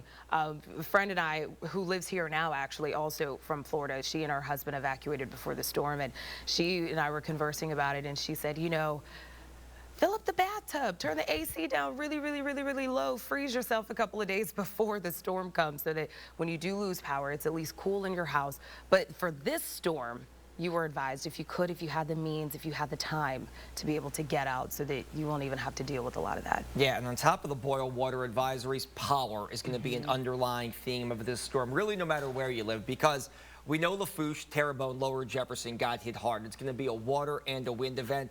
Orleans and Jefferson are wind events, and the power outages are just vast across this area. Orleans 100%, Jefferson almost 100% power outages. Yeah, let's look at some of those numbers if we can pull up the Entergy outage map for you. So statewide, all of that red there. More than 850,000 customers are in the dark. When you're looking in our viewing area in Jefferson Parish, more than 200,000 customers are in the dark right now. Lafourche Parish, more than 43,000.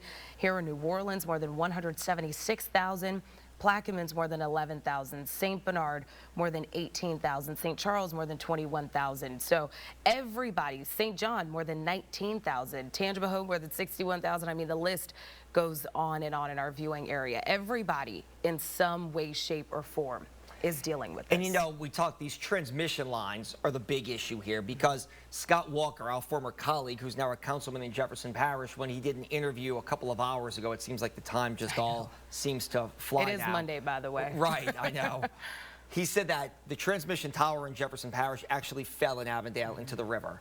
It has to be replaced with another one. They're going to try to get that in here Monday. That means Tuesday would be the earliest anybody could get power in Jefferson Parish. So if you're watching this and you live in Jefferson Parish, there's a good chance, according to Councilman Scott Walker, now that you're not going to have any chance of having power on Monday. I know in New Orleans it's the same thing because Entergy New Orleans, which is its own entity of Entergy, they have to go out and survey the damage. And like Damon said, they're going to deal with rain tomorrow. The conditions aren't going to be that great. So probably the earliest, and this may be best case scenario, would be Tuesday, and that it could be days, if not weeks, though, for people to get power. And they said to prepare for that. We talked to Entergy prior to Ida making landfall, and they said some areas, those hardest hit, could be without power for up to 3 weeks. Yeah, look, Gustav in 2008, a lot of people watching this remember that. Wherever you lived in Gustav, it was a power event. It didn't do much damage to the city of New Orleans or Jefferson Parish. It knocked out power, but for days, I want to say some communities went 7 to 10 days without power, and they couldn't believe it. Now people are going to believe it. So wherever you are watching this, you may want to make preparations and check with your kids' schools and check with your businesses because not every area is going to have power by the end of the week. And we did talk to Entergy several hours ago, a couple of hours ago, about this major blackout we are seeing across New Orleans as well as Jefferson Parish. Take a listen to what they had to say to us. You know, we'll be able to do that better job of giving that range tomorrow. So because the wind is still bad out there, as dark as can be right now, what we can't do is guess. And so as soon as the sun comes up and as soon as these clouds pass us by, we'll be able to go out there and do an inspection, figure out what was destroyed and what wasn't, what's working, what's not, and then make sure that we can go in and start reconnecting power to people that can take power. Wow.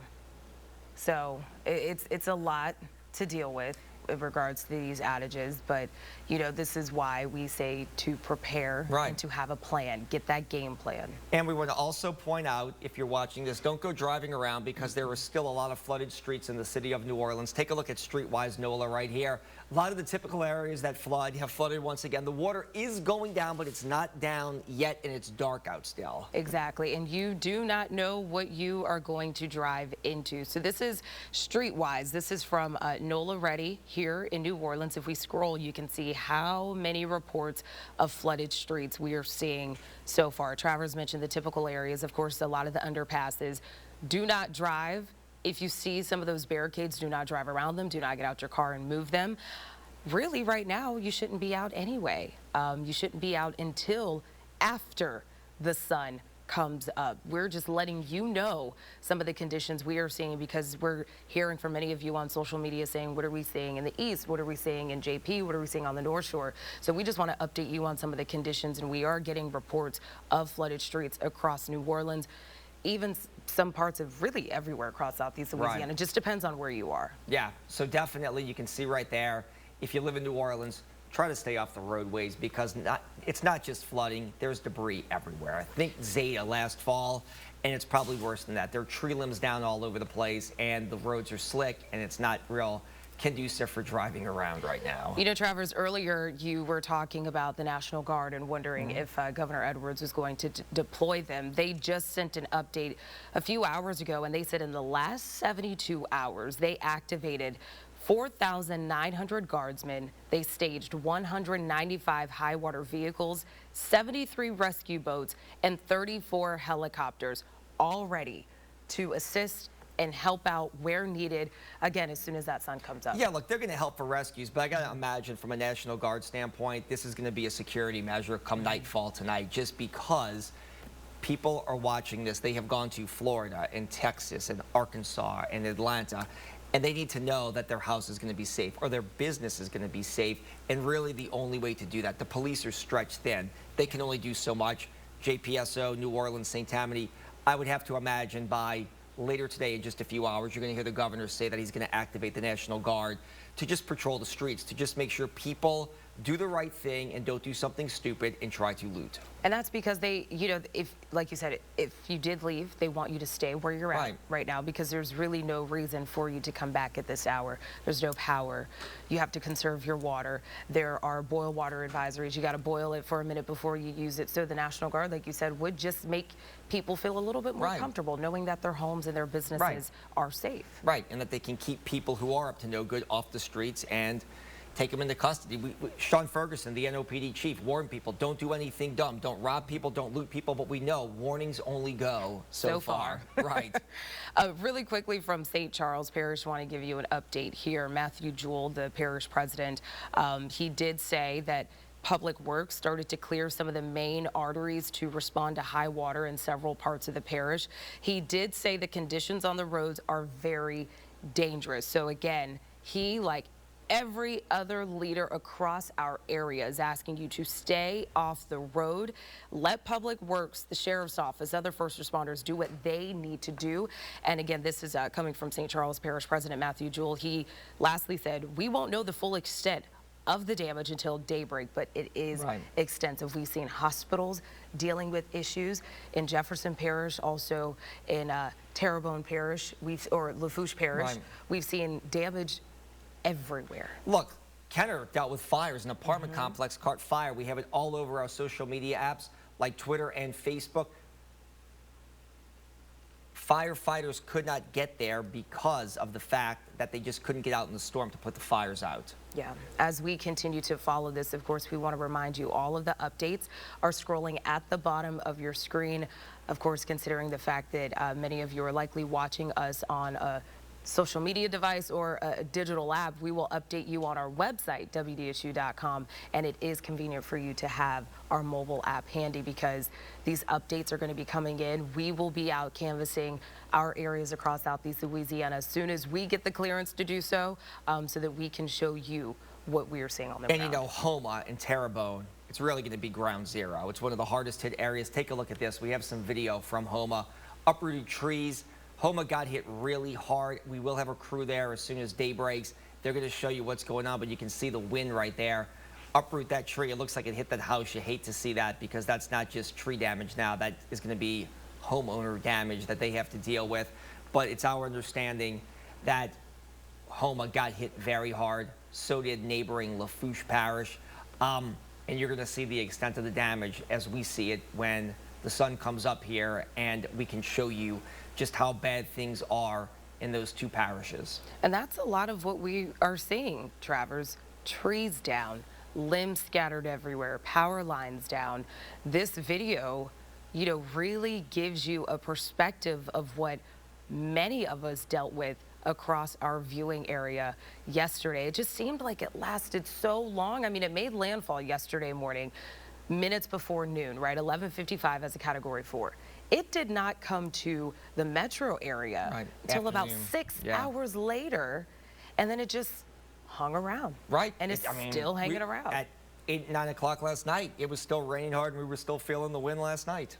So it's a storm that's, they're all different. I know Margaret Orr says this all the time. Every storm is different, and we try to compare them, but it's so difficult. This is one that's very unique because it impacted so many parishes, and so many parishes in such unique ways. Some got water, some got wind, some got a combination of both. And we don't even know the extent of the damage. Cynthia Lee Shank said they lost contact with Grand Isle. They want to go see if there are still homes on the island, if there are businesses. So the fact that she has lost contact with Grand Isle is not a good thing. and we're going to let you know exactly what's happening on Grand Isle later today. And we do know about 24 people were still on the island who did not evacuate, so certainly worried about them and hoping that they are okay. The governor also did say about this storm that this is going to be one of the worst that we have seen in modern history, and that has proven to be a fact. People in Laplace, Travers, you were mentioning how some people got wind, some people got rain, some people got a combination of both. Laplace got a lot of rain. Yeah, it got a lot of rain. Water is the biggest. A lot of water. Is the biggest evil that they are dealing with right now as we hit the 4 o'clock hour here right now. If you're just waking up with us right now, obviously we are waiting for the sun to come up so we can survey the damage of just how bad things are after Ida made her approach on Louisiana. When we were talking about Laplace, our Aubrey Killian was getting in touch with people who are trapped in attics right now, waiting to be rescued. We know this is something that is just so difficult for many of you, especially if you have loved ones who are still in Laplace. He got the chance to talk to some people. Here's what he said. That's right. The conditions right here in southeast Louisiana are devastating and heartbreaking. Some people trapped in their attics and can't get out. I spoke with Tiffany Miller and her family. She lives in Laplace. Her family is trapped in their attic. They don't know what they're going to do at this moment. Hi, Aubrey. This is Tiffany Miller. I'm actually in an attic right now. I'm at 94 Bamboo Road in Laplace, Louisiana. We've been up here maybe for an hour or two. Conditions hopefully are getting a little bit better.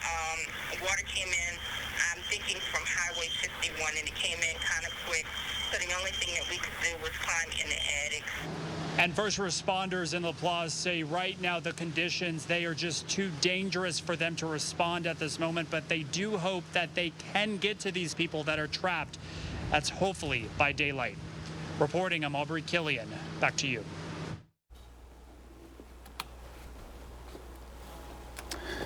Yeah, good morning.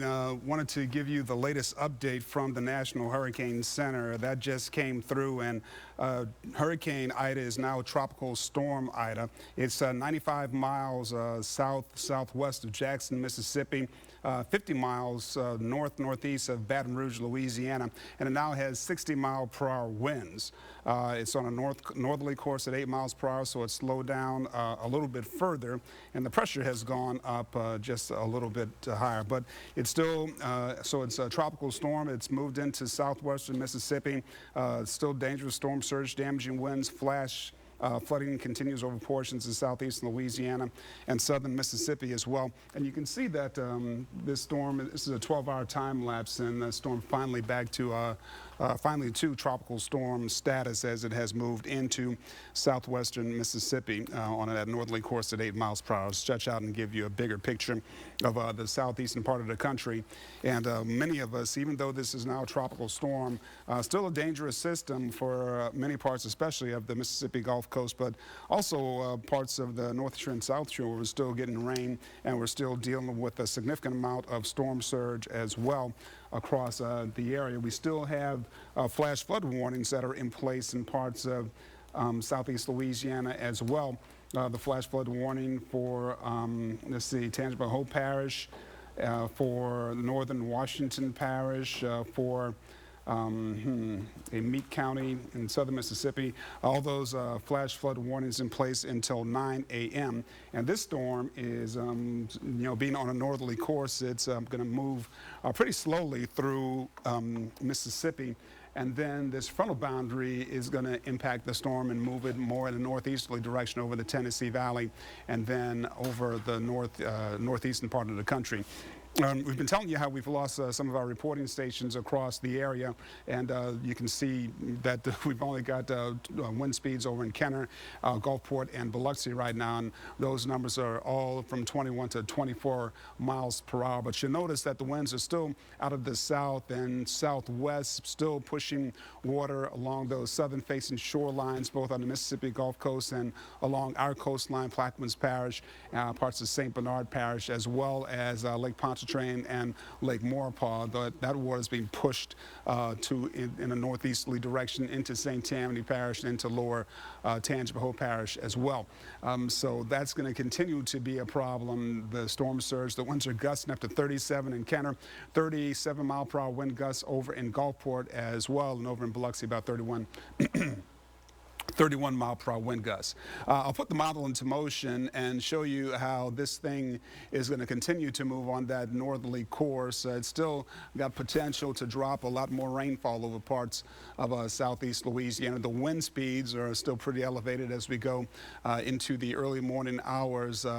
This morning, still winds from 20 to about 40 miles per hour, even 48 miles per hour over in Hammond into the 8 a.m. hour. But the worst of the rainfall is over towards Gulfport and Biloxi, and we're probably still going to be seeing some measure of that in Hancock and Pearl River counties and parts of the North Shore as well as we go into the morning hours. But for us on the South Shore, the worst of it into the morning is probably going to be affecting parts of St. Bernard, Plaquemines Parish, and down towards Lower Jefferson, affecting Grand Isle and Port Fourchon as well.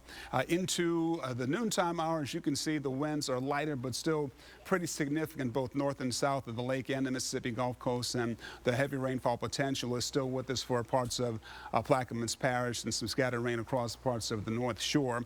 And this model is indicating some clearing skies down here on the South Shore as we go into the noontime hour on Monday and into the afternoon as well. The winds are still pretty elevated, anywhere from 20 to about 40 miles per hour at 4 o'clock this afternoon. And even into the 9 p.m. hour, the rainfall is still along the coastline, affecting Port Fourchon, Grand Isle that's covered with water right now, and the parts of Plaquemines Parish as well. And the winds are a little more kind of west-southwesterly at that time. And notice that the skies are starting to clear on the North Shore as we go into the evening and into your Tuesday. Things are looking pretty good. The wind's much lighter and more like 5 to 15 miles per hour as we go into Wednesday, with the potential for some coastal rainfall staying with us at that time as well. So here's the National Hurricane Center forecast track for what is now Tropical Storm Ida. The pressure has gone way up. The winds at 60 miles per hour. The speed has come down further. I'll take you in a little bit closer and show you that this storm by 1 p.m. this afternoon probably going to have about 35 mile per hour winds then, but still plenty of rainfall from Mississippi and Alabama and into Tennessee as well as it continues to move in that northerly direction. And here's our current radar picture for us here in southeast Louisiana. We lost the information coming from our antenna. Don't really know why, although it's probably, I'm sure it's resulting from storm damage. But as you can see,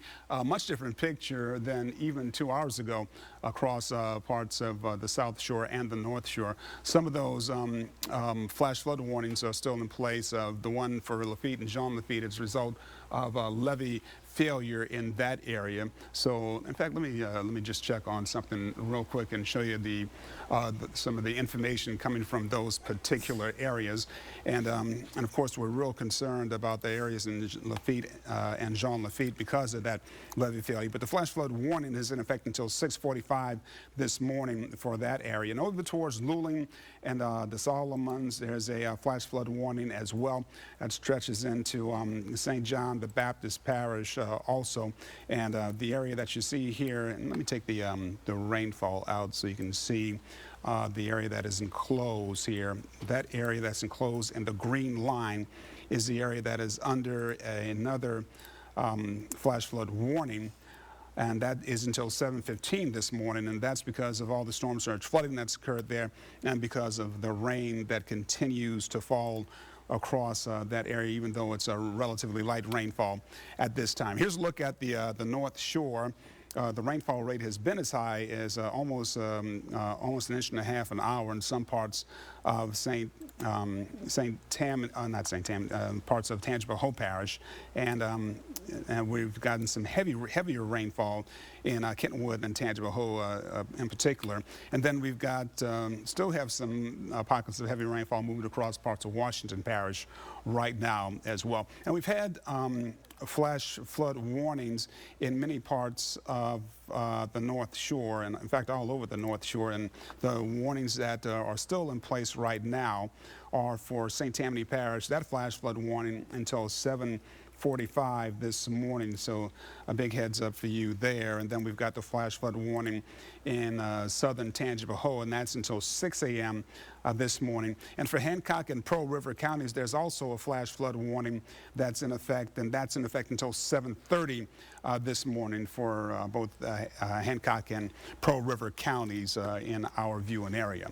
The rain continues to fall across the Mississippi Gulf Coast.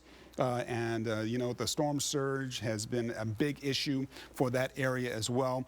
The winds are still out of the south for the Mississippi Gulf Coast and generally out of the southwest for our coastline here in southeast Louisiana. And as the storm continues to move to the north, you know, the biggest issue is going to continue to be the winds and the rain that's falling over the Mississippi Gulf Coast, and of course the storm surge that's going to make its way, that's going to stay an issue for the Mississippi Gulf Coast and maybe even make its way a little bit further to the north. This is another look at what is now Tropical Storm Ida. It is still a big, powerful day, even though it's been downgraded to a tropical storm, even though the winds are much lighter right now than they've been for most of the night and for last evening. And all across southeast Louisiana, this is what you will see, and it's not a pretty picture. And we're just waiting to see what things look like once the sun rises. And, you know, this is going to be a big issue for all of us. Here in the city, some, you know, mostly cloudy, if not overcast skies, 80 degrees. The winds at the airport are blowing out of the south at 23 miles per hour. So another indication of why the storm surge is such a big issue for us here on the South Shore. And, you know, those winds are probably going to fall off just a bit more as we go into the early morning hours. But here's a look at what you can expect if you're in Hammond, and the rain chances are staying pretty high all day long. Your temperatures are going to be inching up into that 2 and 4 o'clock time frame. For Covington, rain chances are staying pretty elevated for most of the day as well, up to 80 degrees this afternoon. And let me see what else we have here. For Slidell, you know, your rain chance is staying pretty high all day and all afternoon as well. Here in the city, temperatures should get up to about 84, maybe even a little bit higher than that this afternoon. But the cloud cover is, you know, some partly to mostly cloudy skies for the most part this afternoon. This model is indicating your rain chances are going up this afternoon as well. So those scattered to numerous showers and storms are a possibility. I don't think we're going to see too much of that. But for the nighttime and early morning hours, low rain chances then. So that's some good news for us. And if you're in Laplace, rain chances staying around that 50% chance into the afternoon. Some strong winds are what we're expecting as we go into morning hours in Laplace and over in Belle Chase. You notice your rain chance is 50, 60, maybe up to about 70% mid to late afternoon. This afternoon from Belle Chase and over in Houma. Some similar numbers, although low rain chances as we go into the morning, and then they kind of rise as we go into the afternoon. So, you know, we've got our eyes on this storm. We're going to continue to follow it very, very closely as long as it's an issue for any of us across southeast Louisiana or for Hancock or Pearl River counties and other parts of the Mississippi Gulf Coast as well. And, you know, when the sun rises, we've got, unfortunately, I think we're going to have some pretty gut-wrenching pictures to show you as well. Back to you guys at the desk. All right. Well, if you're just joining us right now at 4:12, Chad Sabity, myself, just getting on set following what has been a pretty harrowing night. I think you and I really sat outside our hotel, kind of in the lobby, really surrounded by bunches of linemen watching just this storm just grip southeast Louisiana and right here in New Orleans, and watching bits of sheet metal just fly across the street, watching as slowly but surely all the power just went off in the city. And it's so eerie. I actually walked to work this morning a few blocks, and the wind was still so strong. And like I said, just so eerie right now across the city. I think we expected this, but, you know, watching it unfold firsthand is a whole different experience. It was something unique that most folks hadn't seen. Even with Katrina, the amount of wind speeds that came through overnight were just so intense. And that snapshot image you mentioned about being in this, you know, combinations lobby, watching through the window with linemen in town from Atlanta, from Birmingham, from Dallas, ready to get to work, but they couldn't go out into the conditions last night. All they could do was just sit back and watch through the window and watch those howling winds come through the CBD and the downtown area, and just that heavy, just sleeting rain come through in waves and over time. Yeah, coming on in this morning, just about, within the past 30 minutes, things have certainly calmed down. Of course, as Damon mentioned, the storm, making its way out of the area, but you can just see so much debris throughout the area, and it's really just tough to see. Yeah, but the winds are still so extremely strong. Some of the linemen that we spoke to actually said they wanted to go out early this morning and start trying to assess the damage and try to figure out what parts that we were going to be needing in some of these neighborhoods. But again, with the wind speeds like they are right now, I don't know if they'll be able to do that until maybe even closer towards this afternoon. But of course, we're keeping a very close eye on what's happening in certain neighborhoods. I was checking in with my neighbors in Lakeview. Many of them still have a couple of feet of water. Several feet of water in some places and in some areas of Lakeview right now. Yeah, this storm was so far-reaching with its impacts, and when the sun comes up in a few hours, we're going to see more of the devastation that's left behind. Let's get a live check of the downtown CBD area. Let's go to WDSU's Jared Hill. Jared, good morning. What's it like out there right now?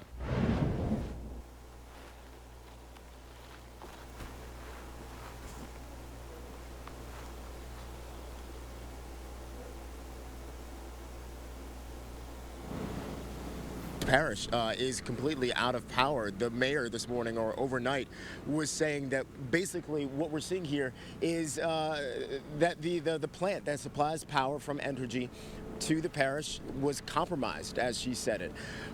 All of that coming after the storm that we saw yesterday, all the wind, the rain, the water blowing throughout the course of this state here. As this storm does move through and folks start to assess things and look at the damage on the ground itself, the governor yesterday talked about the fact that this is also going to be a big operation when it comes to making sure that people are safe. Take a listen.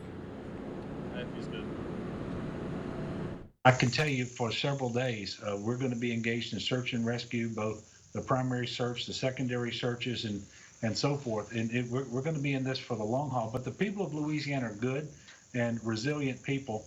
And I can tell you, we're going to get through this. I think one of the important things also to remind folks, especially now that we don't have power, any power that people have is from their generators, is to make sure that those are not inside of the house. It's something that with every storm that I've covered, with every storm that I've had friends or family go through, there are horror stories, there are tragedies that come out of those. Do not have the generator in the house. Make sure that you're super careful about that. Guys, back to you. Yeah, Jared, that's so true, and we know that so many people are without power this morning. Now, you've been here for several days, and when the hurricane struck and those impacts were felt last night, how was that experience for you? What did you see? Yeah, so I mean, it was interesting. The wind, I think, was the biggest thing, and being able to see as much rain that was blowing and the way that it was blowing upwards and sideways. I've covered hurricanes on the Atlantic coast and the Carolinas and kind of in Maryland and up and down that region. This was so much more powerful in such a different way. The way that you felt the pressure as the wind would blow through the areas of our hotel. I mean, it was incredible to feel, and I can only imagine what that was like for folks who were farther out on some of the barrier islands, who were really, really, really in the thick of this thing at the peak and the height of the storm. Back to you. Jared, thank you so much for that report. I was also hearing from people in Homa, many of them who are getting just their roofs ripped off, fences knocked down. I mean, the stories that are coming out of the river parishes right now, a lot of devastation with the storm. And I think one of the things that you and I both noticed and recognized with this system is that it just kept coming. We kept waiting for that break, and there never really seemed to be a break. You know, it sped up for a while, for 3 days coming here, and then it just kind of slowly churned for a little bit, and slowly churned, and then the speed kept dropping a little bit. And the river parishes, you mentioned LaPlace and La Rose, and some of those areas just kept getting hit with more just heavy sheen of water, and it was tough to see on the radar for sure. And then knowing some friends and family in that area, it's going to be tough to recover from in the days ahead. And the big question this morning, when will power be restored? It just doesn't seem to be something that can be achieved very rapidly. It's going to take quite some time, especially in some of those harder hit areas. And I guess the message right now, for those of you who are watching maybe away from Southeast Louisiana, away from your homes, you may want to give it a few days before you even try to come back and and reassess. I know you might be worried about what's in your fridge, what's in your freezer, things like that, but at this point, you've got to let the people on the ground kind of do their jobs, and we've got to get a lot of that debris moved out of here because there's a bunch, tons of glass, right, broken glass, tons of downed trees, limbs, even like I mentioned, a lot of the water that's still standing in a lot of these neighborhoods. So unfortunately, we need to wait for all that to kind of recede, go down, be cleared before it's safe for you and your family to just even come back and try to salvage or try and even put a tarp on your house if you need to. Yeah, I know sometimes we tend to look ahead, even mentioning, the Saints had to evacuate, right? They couldn't play their game over the weekend. They were now practicing in Dallas in the days ahead. They're supposed to play a home game at the Caesar Superdome in less than 2 weeks. This city has you and I talked about that a last long night. way to go to get the city back up and running, and that's if there isn't even any damage to the Superdome, because we've seen that roof get damaged before. Not to say that there is, but you even have to assess if there's any problems with the Superdome to even be able to play that game there, even if power is restored in 2 weeks. I know, but let's get another live look in the downtown area. WDSU's Taylor Evans joins us now with this report. Taylor, good morning. Hey, good morning, Chad. So yeah, I'm here out front the WDSU building right now where it's extremely humid, drizzling, but it's nothing like it was last night. I think for everyone who actually stayed put in the city, last night was treacherous to say the least. Not only was it dark, it was extremely hot. The power went out at 7:25 p.m. last night for the city. And so I know a lot of people woke up, in the early hours of this morning. I know I did, extremely hot in wherever they were staying or sheltering in place. So yeah, there also was some flooding around the city. So I do want you to hear the soundbite from Jefferson Parish Council Member Scott Walker, and it kind of tells you about how a New Orleans pump could be affecting the Jefferson Parish pumps. So take a listen. There's no power. There's very little communication. Texting has even gotten spotty in spots. And it's a lot of questions. We've had a lot of questions about are the pumps working in Jefferson Parish. A lot of questions in Metairie near Pontiff Playground and 17th Street Canal. And they are all working. They are all functional. Some have kicked on and kicked off based on water levels, but they're all working. They're just working very hard, and there's a lot of water. And we got some reports that this is eyewitness reports, so I haven't verified it, obviously, because it's dark and nobody can actually see it. But possibly there's some water coming down the airline that may be coming from the 17th Street Canal that isn't pumping properly because of the power failure in Orleans, and that makes it more difficult on our drainage in Jefferson. And some people who are seeing water to certain levels in parts of Metairie haven't seen it there before. And this is probably the biggest storm we've dealt with here before. So it's hard to have real concrete answers right now, and I think daybreak tomorrow is going to bring some real eye-opening and disheartening revelation. Definitely have to agree with Scott Walker there that daybreak will bring some eye-opening revelations for sure.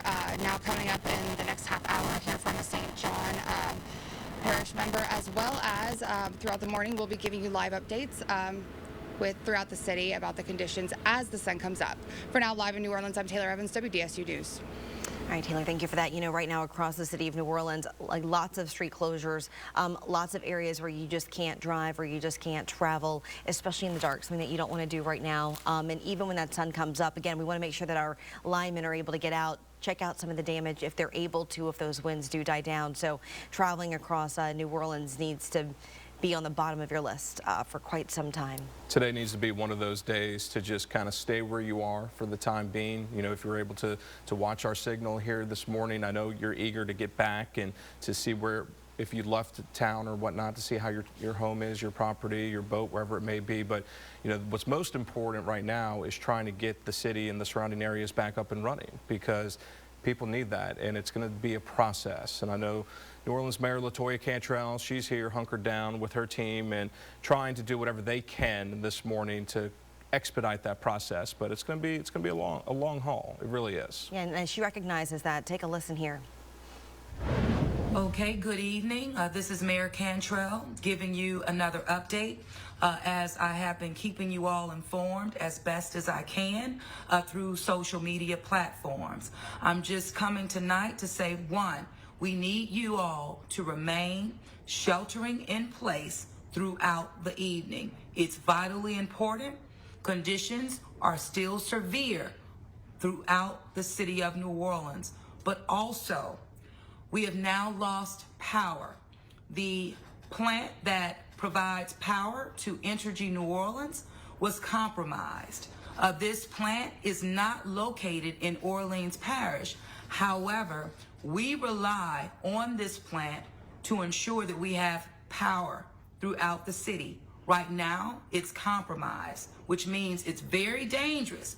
In addition to the storm, also without electricity, but this is citywide. So this is the time to continue to remain in your safe places, not a time to venture out throughout our city at all. It's unsafe. Chief? Yes. And I will echo the same. Without power, that creates opportunity for some, and we will not tolerate that. We will implement our anti-looting deployment to ensure the safety of our citizens, ensure the safety of our citizens' property. And as the mayor also stated, because it is dark, because it is we are without power, we need to be vigilant, because you are traveling in an area in which you will put yourself in danger, which ultimately will put our public safety members in danger. So please, shelter in place, and we will get through this together. Chief, I'm going to echo just that. We will get through this together. Remain calm, and please sign up for NOLA Ready alerts by texting NOLA Ready to 77295.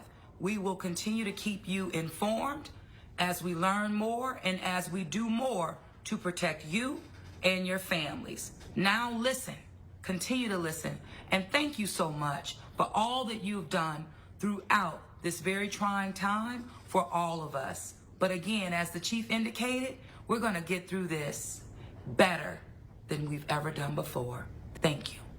All right, there you hear from New Orleans Mayor LaToya Cantrell, also Police Chief Sean Ferguson there, again echoing that sentiment that we have been through this before, multiple times before. But what's so interesting about this storm is that the winds, man, I have not experienced. I mean, it's even hard to even equate them to Katrina, to be honest with you. I can't recall a full transmission failure here in the city of New Orleans where all of the 8 major primary transmission lines were all knocked out at once, and that basically just tripped the whole system. And you know, the power generation just wasn't there at that point, because when the power goes out, you're optimistic that it can be restored, but with the storm of this magnitude and the high winds that we saw just ripping through South Louisiana and all of our various parishes last night, you just knew it wasn't going to be good for quite some time. And especially when you're getting those alerts from Entergy saying, you know, catastrophic failure.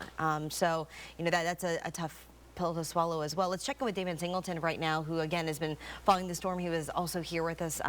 You know Hurricane Katrina, you know Ida here, and of course we're talking about some of the comparisons. But I mean, man, the speeds here on Ida and just the way that it just sat.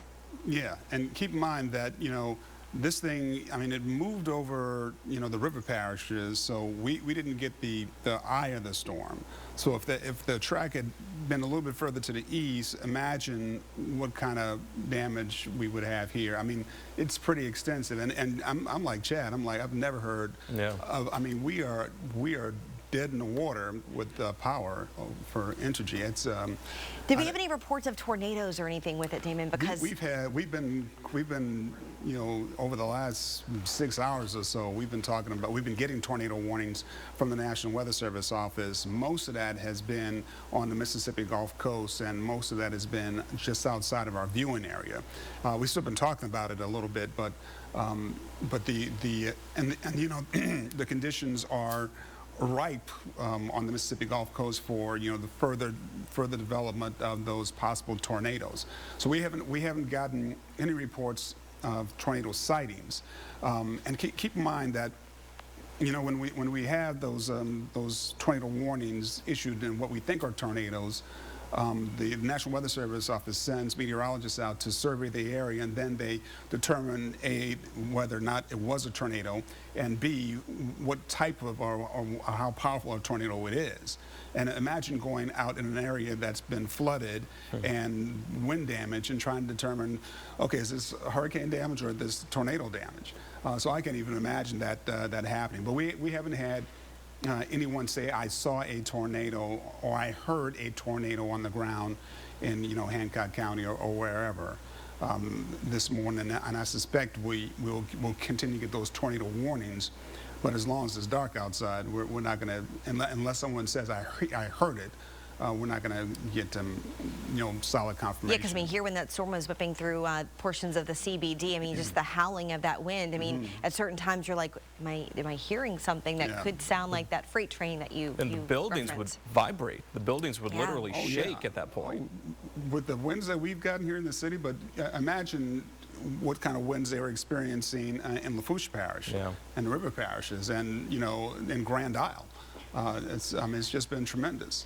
Damon, yesterday we were talking a lot about the possibility of the storm surge and some of the crazy numbers and the totals. What have you seen some of the reports and how many feet, especially like inland around the lake, where there are some really significant levels of storm surge? Oh yeah, and we still have that storm surge in place down here on the South Shore, especially, and St. Tammany and Lower Tangipahoa Hope Parish, because all that the water's been pushed over from Lake Pontchartrain into those areas has been pretty significant as well.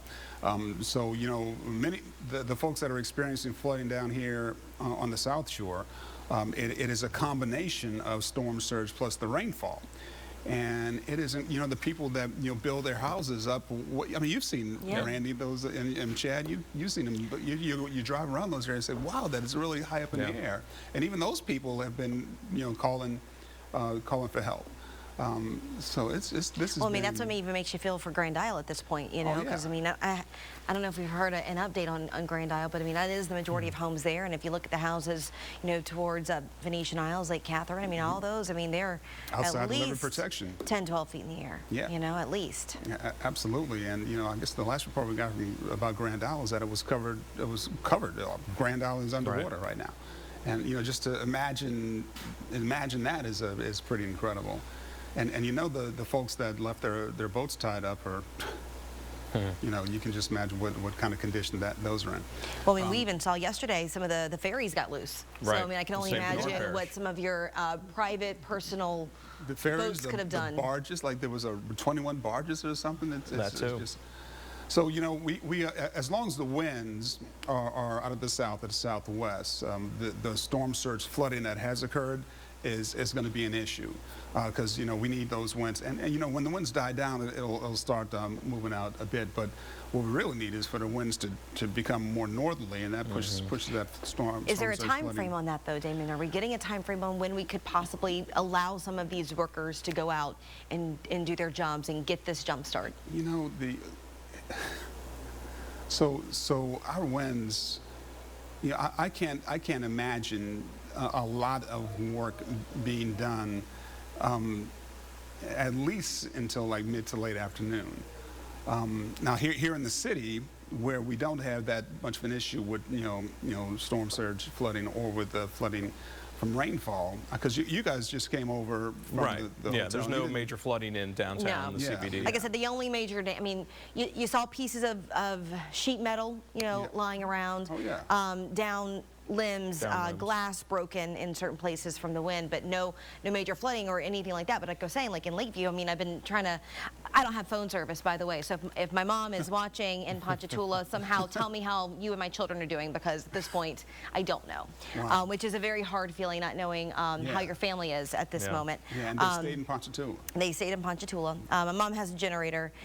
Typically, they're pretty high, but again, with the winds the way that they were, and they did their due diligence beforehand, trimming the trees, cutting things down, trying to make sure everything was secure. But again, whenever you lose that connection and you're not able to get in touch with your loved ones, that is probably the hardest thing. And I mean, many of you lived through that during Hurricane Katrina, not being able to get to your family. But with that being said, a lot of times in those sorts of situations, it's kind of like, okay, how soon can we get that power back on? How safe can we do it so we can get some of these measures restored, unfortunately?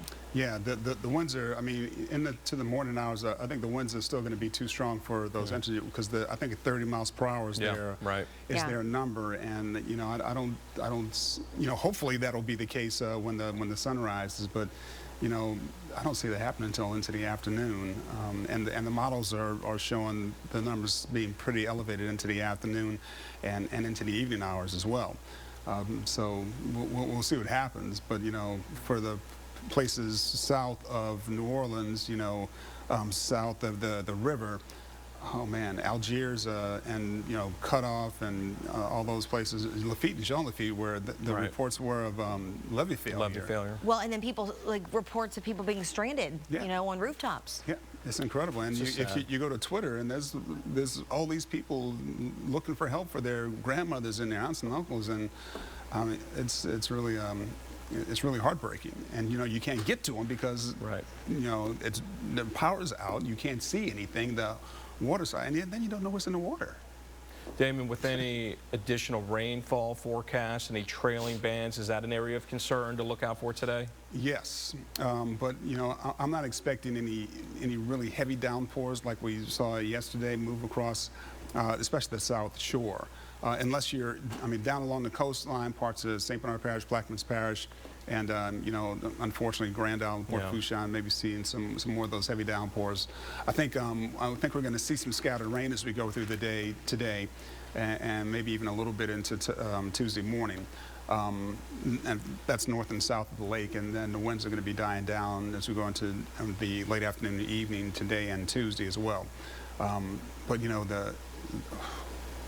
I don't know how long it's going to take the storm surge flooding to get out of here. But again, we still have southerly winds right now, and significant southerly winds. And once those die down, and especially if they reverse, so we'll be in much. We don't expect that to get any higher, do we? Or I'm not expecting it to get a lot higher, but I'm not expecting it to get a lot lower either. Not in the near term. Yeah. Where do we see the worst of the storm surge, Damon? Grand Isle's underwater. What about St. Bernard Parish? Because we were worried about St. Bernard too. St. Bernard too, and the rainfall totals across the South Shore and the North Shore have been,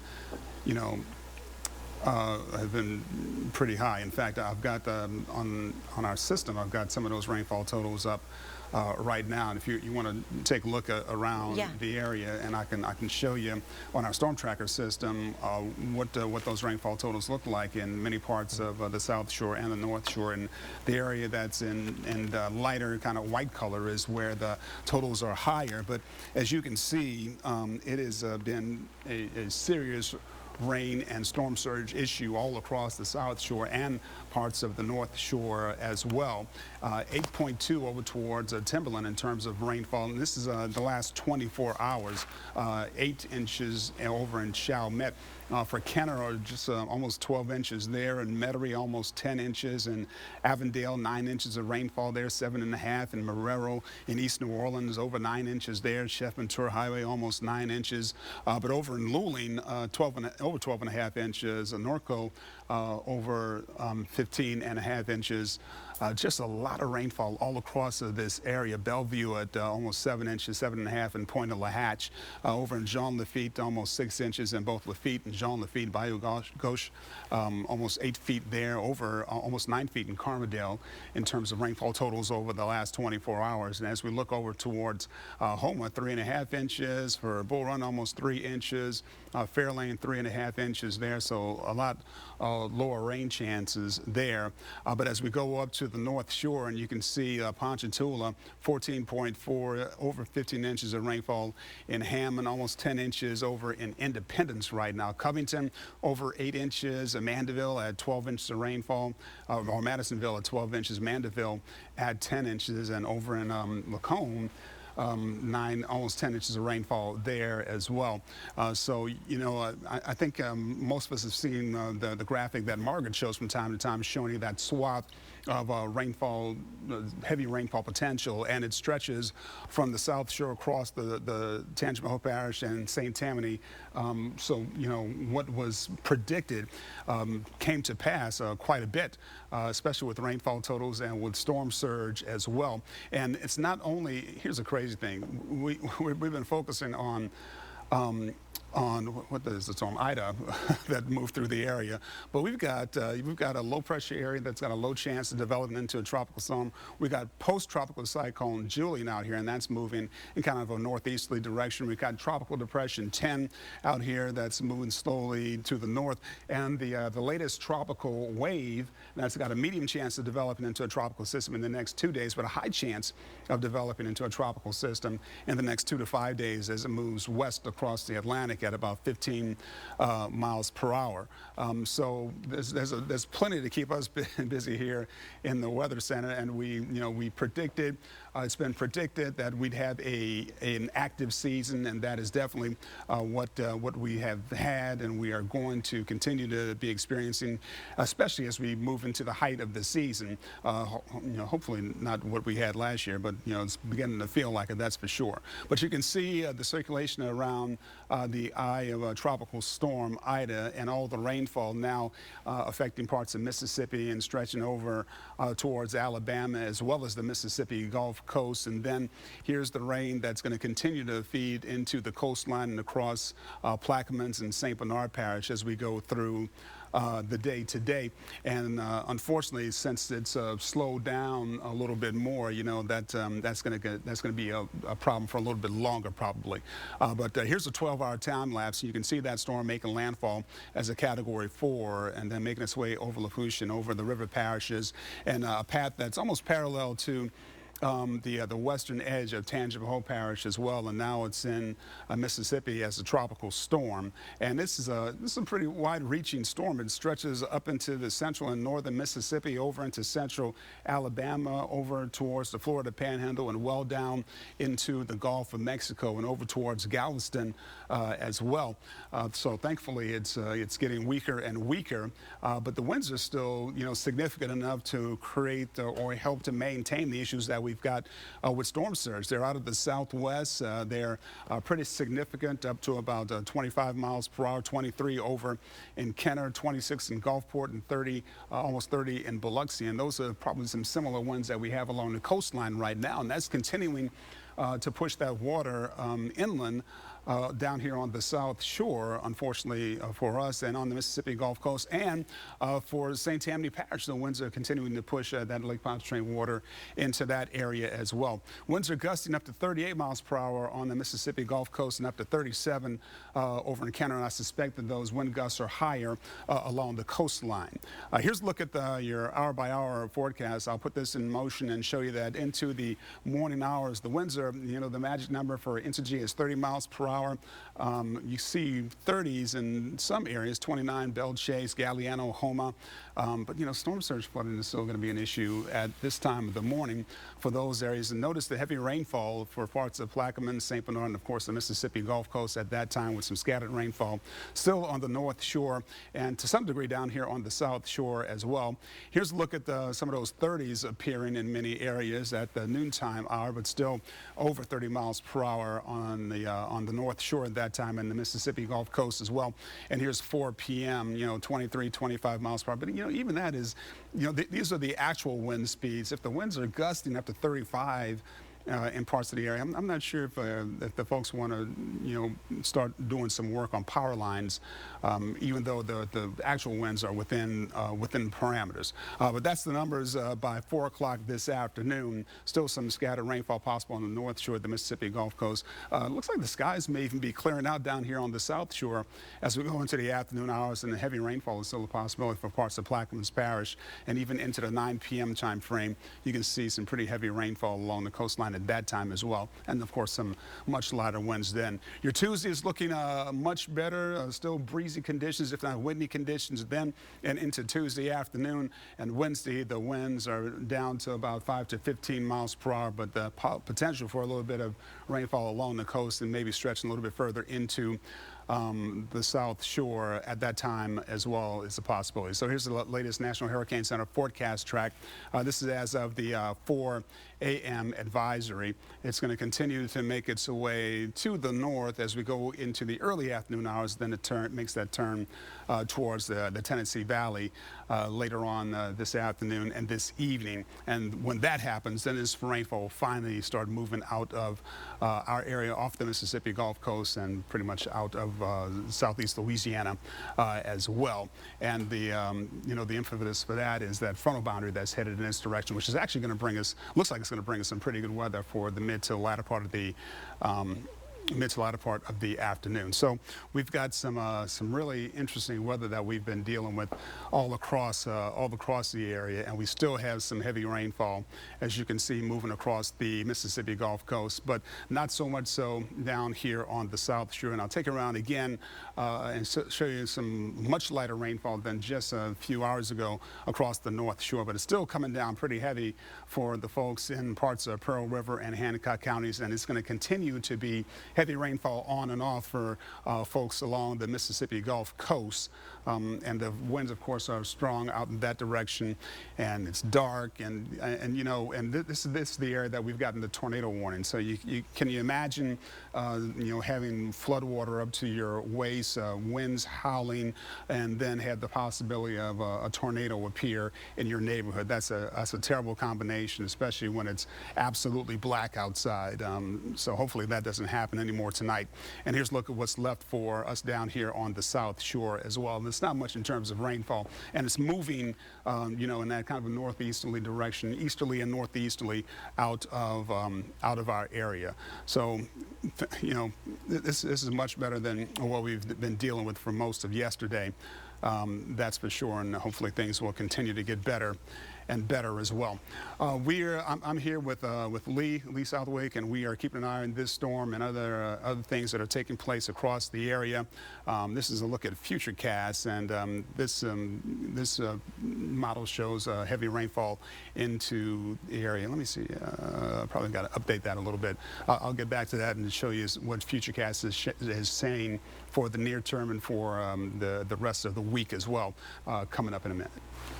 All right, Damon, thank you for that so much. Right now, the state police reminding you, stay off the roadways. Again, crashes along I-10. Portions of I-10 actually shut down right now out towards Baton Rouge, just because all of the debris there, even in the roadway right now. So you couldn't even travel along portions of I-10 if you wanted to, and it's closed between Prairieville and Gramercy at this hour as well. So you can't even go in that direction. And that's on top of just some of the other crashes that we saw there near the Lobdell exit. So just a lot of issues there. You don't want to be on the roads at this point. There's really no need to be out there. You want to just stay in place, stay where you are, let the emergency crews tend to any issues that come up in these early morning hours on this Monday morning, and then eventually, like Damon mentioned, once those winds, subside, allowing those power crews to get back out there to try to get power restored as quickly as possible. But unfortunately, there are going to be some issues in different lower lying areas, especially in the river parishes where there is significant flooding, and you won't be able to access those roads just even to begin with. Well, on that note, 51, which typically floods, and I'm trying to just go through some of the those major arteries for you right now. Highway 51, which is right around I-10, Rudock. I mean, that area's got several feet of water right now, and that's even closing in on that 1051 interchange. Also getting reports that portions of I-12 are even closed right now. So trying to find more information on that for you right now to see if I can get that portion confirmed. But again, get reports that 12 is closed. That doesn't even count just the numerous traffic incidents that we have here in the New Orleans metro area, between the Kerner Bridge being closed. That was hit by something yesterday, causing that to close, and of course several streets across New Orleans closed. Yeah, it's just tough. And again, with debris down there, and then still some of these winds are still significant this morning. It's not the time to just go around. And here's just an updated look at different street closures and different highways that are kind of shut down in the area, across the area here in the greater New Orleans region. And it's just tough to see, because it's going to take quite some time for things to get back up and running. But look, you can always go to all of our station's social media platforms, our website, WDSU.com, our Facebook page, our Twitter account, Instagram. Continuous updates here on this morning after Hurricane Ida made landfall about 16, 17 hours ago, and now recently, just within the past hour or two, finally downgrading to a tropical storm. I mean, just the sheer magnitude of it all. As we zoom in on some of these, we're kind of moving it around, you're looking at Algiers. Algiers typically pretty much higher ground, but we got a lot of closures there, lots of reports of flooding. So some of these dots that you're seeing here are closures. Some of them are reports of flooding, reports of problems. A lot of issues as well in the uptown area. Lots of down limbs, because you can imagine, Jad, along St. Charles Avenue, nothing but oak trees. And a lot of them, you know, unfortunately, noticed a few vehicles that were still parked under those oak trees from overnight. Some of them getting a lot of damage in that uptown area along portions of St. Charles Avenue with those great oaks and some of these limbs that were falling down on top of them.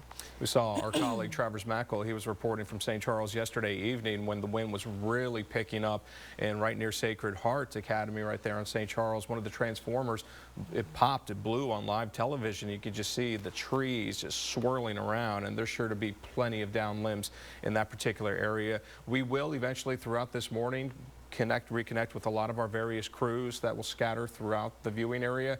We're trying to keep them safe right now, not in harm's way. So I believe we're waiting for a little bit of daylight to come over the next couple hours to kind of get those crews back out there to survey the damage, to kind of be your eyes and ears out there once again, because we want to stress for y'all at home, to stay safe, not to try to get out there and go survey what you may put yourself into further damage, because this is going to be a marathon recovery. As we waited several days for the storm to make its true impact that we saw yesterday afternoon, last night, and into these early morning hours, it's going to be equally just a long marathon type recovery moving forward. Yeah, DOTD saying portions of I-12 are closed. So again, part of that an issue for you. Also dealing with several boil water advisories right now, and of course, water going to be an issue for a lot of folks. So hopefully you were able to stock up with some water, because it's just going to make it difficult if you have to just even boil it with all of this. So we've got that boil water advisory for the East Bank of Jefferson Parish, St. Charles precautionary boil water advisory for that parish, St. Tammany Parish utility companies, customers rather, you were under a boil water advisory. A lot of those because of just those widespread outages, Chad. It's crazy, it really is, and you just want to play it safe. So make sure if you have your water still running, make sure you try to boil it if you have the means to do so. Hopefully most people have stocked up on bottled water, on gallons of water. You may have some of the You had a great tip yesterday. I mean, back in the day, fill up the bathtub. Fill up your bathtub. But I don't know if you were able to do that just to yesterday. give yourself some extra water, because it's tough. I mean, the accommodations where we were here, you know, closer to the station, the CBD, the power went out, but still had running water, which is a little bit of a reprieve, you know, moving forward. But we know once the sun comes up, y'all, and it's going to get hot here in the city. I'm just thankful so many people heeded the warning, and we saw so many people leave. Yeah. Because could you imagine if people just did not take this storm to heart and stayed? I mean, we heard, I mean, our hearts dropped yesterday whenever Jennifer Crockett was saying that 500 people stayed beyond levee protection, you know? Right.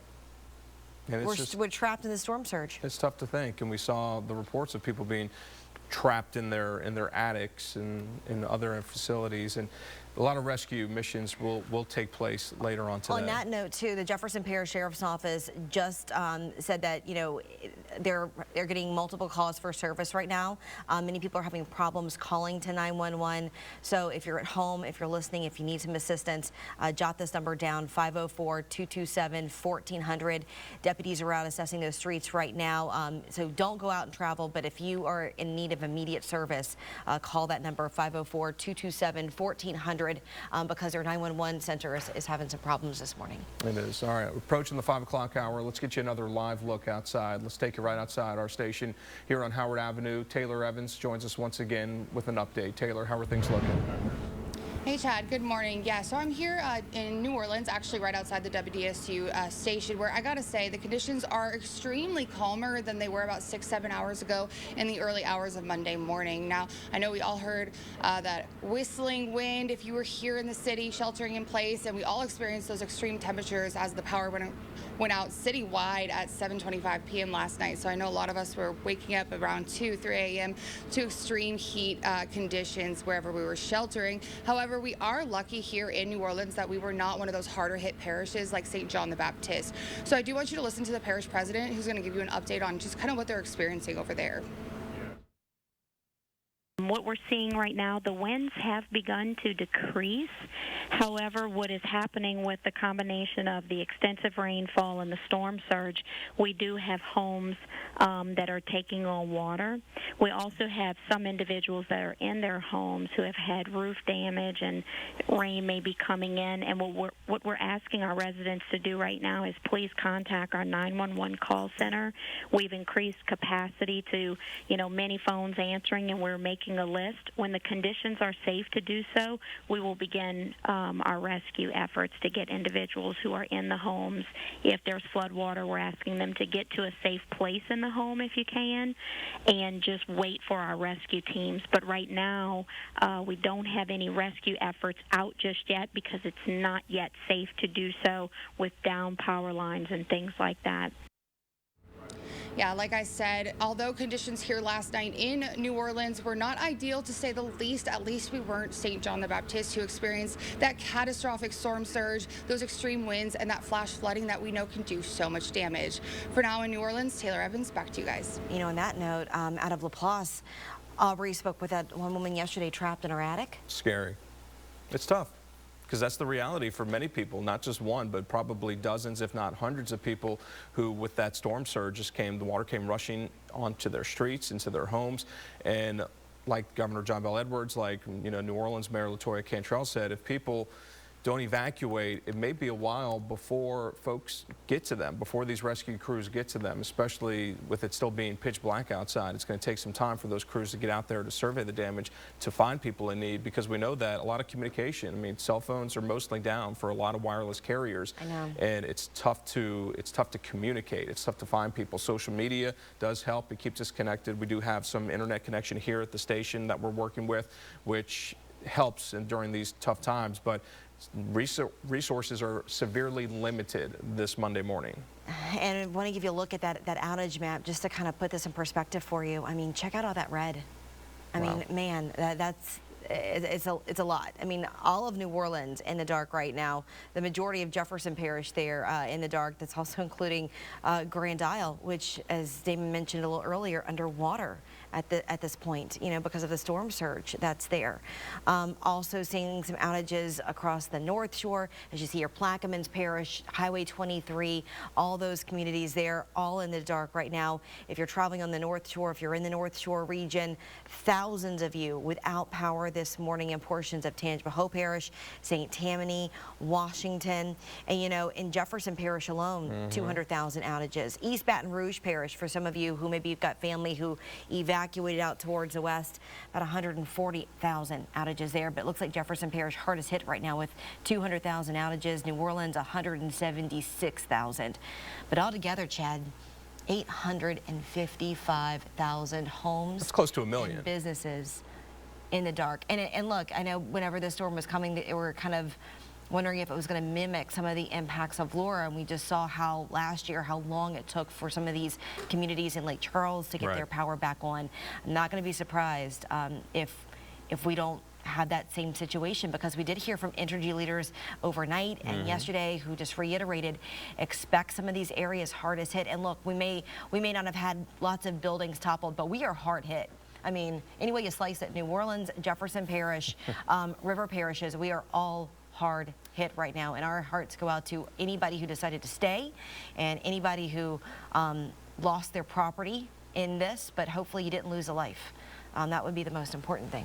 Yeah, statewide, we have seen one official confirmation report of one man in the Prairieville area outside of the greater Baton Rouge area who lost a life when a tree limb came and fell and struck him. So just heartbreaking on this Monday morning. But speaking of the power, when Entergy, this major utility power company, they warn you about the possibility of being out for 3 weeks, and then going into last night's, the severe high point of the storm, when they use the words like catastrophic power failure, or like catastrophic You and I grid both got failure. that. We got the text message at the same time, and we looked at each other and we're like, this is not good. With all those transmission lines all down at the same time and these sustained wind gusts, it's going to take quite some time in the days ahead to get power restored to many different areas. And of course, with standing water, that's going to really inhibit a lot of power crews and restoration crews to get the job done. And we did speak, like you mentioned, with several Entergy officials. They are trying to, keep positive, saying that they can get to these issues as soon as they can in a timely fashion. I believe we have a soundbite. We can take a listen in here. So because the wind is still bad out there, as dark as can be right now, what we can't do is guess. And so as soon as the sun comes up and as soon as these clouds pass us by, we'll be able to go out there and do an inspection, figure out what was destroyed and what wasn't, what's working, what's not, and then make sure that we can go in and start reconnecting power to people that can take power. And again, they were able to provide some backup generator power to those sewer pumps that lost power in New Orleans overnight. They did say that 8 transmission lines that deliver power into the New Orleans area currently out of service with all of this. And so at this point, trying to figure out a path forward, trying to figure out a way to be able to restore that as quickly as possible. You know, the good news is that Louisiana was prepared, you know, not quite knowing the severity of this storm, but in terms of, you know, compiling those federal resources as well. Emergency disaster declarations approved at the federal level, and most of our congressional delegation, you know, there in the House and the Senate, they're going to do their part as well. You know, our colleague, WDSU's Emily Lane, she spoke with Louisiana Senator Bill Cassidy yesterday to get some details of what people should do right now to get assistance in the future. And FEMA, that buzzword, it's back here and 16 years later, but how they can apply for that relief aid. Any tips about how people should document or what's helpful if they're going to go in for that application for aid? What should they do on their checklist as soon as it's safe to get out there and make assessment? Take pictures, take pictures, take pictures, take pictures so that you can show exactly the damage. Then you can begin to clean it up. Be careful staying away from anything that looks like it might be over a power line. Just the sort of things that you know make common sense. But sometimes just because you're tired and frustrated, you just need to be reminded of it. So there will be help on the way. Document as much as you can. Show precautions in the meantime. Thanks so much. That's all the questions I had. Anything else that you wanted to add? No, just once more to emphasize, we lost more people after Laura from generator problems from carbon monoxide than anything else. So please, with those generators, be careful, keep them outside your house, keep your windows closed so those fumes don't come in. We don't want another set of avoidable tragedies as we had back then. Got it. Thank you. And stay safe, Senator. Thank you, Emily. You too. All right, and Emily Lane there. And, you know, here in Southeast Louisiana, we spoke about this a little bit yesterday, but, you know, we're a community that likes to help each other. Sure. And, you know, we are also right now getting help from all over the country. You know, as we spoke to those linemen who were in the lobby of the hotel yesterday, many of them from Georgia, other parts of the South, all coming in here to really help assess some of our electricity issues, our utility problems, and also Oakland's fire department in California. The task force 4 there has actually been activated. That force on its way to Louisiana right now in support of FEMA's response to Ida, and their primary focus is going to be on water operations using those swift boats, boats with no motors needed for some of those waiting rescues, and just kind of where they're moving around those boats to help people escape or evacuate from their current location. Plenty of extra resources coming to the area. This particular crew also has technical search and rescue teams, K-9 teams.